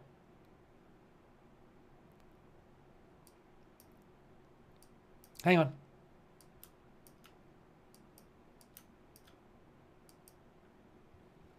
Here we go.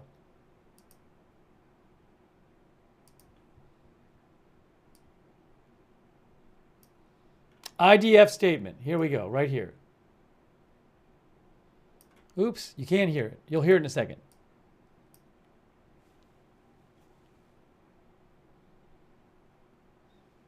You should be able to hear it in a second. Let's see. Can you hear this? Iran launched a large-scale attack of over 180 ballistic missiles directly from Iranian soil at the State of Israel. There were a small number of hits in the center of Israel and some other hits in the southern Israel. The majority of the incoming missiles were intercepted by Israel and a defensive coalition led by the United States. Iran's attack is a severe and dangerous escalation. There will be consequences.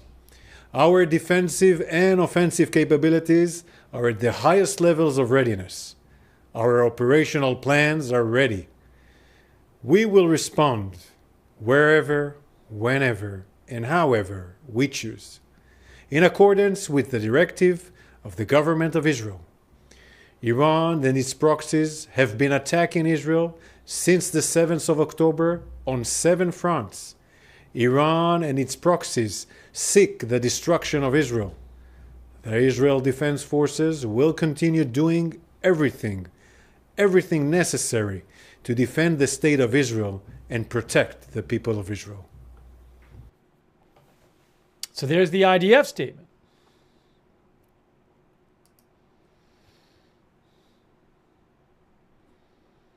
Again, the Israeli ambassador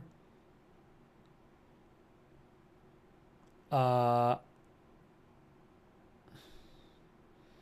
the UN said that their response will be noticed and painful. Noticed and painful.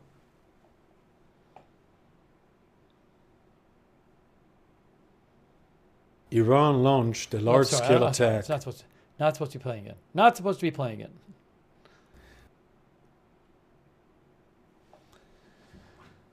Okay, so there's that. Hang on a moment.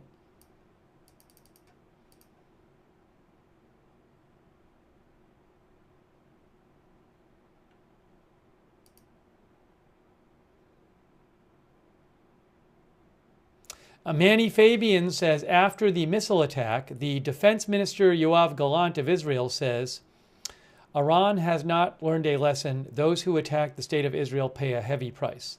That's from Manny Fabian with Times of Israel.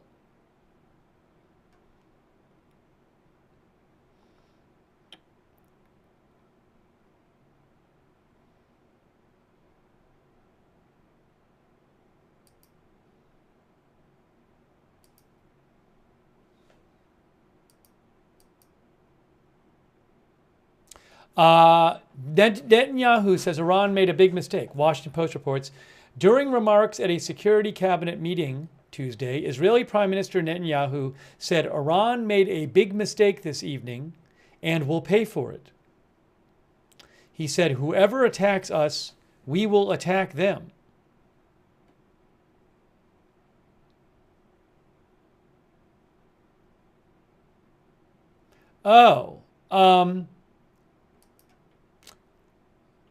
I just saw something else.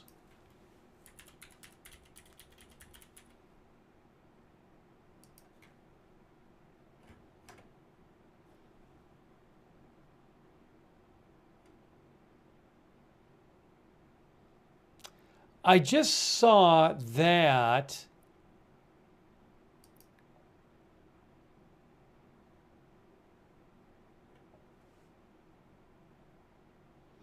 the Washington Post reports that actually the death toll in the shooting attack in Jaffa, I was saying Jaffa before, and I should have checked how it's pronounced, but it's near Tel Aviv. Jaffa.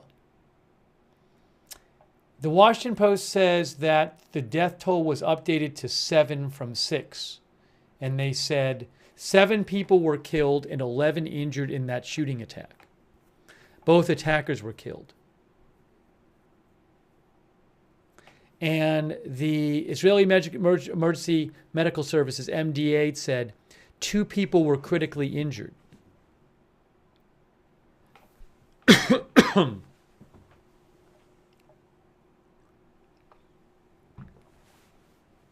The 2 attackers were from the West Bank city of Hebron.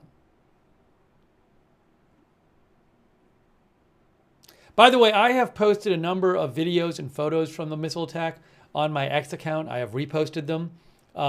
So if you want to see them, I don't have the rights to show them here. But if you just go to my X account, you can see a lot of videos and photos, a lot of videos, especially from the attack today. My X account has been, I have pinned my X account to the top of the chat. Although I guess on Facebook it might not be pinned.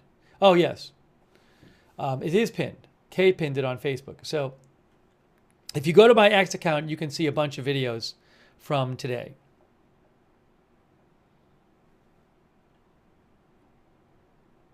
But I mean, there's a number of just crazy videos of these missiles coming down.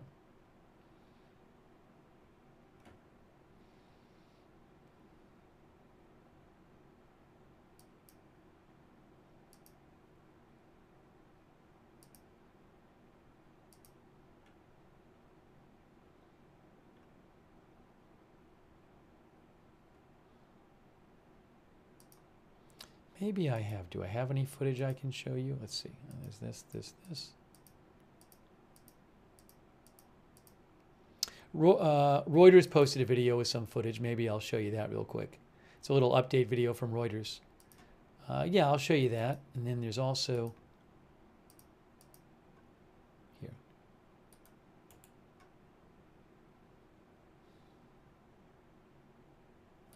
Hang on.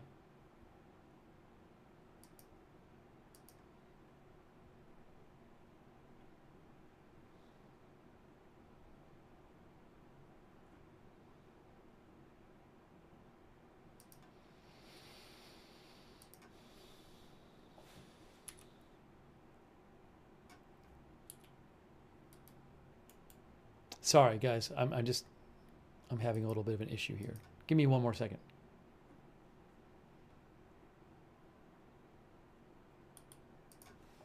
Okay.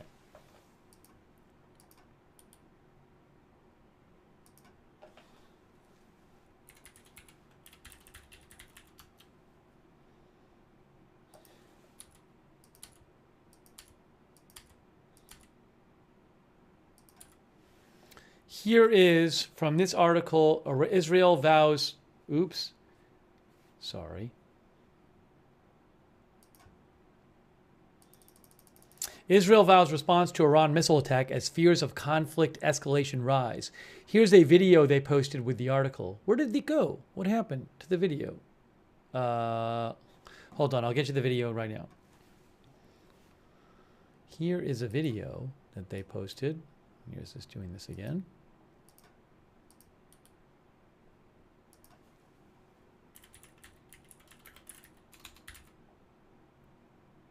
Oh, here it is. I found it.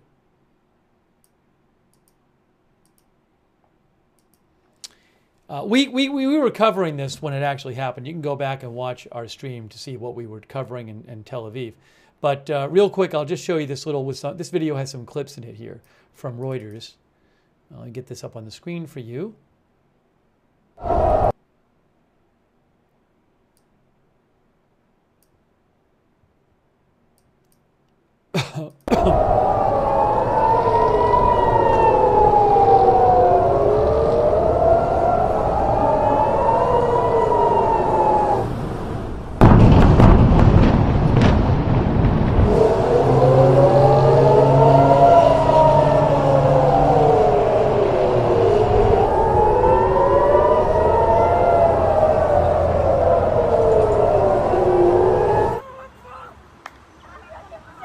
That's Jordan.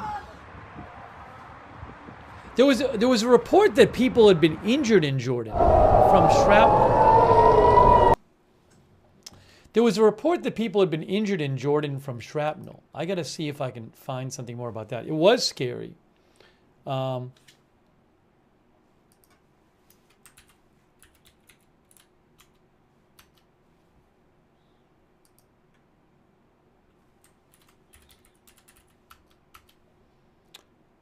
I haven't confirmed the Jordan injuries thing.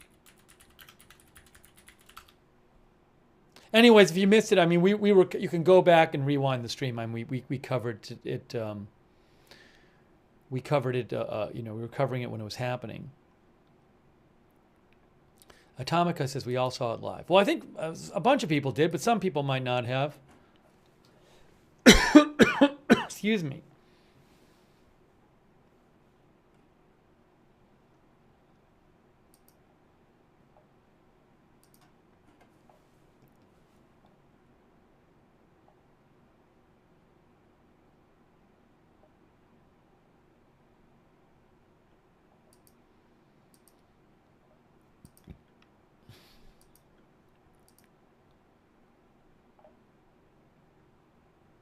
Reuters says President Biden expressed full U.S. support for Israel and described Iran's attack as ineffective.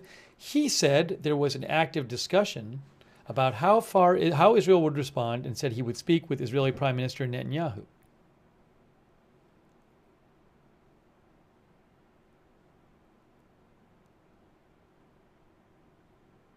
Oil prices shot up 5% on fears of a wider war between the two archenemies, says Reuters.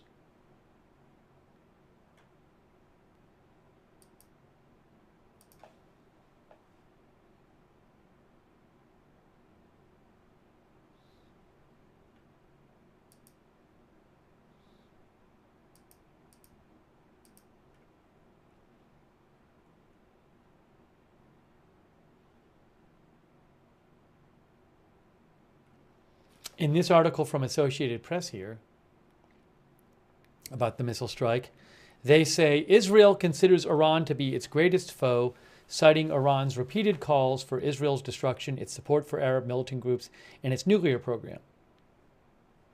Iran denies Israeli accusations that it is developing a nuclear weapon. Iran said it fired the missiles tonight as a retaliation for attacks by Israel that killed leaders of Hezbollah, Hamas, and the Iranian military. It referenced Hezbollah leader Hassan Nasrallah and Revolutionary Guard General Abbas Nilforushan, who were both killed in an Israeli airstrike last week in Beirut. It also mentioned Ismail Haniyeh, a top Hamas leader who was assassinated in Tehran in a suspected Israeli attack in July.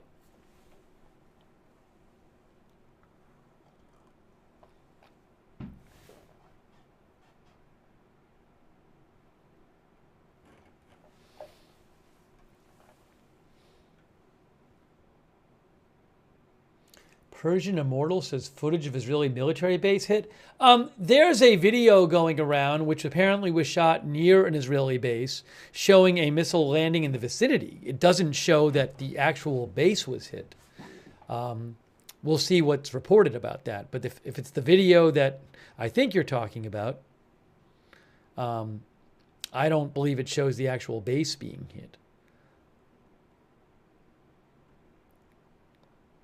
Yeah, there's a video. Jake Godin from Bellingcat posted something about this. I reposted it on my X account.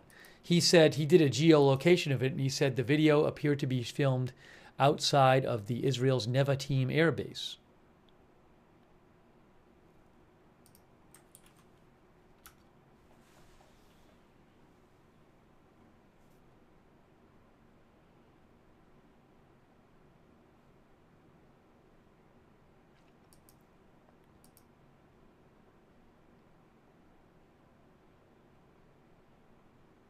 Hold on. Somebody sent me something.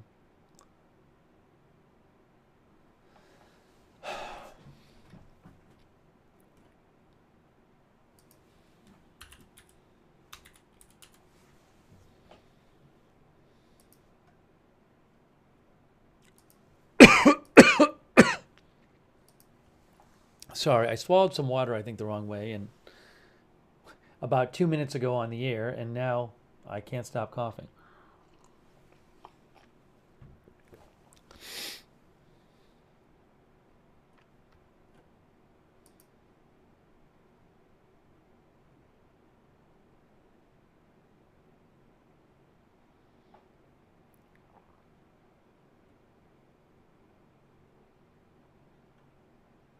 Oh, okay.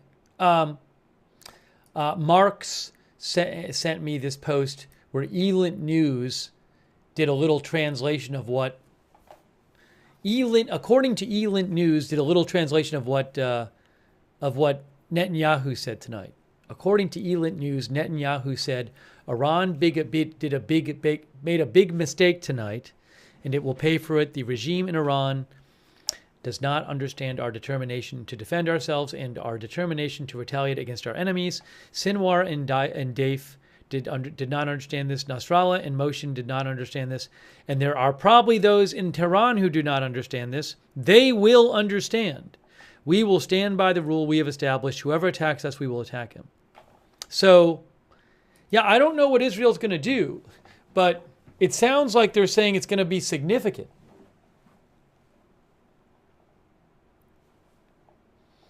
It certainly sounds like it's going to be significant.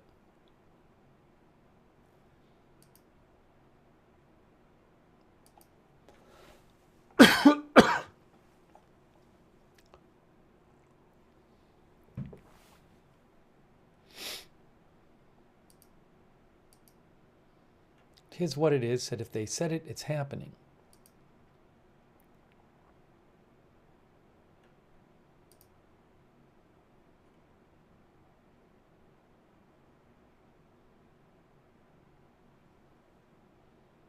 Oh, I was sent some very graphic photos, which I can't show on the air, of people killed in the attack inside the train. The first part of the terror attack was inside a train tonight.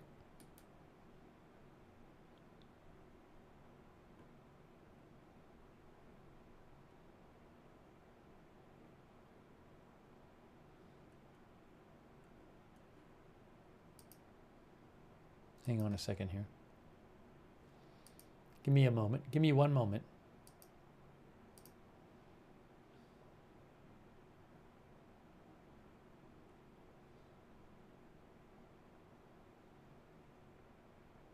That's crazy. There's a video floating around, apparently, of the person getting crushed by a missile fragment. That's unbelievable. It's terrible. But by a missile, I think a missile basically landed on someone.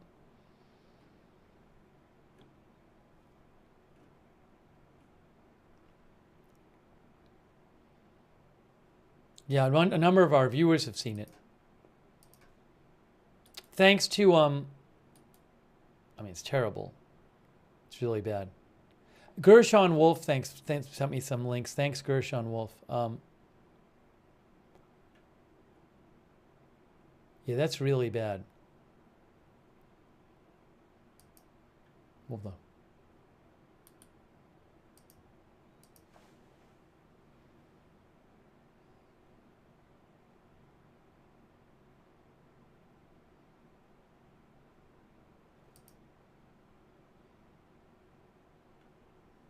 Anyways, I can't show that stuff on the air.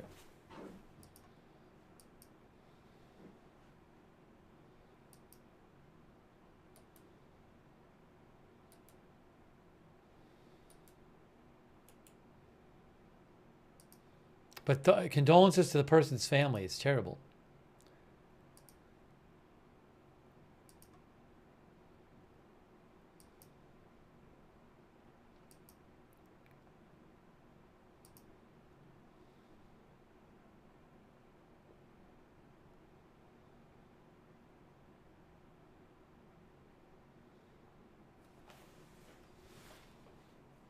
Hang on one second here. Give me one moment. Give me one moment, please. Sorry.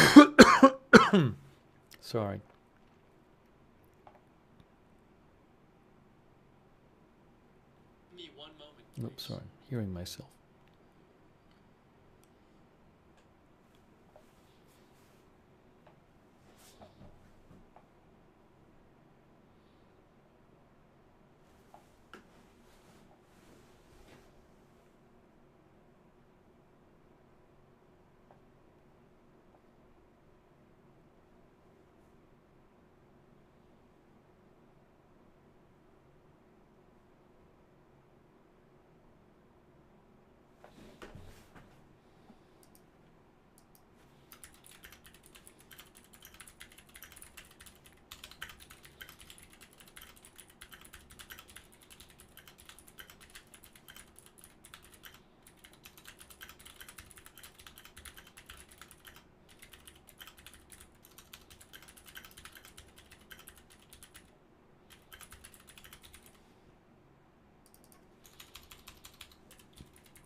Yeah, I'm sorry if you've sent me stuff that I haven't responded to or haven't seen today. It's been so busy that I haven't had a chance to read as nearly as many of the comments as I would have liked to.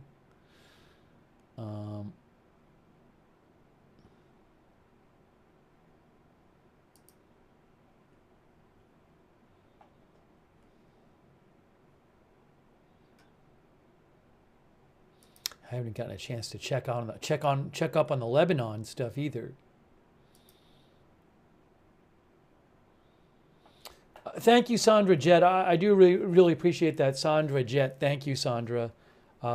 Also, a couple of I owe so many thank yous to people today, and so I'll talk about this later. I haven't had time to even thank everybody who donated, which is really nice of you guys. But just a few of them: Marco SRB AO2, Joseph Nupel, White Coyote, Jason Elliott, Two Toonies, Michael Spurrell, Mama 457, Zuner, Martin Gingrich, Terry Bryant, Frankie, PVC, V2 plus 10, just to name a few people. Green J, Adrienne Hall, Manny C, Don Gallant, Sean Ryder, Brian Jeffcoat V. Thanks. Sneezing Eagle. I'll name some poor people later. Sorry. Normally I thank people as they donate, but it's just been so busy today and there's so much news, and so I hope people understand that it's one of those streams. But I really, I mean, that's how I can have the channel is your guys' support. So thank you so much. Also over there on Twitch, people like Rune01, TLSKB, Frodo-Sag, Dominar Draco, Literally Penguin, Nancy Elizabeth, Ayazan. Thanks for your support over there on Twitch.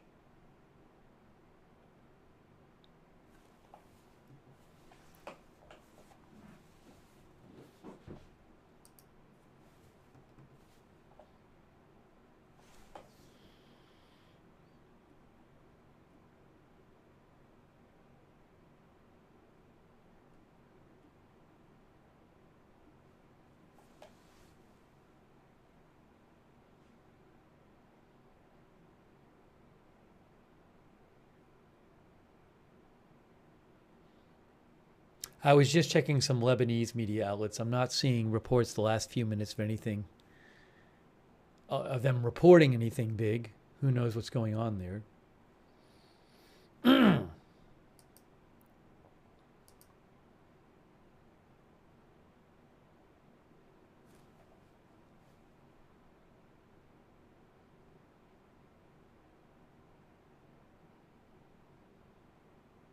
Oh, new warning. New warning for Beirut. New warning for Beirut.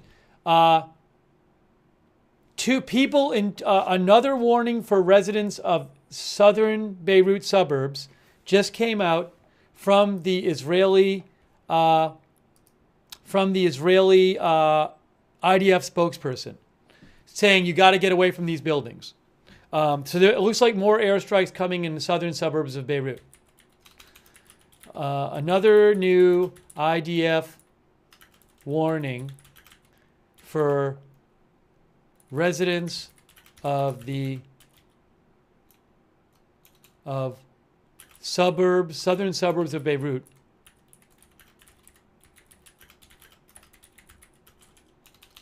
This one for Harat Harik neighborhood, telling them to get away from certain buildings.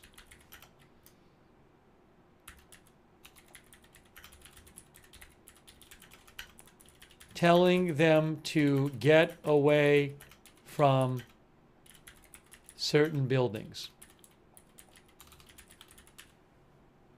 I'll show this to you. Right here. An urgent warning to the residents of the southern suburbs, specifically in the Haret Harik neighborhood south of Beirut, in the buildings specified in the two maps and the buildings adjacent to them. You are located near dangerous Hezbollah facilities against which the IDF will act forcefully in the near future. For your safety and the safety of your family members, we ask you to evacuate these buildings immediately and stay away from them for a distance of no less than 500 meters. So we'll put the Beirut shot on the stream for the moment.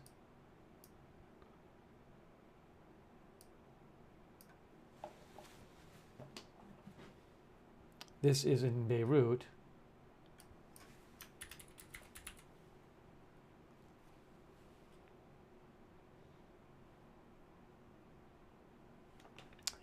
should have another shot of Beirut as well.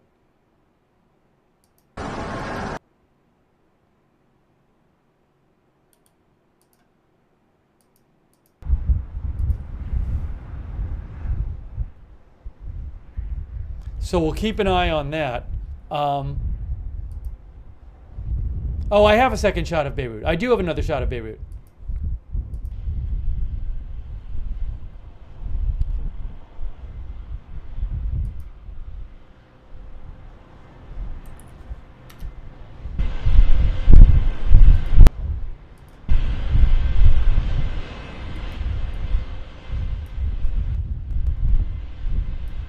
Let me get the other shot of Beirut up too.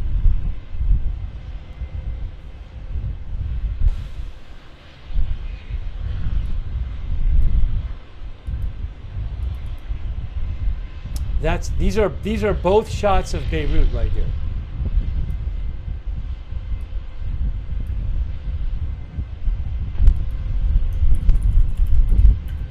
So again, what are we hearing?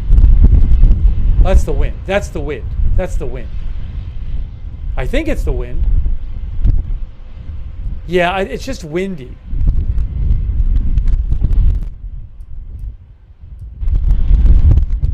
Yeah, it's really windy on the camera's blowing around. That's what we're hearing there.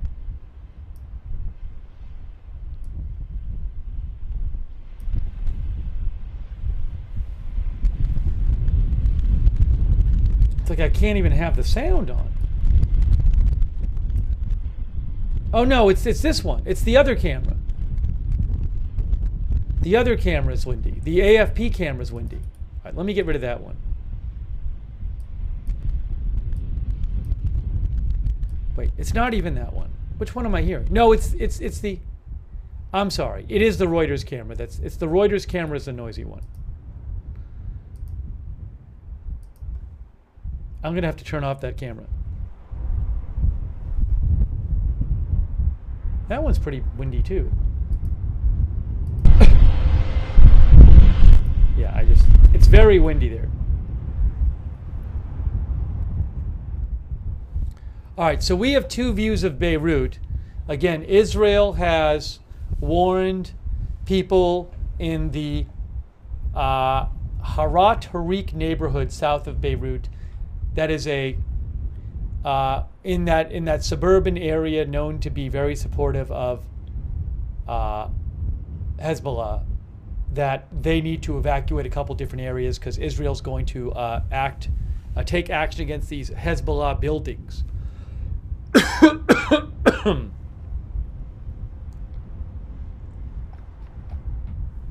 Okay, so at some point in the near future, there's going to be airstrikes.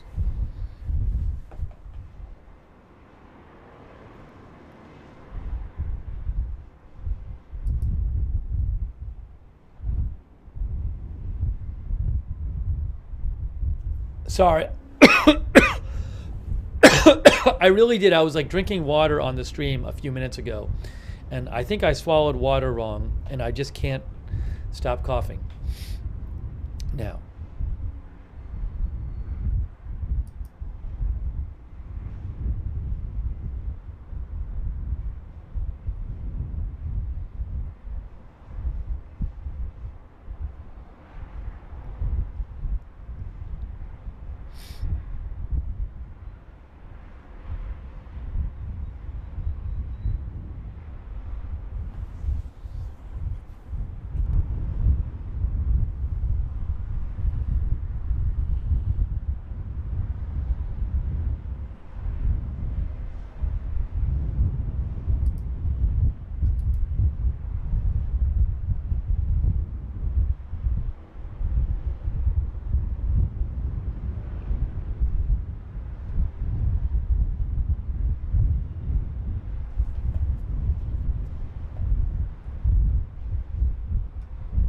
Oh, hey guys, we saw rocket alerts like an hour ago. The rocket alerts were false alarms, I'm hearing. IL Red Alert says the rocket alerts were false alarms. And the IDF said that too. Yes, the rocket alerts from like an hour ago were false alarms.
All right, so we'll keep an eye on Beirut because Israel says they're going to be attacking some Hezbollah buildings in Beirut in the near future. Like soon. Soon.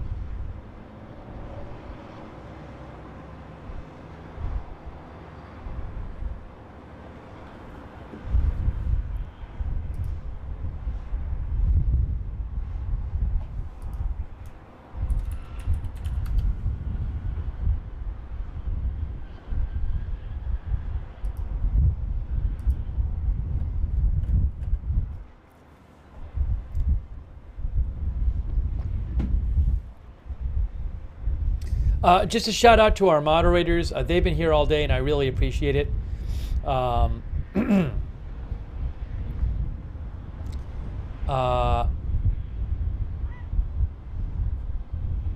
Sabrina's over there on YouTube right now. Thanks so much, Sabrina. And on Twitch, we have A Moment of Lovely, Bastion Girl, Big Ball of Yarn, LB Prairie Dawn, Idaho Star, I Got That Fire, Papa Bear, and Surly Dev. Also on Facebook, Kay Lowry Body. Thanks, Kay. Linda Belk and Larry on X. Ronald Egnor over there moderating. Thank you, Ronald.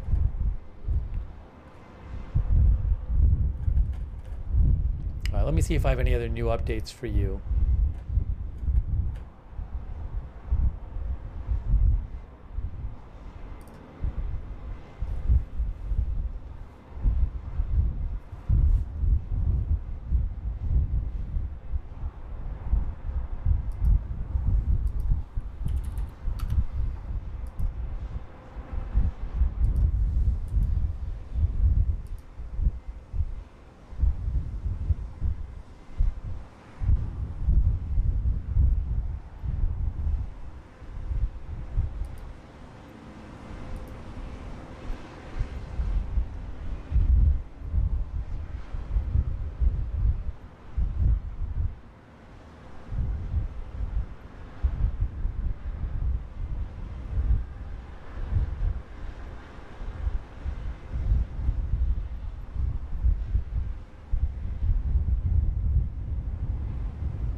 Murph says, do you think Iran will launch a second wave of attacks? No, because they already said. Iran announced that the Iranian mission to the UN announced that the response was over. This was the initial response. And they threatened Israel if Israel responds back to them. But they announced that the response is over. What is that? Weird audio sounds. Weird audio sound. Weird audio sound. Maybe the speaker got messed up on one on the. Sounds like the sound got messed up on the AFP stream. Maybe I'll get rid of that sound. All right, the AFP sound is messed up. Let me turn on this one. Super windy. Okay. Okay. Better.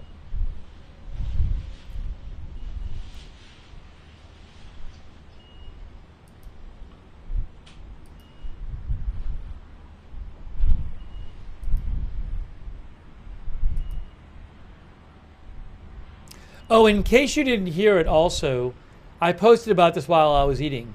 Haaretz reported that in Stockholm, Sweden, there were gunshots at the Israeli embassy. And bullet holes were found in the windows at the embassy in Stockholm, Sweden, the Israeli embassy, and weapons were found in the vicinity, but nobody got hurt, and there are no suspects in custody. So that happened too.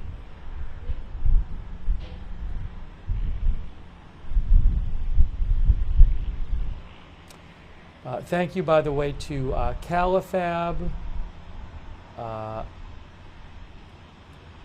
and Fishing 247 and Lori Smith and White Coyote.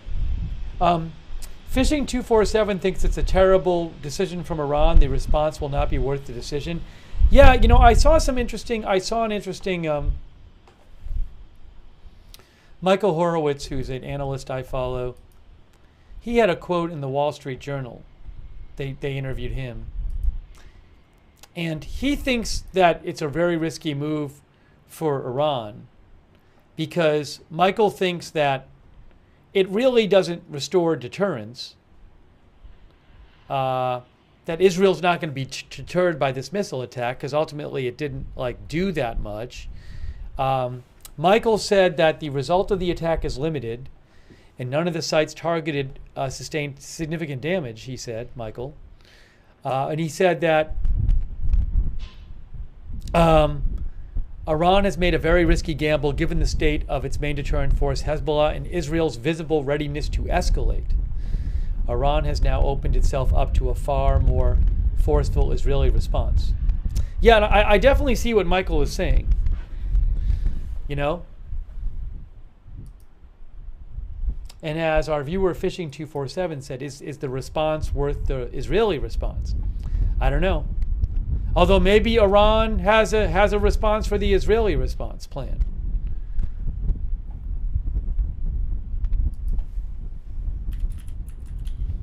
By the way, Michael is at Michael H992. A very good person to follow for Middle East stuff and other stuff.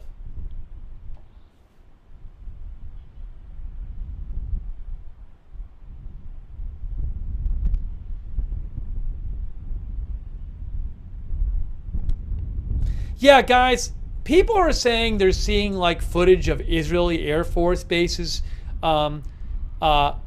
damaged in the attacks. I've seen nothing from any kind of reliable source on that.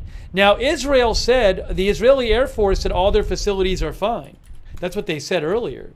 I mean, I'm open to believing otherwise if I get a reliable source. Random person on social media is not a reliable source.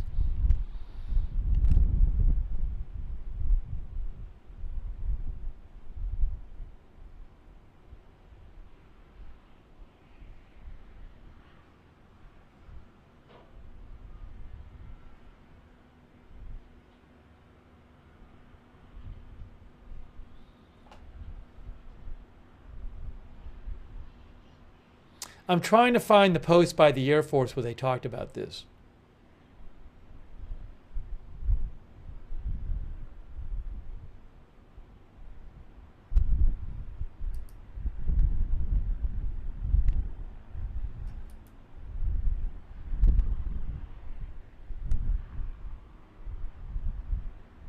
Was it an IDF post? I could have swore I read it earlier.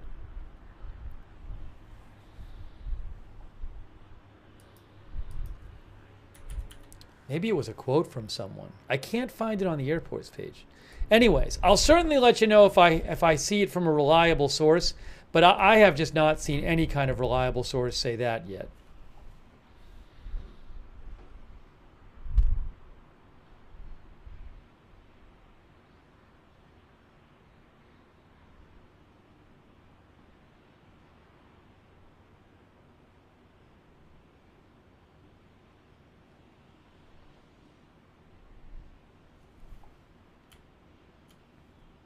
I can't find it. I thought the Air Force posted something about it. I can't find it at the moment. Maybe I'm just forgetting where I read it.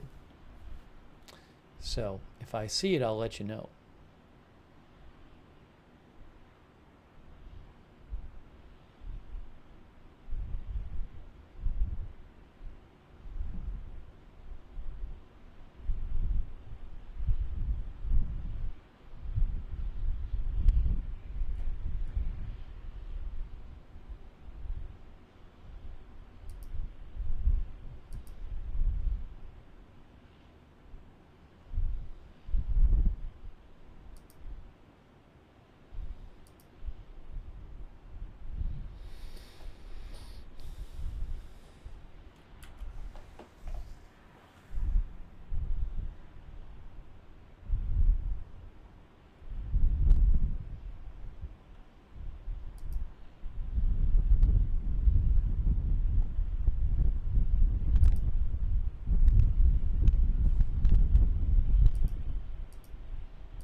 Our viewer Chadwick Redmayne mentioned that Naftali Bennett, who's the former Prime Minister of Israel, said, "We must act now to destroy Iran's nuclear program, its central energy facilities, and to fatally cripple this terrorist regime."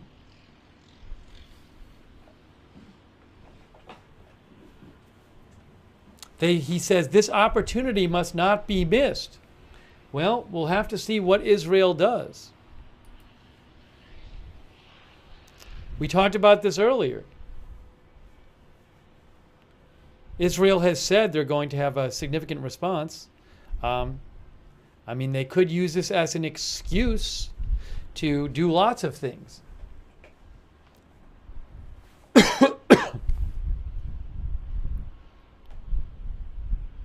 I don't know what they're going to do. I mean, you have to think that Iran would know.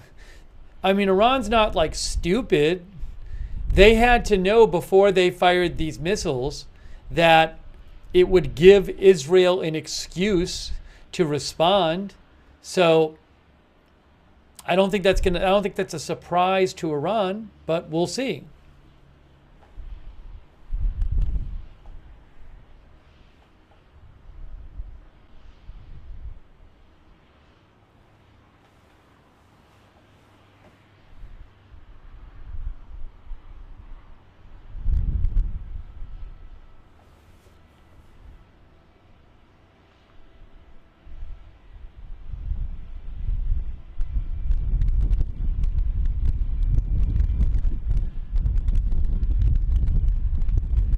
Sorry, it's windy. That's what you're hearing. That's the sound you're hearing. It's very windy on these cameras.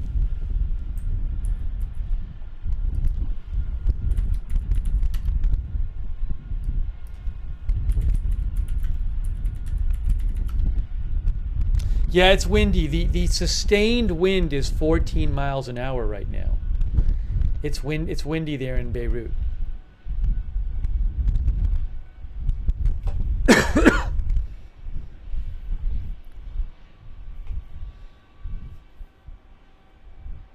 Thank you, Mr. Blanks a lot and Disco Pickle. Thank you.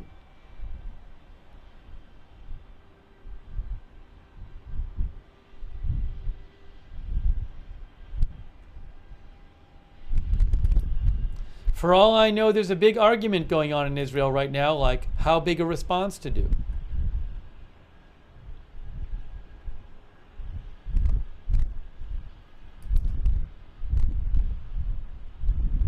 But the thing is like, you know, at this point,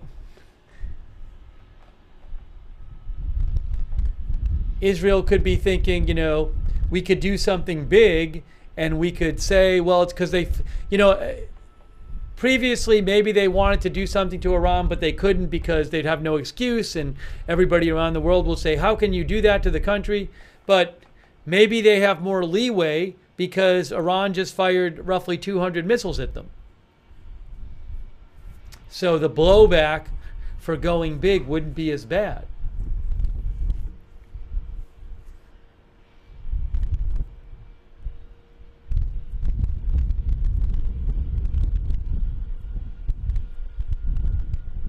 Why are people saying I'm missing flares? Oh, guys, I'm not, I mean, I don't have the rights to other, I don't have the rights to everything on the internet, if that's what you're saying.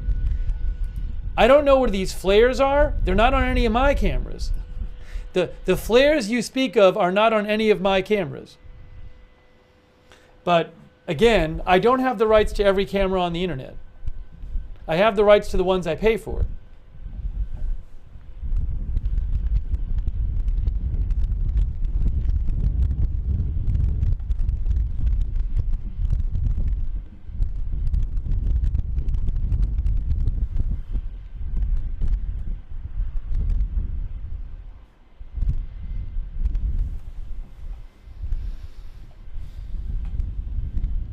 Oh, people are seeing tail lights from top video?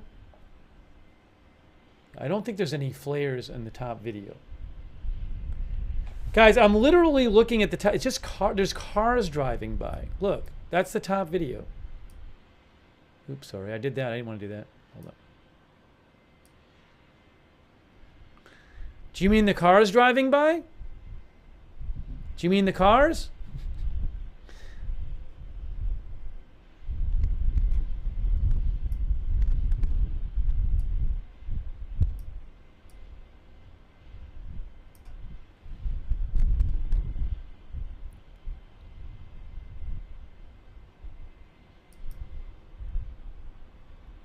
What's this? Why is the camera zooming in? Why is the camera zooming in there?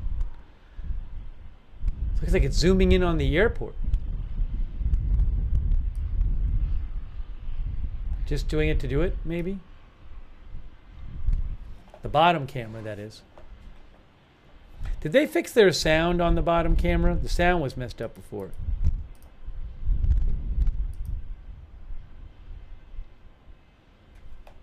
Hold on.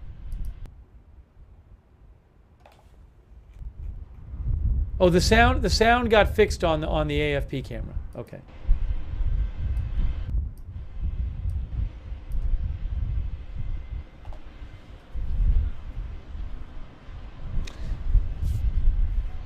The reason we have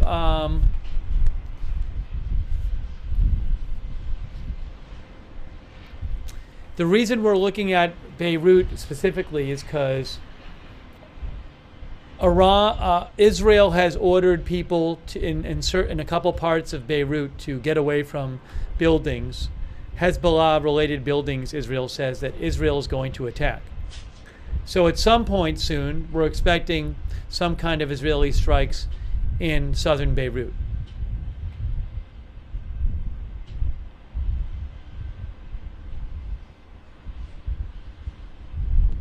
That's why we have the two shots up.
I've seen that one of the victims of the terror attack identified today was 30-year-old Shahar Goldman.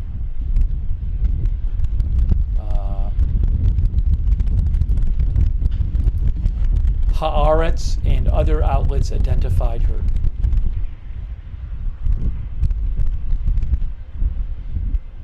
There's a picture floating around of her.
You know, the New York Times has a little article tonight talking about how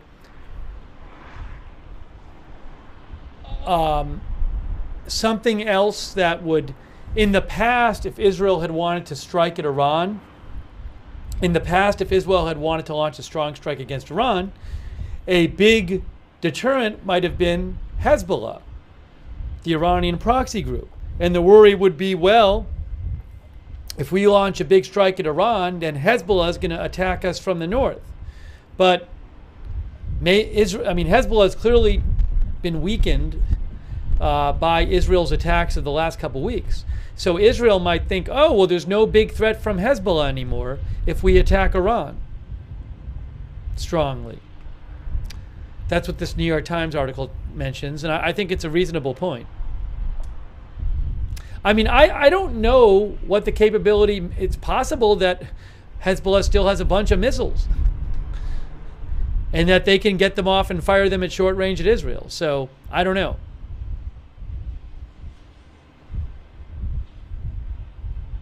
But something else, you know, they talked to an expert in the New York Times, and that person thought that Iran was going to respond if Israel responds. And Iran has said they would. So where does the escalation stop?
What comes next? Well, I think the next big thing will be what Israel does with regard to Iran.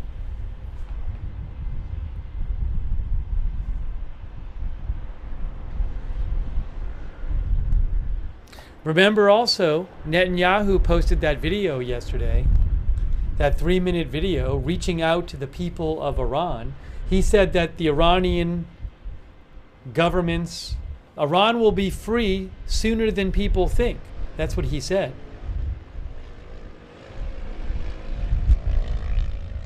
I'm guessing Israel was thinking about what to do about this attack by Iran even before Iran did it. I mean, you know, guessing they had thought about if Iran does this.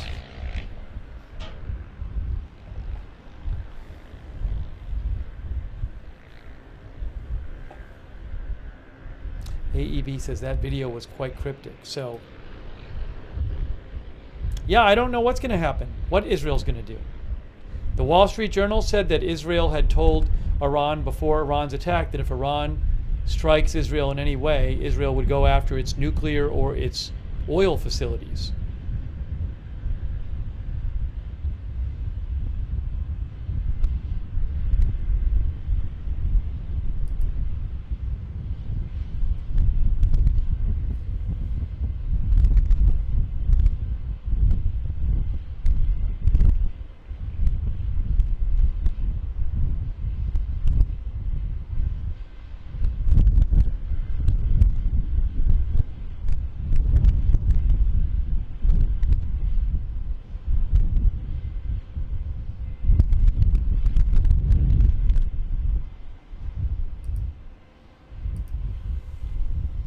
Again, Israel is. It is expected they will launch some airstrikes in Beirut sometime soon.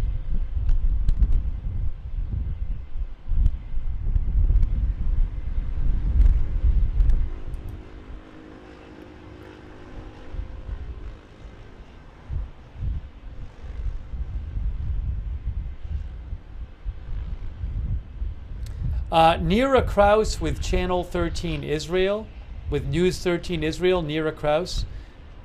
She says that she talks about how, in a post on X, she talks about how Iran, she thinks that Israel might strike the Iranian nuclear facilities. And she talks about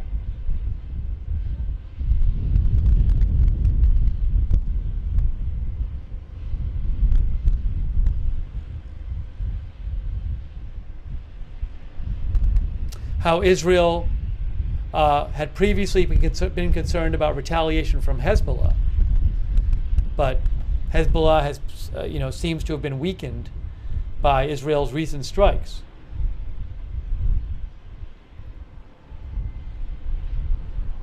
She says there's a recognition if Israel wants to attack Iran's nuclear program, there's no better time than now.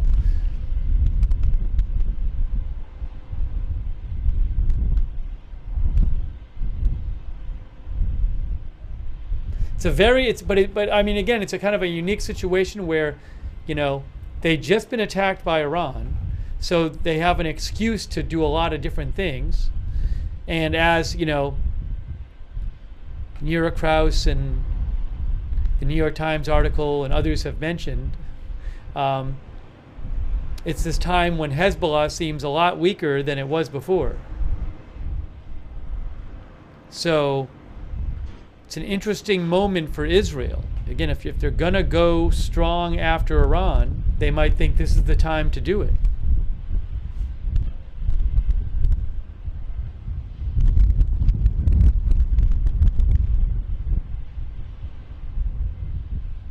R4LXFD thinks there's no way they'll go after nuclear facilities without U.S. approval.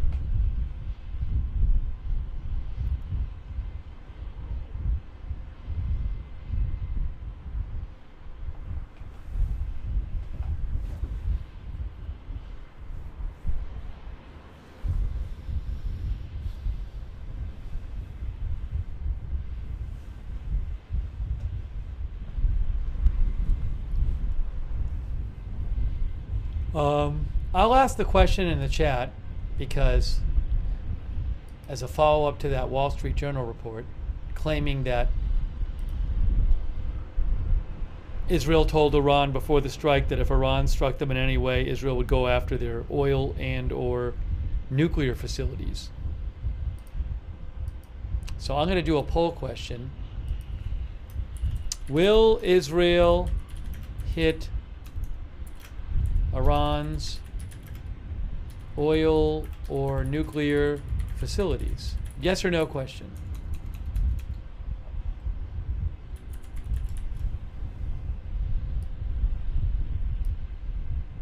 I can do 4 answers.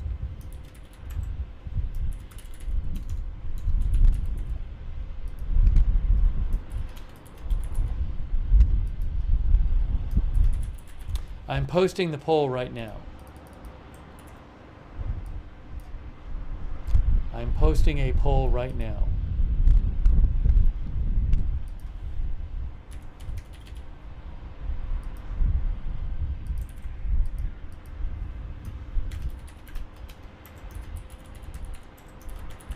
And I'll show you what people had to say.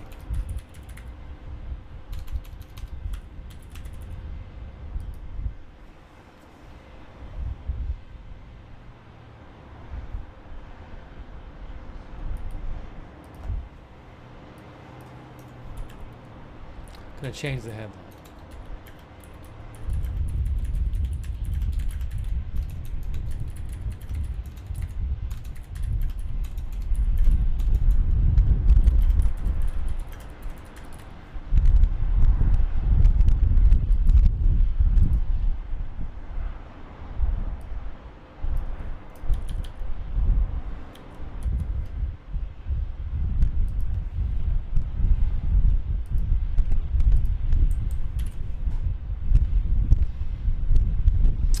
Okay, let's see what people are saying.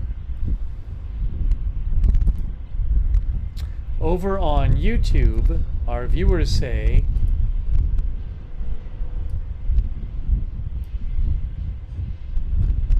45% says they'll hit both Iran's oil or nuclear facilities. Wow. Only 16% say neither. That's our YouTube viewers.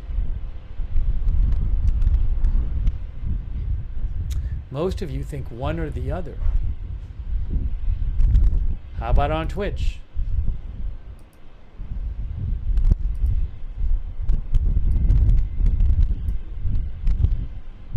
%39% say both on Twitch. Only 21% say neither. So most of you think they'll hit either the nuclear or oil facilities of Iran. It's a big deal if that happens.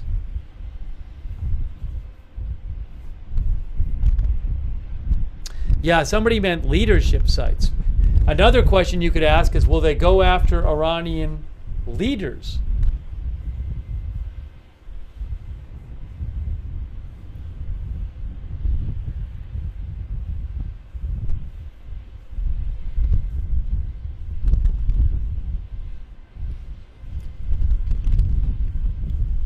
A bunch of our viewers think they will. I'll ask that next. Maybe in a little bit.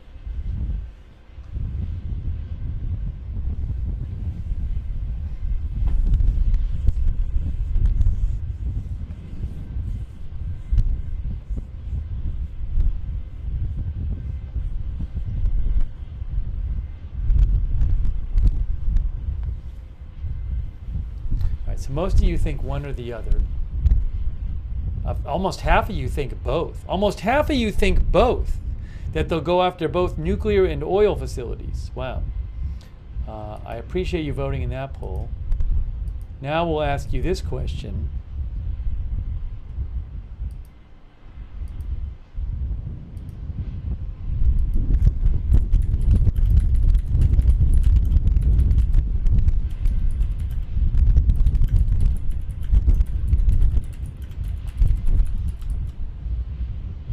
Will Israel's response go after Iranian leaders as part of the response?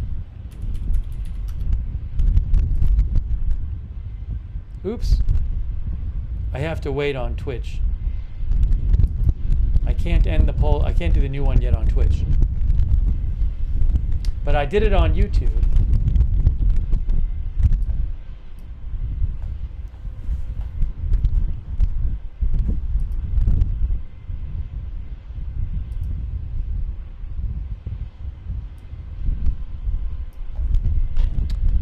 Uh, 79% of you on YouTube thinks, really? That's a lot.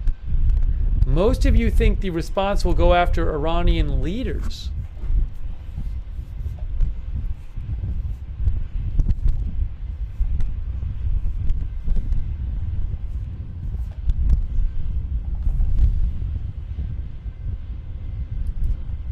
I'll ask the same question to Twitch.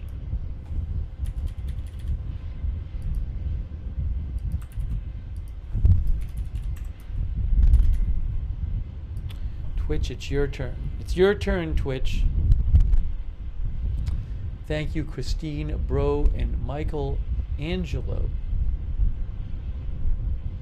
Yeah, I know about the border thing.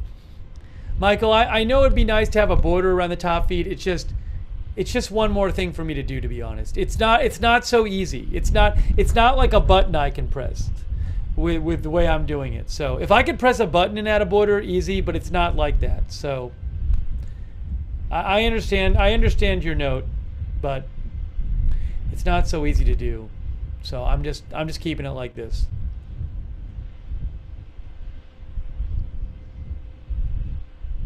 But your suggestion has been noted. A noted suggestion.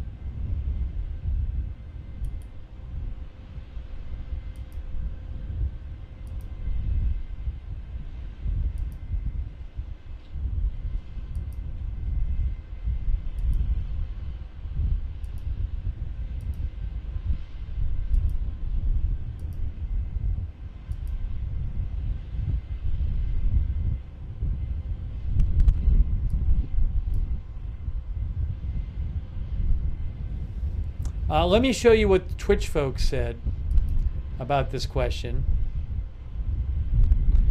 They said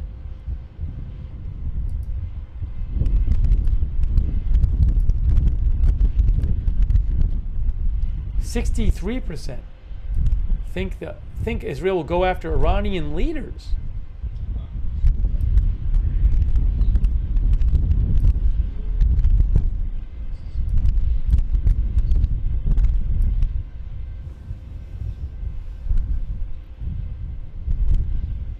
I have no idea.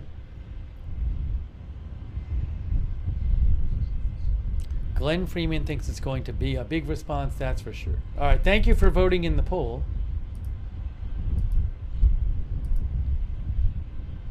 What I need to do is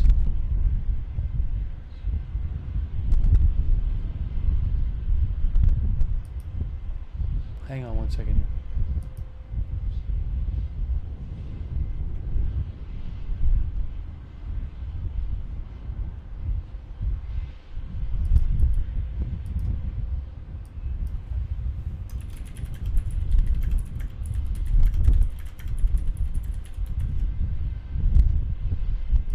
Guys, I just need a minute. What happened? Some camera's moving around. Camera moving around. Now not moving around.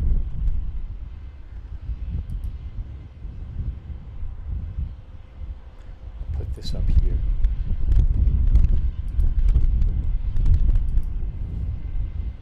I just need 1 minute, guys.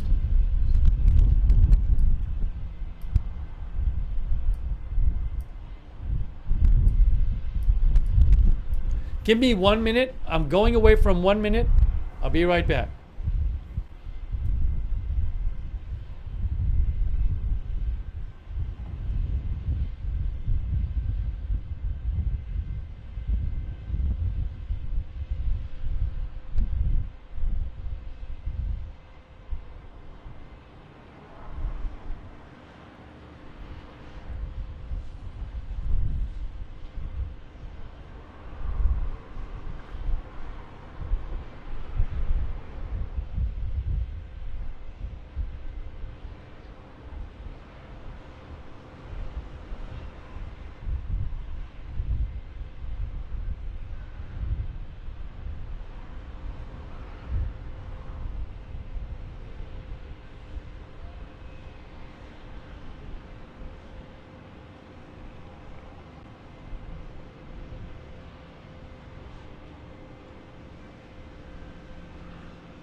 Hello, everyone. So we are looking at two shots of Beirut because Israel, a little while ago, maybe an hour or so ago, warned people at a couple of different locations in the Beirut southern suburbs that they need to leave.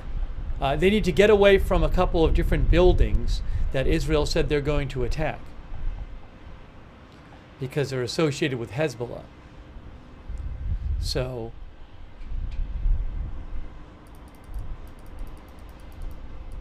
we are anticipating soon an attack by Israel, some airstrikes by Israel in Beirut.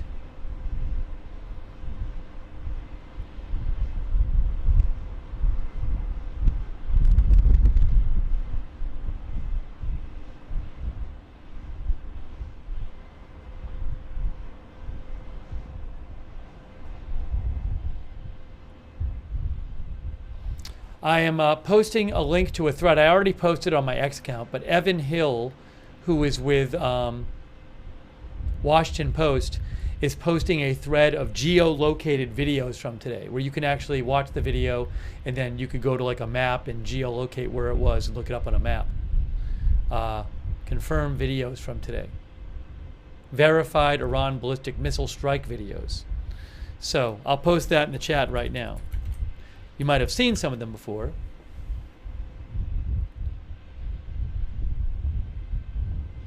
Crazy.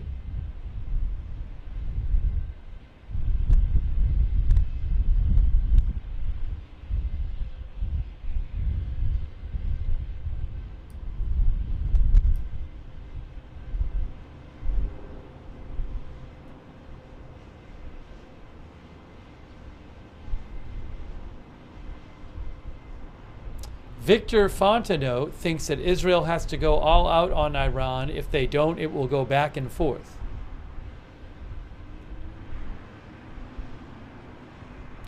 I am not seeing signs right now that Israel's going to do it tonight. I would be surprised if they did. But who knows?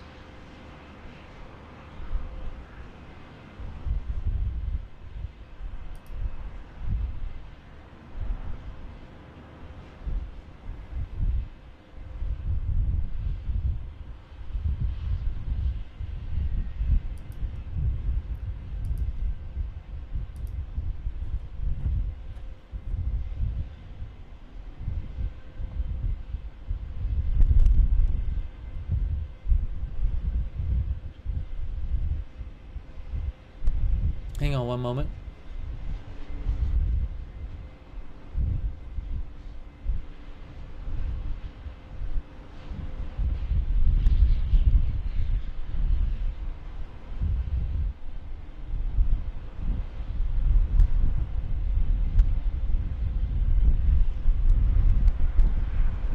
It's so crazy, you know, on a normal day, 7 people in Israel were killed today in a shooting attack right near Tel Aviv in Jaffa.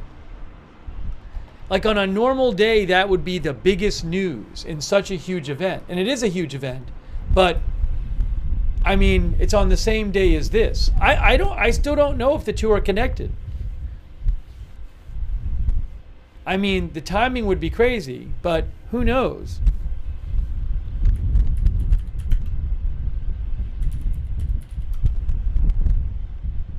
It's right before the airstrikes.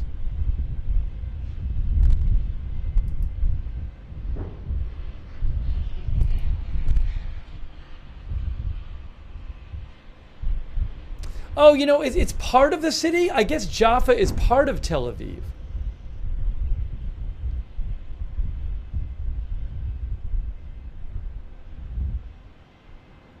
I thought Jaffa was like outside of Tel Aviv. I guess it's part of Tel Aviv.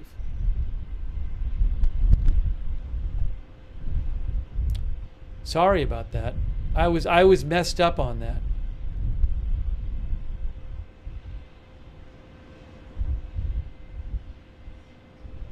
Well, Wikipedia says Jaffa is a city which is part of Tel Aviv.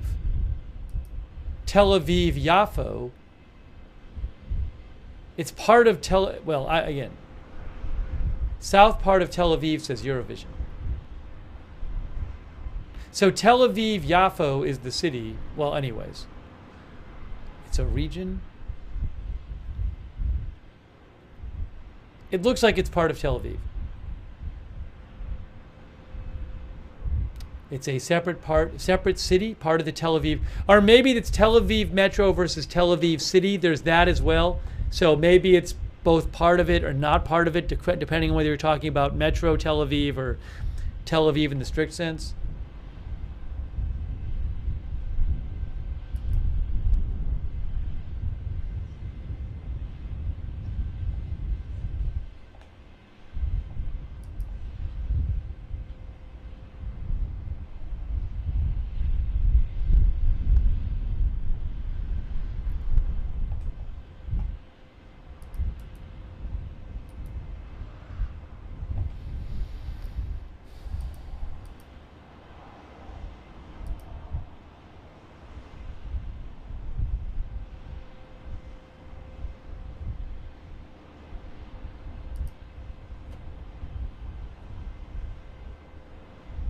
Also, just yesterday, Israel announced a ground operation into Lebanon.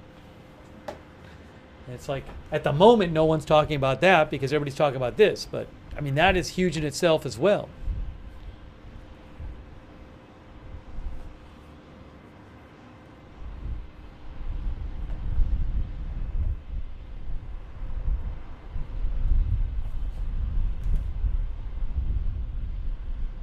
Thank you, by the way, to Mostly Folders, a bit of everything. Who thinks that Iran will have a larger package ready in case of an Israeli response. Thank you, Ben Stiers, also Michael Couturier, Sue Hins, Hot Pink 90, Son Madison McSpadden. I don't have any live streams of Iran right now. I don't know that I'll get access to them. In the past, I have never had access to live streams from Iran.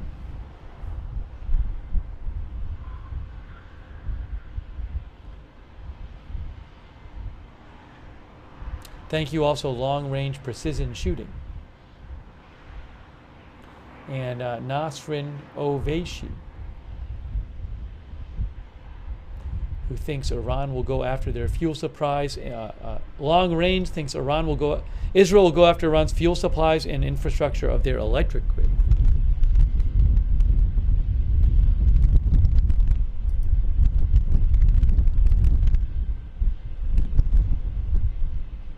Oh. Hey guys, I'm hearing that there was an airstrike in Beirut. I thought we heard a boom a minute or two ago, but I'm showing you these two Beirut cameras and you don't see anything on them. So yes, Lebanese media is reporting enemy aircraft attacking in Beirut. Oh, hold on, look at the bottom camera now. The bottom camera may be moving. But, I mean, I'm not seeing anything on either camera. Yeah, these are both Beirut.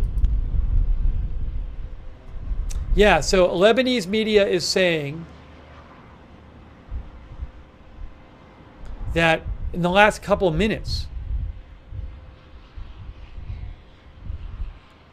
while I was gone, well, I had my headphones on, but did you guys see it? Did anybody see a flash or something? Center left? Hold on. Did anybody see a flash or anything?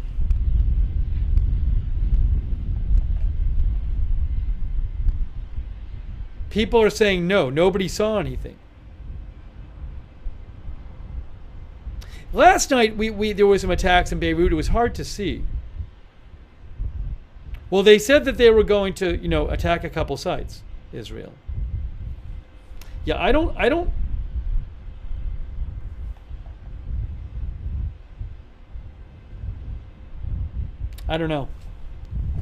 I don't know if these cameras aren't manned. Usually these cameras are manned cameras. So I don't know if normally these cameras would move around if they saw something. Now it is 1:21 a.m. now, but we've covered this during the evening before. Anyways, it's interesting that neither of the cameras has really moved around at all.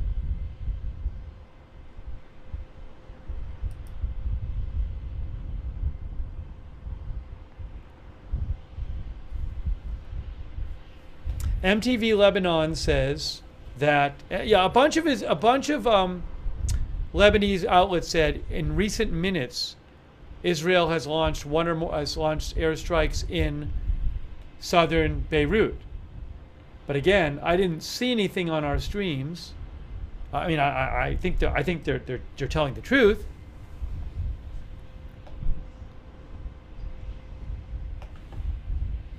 A ton of smoke in the middle of the screen? I'm not seeing it.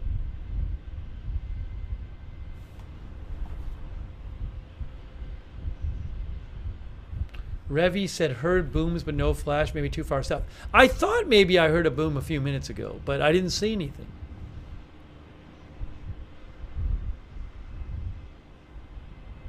Well, give it a moment. We might see something.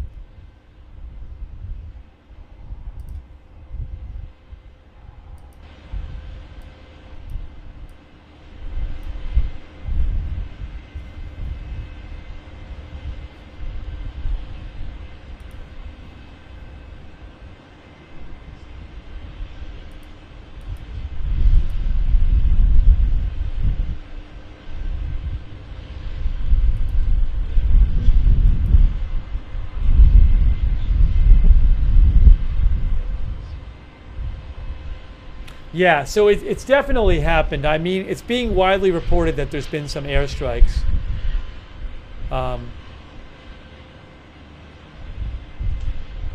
In the southern suburbs of Beirut.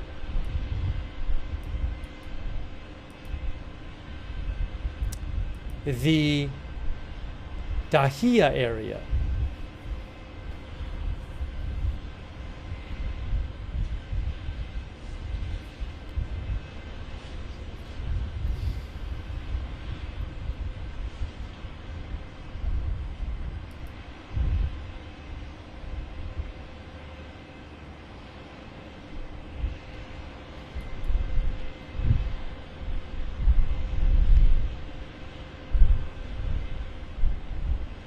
Ali Hamzi says, I'm in Lebanon, it happened. Thank you for watching from Lebanon. Yeah, I'm seeing it reported widely in Lebanese. I've seen it in Israeli media too. So I have no doubt that it happened. You know, it's also possible that these cameras aren't manned right now.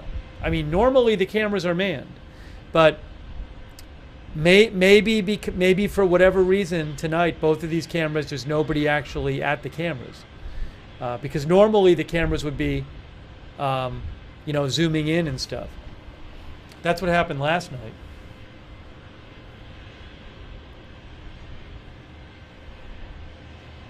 The bottom one's been moving a little bit, but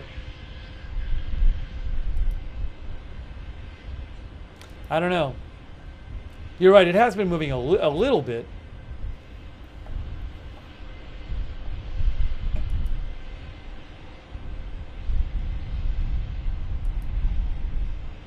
Thanks to Dolores Wilson and Casey, Steve, and Derek Martinez.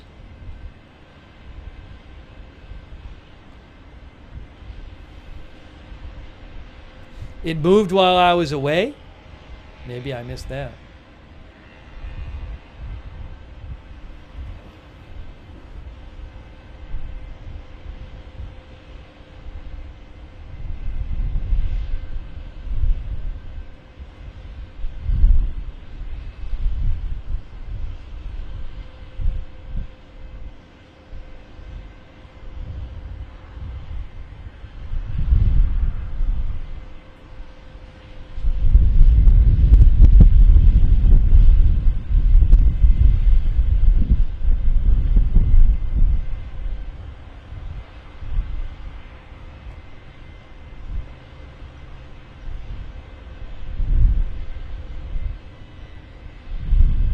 Is that like a car there?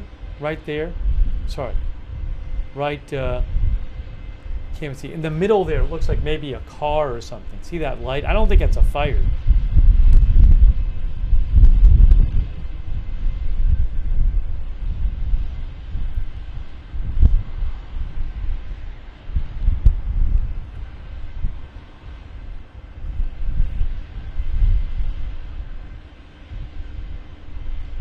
Oh, Al Mayadeen reports that the airstrike on the southern suburb of Beirut was carried out by an Israeli drone. Again, Al Mayadeen reports that the airstrike on the southern suburb of Beirut was carried out by an Israeli drone.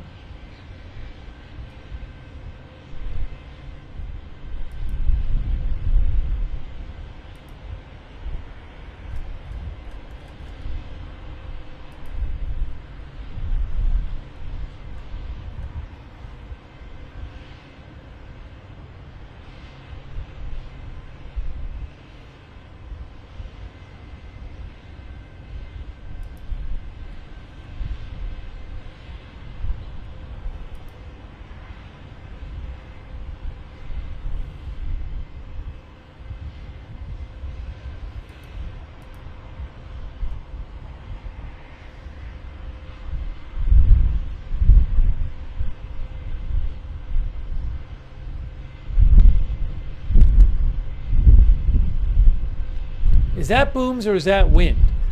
I think we're just hearing wind now. It's very windy there.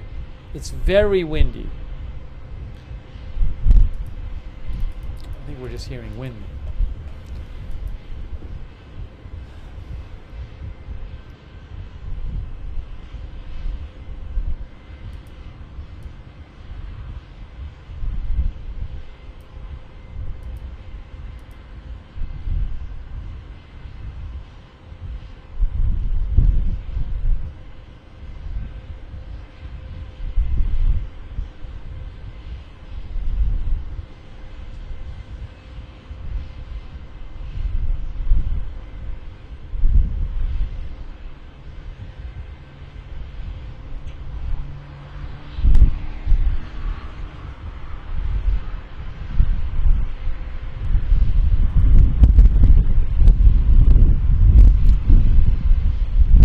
I don't think those bright lights are flares. I think they're just cars or something like that.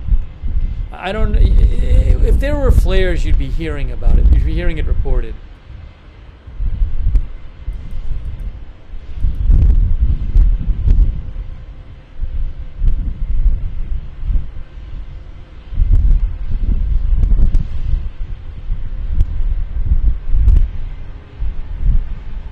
So again, roughly an hour ago, the IDF told people to get away from two buildings in Dahia, south of Beirut, and now it looks like Israel has attacked them.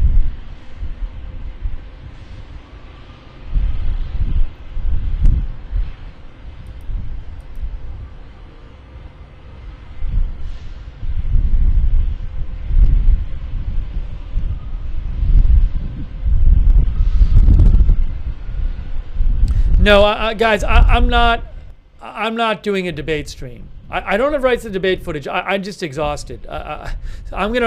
Pretty soon I'm gonna wrap up this stream. I apologize, but I can't do a debate stream. I got to take a break. And also, it's just like last night. You know, as I said last night when we got off the air last night, I said, look, there's gonna be more news, right? So I said last night when we got off the air, I said this. I think the smart choice now is to get some rest for when there's more news. I mean, stuff keeps happening, you know. So, yeah, in a couple of minutes, I'm going to wrap up this stream unless there's some big news. Just because, you know,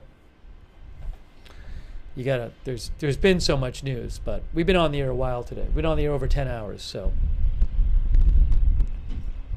Yeah, I'm sorry I can't do a stream on that, but I can't do it. If there were no other news today, I would.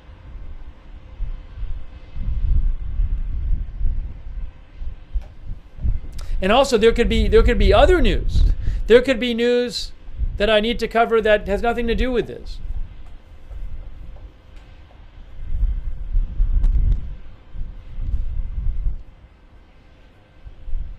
Yeah, I was thinking that. I mean, I think I'm getting close to that point anyway. Also, you know, as I say, if I get off the air and something huge happens, I can just come on the air and do another live stream. There's nothing stopping me from doing that. But I think we're getting close to that time. I think it might be time to start wrapping things up. By the way, I really do appreciate everybody watching the stream today and watching the channel. And if you want to subscribe and follow the channel, it's Agenda Free TV. We cover all kinds of live breaking news without an agenda. So I'm sure we'll be doing more coverage of this. You know, so we have, by the way, we have a notification system because I never know exactly when we're going on the air usually. It just depends on when news happens.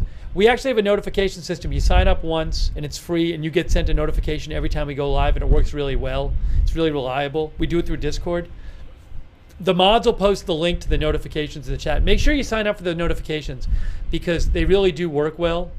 Some of the ones on the platform sometimes don't work great, but the Discord ones work great.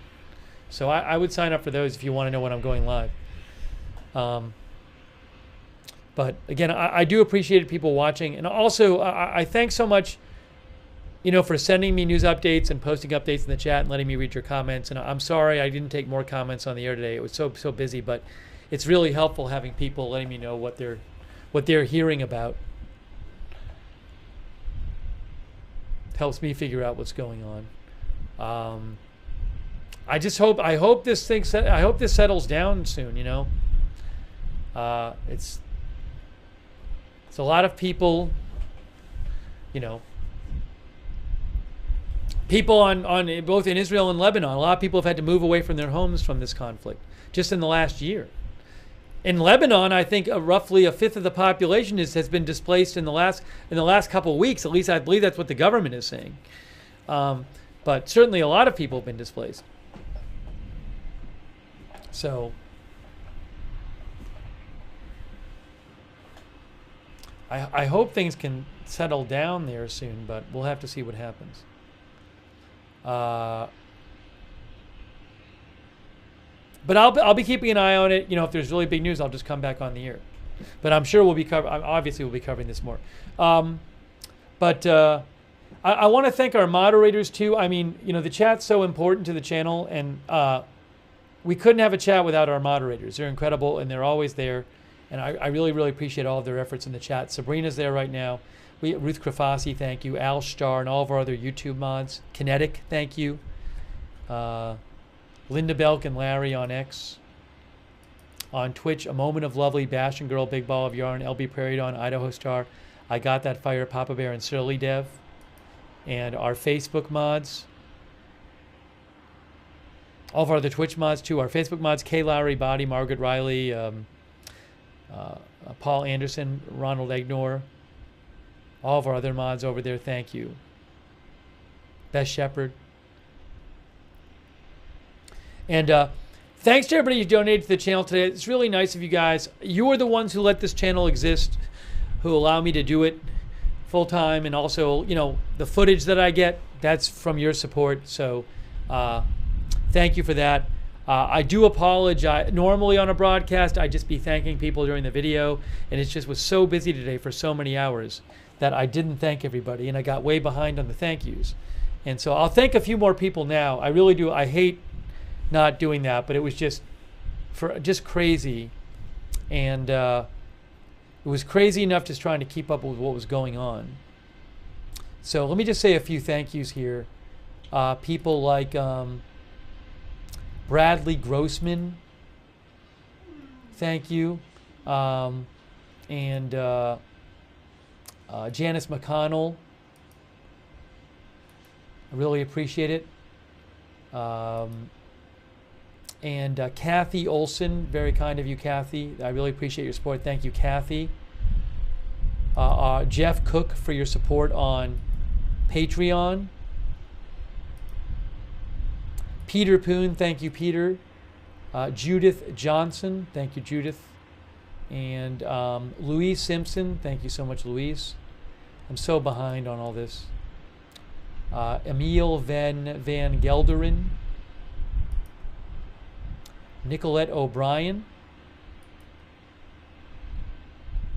And if you ever do want to donate to the channel, you can go to agendafree.tv, agendafree.tv. But again, I really appreciate it. Let me just say a few more names. I'm never going to get anybody right now, but I'm not going to get everybody right now. But like, for example, well, I'll get a bunch of people. Hold on.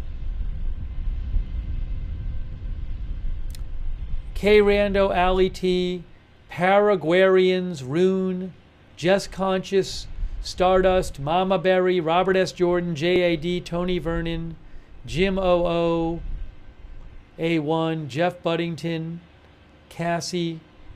A lot of these are from like hours ago, you know. Howard Lynch, Lynn McKenzie, Susan Autry. Some of these are like people who became new members too. Thank you.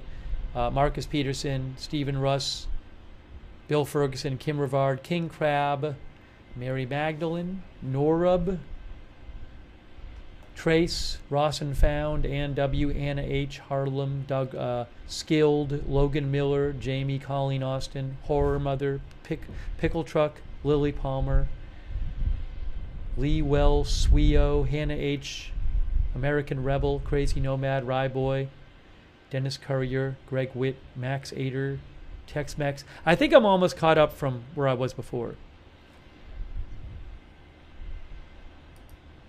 Notorious Rob on Twitch, Metalomaniac, Rune01, TLSKB, thank you. And everybody else I missed. Hopefully I got most of the people, but you know, some of them are probably not watching anymore, so I apologize for that. It just got so busy. And thank you, Draven, as well. Hey, guys, I'll post updates when we're not on the air. I will post updates on my X account. It's linked to in the chat.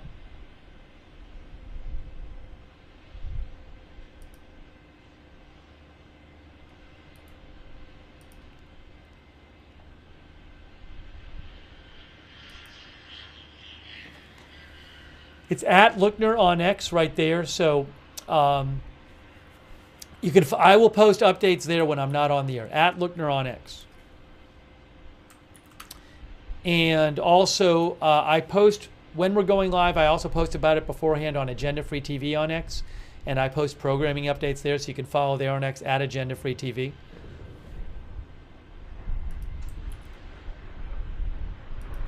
And we do have a chat. Oh, hold on. The camera's moving. I just heard a boom. We're not going anywhere. We're not going anywhere. We just heard a boom. I just heard a big boom, guys. Just heard a big boom right now. Just heard a big boom. That sounded like another airstrike. So we're not leaving yet. We're not leaving yet.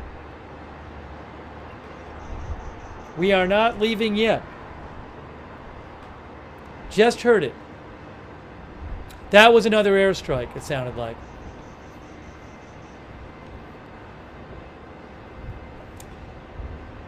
It's tough to see on either camera, but we could clearly hear that.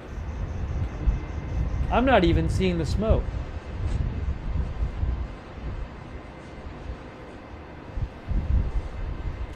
Oh, on the top one you can see the smoke a bit.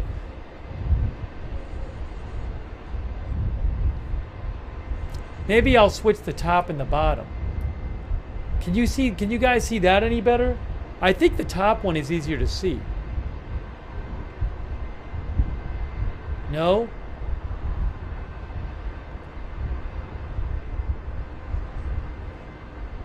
It's hard. It's hard to see either way.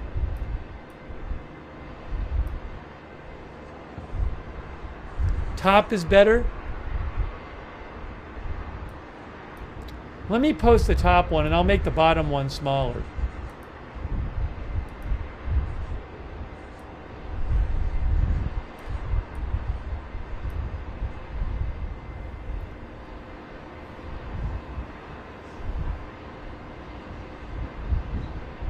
Still kind of hard to see.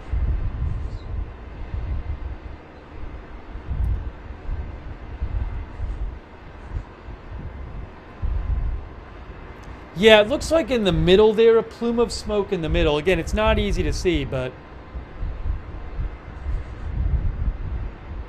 there you go. I thought they might have been done with the Beirut strikes.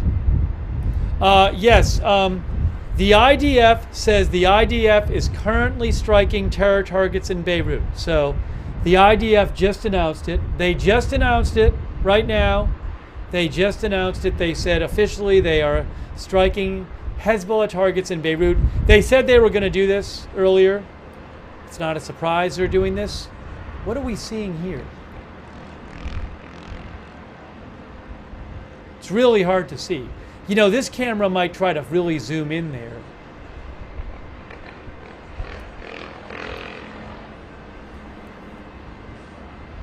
But we definitely heard a boom.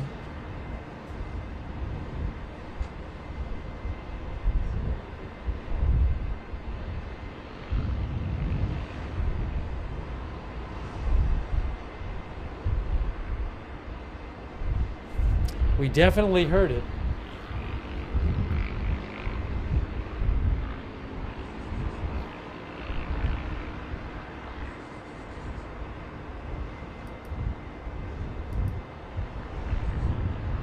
Wow.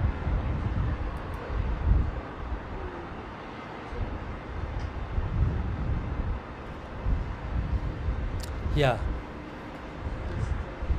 So, you know, they said they were going to attack 2 different sites. Maybe what happened is like a half hour ago they attacked one and this was the other site. Maybe that's what happened. Because they said they were going to attack 2 different sites. I mean, it could be a different site too.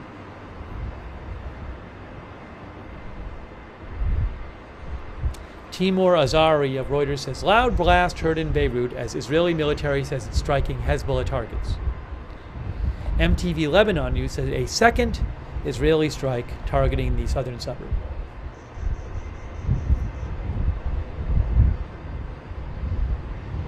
MTV Lebanon News says intensive flight of Israeli reconnaissance aircraft in the sky of Beirut. Anything on this other shot here? I know it's hard to see, guys.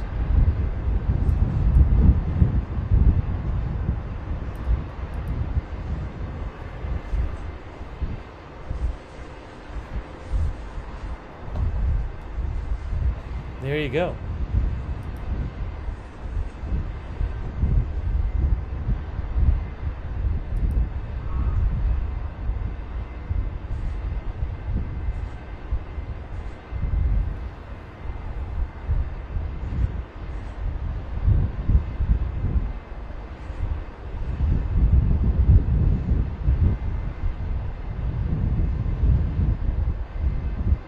Yeah, that was pretty unmistakable, the boom there.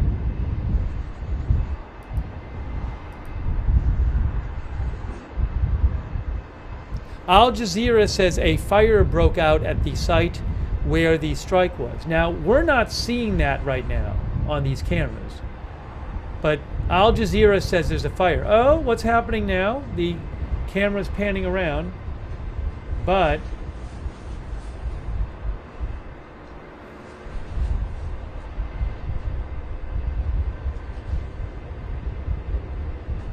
I don't see the fire.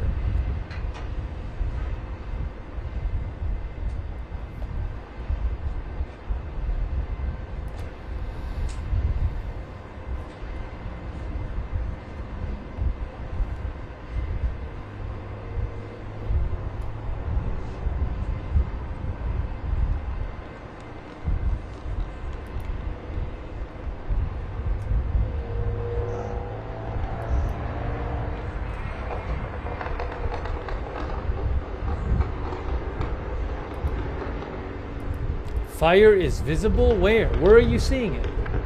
I mean, on my cameras or on some other camera?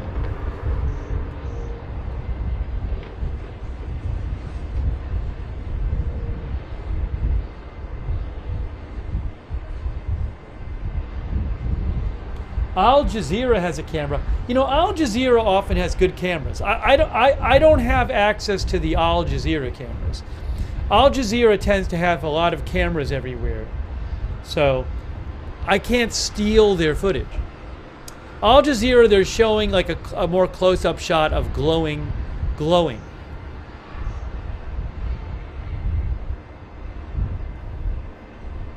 Thanks, Richard Foley, and Anthony Smith, and Bebop and Rocksteady, by the way. Also, Justin Coleman, thank you.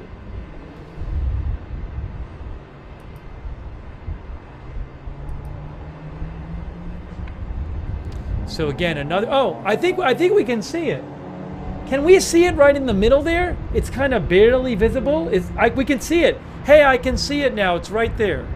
That's it, right? Right there. Isn't that it? Right there. I sort of see a glow in there a little bit? I think it's right in there.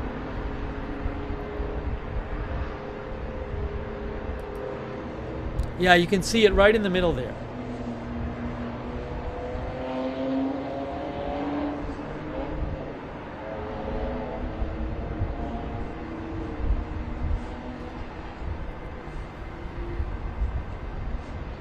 Oh, it's getting brighter. It's getting brighter now. It's getting brighter. That's where, there it is. The camera's zooming in, see? Watch, you're going to see it more now. You'll see it more now.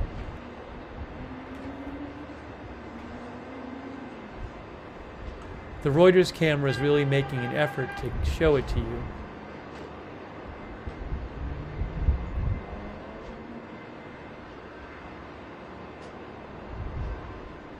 I think AFP might be zooming in too.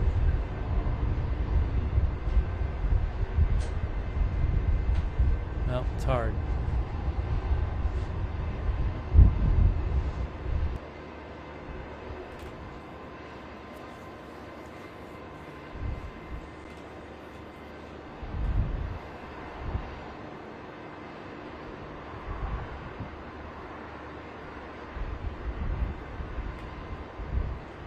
Yeah, you can just see the glow. You can kind of see the glow in there. I can't steal the AP footage. I don't have AP footage. I can't just steal it. Can only steal the stuff I pay for. No, can only use the stuff I pay for. It's not stealing it. Yeah, AP is showing a shot. You know, yeah, AP has a shot from a different angle. You can see it more clearly on AP, but I can't use I can't just steal their footage.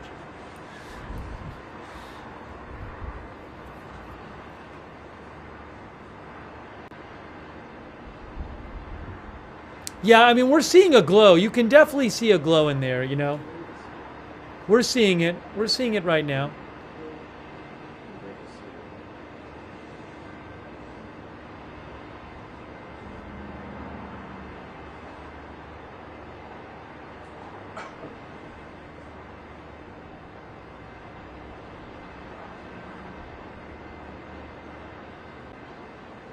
Yeah, that was where the strike was.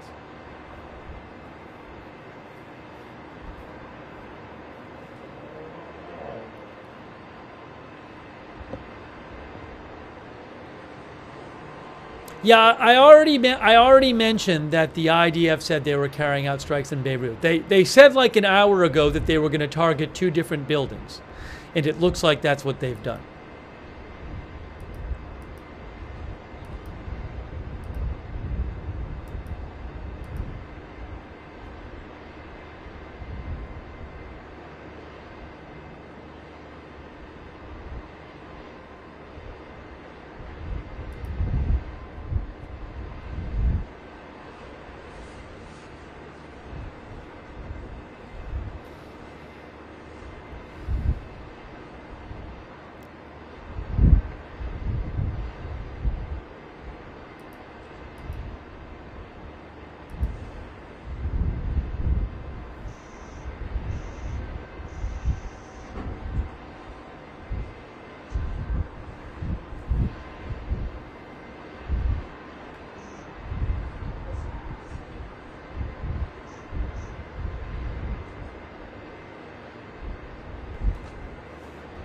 You know, sometimes the cameras you have are closer and sometimes farther away.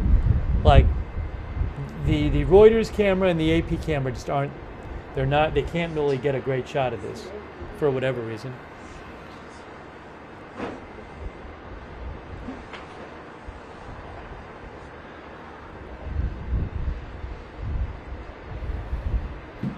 The other camera, you can't see anything. The AFP camera, you can't see anything.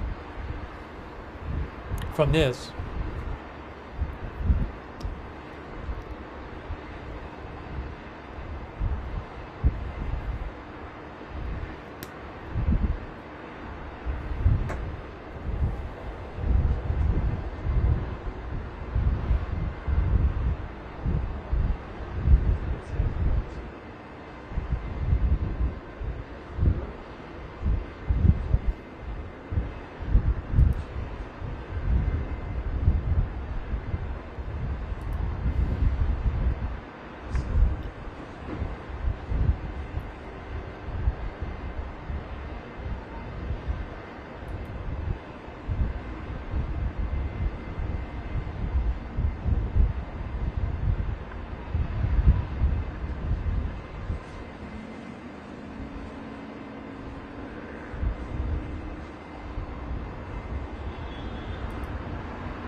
We are seeing a bit of a glow now from in there. You can see a bit of orange in there from that fire going on.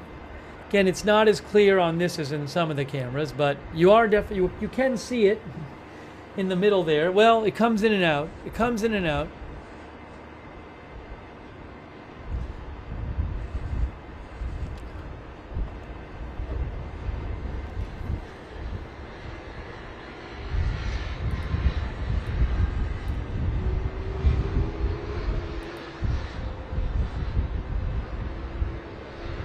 Up the cameras. Oh, there it is. Hey, there's something right in there. Right in there, look. There it is.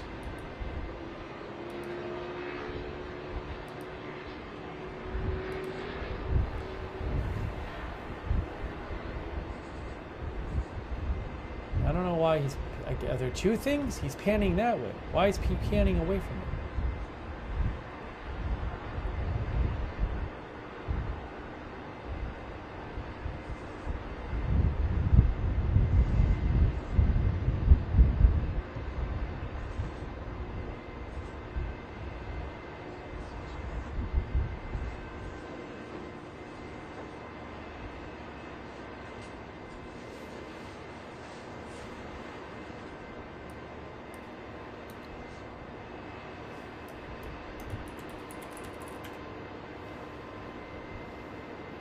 Wow, that's really bright, actually.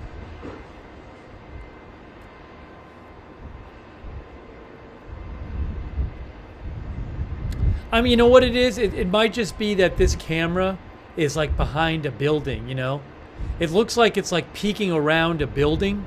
So I think it might just be the case that this camera doesn't have a direct line to that fire. Because it looks like we're seeing it reflecting off something else, you know.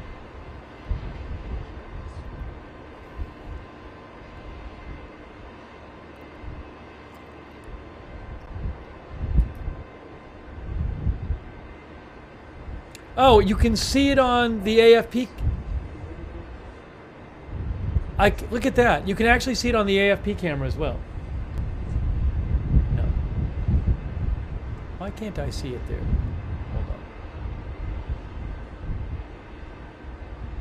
It's better on this camera. No.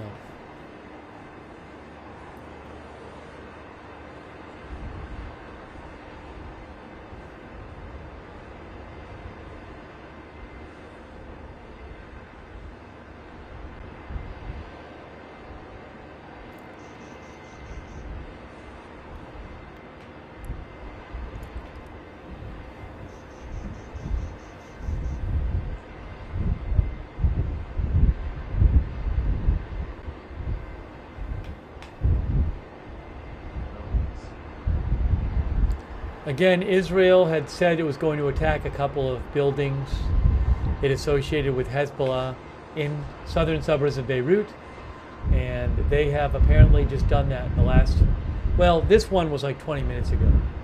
Then there was one before that. Oh, look at this glowing now.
Oh, I can see it on the, oh yeah, you can see it right there. Okay, there you go. Look at that. Wow. Wow.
Thanks to our new members, Ron Anderson and Bald and Snarky.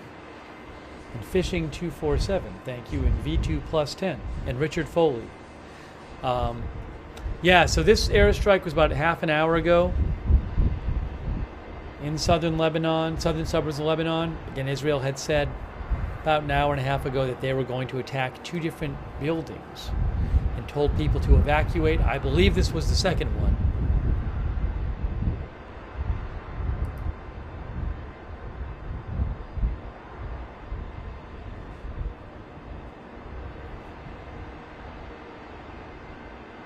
Your Vantalau says it was 10 minutes away from us.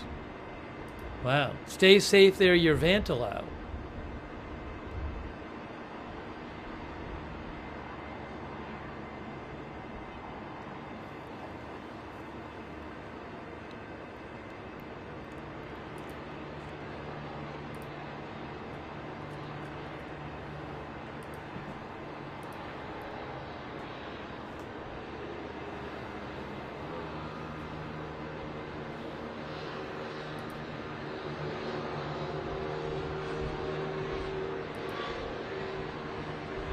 I just saw a picture supposedly of the building that was attacked. Supposedly. Looks like about an 8-story building or so.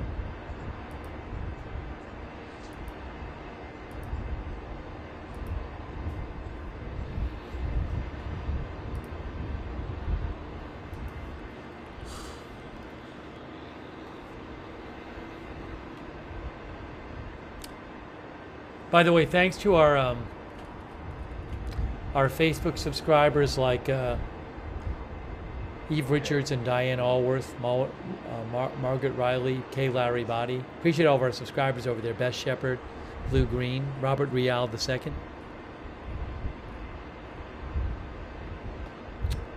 Shout out also to our Twitch subscribers.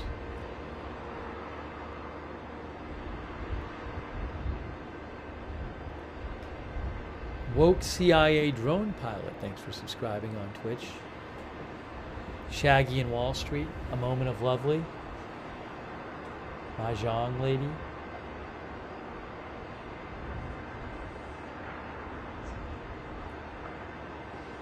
Trillion, thank you.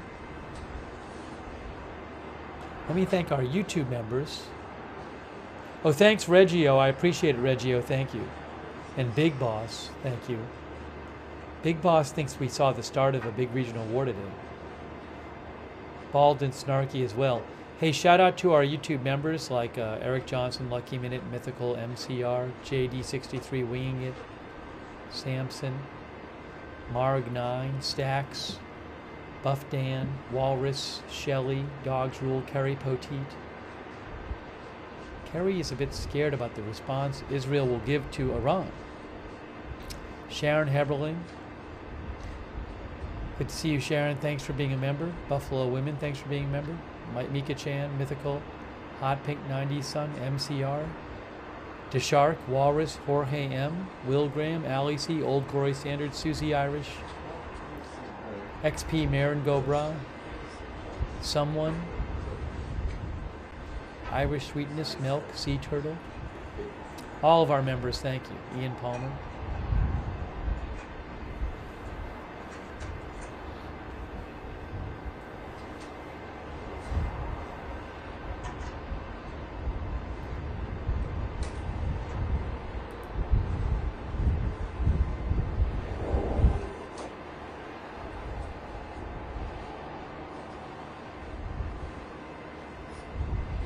Thanks, Mang Tio, too. Thank you, Mang, for your support.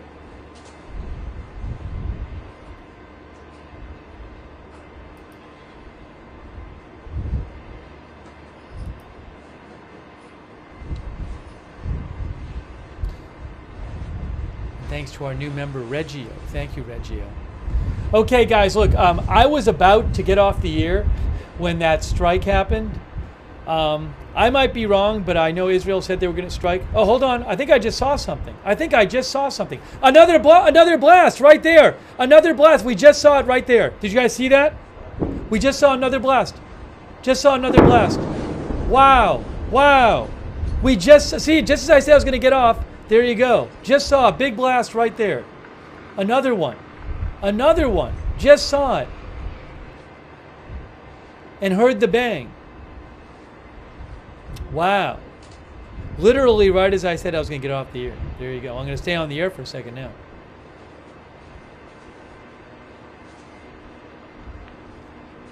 That must have been another airstrike. That was bright and big.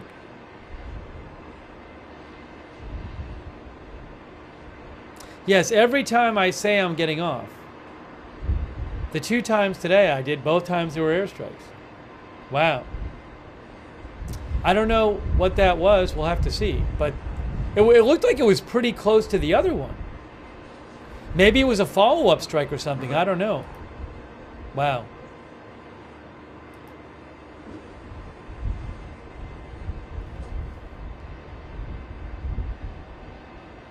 Oh, hold on. I think there's a new warning by the IDF. Hang on a moment. Is there a new warning by the IDF? Did they issue another warning?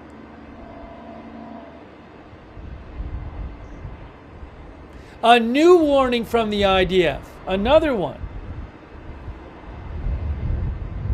A new warning from the IDF for residents in the southern suburbs. A brand new one. Saying they're going to hit 2 different areas. 2 different areas or one? No, one area. Oops, sorry. And another warning from the IDF to residents of southern suburbs of Beirut, telling them to evacuate a specific area that will be targeted. Wow, another one. It just came out.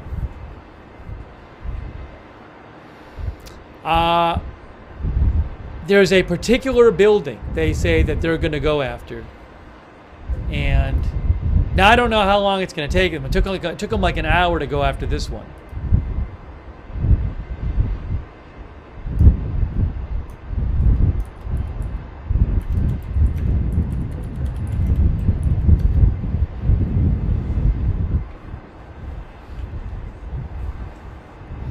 They say you are located near Hezbollah facilities and interests against which the IDF will operate in the near future.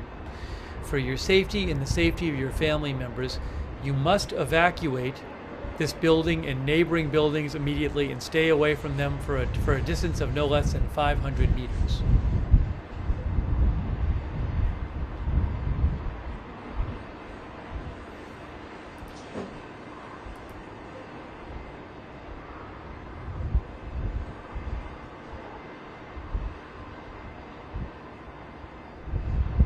Timur Azari said this is the furthest end of Beirut's southern suburbs, the new evacuation order, not this right here.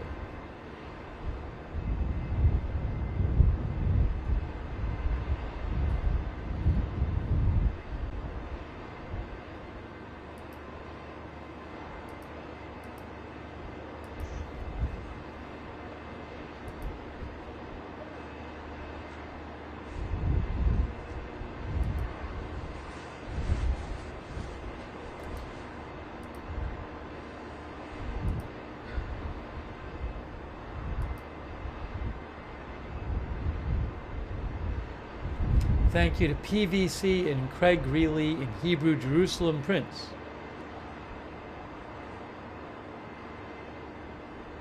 Who thinks the war has just started.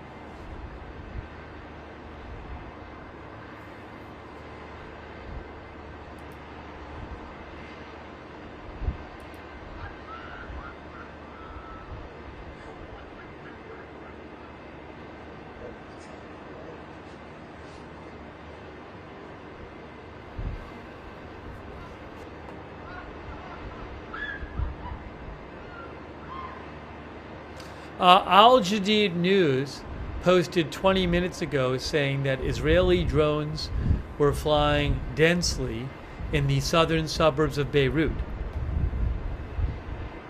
Thank you also, Nico Christian Wallenberg.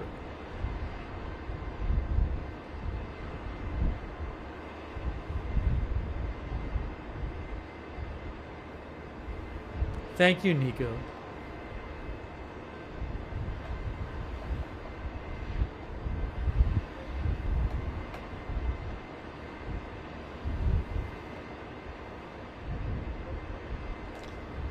Again, I cannot steal other footage.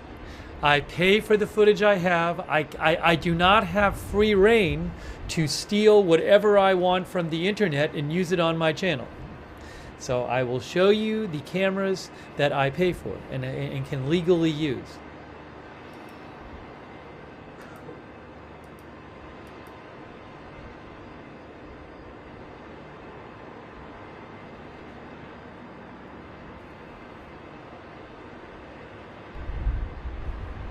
I don't think we can see it on either of these cameras right now. There's the AFP camera up there. I'm not seeing anything there.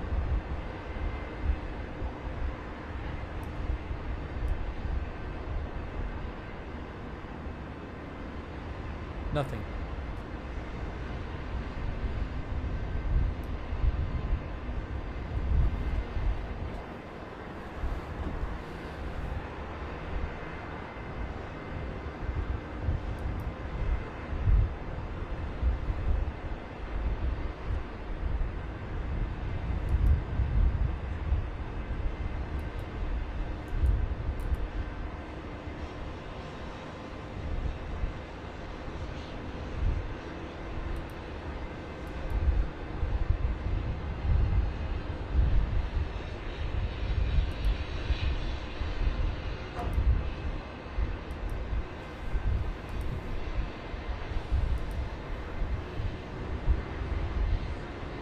Thank you, Mang Tio. I appreciate that, Mang. Thank you.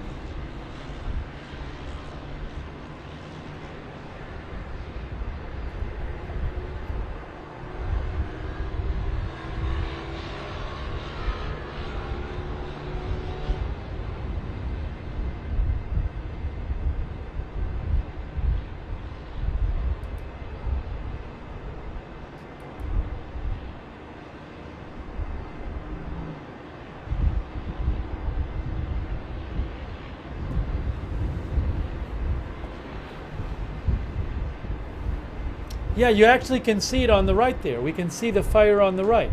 See that under me, under where my head is. Right there. There it is. Thank you also, Hillbilly Scientist. I appreciate that.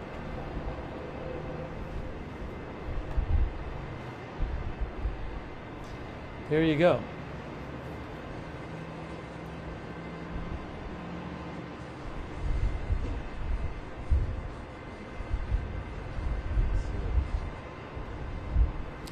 And Israel is carrying out some strikes in the southern suburbs of Beirut, which is Hezbollah stronghold territory. Now where's the camera going? Oh, it's a plane. What is that? Is that a commercial plane? That must be a commercial plane. It's crazy. They land, they take off and they land while there's airstrikes going on. It's unbelievable. That plane right there, I'll tell you what it is from flight radar. That's MEA. That's a MEA plane coming in from Abu Dhabi, according to Flight Radar 24. MEA is the Lebanese national flag carrier. Lebanese airline, MEA. So that's a flight that just came in from Abu Dhabi. It's amazing. They are like flying in like a very short distance from where like 20 minutes ago there was an airstrike. I think that they're most of the flights coming in and out of there are MEA flights now. A lot of airlines are not flying there.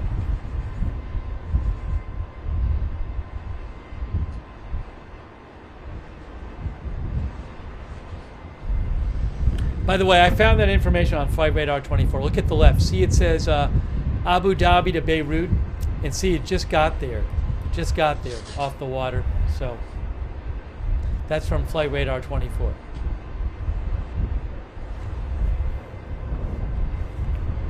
What now? I hear a plane or a missile. Listen. Listen. There, right there. We just heard it. We just heard it and saw it. We just heard it. We just heard it come in and explode. I could hear it. I could hear it coming in. I could hear it coming in, and we just heard the explosion.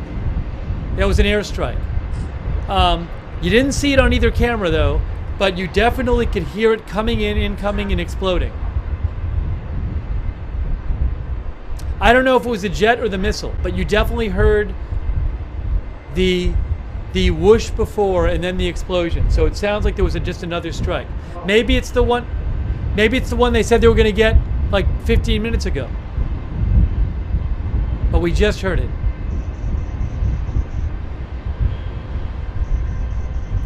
Oh, I don't think that was a sonic boom. I think that was the sound of the strike. I've heard that on the tire Lebanon camera, that's happened sometimes, where you hear the whoosh, and then you hear the explosion. Nicholas thinks it was air-to-ground ordnance.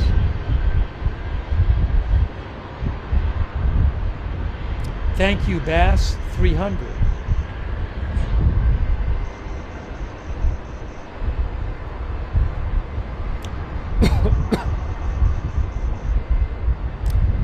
Bass 300, the Hezbollah, I don't know. Yeah, I mean, Bass 300 is wondering if Hezbollah doesn't get the Israeli warnings because they don't have phones. I don't know. I'm assuming at this point that somebody who doesn't have a phone in Hezbollah maybe has made some kind of way. So maybe they has some kind of connection to somebody who does have a phone. I would think people would want to know where Israel is attacking if you're in Hezbollah. So I don't know for sure, but there's a globe. I understand what you're saying, but I think anybody in Beirut now knows that Israel does this, where they post a warning and then soon after do an airstrike. So I would assume if you're in the area, you find some way to make sure you're getting notified. Hopefully.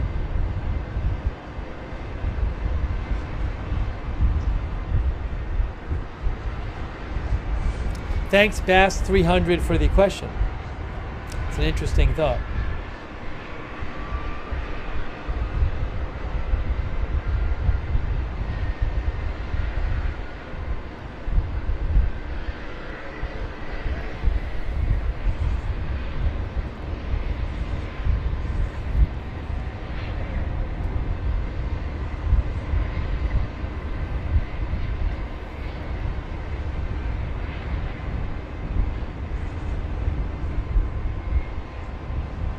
Oh, Johnny Hitbreaker says there was you could see the explosion on a different street. This one we definitely heard it.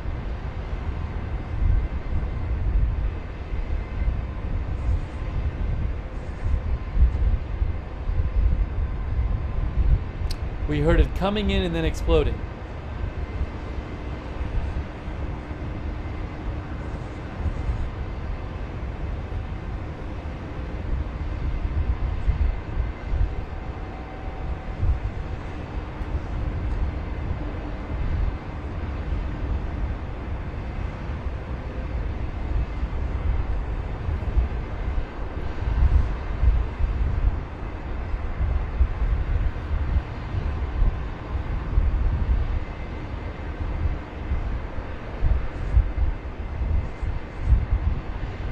Thank you, A Moment of Lovely. And Sabrina for being a member, our moderator.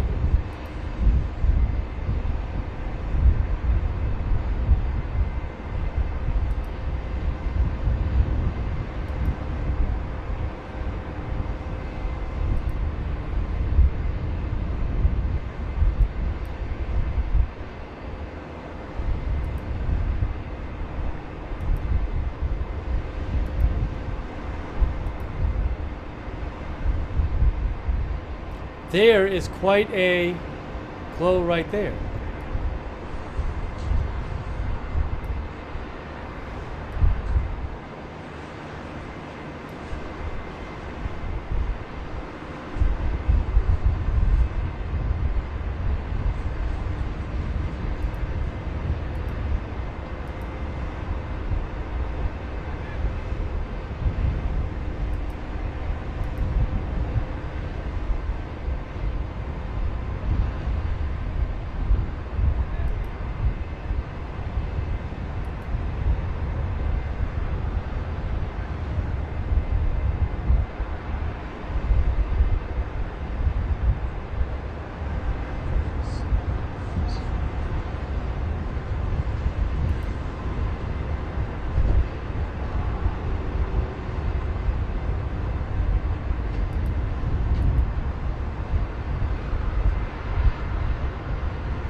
Thank you, Jason Carlton and Trey Davis. I appreciate that. Thank you.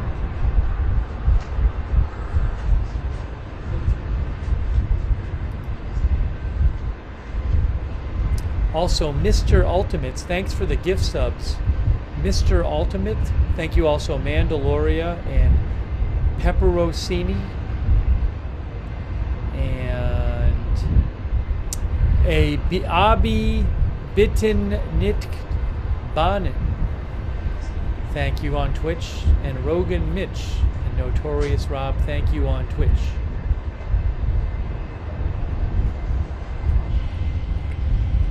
Oh, they just switched the camera to the wide shot or something, I guess.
Hey, thanks so much to Captain Fish. I greatly appreciate that. Captain Fish, thank you. Looks like they have this Reuters shot has two different cameras, or two angles are switching back and forth. I think on Reuters they have two cameras and they're switching back and forth between them. I think that's what's happening.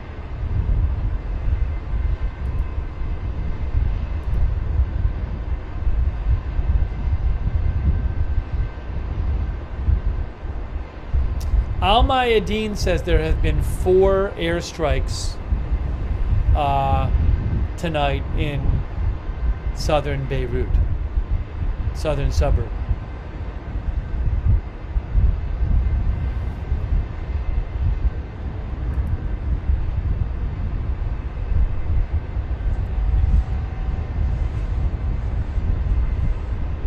Al Jazeera claims 5. I don't know.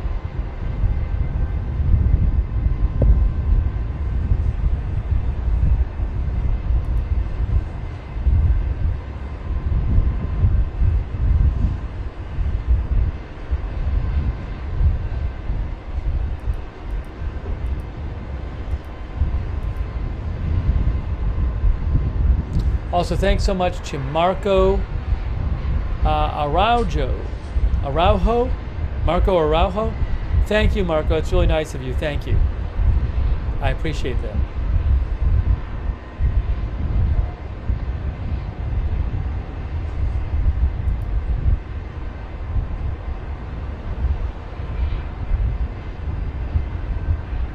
You know, there's a video of some sort of impact on or near an airbase posted by Evan Hill. I just reposted it on my X account. He verified the location. So I'll post a link to it in chat. I don't know if it was a missile or maybe maybe an intercepted missile hitting, and it's unclear if it hit the airbase earlier today or you know, near it, but I posted the link on my X account. Oh, also I posted it in the chat.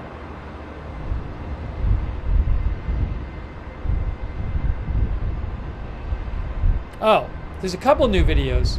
Hang on.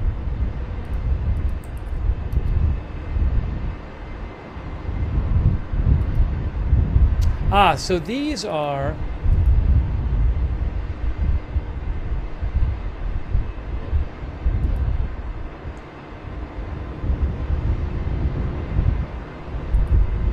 I'm seeing a couple more videos now. Hold on, what's this? What's up there? Those car... it's panning up there.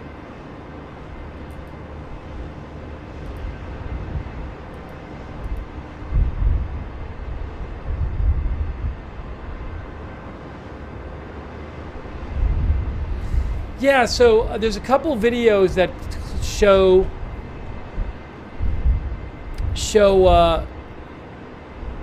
from Evan Hill at the New York Times where they verified the location of the Washington Post. And they're videos of missiles landing near or at Nevatim Air Base.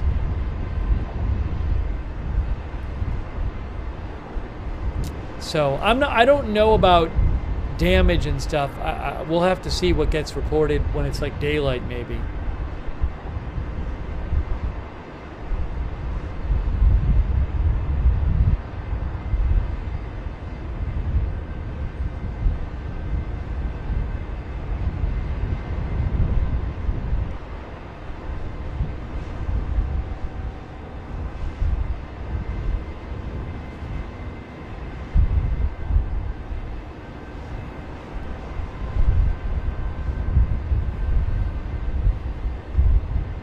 So yeah, so those are some reliable sources. I mean,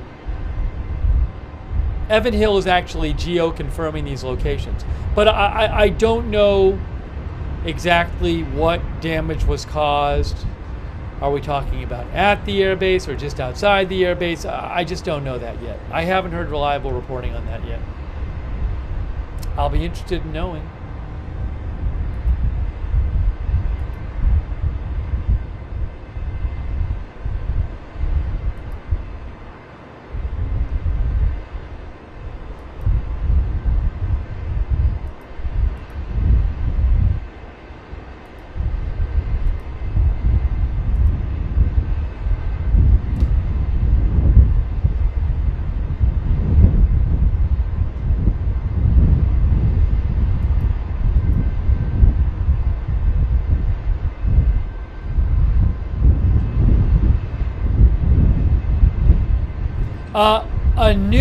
Is there a new order? Is there a new evacuation order? Another one. Another evacuation order telling people to get away from a building in the southern suburb of Beirut.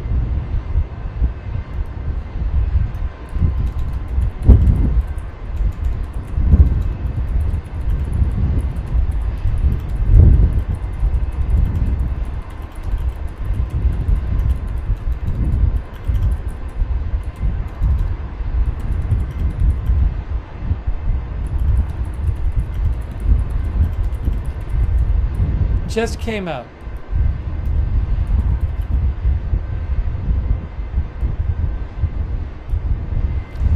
It's from the IDF. It has a little map of a building. It says it's a southern suburb of Beirut, Hadath, Beirut. It says you're located near Hezbollah facilities and interests against which IDF will operate in the near future. You got to get more than 500 meters away.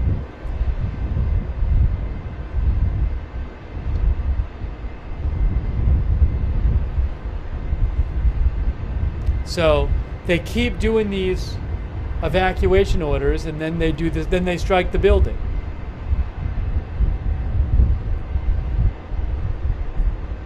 (2:33 a.m.)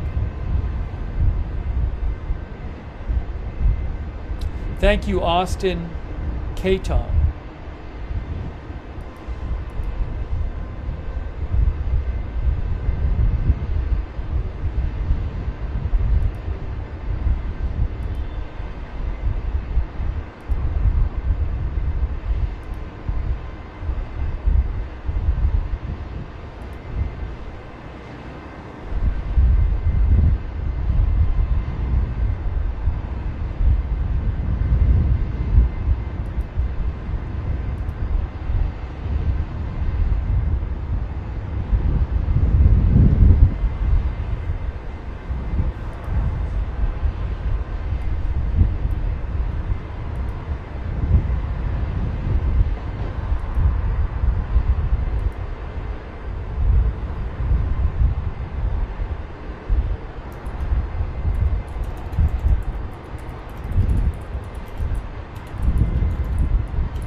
I just heard a boom. I just heard a boom right now. I think I did. Sounds like it. Booms. We're hearing booms right now. Hearing booms right now. Definitely heard them. Definitely heard a couple of them right there. No question. That must have been another strike.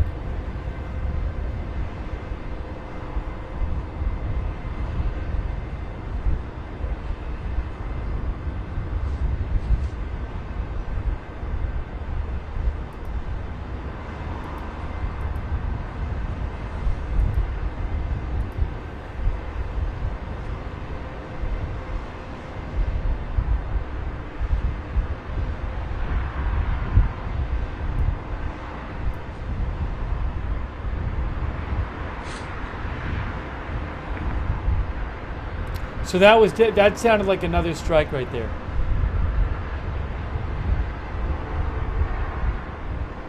I'll check the updates from, hold on.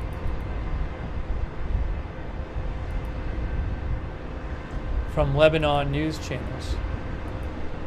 Thank you, Sandy, for your support. I appreciate it, Sandy. Thank you. Ben Feller, our new member. Kayla Renee, thank you, Kayla. Carolyn, thank you. Yes, they just said, just saw on Lebanese news outlets, they're saying new strikes just in the last couple of minutes. New strikes the last couple minutes.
All right, guys, look, I know we've been seeing some airstrikes in Beirut, some periodic airstrikes.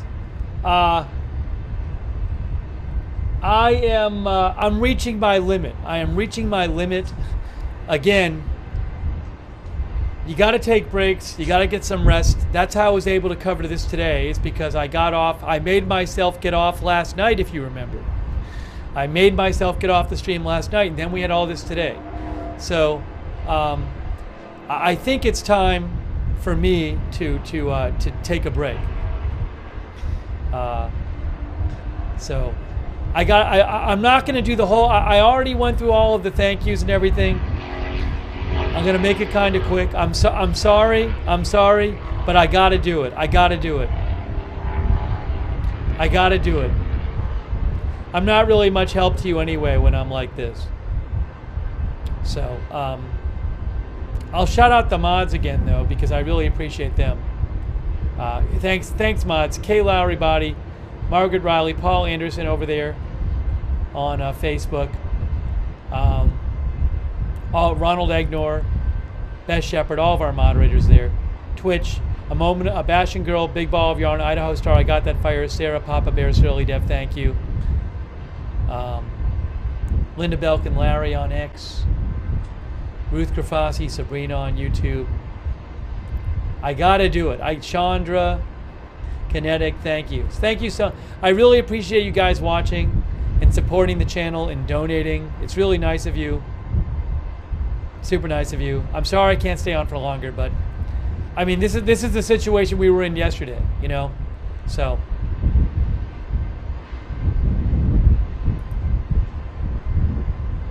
thanks, by the way, to Robbie G for your support and Sparky. So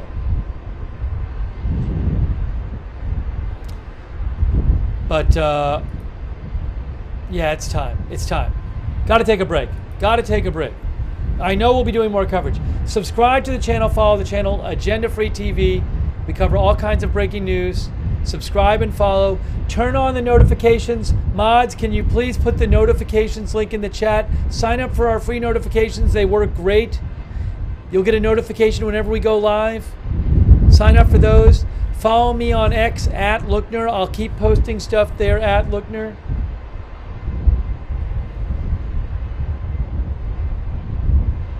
At Lookner. I can always come back on the air. Was there another flash? There wasn't another flash, was there? You can hear a boom in a second? I didn't hear a boom. There it was. It just happened again. There was just another flash. Literally it's the third straight time I was saying I was getting off the air. There you go. Third straight time. We're almost at 12 hours anyway. We're almost at 12 hours. I'll wait a few minutes because that just happened. So that must, again, what's happening is they keep giving a warning and then there's the airstrike. So that airstrike, I'm guessing, was the airstrike for the building they warned about 10 or 15 minutes ago. Because I told you that they just put out another warning. So this is the way they're doing it tonight is they put out 2 warnings, they hit 2 buildings, they put out a warning, they hit a building, they put out a warning, they hit a building. So it seems to be that they're doing that because they just put out a warning like 10 minutes ago. My guess is that it's that building. I don't know for sure, but that would be my guess.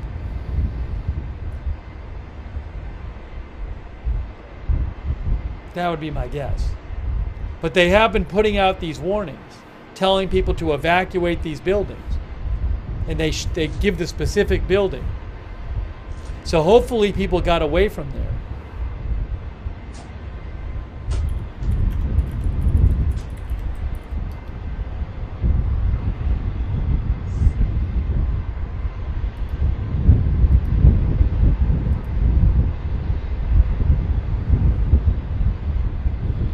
And I bet if I check again, I'm going to check Lebanese media and I bet they'll say another strike.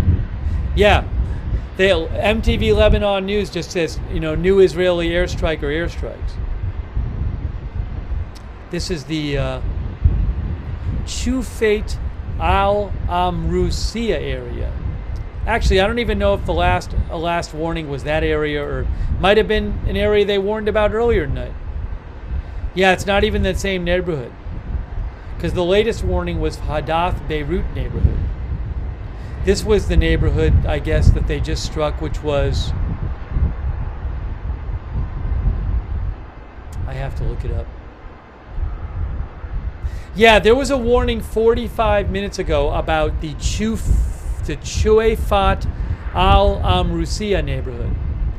That was 45 minutes ago, and apparently the one we just heard was in that neighborhood.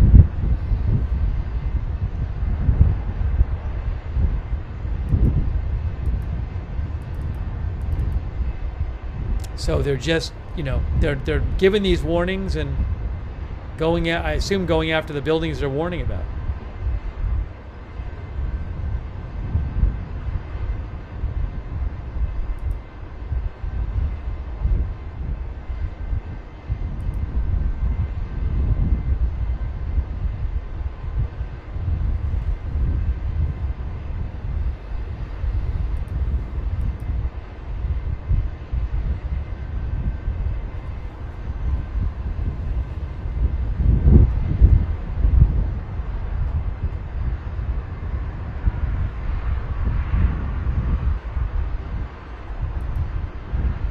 Definitely active in the southern suburbs of Beirut tonight.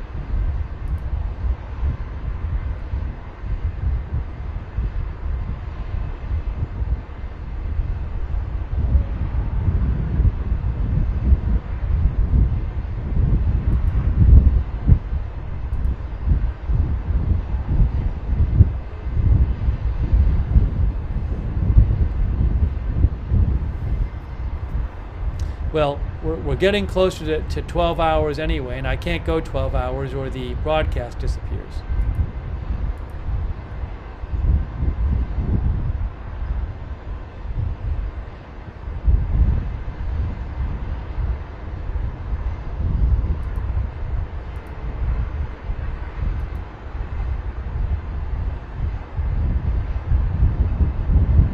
Millions of people live in Beirut. I mean, I'm sure these people in Beirut all night are hearing these big explosions. One of our viewers, I think, is there. Yurvan Telau, who says, 5th airstrike in Beirut.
Amal says, I have friends in that neighborhood. Amushe Shawafat? I'm probably pronouncing it wrong.